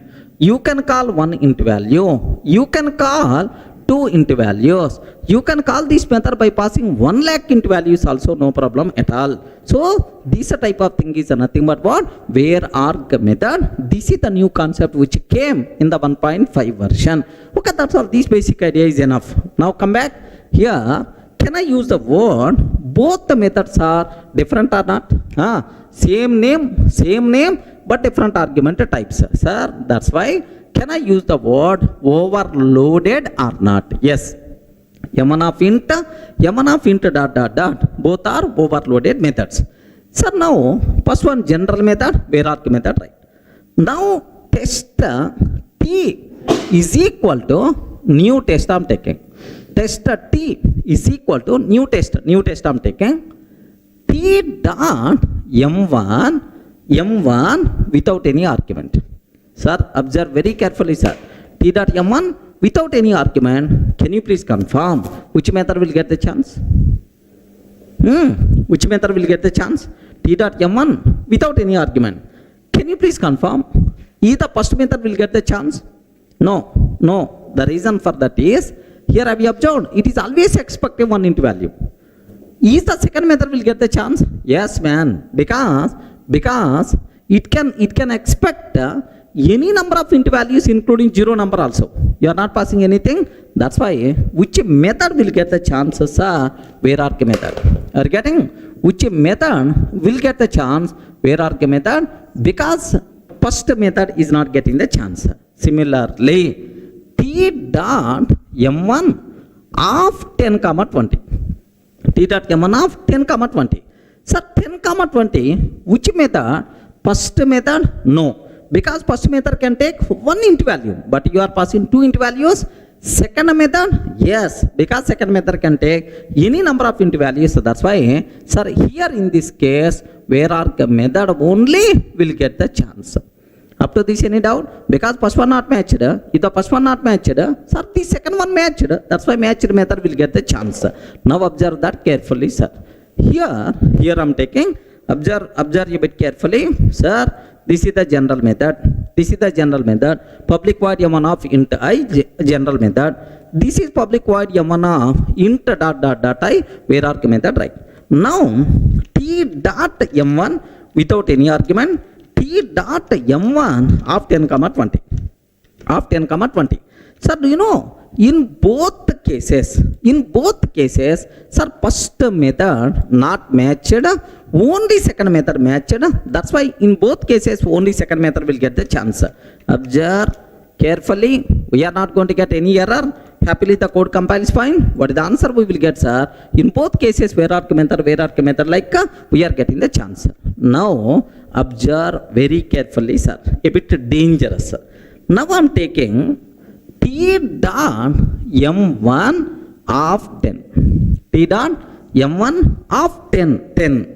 Can you please confirm which method will get the chance? 1 into value. For 1 into value, general method matched, Var-arg method also matched. Are you getting 1 into value, general method matched, Var-arg method also matched. Can you please tell who is going to get in the chance? Yes, please make sure. Suppose assume there are 2 members are there, sir. General method, immediately it's going to tell, observe carefully the scenario. General method matched, even Var-arg method also matched. Sir, both the general method and the Var-arg method meet at some common place to fight, because both methods got chance, they have to fight. So almost 1 hour they are going to fight. At last, who is going to win the race? Can you please tell who is going to win the race? General method will get the chance, because the reason for that is general method concept came from 1.0 version, but Var-arg method concept came in the middle, new concept, right? Whenever old concept and new concept fighting is there, always old concept is always going to win the race in Java. Remember this general method concept from 1.0 version of Java, it is there, but this bloody Var-arg method concept came in which version? 1.5 version. Whenever, if there is any fighting between old concept and a new concept, please make sure old concept is always going to win the race. In Java, old is gold. Remember this. Are you getting right? So which concept is always going to get in the chance? Old. Old concept means general method. So now, what is the answer? We are going to get, sir, for this general method only. Now, have a look once. Observe carefully, right? T dot M1 of 10, sir. Are you getting T dot M1 of 10? Only 1 into value. Sir, first method matched, because it is expecting only 1 into value. Even second method also matched, because it is expecting any number of into values, including 1 into value also. So that's why it is also matched. But always, general method will get the chance, because it is the old concept. That's why, right? Let me compile. Observe the last output, what we are going to get, sir. Yes, general method will get the chance. Everyone can able to understand? Sir, I am repeating, even in the next classes also, this point is very important, sir. Whenever fighting is there between old concept and new concept, always old concept is always going to win the race. Clear, right? Next, one more small point I have to talk about this Var-arg method, right? So Var-arg method is always good person, man. Is always good person. How you can conclude it the good person is because of its behavior. Var-arg method will always get least priority. Remember this one, Var-arg method is always going to get least priority. If no other method matched, then only Var-arg method will get the chance. So remember this one, if no other method matched, then only Var-arg method will get the chance. Var-arg method will always get least priority. Remember this one. This is something like in our switch statement. In the switch of X, switch statement. Do you know case 1, case 2, default. Are you getting case 1, case 2, default is there. When default case will get the chance? When the default case will get the chance? If no other case matched, then only default is going to get in the chance. Same way, when Var-arg method will get the chance, if no other method matched, then only Var-arg method will get the chance. Var-arg method will always get least priority. Compiler is always going to give the precedence, least precedence to Var-arg method. Please make sure you people should aware. Clear, right?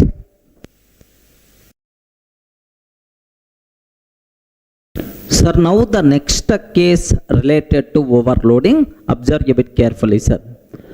Here class test public void m1 of int I comma float f. Sir, how many arguments are there? 2 arguments. What is the first argument? Int. Second argument float. Public void m1 float f comma int I. Sir, float argument, int argument. Now I have one small doubt. Can you please tell these two methods are overloaded or not? Yes, friends, overloaded or not? Yes, because both the methods should have same name but different argument types, at least order. Here, first method signature int comma float, m1 of int comma float. Second method signature m1 of float comma int. Observe the difference, right? m1 of float comma int. That's why at least there is a change in argument order. That's why both are overloaded methods. Okay, well, now test t is equal to new test. Now I'm trying to take t dot m1 of 10 comma 10.5 f. Can you please tell which method will get the chance? Respond, man. Which method will get the chance? Int and float.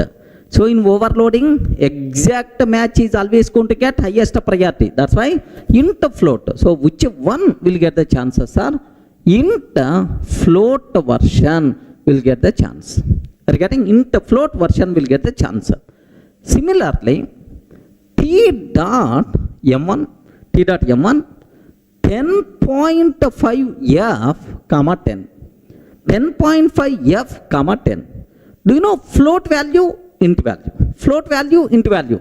So highest priority, exact match, float, int. That's why which method will get the chance? Float int version will get the chance. Okay, well, because you are passing one float value, one int value, float int. Here you are passing one int value, one float, int float, like this, right? Let me execute up to this one. Have a look once. Here I am taking. So same thing only. First method, int float version. Second method, float int version we have. Test t is equal to new test. T dot m1 of 10 comma 10.5 f. Okay, well, 10 comma 10.5 f. Have you observed? The code compiles fine. The code compiles fine. Int float version we are getting because you are passing int value, float value like. Sir, similarly, t dot m1 of 10.5 f comma 10. Are you getting? 10.5 f comma 10 like this, right? Now, which one is going to get in the chance, right? Float int version will get the chance. Are you getting? Which one will get the chance? Float int version will get the chance, right? Okay. Well, this is the float int version, right? Sir, up to this, okay. Because exact match always going to get high priority, right? But now the next thing what I have to discuss is, sir, take very special care. Now the cinema is going to start. Observe carefully. T dot m1 10 comma 10. Can you please confirm? Which one is going to get in the chance? First one, int value.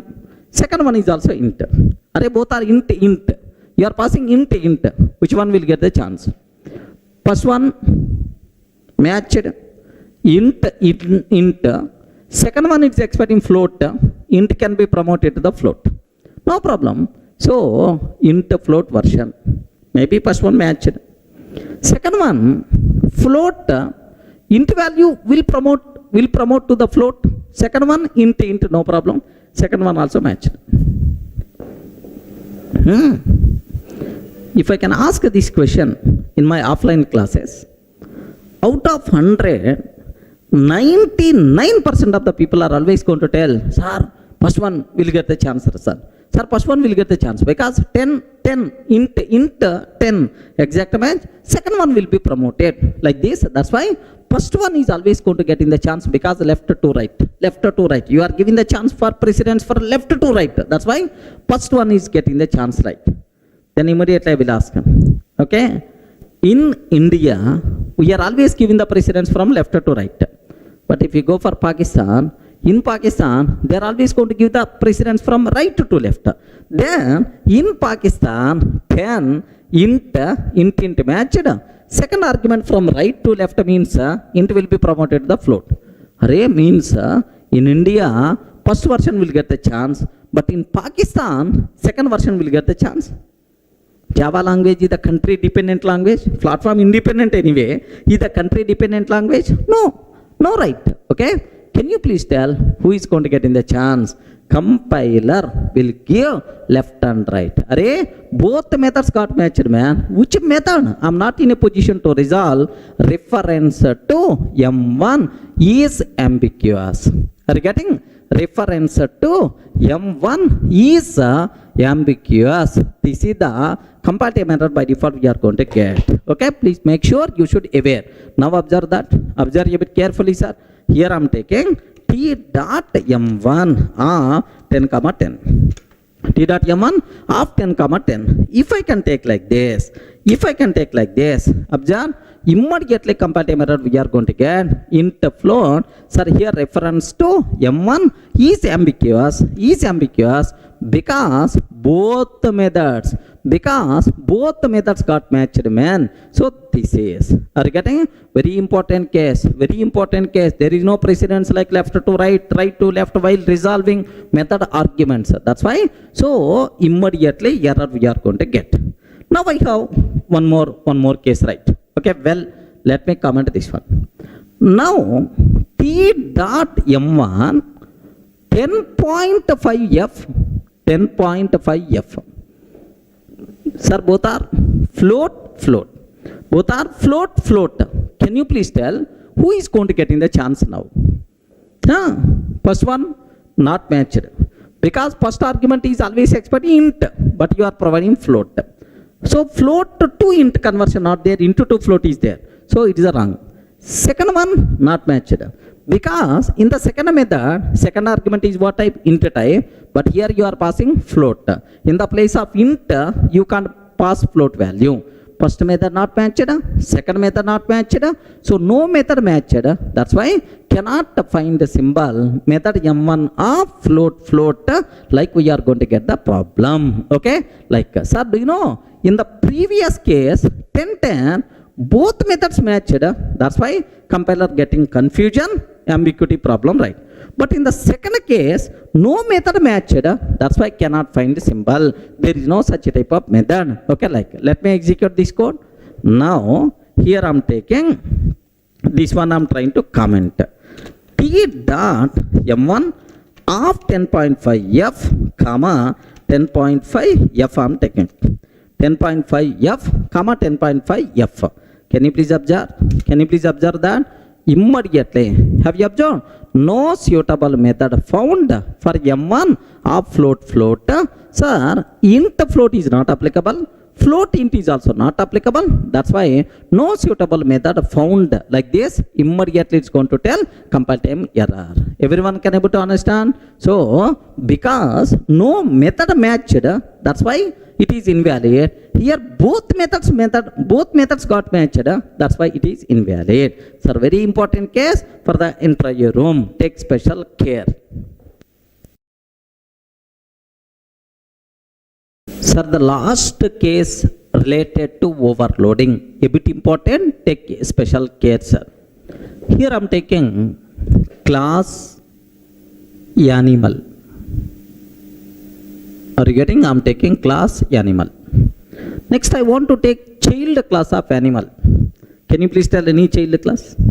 For animal, child of animal. Maybe tiger, lion, next to human. Human being is also child of animal only, right? Human like. Sir, my favorite animal, class monkey. Class monkey extends animal. Class monkey extends animal like. Sir, why monkey is my favorite animal? Because most of software engineers like us are monkeys only. Monkeys. Most of software engineers are monkeys. Because the reason is, so for the sake of some 20% hike, 30% hike, so we are going to keep on changing the company. Today I'm in Infosys. Tomorrow I may jump to IBM because IBM people are offering 30% hike. Day after tomorrow I may jump to TCS because they are offering more, another 20% hike. That's why, so software engineer like me keep on jumping from one tree to another tree. Same one software company to another software company. Like anyway, monkey is the best example. Class monkey extends animal. So which is the parent class? Animal is the parent, monkey is the child class, right? Now class test. Observe very carefully, dangerous case. Public void M1 of animal A. Public void M1 of animal A. System.out.println animal version. Observe carefully, sir. Animal version.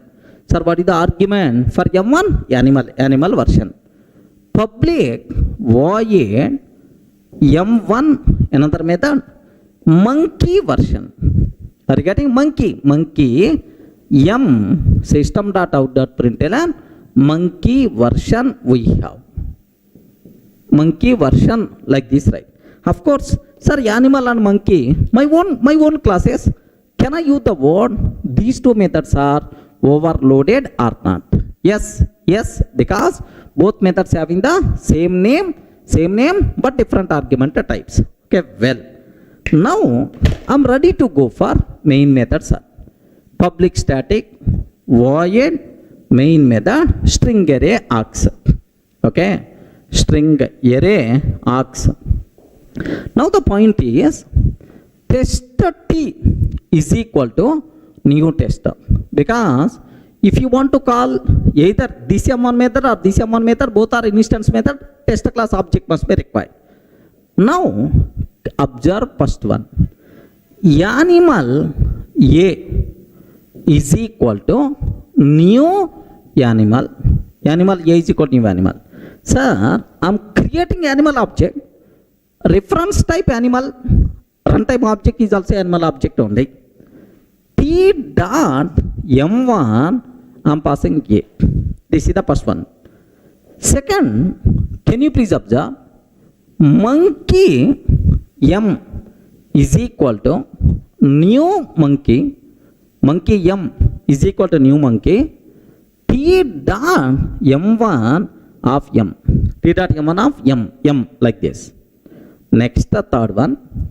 Animal A1 is equal to new monkey. Animal A1 is equal to new monkey. T dot M1 of A1. Wow, wonderful case, sir. More concentration must be required. Sir, parent reference can be used to hold child object, no problem at all. Here child reference, child object. Okay, well, can you please confirm which one will get the chance in the first case? Observe carefully. Animal reference, animal object, T dot M1 of A exact match will get highest priority. Sir, A animal version. Don't keep any doubt at all. Animal version. I will execute. Don't worry, sir. Next, monkey M is equal to new monkey. T dot M1 of M is, sir, monkey exact match is there. That's why, sir, monkey version. Monkey version like this, right? Dangerous thing, third one only. Animal A1 is equal to new monkey. Parent reference can be used to hold child object. T dot M1 of A1. Can you please tell animal version or monkey version? Very, very important. Animal version or monkey version, because both methods are there. There is one method which can take animal type. There is one method which can take monkey type. Who is going to get in the chance? That's what. At the beginning of overloading, I covered one point. How many people remembered? I don't know. I covered one important point, sir. In overloading, method resolution always takes care by compiler based on reference type. Runtime object never going to play any role. Remember, here which reference A1 is what type? Animal. So this is it, never going to worry about runtime object. So that's why which version will get the chances, sir? Animal version only. Remember this, sir. Which version will get? Animal version, sir. Practical proof. In overloading, always method resolution is always based on reference type but not based on runtime object. Any doubt, friends?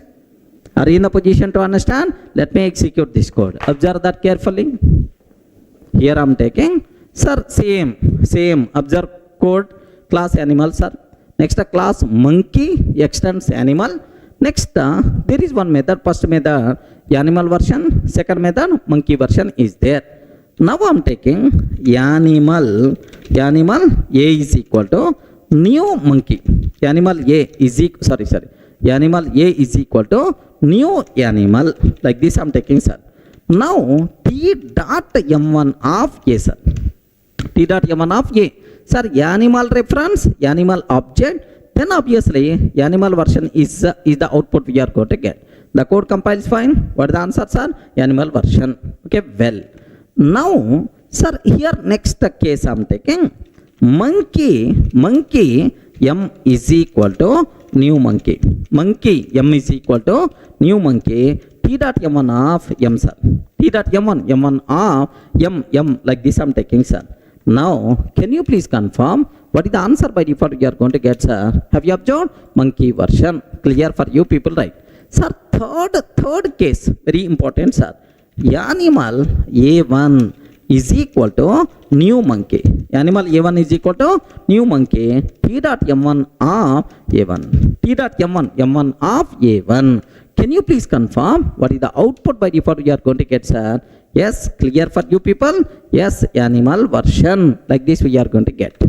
Okay, please make sure in overloading method resolution always takes care by compiler based on reference type. A runtime object is a dummy in overloading. So hence overloading is also considered as compile time polymorphism or static polymorphism or early binding. Clear for you? Is it clear for all of you, right?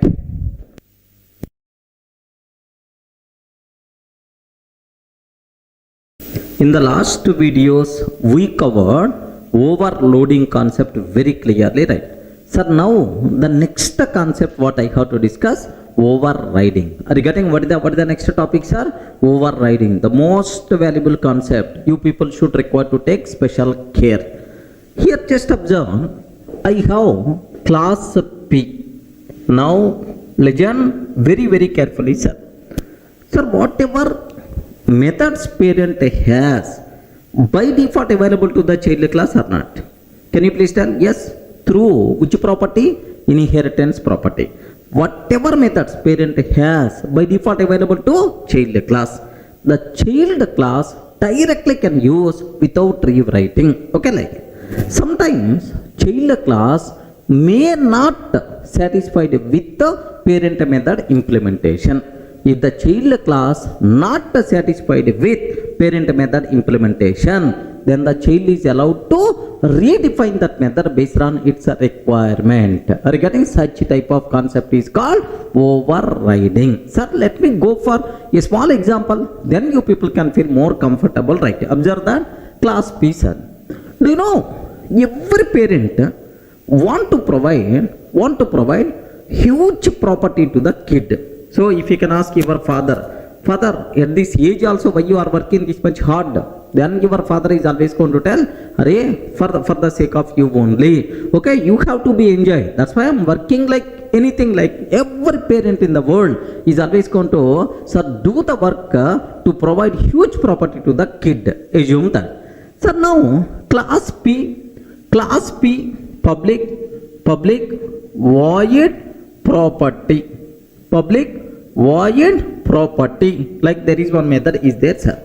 So the property in which form they are going to provide system.out.println, maybe in the form of cash, or maybe in the form of gold, or maybe in the form of land. Assume that maybe in this form. Okay, parent contain property method. Parent, every parent in the world is very much eager to provide marriage for the kid. Assume. So now parent want to arrange marriage for the kid. Assume that public void marry system.out.println.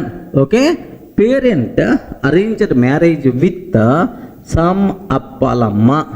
Okay, assume that or Subbalakshmi, like sir, parent arranged marriage with appalamma or Subbalakshmi, something like I took, sir. Now Telugu names, these names are my local language Telugu names. Okay, some what we call a bit the people who are coming from very rural village, such type of names are these. Okay, assume. So now class C extends pizza.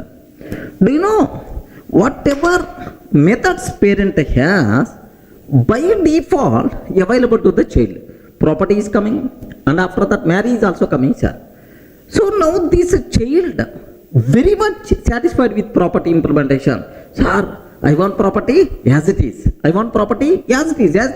But I'm not satisfied with this marriage implementation. I don't want appalamma or I don't want Subbalakshmi. Sorry, I'm not satisfied with that. If the child class not satisfied with parent method implementation, then the child is allowed to redefine that method based on its requirement. Are you getting? Now, sir, this process is called what? Overriding. Now, this child class want to provide implementation for which methods are marry method. Are you getting? Public void marry method system.out.println.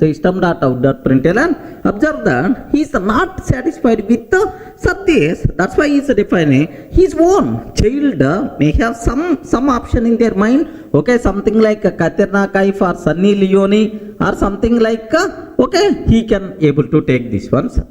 Are you getting? So whatever methods parent has by default available to the child through inheritance, if the child class not satisfied with the parent method implementation, that particular method child class is allowed to redefine.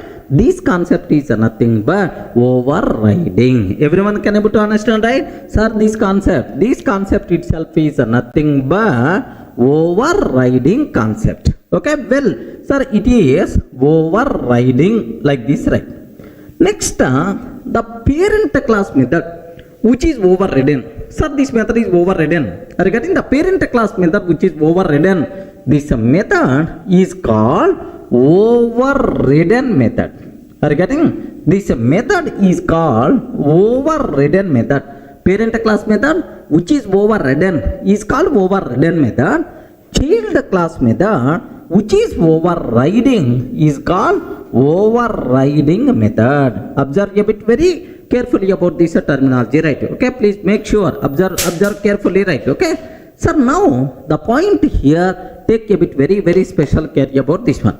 So whatever method parent has by default available to child through inheritance, if the child class not satisfied with parent method implementation, then the child is allowed to redefine, which is nothing but overriding. The parent class method which is overridden is called overridden method.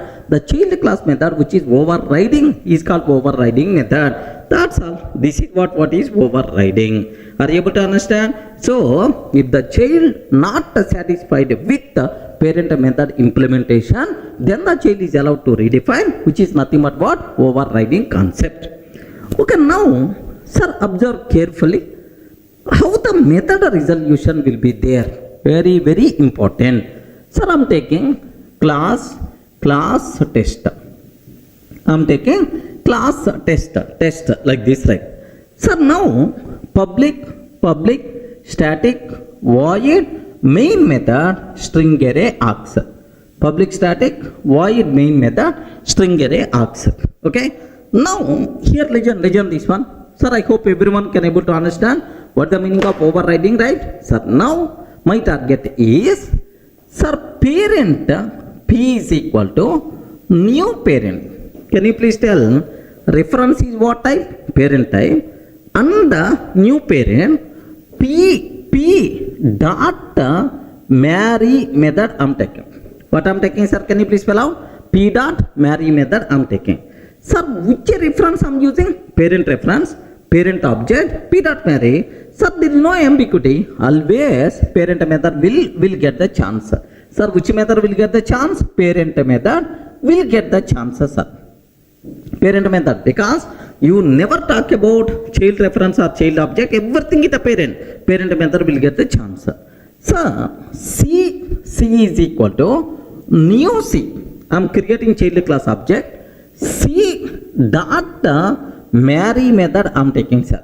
C dot marry method. Sir, child reference, child object, child already contain marry method. That's why child method will get the chance. Child method will get the chance. Sir, there is no speciality up to this. Now the next point you people should aware. Parent reference can be used to hold child class object. Parent reference can be used to hold child class object.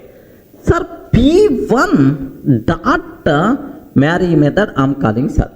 Can you please confirm which marry method will come? Because have you observed marry method is available in the child class, marry method is available in the parent class. Overriding happens, sir. Can you please tell if parent P1 is equal to new child, P1 dot marry, which method will get the chance? Sir, we are using which word? Overriding concept. Which method will get the chance? Now take very special care in this. What is the role of compiler? What is the role of JVM? Sir, you are calling marry method on P1. Observe very carefully. We are calling marry method on P1. P1 is what type? P type. P1 is what type? P type. P type. Now in the parent class, marry method is available or not? Compiler is always going to check. Can you please observe? In the parent class, marry method is available or not? Yes, available, no problem at all. So up to this compiler's role. Let me repeat again.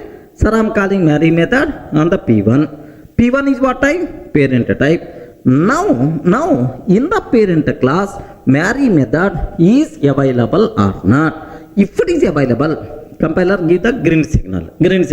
If it is not available, immediately comparative method we are going to get. Sorry, you can't call a marry method on P type of reference like this, right? But it is available, no problem. At runtime, JVM is always going to check which is the runtime object. Runtime object is what? Child class object. Again, runtime is child class object.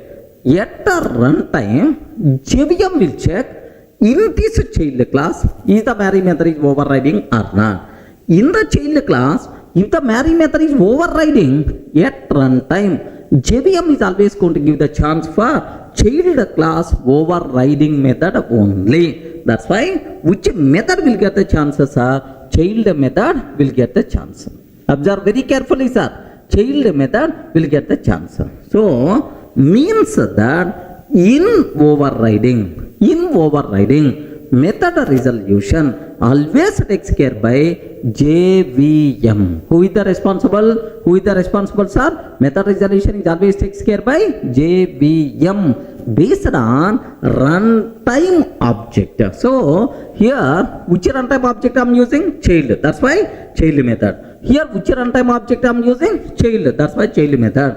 Which runtime object I am using? Parent. That's why parent method we are going to get in the chance. So please make sure you people should inject this point very strongly in your mind. In overriding method resolution always takes care by JVM based on runtime object, not based on reference type. Remember, that's why overriding also known as runtime polymorphism. Regarding overriding is also known as runtime polymorphism, or dynamic polymorphism, runtime polymorphism or dynamic polymorphism or late binding. Are you getting? Or late binding. That's all. Please make sure you people should be aware. So overriding is also considered as runtime polymorphism or dynamic polymorphism or late binding. Clear for all of you, right? Sir, let me execute this code, sir. Observe carefully. Have a look once. Observe a bit carefully, sir.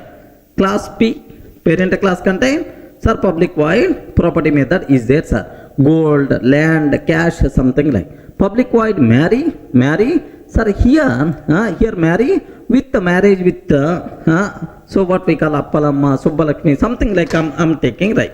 Sir, class C extends P. Sir, now child class not satisfied with marry implementation.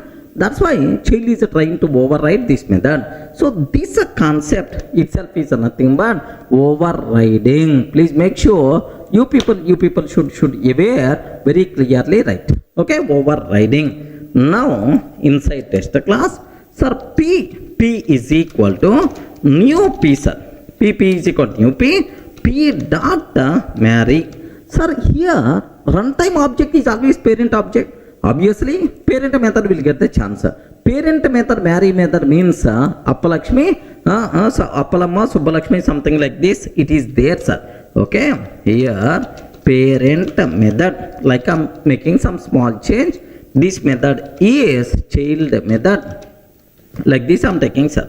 Now observe this. So which method will get the chance? Parent method will get the chance. Now have a look once. The code compiles fine. Sir, what is the output? By default we are going to get parent method. We are getting the chance. Are you getting that? Which method? Parent method will get the chance. Sir, now child C is equal to new child I'm taking. Child C is equal to new child C dot marry I'm taking, sir. Are you getting? Now child reference, child object. So runtime object is always what type?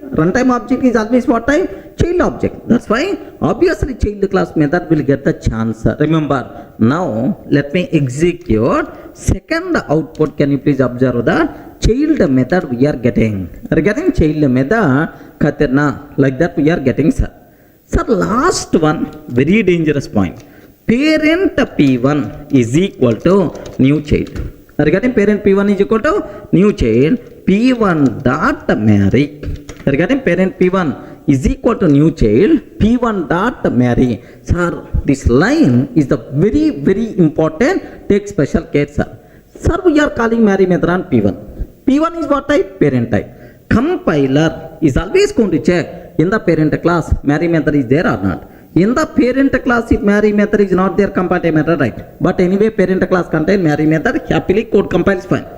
Yet runtime, JVM is always going to check in the child class is this method is overridden or not. In the child class, if this method is overridden, at runtime, based on runtime object, child class method is always going to get in the chance. Remember, in this case, which method will get the chance?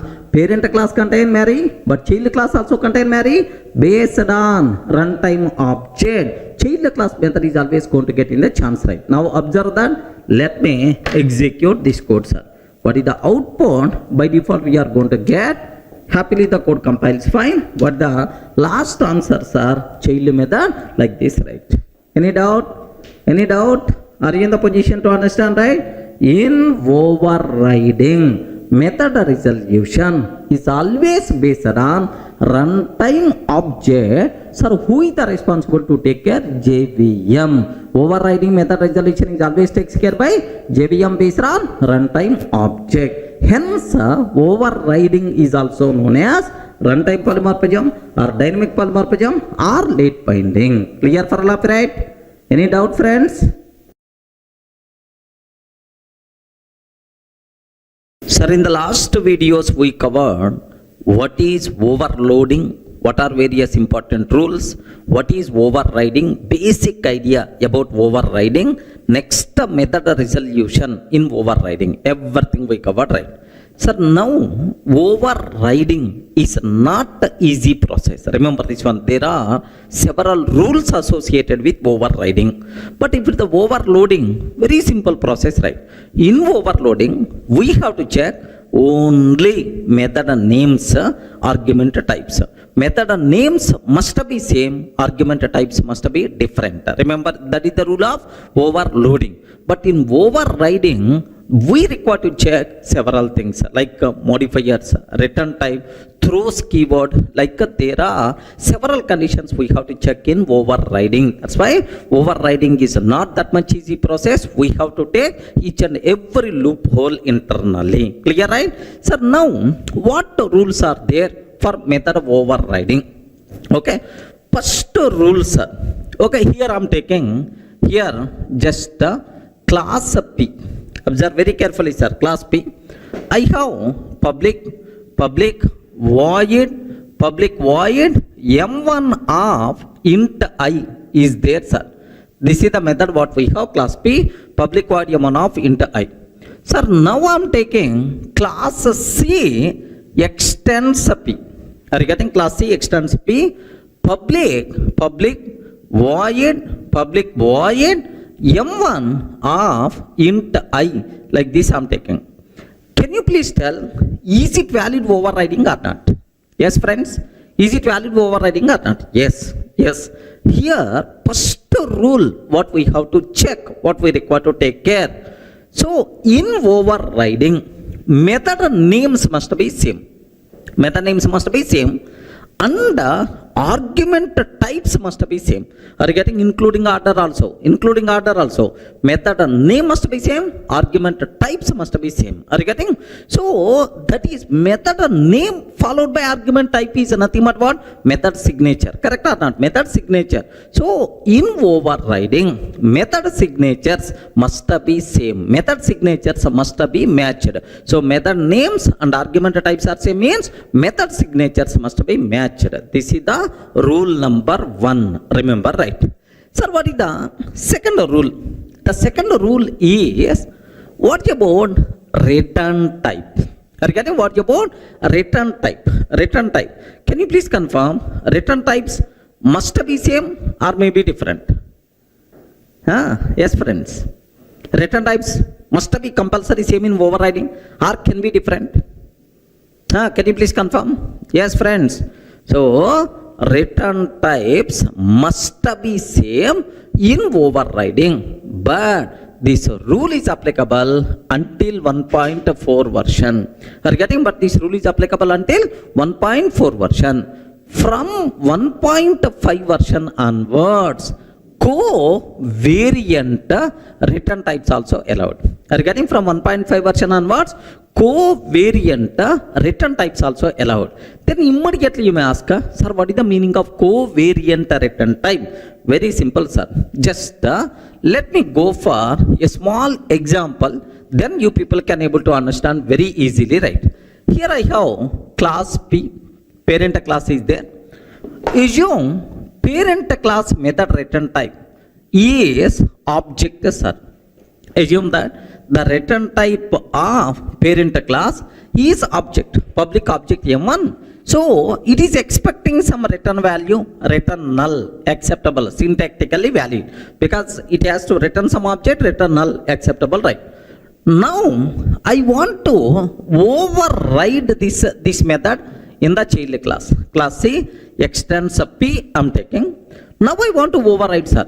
Here public object m1, sir, return null, like this I'm taking, sir. Sir, here have you observed the return type here object and here object, no problem at all. If the same return types are there, no issue at all, right? But from 1.5 version onwards, we have more flexibility. Covariant return types also allowed. What is the meaning of covariant return type? Means the child method return type need not be same as parent method return type. It's a child types also allowed. Can you please tell for object what is the child? String or string buffer or anything. So it's a child types also allowed. So means that need not be object. Happily you can take string also. Happily you can take string buffer also. Integer also, like any child class of this object is allowed, no problem at all. Such type of return types are called covariant return types, right? But please make sure this concept is applicable only from which version? 1.5 version onwards. Okay, so child class method return type need not be same as parent method return type. It's a child types also allowed. This is nothing but what? Covariant return type concept. Now I have one small doubt, sir. Can you please tell, if I compile this code, if I compile this code, is it valid or invalid? Ayo, is it valid or invalid? In 1.4 version, invalid. Because in the 1.4 version, return types must be same. But in 1.5 version, from 1.5 version onwards, perfectly it is allowed. Because from 1.5 version onwards, covariant return types also allowed. Everyone can able to understand, right? Observe very carefully about this type of terminology, right? Okay, let me go for this one, sir. Observe carefully. Let me execute this code. Have a look once, sir. Here I'm taking just the same example, whatever there, sir. Here class P, just observe that class P, public object M1 method, public object M1 I'm taking, just return null I'm taking, sir. Public object M1 return null like this I'm taking, sir. Here same class C extends P. Are you getting? Class C extends P, public object M1. Sir, whether you are using 1.4 version, 1.5 version, in all versions, this one is perfectly valid because I'm maintaining same return type. That's why perfectly valid, sir. Now let me compile this code. Here just observe. Let me go to my working directory, right? Yes, here just observe that Java C p.java, perfectly valid. We never going to face any problem, sir. Now instead of object, here I'm taking string, sir. Here I'm taking string. Can you please confirm in 1.8 version, because I'm using which version of compiler, sir? Java C -version. Observe that which version of compiler I'm using? 1.8 version, sir. Okay, in 1.8 version, is it allowed or not? Yes, perfectly allowed, no problem at all. Now let me compile this code. Yes, it is valid, sir.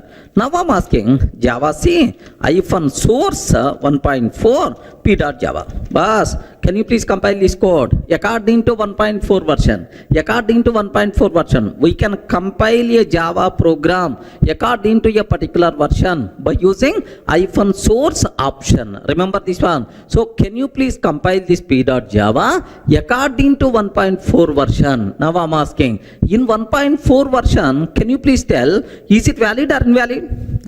Is it valid or invalid? Invalid, because in 1.4 version, return types must be same. So covariant return types concept applicable from which version? 1.5 version. That's why this one is invalid. Compiler is ready to give left and right. Observe that carefully, sir.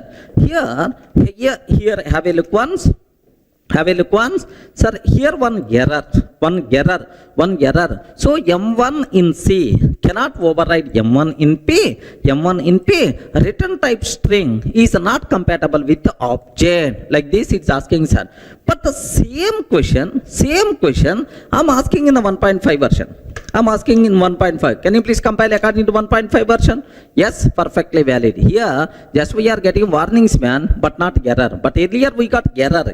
Observe the difference, right? Itself is valid. So this is the small rule what you people should aware about sir, overriding a return types concept. So is it clear for all of you, right? Until 1.4 version, return types must be same in overriding. From 1.5 version onwards, covariant return types are allowed. Okay, sir, which is called covariant return type? Child method return type need not be same as parent method return type. It's a child types also allowed. This concept is called covariant return types concept. Clear for you, right? Sir, now if you feel comfortable, just I will keep more elaboration on this covariant return types concept. Okay, Sir, now just observe parent method return type, child method return type. Sir, if the parent method return type is object, sir, can you please tell which types are allowed for child method return type? Yes, either object is allowed, or its child classes are allowed. Like string concept is allowed, string buffer concept is allowed, string buffer is allowed, dot. Remember that. So if the parent method return type is object, now the child method return type is either object is allowed or its child types are allowed. Okay. Similarly, if the parent method return type is a number, then for the child, which types are allowed, sir? For the child, which types are allowed? Number is allowed, integer is allowed, number is allowed, integer is allowed, float is allowed, dot. Number are its child classes. Do you know? For number, what are various child classes are there? Wrapper classes, right? Byte, next and after that short, integer, long, float, double. Are you getting? Float, double. Like these things are various child classes of number. That's why either number is allowed or its child classes are allowed. Okay, these are wrapper classes, right? Okay, like next, similarly, here observe, I'm taking in the parent method return type is a string, sir, string. But child method return type I'm taking as object. Are you getting? Can you please confirm, is it valid or not? Respond, is it valid or not? So, what is our rule? Child method return type need not be same as parent method return type. It's a child types also allowed. But here you are taking child method return type is the parent of parent method return type. For this string, I'm taking object as the parent. Sorry, this one is not acceptable. Okay, so it should be either same or it's a child, but not its parent. Here I'm taking its parent. Immediately compiler will give left and right. Remember this one. Just I have a look once, sir. Here I'm reversing the content. Here just I'm taking, here string I'm taking, sir, but here object I'm taking. So in the parent string, but in the child I'm taking object. So child method return type I'm taking parent of parent method return type, which is not covariant return type. That's why immediately compile method we are going to get. Observe that, sir, here I'm trying to compile according to our original version, 1.8 version only. Immediately compile method we are going to get. Have you observed, right? M1 in C cannot override M1 in P. Return type object is not compatible with the string. Return type object is not compatible with the string. Like this compile method we are going to get. Clear, right? So next, so this one is not a covariant return type, right? Now I'm taking, here observe carefully, sir, double. I'm taking int, sir, double int. Can you please confirm, is it valid or not? Double int, is it valid or not?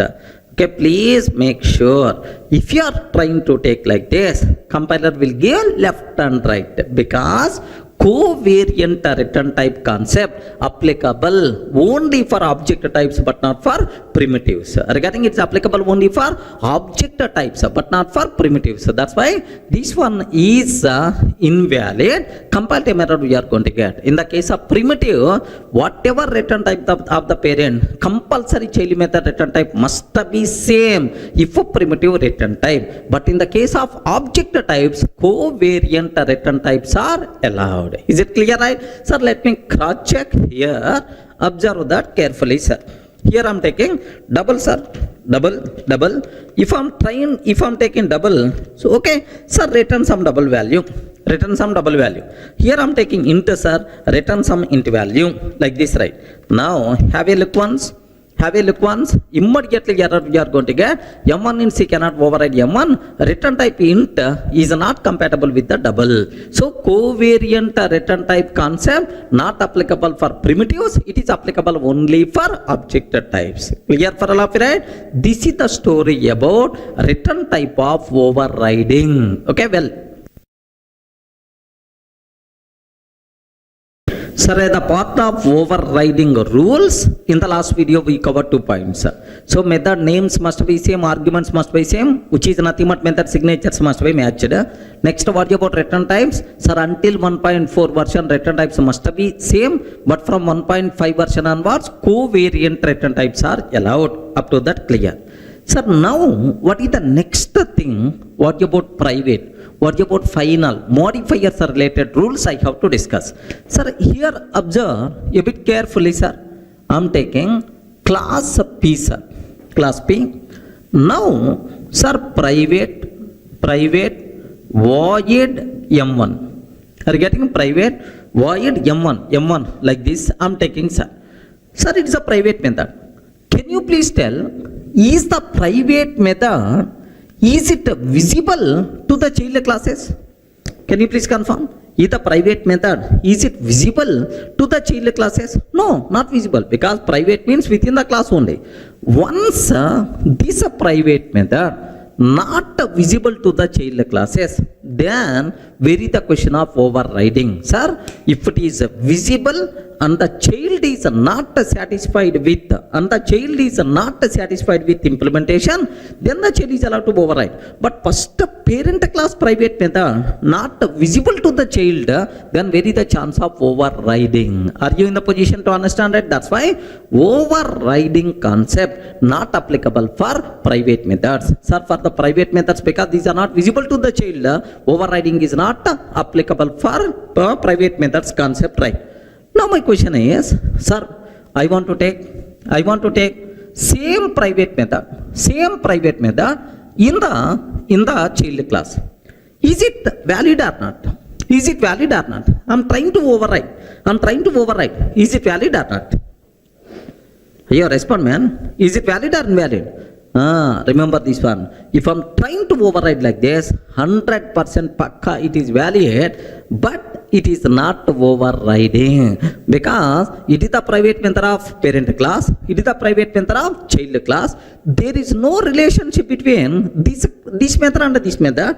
Both are independent. It's a personal, internal methods, right? Okay, like then immediately you may ask the question, sir, if it is the case, parent P is equal to new child I am taking P dot M1. Then which method will come, sir? Can you please tell?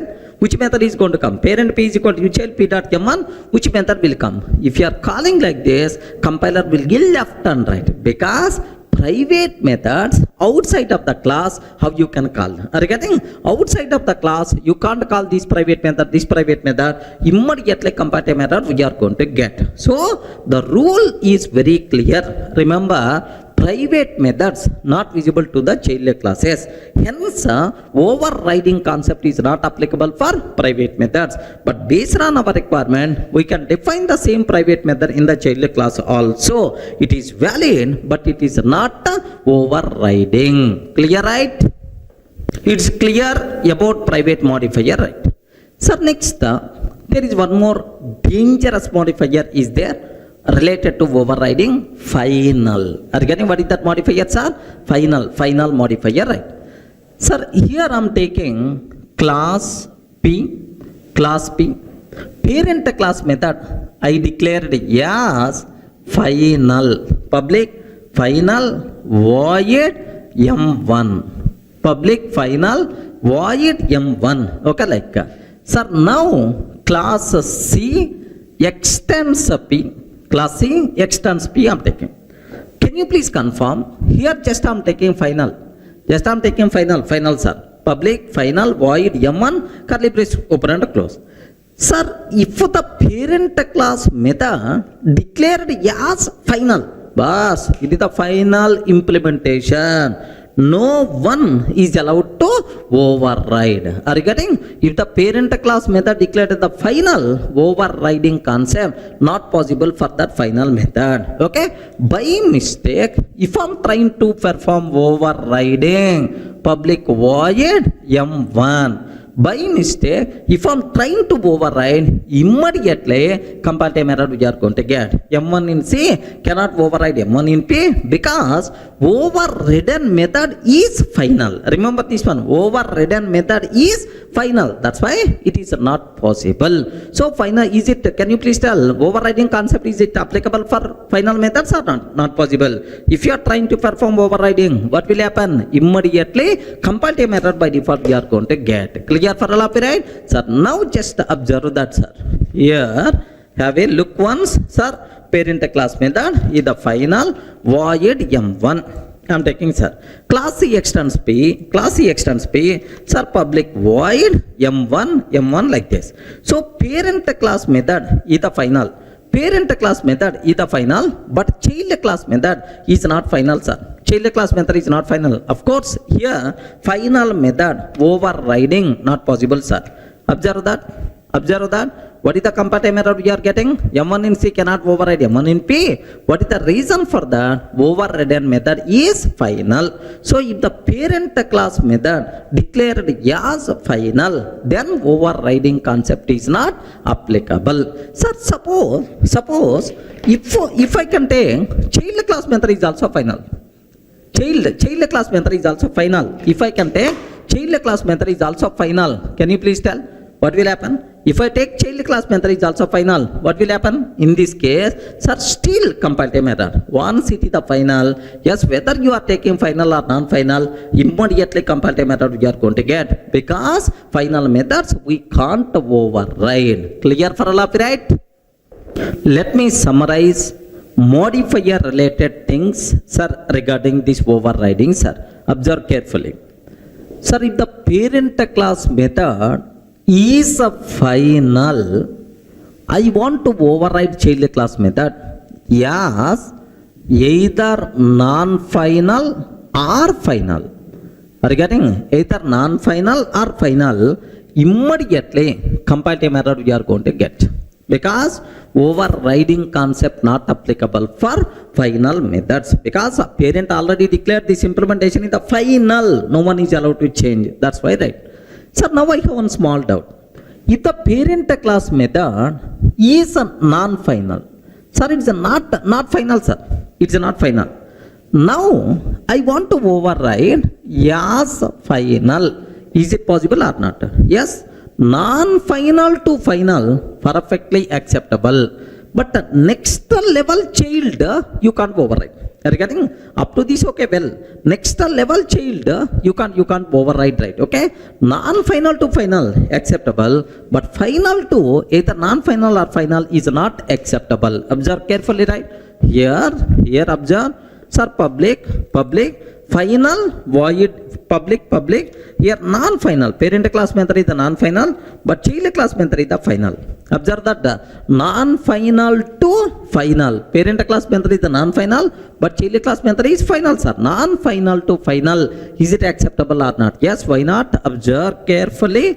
Here, have a look once, sir. Perfectly, itself is valid, no problem at all. So non-final to final, acceptable. Remember, but final to non-final, not acceptable. Okay, like. Sir, similarly, if the parent class method is abstract, abstract means not having implementation, then I want to override that in the child class. Compulsory we should override to provide implementation. So abstract to non-abstract, acceptable. You are getting? Abstract to non-abstract, acceptable, no problem at all. Sir, if the parent class method is non-abstract, sir, implementation is there. What I want to take is, sir, I want to override this method as abstract. Is it possible or not? If the parent method is abstract, happily you should override to provide implementation as non-abstract, acceptable, right? But if the parent class method is non-abstract, but I want to take the method as abstract. So child class method as abstract. Possible or not?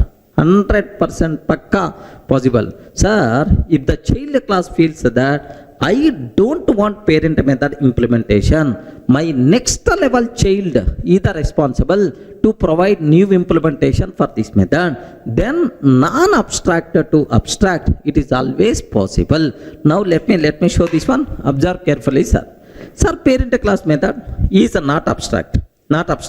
Now, sir, child class method, it is taking public abstract void m1. Public abstract void m1 I'm taking, sir. Can you please consider, is it valid or not? Perfectly, because anyway, if the class contain at least one abstract method, now let me take this one as abstract, sir.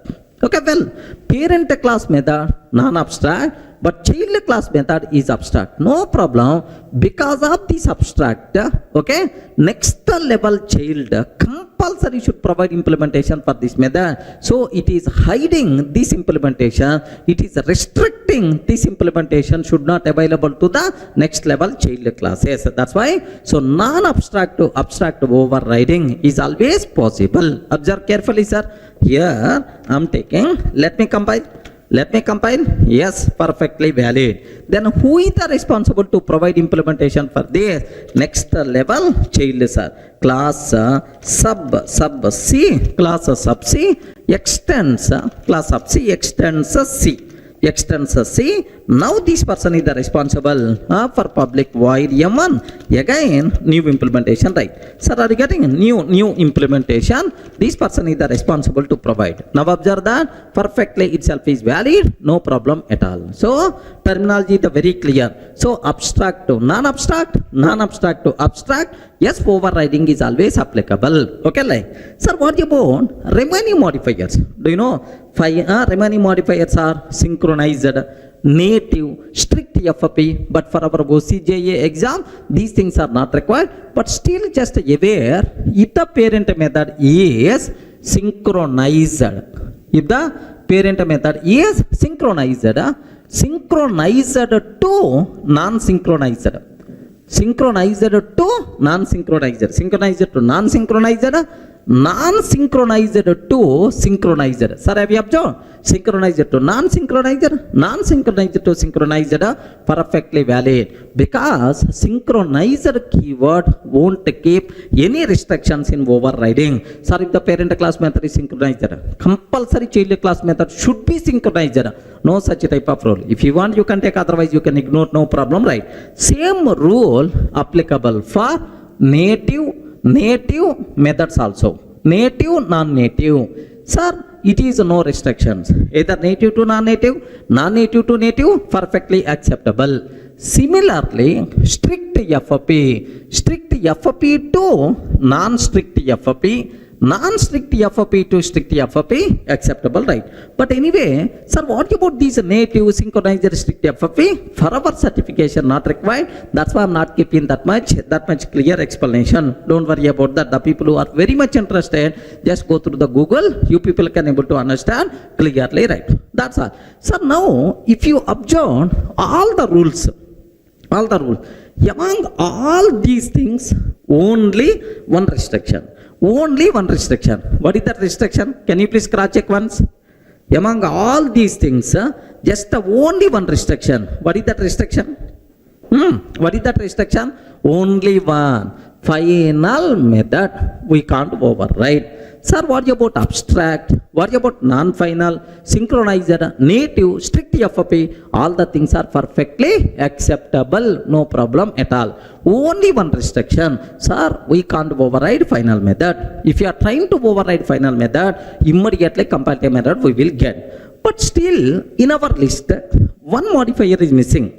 Have you remembered, have you observed, right? Static modifier is missing, sir. Static modifier, okay, there's a big story is there. That part soon we will discuss in detail. Just accept a static, all the remaining things are clear, right?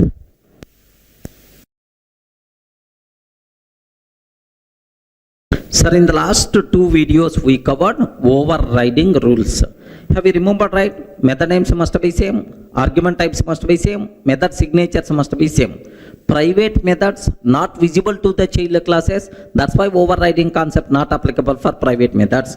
Final methods we can't override except the final method. For the remaining modifiers, no restrictions. Okay, well, up to that we covered. Now the next important point here, observe, I'm taking class P, parent class. Parent class contain a method public void m1.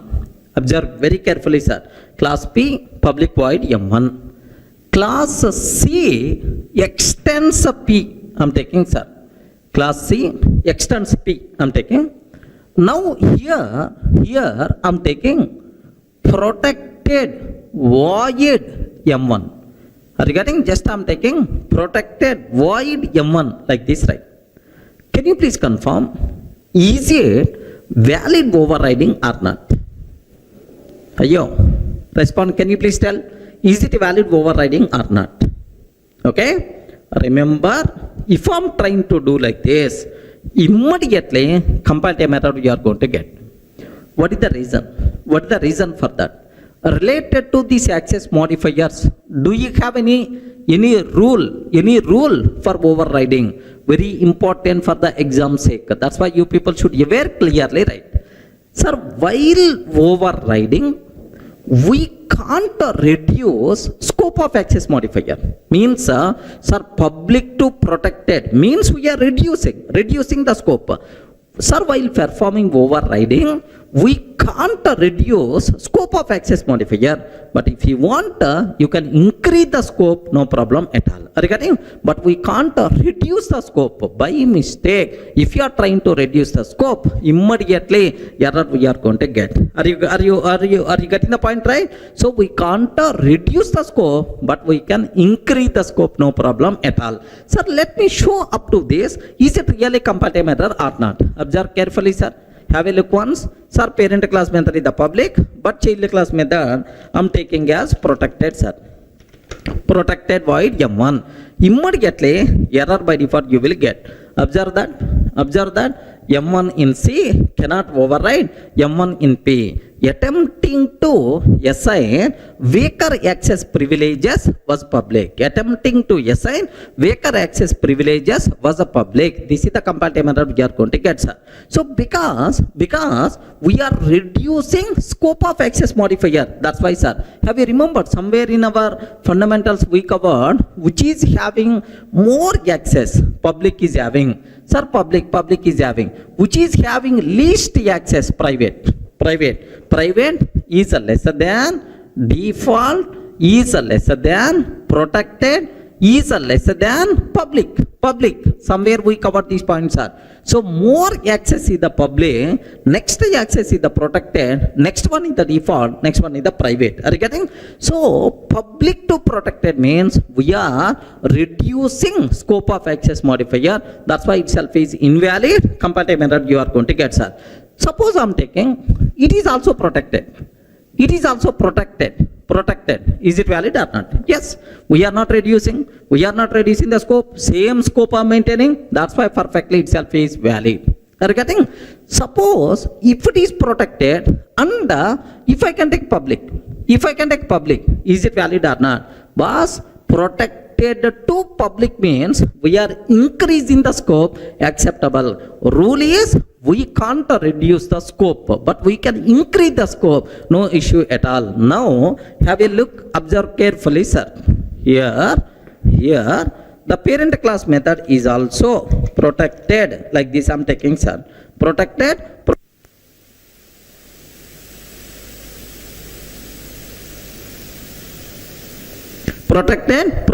like this, right? Now observe, happily the code compiles fine, no problem at all. Regarding protected, acceptable, right? Suppose assume parent class method is protected, but child class method is the public, sir. Regarding parent class method is the protected, but child class method is the public. Sir, we are increasing the scope. That's why 100% pakka it is acceptable. Now have a look once, perfectly itself is valid, there is no doubt at all. So the rule while performing overriding, the rule is, sir, we can't reduce scope of access modifier, but we can increase the scope. Next, you should aware this one, which is having more scope, which is having least scope. Like this diagram also compulsory you have to keep in your mind. Clear, right? Now observe, sir, which is having least scope, private is having least scope. Next, when compared with the private, next default, next protected, next public. You know, somewhere while covering access modifiers, I covered these points, sir.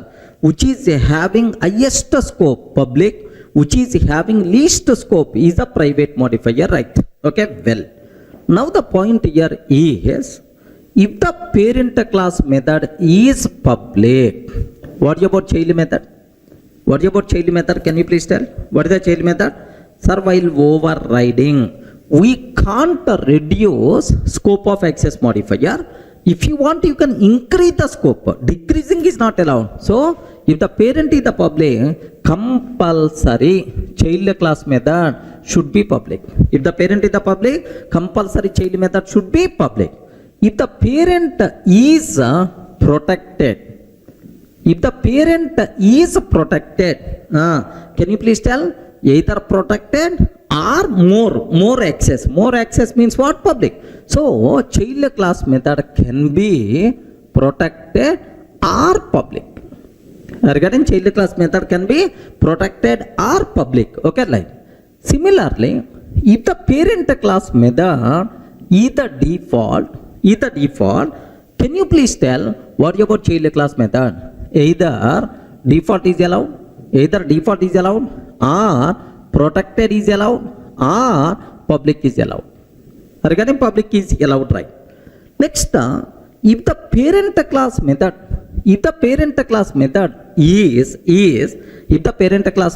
is private, sir.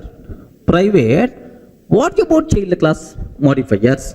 Sir, parent class method is the private. What about child method modifier? Sir, no restrictions, because overriding concept for private methods not applicable. Have you remembered, right?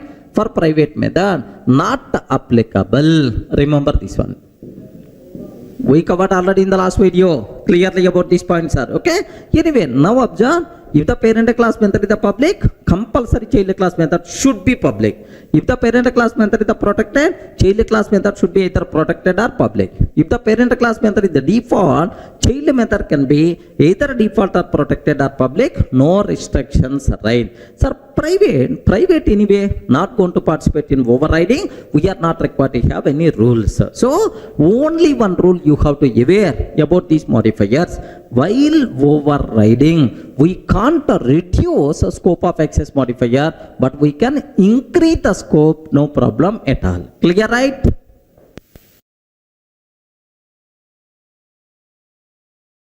Sir, the next point related to overriding, of course, sometimes we may use throws exception, throws IO exception. Do you have any restrictions in overriding related to throws keyword? Compulsory you people should aware. Observe that carefully, sir. Sir, here public void M1, throws exception, parent class method, child class method, public void M1 doesn't throw any exception.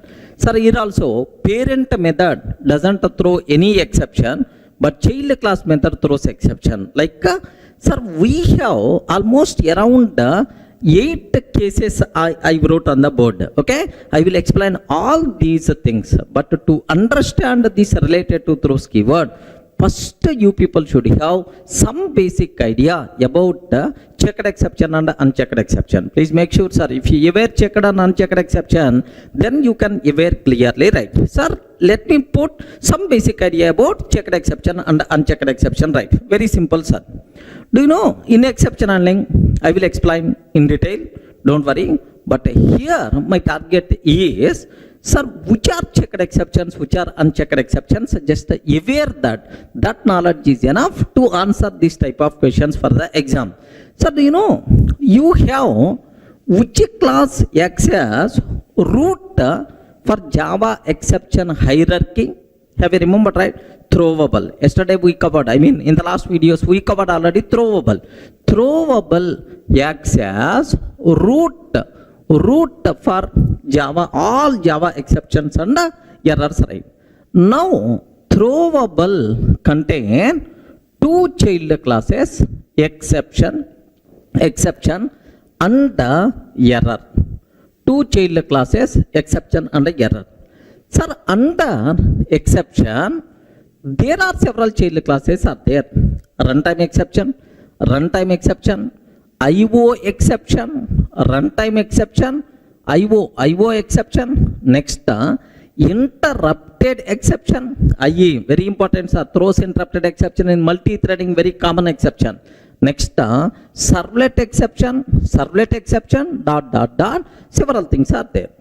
Under runtime exception, do you know, sir, what are various child classes are there? Arithmetic exception, null pointer exception, class cast exception, Are you getting? Arithmetic exception, null pointer exception, class cast exception. These are child classes of runtime exception. Similarly, IO exception, for this file not found exception.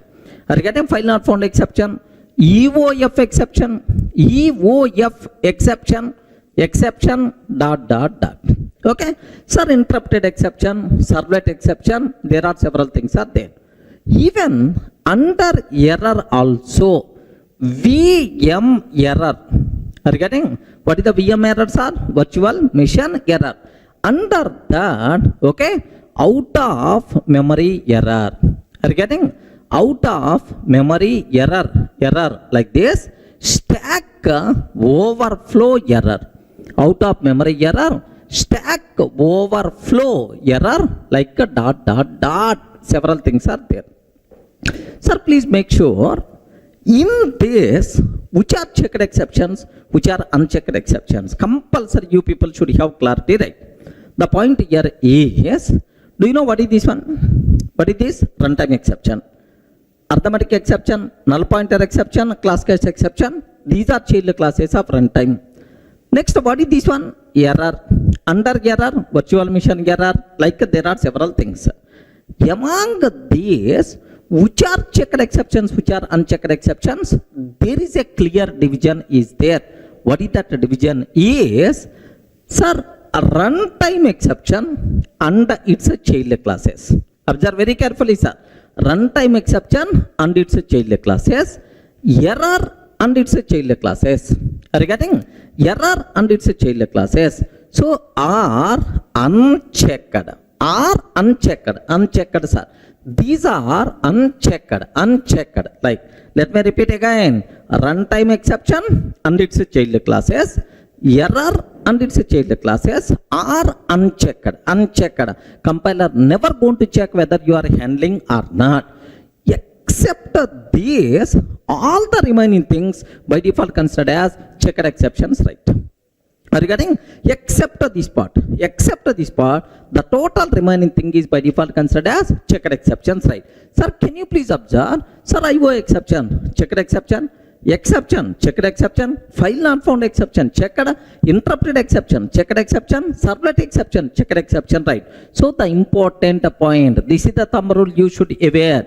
Runtime exception and its child classes, error and its child classes are unchecked, except this, the total remaining area is the checked exceptions, right? Okay. Sir, please make sure if you aware this point, then automatically nothing will be there in our overriding rule. Are you in the position to understand, right? But which are parent class, which are child classes, compulsory, this division must be aware. Arithmetic, null pointer, class cast exception, these are child classes of runtime exception, unchecked, right? But IO exception and its child classes, checked only. Interrupted exception, checked only. Next, error part, unchecked only. Clear, right? If you aware this knowledge, then you can able to answer very easily these things, right?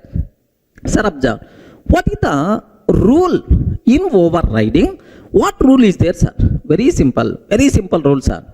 If child class method throws any checked exception, if child class method throws any checked exception, compulsory parent class method should throw the same checked exception or its a parent.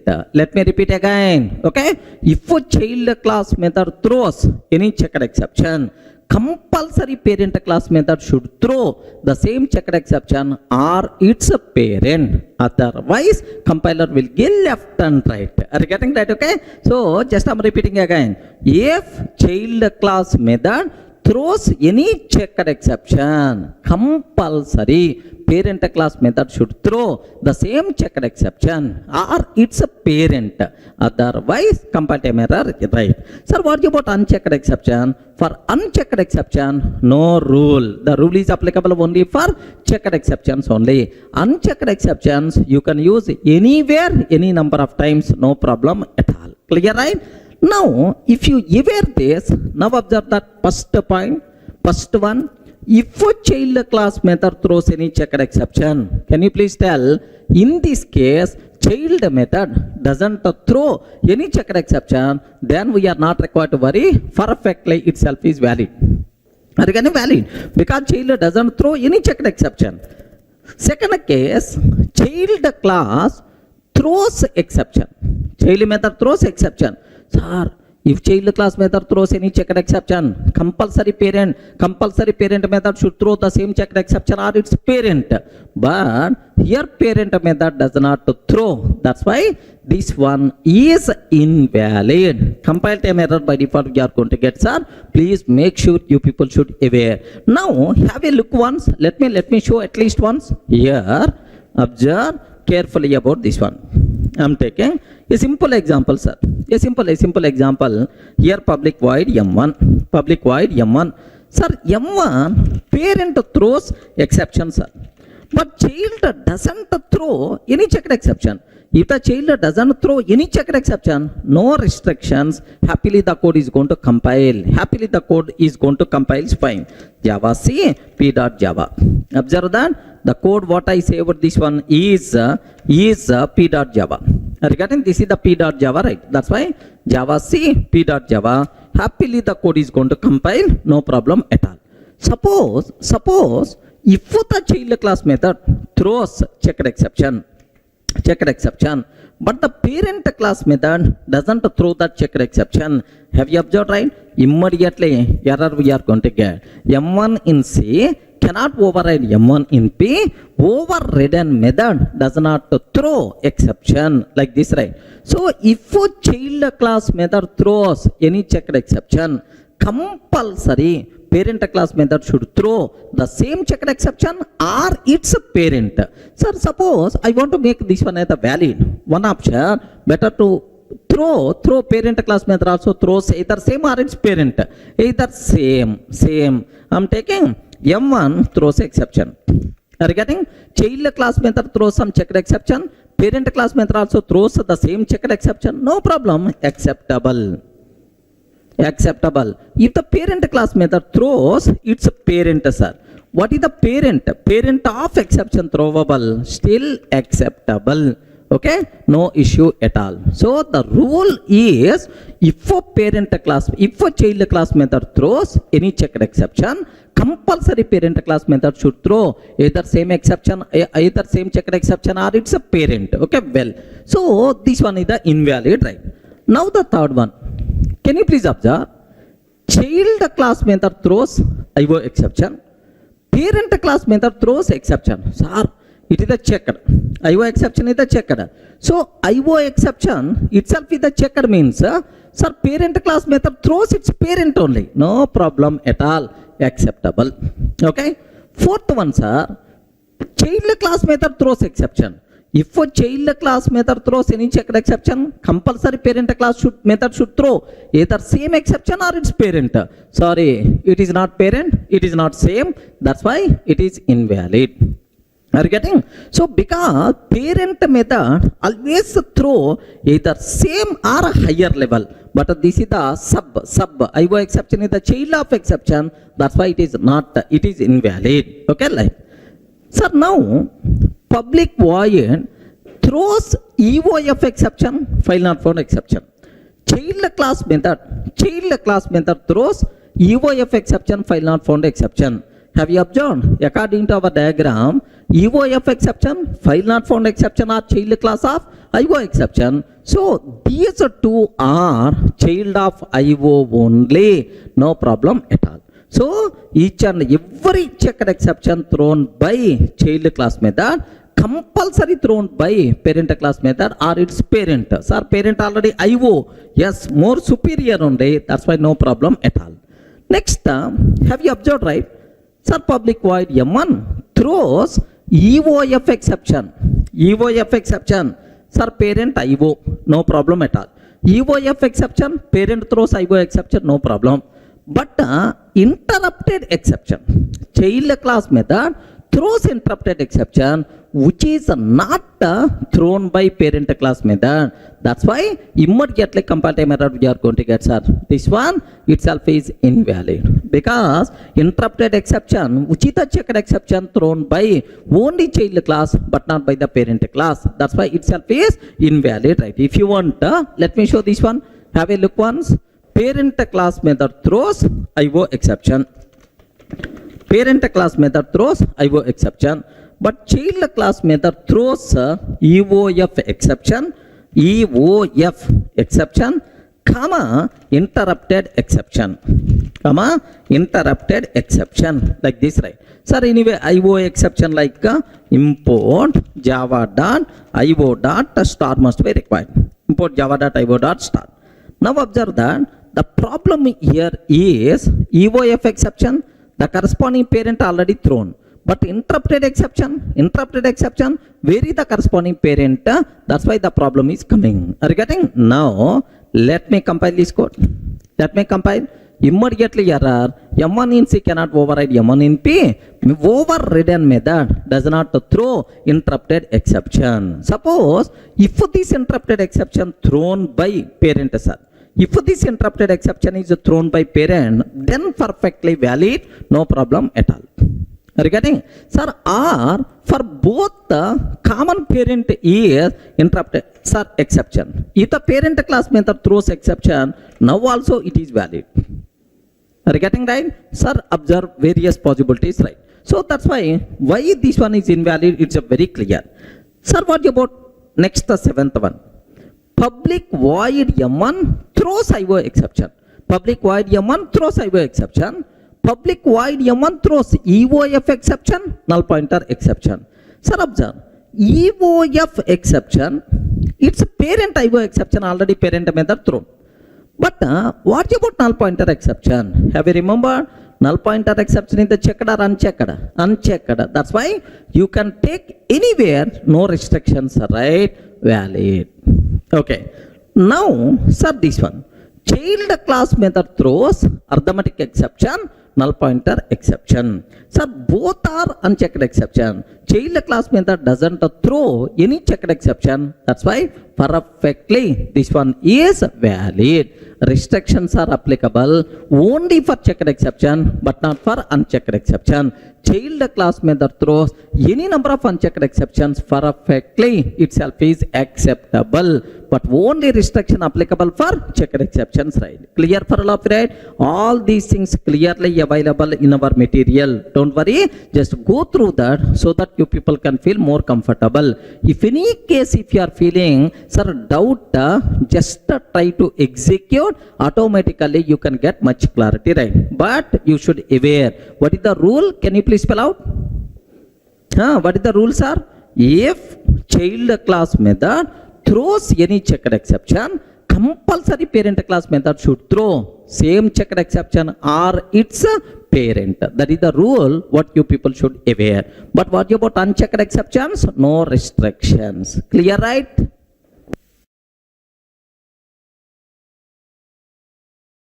Sir, the next point related to overriding is, what is the behavior of overriding for static methods? Okay, very, very important, sir. Do you know what is the main difference between instance method and static method? Static method is class level, nowhere related to object. Instance method means object related method. Correct, right? Object related method. So the important conclusion, what you people should be aware, I want to override static method with a non-static method. Okay? So class level method with the object level method. Or I want to override non-static method with a static. Okay? Sir, observe carefully. Listen. You can get much clarity with example. Class P I am taking, sir. Assume here I am taking public, static, void, M1 method. Public, static, void, M1 method. Sir, now class C extends P, sir. Class C extends P. Now I am taking public, void, M1 method. Like this, right? Can you please observe carefully? I am trying to override static method with a non-static method. Are you getting the static method with a non-static? Similarly, class P, okay, public, void, M1, sir. Public, void, M1. Now, class C extends P. Class C extends P. Now here I am taking public, static, void, M1. Okay, like this. Sir, observe these two examples, right? Static to non-static, non-static to static, I am trying to override. Immediately, compiler will give left and right. Array, suppose in our movie, I want to produce one movie, son. I booked a hero, heroine, all the people accepted. Movie is ready to start, shooting is ready to start. Suddenly, heroine is telling, sorry, I can't act in this movie. Okay, I'm dropping out from this movie like she told. If the heroine is dropping, now I have to search for another heroine. Are you getting? Not for another hero. Okay, because in the place of one heroine, I can place another heroine only. Are you getting right? Not with the hero. I can't replace heroine with hero or hero with heroine. Not possible, right? Same way, class level method is the static method. If you want to override with that method with the object level method, not possible. Regarding one is object related, one is class related. Static to non-static, non-static to static, overriding, not possible. Remember this one. Sir, observe very carefully, sir. Static to non-static, non-static to static. If you are trying to do, compiler will give left and right. Hey, class level method. How you can replace with the object level method? Or object level method, how you can replace with class level method? Like that compile method we are going to get. Clear, right? Sir, let me execute this code. Observe carefully. Here, forget about throws terminology. What the first one? Public, static, void, M1, public static void, M1, public void, M1. Observe that, sir. Parent class method is the static method, but child class method is not static method. That's why now if I can ask the compiler, immediately compiler will give left and right. M1 in C cannot override M1 in P. Overridden method is a static. This is the problem we are going to get, sir. Suppose if the parent method is non-static but child method is static, sir. Observe that parent method is non-static but the child method is static. Now also compile method we are going to get. What is the reason for that? Why this one is invalid, sir? Non-static to static, overriding, not possible. Object level method, how you can override with the class level method? That's why compile method we are going to get. Now let me cross check. Here overriding method is static. M1 in C cannot override M1 in P. Overriding method is static. This is the compile method we are going to get. So the important conclusion you people should aware, right? So non-static method with a static method with a non-static, overriding not possible. Now I have one small doubt. Take very special care. if both methods are static, what will happen? If parent class method is static, child class method is also static, sir. Sir, static like this, right? Both the methods are static. Is it acceptable or not? 100% pakka. It is valid, no problem at all. Regarding perfectly, it's valid, no problem at all.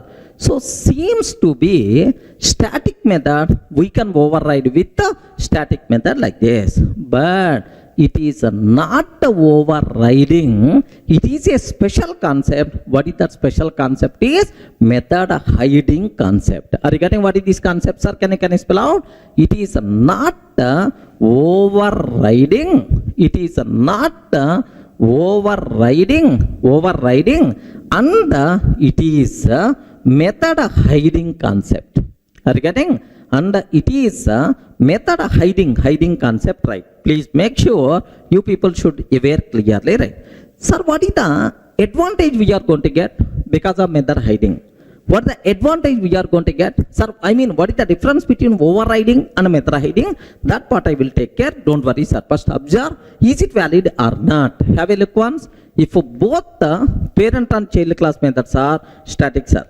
Have you observed? Parent class method is a static, and the child class method is also static. Okay, perfectly acceptable. This special concept is called, what is this word? Method hiding, but not overriding like this, right? Yes, let me cross check, let me compile. Happily the code is going to be compiled, no problem at all. So seems to be overriding concept applicable for static methods, but it's not overriding, it is method hiding. Then what is the difference between overriding and method hiding? That part I will take care. Sir, observe a bit carefully, sir. I'm taking system.out.println, okay, parent method. Okay, parent like this. Now system.out.println child like this I'm taking, sir. Just I'm taking parent and child. Anyway, SOP statements. So which method is going to get in the chance? I want to aware. Now let me go for class test. Public static void main method string array args. Take very special care, sir. Parent P is equal to new parent. Parent P is equal to new parent. P dot M1 method. First case. Child C is equal to new child C dot M1. Second case. Sir, parent P1 is equal to new child. Parent P1 is equal to new child P1 dot M1. P1 dot M1 like this, right? Sir, if it is overriding, method resolution always takes care by JVM based on runtime object. Correct or not? In overriding, method resolution is always takes care by JVM based on runtime object. Sir, here, which is the runtime object? Parent. That's why parent method should come. Here, runtime object, child. That's why child method should come. Here, what is the runtime object? What is the runtime object? Child. That's why compulsory child method should come like this, right? If really it is the overriding, definitely this is the answer we have to get. But I told it is not overriding and it is method hiding. That is what you should aware. In method hiding, method resolution always takes care by compiler based on reference type. Remember this one. So if both the methods are static, then it is method hiding. In method hiding, method resolution is always takes care by compiler based on reference type. Sir, if these are not static, overriding, then method resolution is always takes care by JVM based on runtime object. Remember this. Very simple rule, sir. Both methods are static or non-static. Both are static. Method hiding. Always method resolution is always based on reference type by the compiler. Sir, both are not static. Not static. Then overriding method resolution is always based on runtime object by the JVM. Sir, now both are static, sir. If both are static, what is the output you will get based on the reference? Parent, child, and here parent. That's why the answer by default we are going to get parent, sir. If it is method hiding, if it is the overriding, then the answer will become parent, child, and then child. Observe the difference. I will explain. I will execute this code. Observe that. Sir, I'm taking same example. I'm taking same example, right? Here, just have a look once, sir. I'm trying to take here just public static void m1, public static void m1, system.out.println, parent like this. I'm taking, sir, parent. Next, here I'm trying to take, sir, public static void m1. Here just I'm taking child, sir. Now, can you please confirm, is it overriding or method hiding? Is it overriding or method hiding? Sir, it is method hiding. Method resolution is always based on reference type and by compiler. Compiler is the responsible for method resolution, and method resolution is always based on the reference type. Okay, well, now parent p is equal to new parent p dot m1.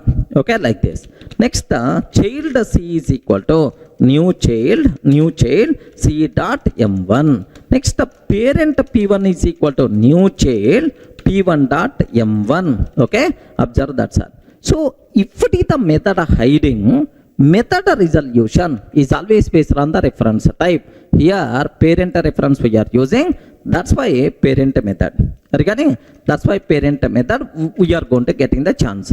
Here child reference I'm using, that's why child method we will get. Next, here parent reference we are using, that's why parent method we are going to get in the chance. Observe that a bit very carefully about this terminology, right? So method resolution is always based on reference type because it is a static method. Now observe that. Now let me save this code, test.java.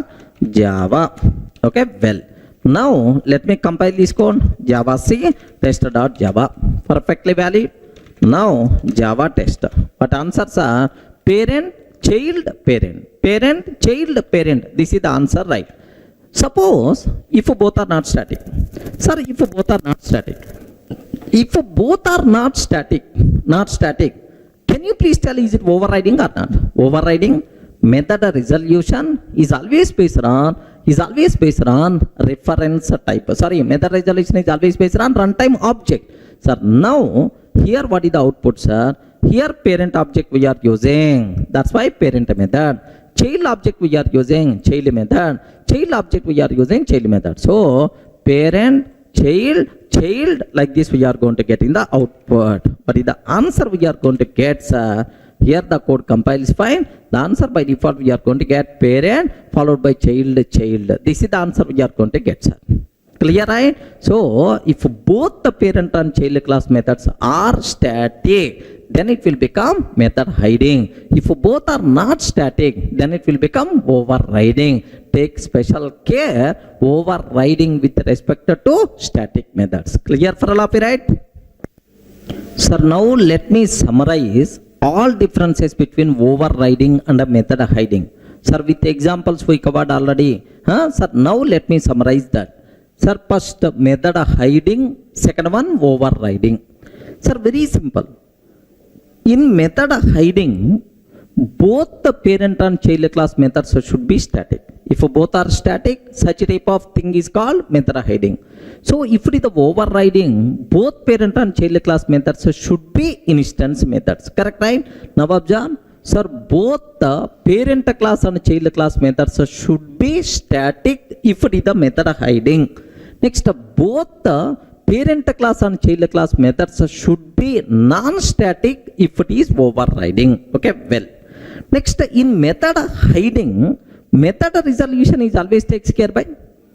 In method hiding static. Method hiding, method resolution is always takes care by compiler based on reference type. Remember, so in method resolution, always takes care by compiler based on reference type if it is method hiding. Remember, so if it is the overriding, method resolution always takes care by JVM based on runtime object. Okay, so next it's always based on runtime object. That's why it is also known as overriding is also known as runtime polymorphism or dynamic polymorphism or late binding. But what about method hiding, sir? Method hiding is always takes care by compiler based on reference type. That's why it is also known. Method hiding is compile time polymorphism or static polymorphism or early binding. That's all, sir. If any person in the interview room may be a chance to ask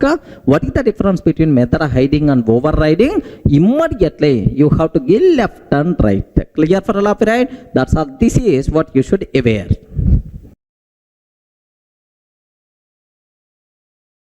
Sir, in the last videos we covered what is overriding, what are various rules related to overriding. Now the next rule, overriding with respect to Var-arg methods. Are you getting what is the topic name? Overriding with respect to Var-arg methods. Var-arg methods, right? So now just take a bit very special care. A bit seems to be very easy, but you require to understand very clearly, right? Just observe that. Have a look once, sir. Class P I'm taking. Regarding class P I'm taking. Sir, here public void M1 of int dot I. Regarding public void M1 of int dot I. Here system.out.println parent. Okay, like sir, in the last sessions we covered what is this. It is method. It is a Var-arg method. You can call this method by passing any number of int values. No problem at all. Sir, you can need not be into time. If you want, you can declare Var-arg method which can take any number of string values, like. But this Var-arg method can take any number of int values, right? Now I'm taking class C extends P. Class C extends P. Here public void M1, public void M1. Here just take a bit very special care, sir. Int I, like this I'm taking. System.out.println child, like this, right? Of course, this is the child, like I'm taking. Sir, it is the parent class. This is the child class. Inside child class, public void M1, int I, like I'm taking, sir. Sir, now my requirement here is, observe carefully. I'm taking class test, public static void main method, string array args, public static void main string array args. Here my target is parent P is equal to new parent. Parent P is equal to new parent. Parent reference, parent object, P dot M1 method by passing 10 as the argument. First one, sir. Second one, child C is equal to new child C dot M1 of 10 I'm taking. Next, here parent P1 is equal to new child. Sir, parent reference can be used to hold child object. P1 dot M1 of 10 I'm taking, sir. Can you please tell what is the output we are going to get? Please respond. Sir, observe both and can you please tell what is the output we are going to get? Yes, very simple. Sir, overriding. In overriding, method resolution is always takes care by JVM based on runtime object, because in the child class M1 of int method is there. Here M1 of int dot. Anyway, M1 of int 10 means always based on runtime object. That's why here, sir, it is the parent because runtime object is the parent object. It is the child because runtime object is the child object. Next, here also parent reference child object. So based on the runtime object, child method is going to get in the chance, like that, right? Regarding child method will get the chance, like you can. If I can ask this question in my offline sessions, 99% of the people are going to tell, yes sir, same parent, child, we are going to get the output right. No sir, no, we are not going to get this output. There is a small change is there in the output. Observe very carefully, it is the Var-arg method. But this one is what? Normal method. It's not Var-arg method. So here method names are same, but the arguments, the types are different. Method names are same, but argument types are different, means overloading but not overriding. So Var-arg method you can't override with the normal method. If you are trying to override with the normal method, it will become overloading but not overriding. Are you getting the point right? Sir, now have a look once. It is overloading. It is overloading but not overriding. Okay, because we are trying to override with the normal method, arguments are different, that's why it will become overloading but not overriding. Okay, well, in overloading, method resolution is always based on reference type. Who is going to take care? Overloading method resolution? Compiler. Overloading method resolution is always takes care by compiler based on reference type. That's why here which reference I'm using? Parent reference, parent method. Which reference I'm using? Child reference, child method. Which reference I'm using? Parent. That's why the output we are going to get parent but not child. Observe, a bit dangerous concept. You people should have clear clarity about this terminology, right? Are you getting the point right? Sir, now let me execute this code. Observe carefully, right? Here, same example. Here this is what we call Var-arg method, and this one itself is a normal method. Are you getting? First one is the Var-arg, second one normal method. Parent P is equal to P1.m1. Sir, child like this, right? P1.m1 like. Sir, now observe. Sir, Java C test.java. Happily the code compiles fine, no problem at all. Sir, Java test. Have a look once. Here, is it overloading or overriding? Please respond. Is it overloading or overriding? Yes, it is. This one is overloading or overriding? Overloading. Because the reason for that is why these two methods are overloaded is here argument types are different. Have you observed right? In this case, arguments are int ... but here int only. Argument types are different. That's why it is the overloading, right? In overloading, method resolution always takes care by compiler based on the reference type. That's why, do you know what will happen is here which reference we are using? Parent reference. That's why which reference we are using, sir? Parent reference, parent method. Child reference, child method. Parent reference, parent method. Because it's the overloading, right? So the output we are going to get, first one is the parent. Next, second one here is child we are going to get. Next, third one here we are going to get, sir, parent. Third we are going to get parent, right? That's all. So this is what you people should aware. Sir, observe. Let me execute. Parent, child, parent. Is it clear for all of you, right? That's what is. So we can't override Var-arg method with the normal method. If you are trying to override Var-arg method with the normal method, it will become what? Overloading but not overriding. Okay, well, sir, I want to override Var-arg method. What is the possibility? Happily, child class method also, if you can make as Var-arg, then it will become overriding. Observe carefully, right? Here I'm taking m1 of int ... I. Are you getting? Now child method is also Var-arg. Parent method is Var-arg. Sir, if both are Var-arg, now it will become what?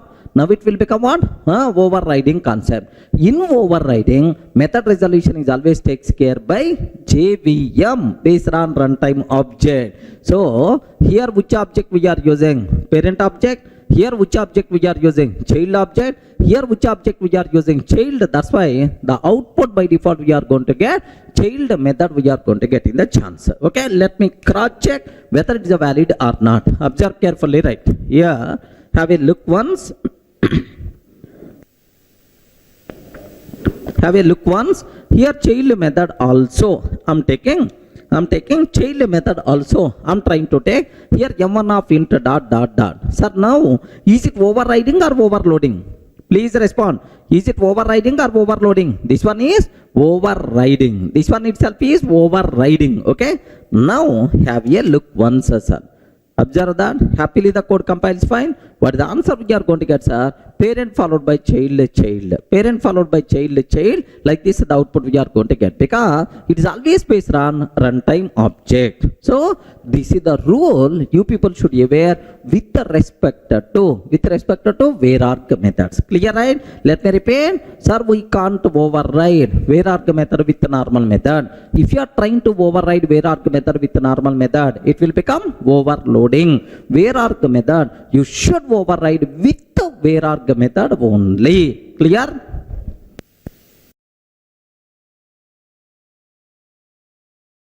In the last video we covered overriding with respect to Var-arg methods, right? So we can't override Var-arg method with the normal method. Compulsory Var-arg method we should override with another Var-arg method only. Clear, right?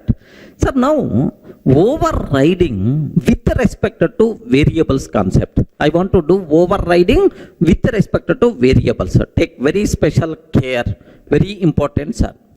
Here I'm taking class P. Class P, string S is equal to, here just I'm trying to take parent. String S is equal to, I'm taking parent. One string variable, content is parent. Now class C extends P, class C extends P. Sir, string S is equal to child, sir. String S is equal to child. So in the parent and the child, I'm taking a variable with the same name. Can you please tell, is it instance variable or is it static variable? Can you please confirm, is it instance variable or static variable? Instance variable, not static, right? Okay, well, now my target is class test, public static void main method I'm taking, sir, string array args. Public static void main string array args. Now observe, parent P is equal to new parent system.out.println P dot s. Sir, I'm creating parent object with a parent reference variable P dot s. Sir, similarly, child C is equal to new child system.out.println C dot s. Child C is equal to new child SOP of C dot s. Sir, parent P1 is equal to new child. Sir, parent reference can be used to whole child object system.out.println P1 dot s. Are you getting? P1 dot s. Sir, can you please confirm what is the output we are going to get, sir? Anyone, can you please tell? Yes, very simple. Both are instance variables. What is the output we are going to get? Yes, good learning is there. You require to think a bit very carefully and then tell the answer. Yeah, can you please confirm which one is the answer? In the first case, what the output? Second case, what the output? Third case, what the output? Yes? Now, my target is both are instance variables. Correct, right?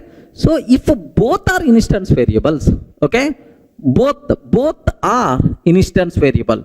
Parent variable is instance.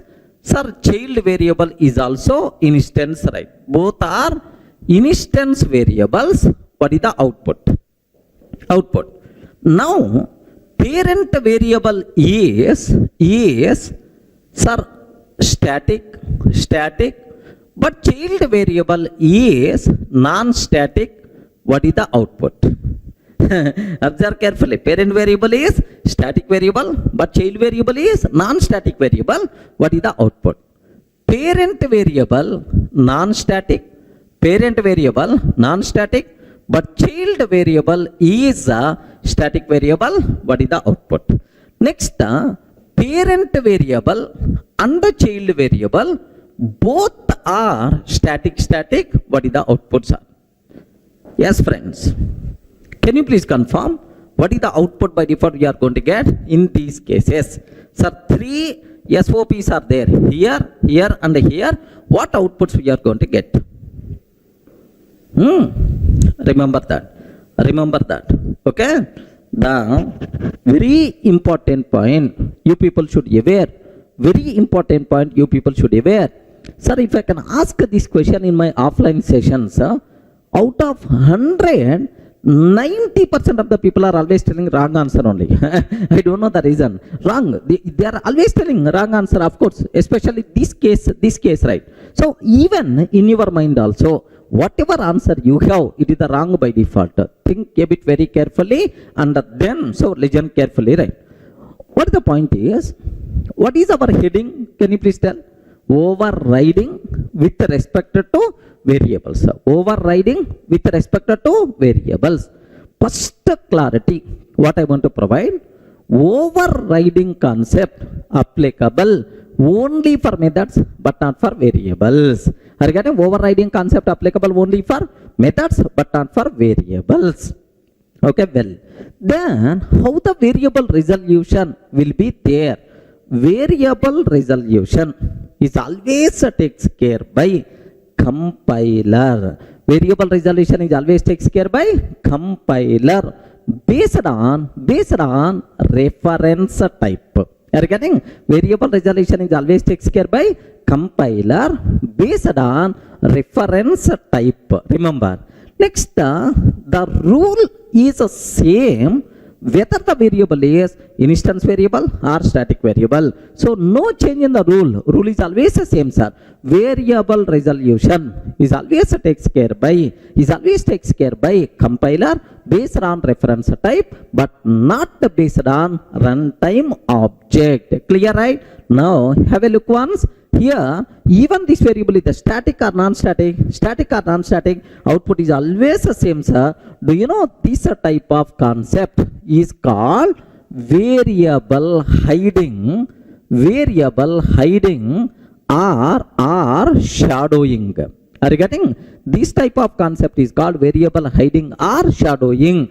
Defining same variable in the child class is called shadowing concept. But anyway, these technical words you are not required to worry. Just aware variable resolution always takes care by compiler based on reference type. The rule is always same whether we are using static or non-static, right? Now observe a bit carefully, right? Here, which reference type you are using?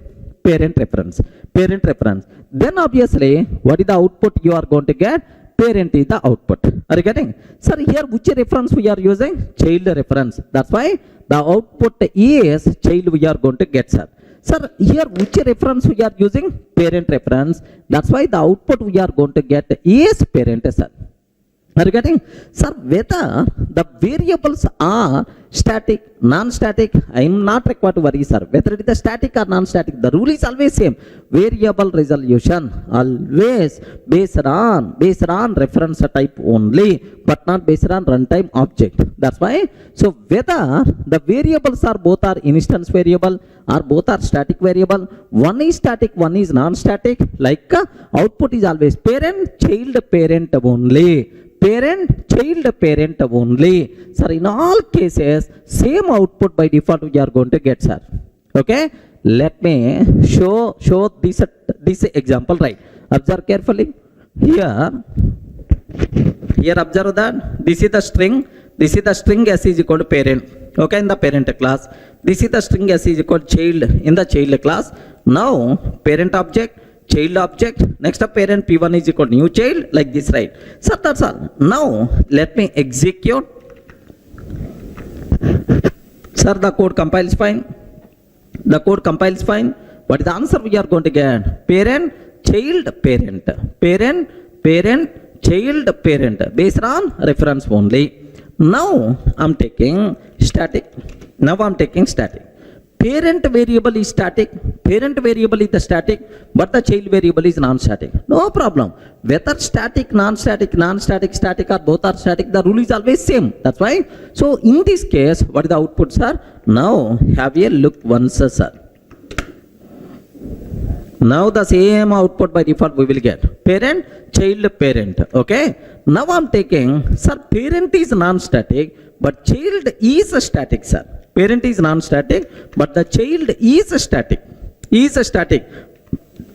What the answers are? Parent, child, parent, right? Sir, if both are static, can you please observe what answer by default you are going to get? Yes, here parent, child, parent by default you are going to get. So whether variables are static or non-static, variable resolution always takes care by compiler based on reference type. Clear for all of you, right? So overriding concept applicable only for methods but not for variables.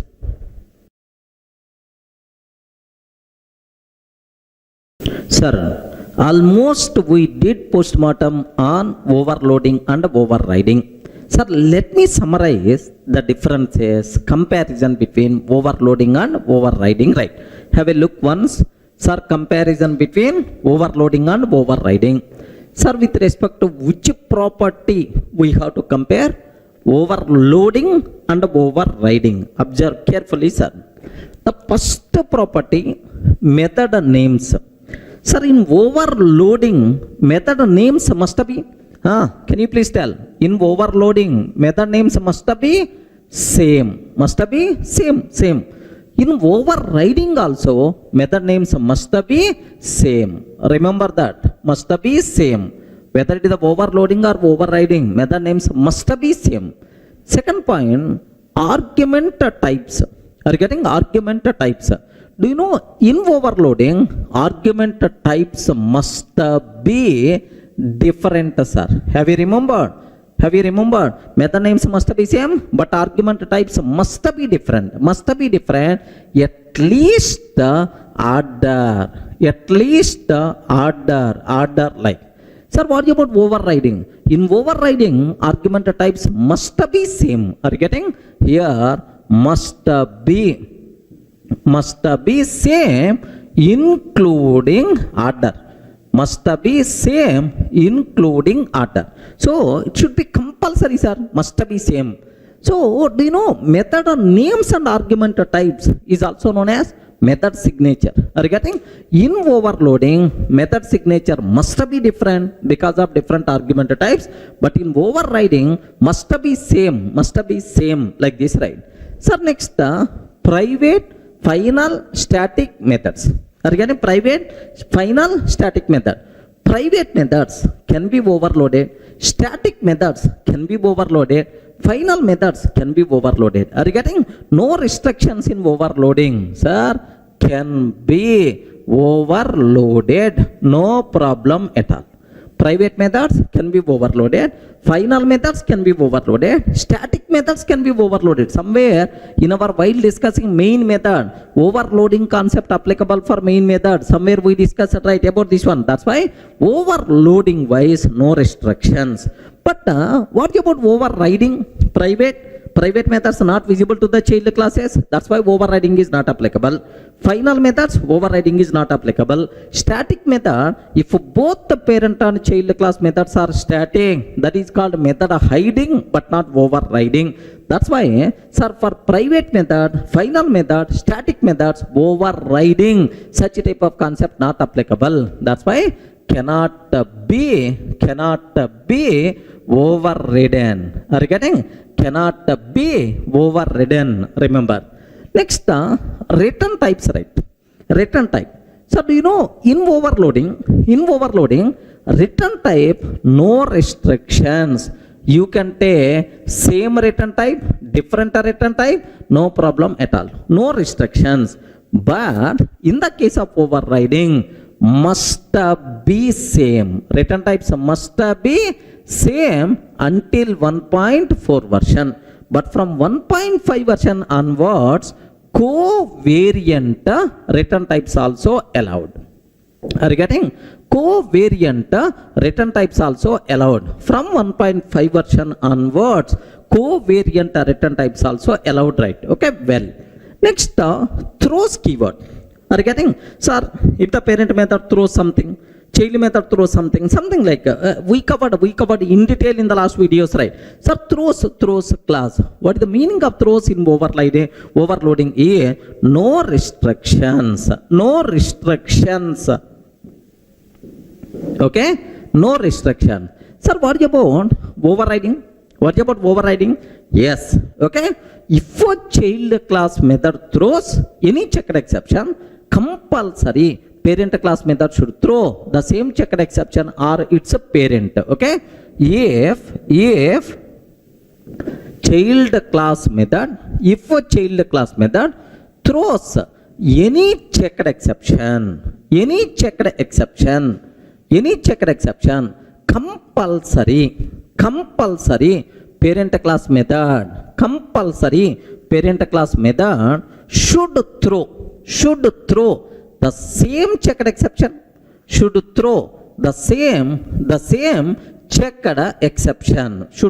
same checked exception, or parent. So if a child class method throws any checked exception, compulsory parent class method should throw the same checked exception or parent. Okay, what about unchecked exception? No restrictions. Remember that. Sir, next method resolution. Sir, in overloading, method resolution is always takes care by compiler based on reference type. Sir, method resolution always takes care by JVM. If it is the overriding, always takes care by JVM based on runtime object. Getting right? Next, other names. Sir, what are various other names are there? Sometimes overloading is also known as compile time polymorphism. Are you getting? Compile time polymorphism or static polymorphism or early binding. Method of binding is going to be happen at compile time only. That's why early binding. So overloading is considered as compile time polymorphism or static polymorphism or early binding. Okay, well, sir, what about overriding? Overriding is also known as runtime polymorphism or dynamic polymorphism or late binding. Are you getting? Or late binding. That's all. So if any person is asking what is the difference between overloading and overriding, sir, happily you can tell this example, this diagram, so that definitely is going to feel comfortable, right? Are you in the position to understand? But here one small observation you have to take care. What is that is, here observe, in overloading only one rule we have to check. Overloading is very simple.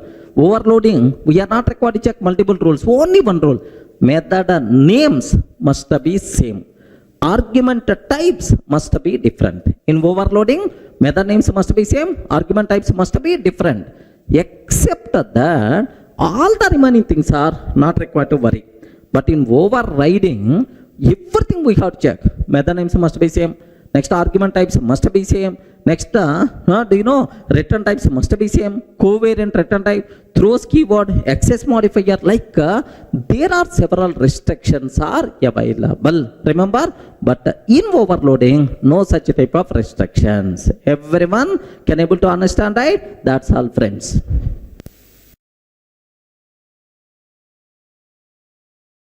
Sir, in the last videos we covered what is overloading, what is overriding. It's very clear for you people, right?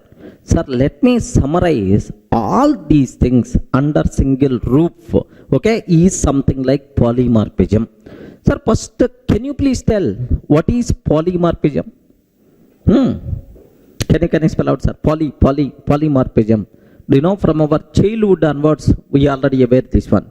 Sir, poly means many. Are you getting? Poly means many, sir. Many. Next, marps. Are you getting?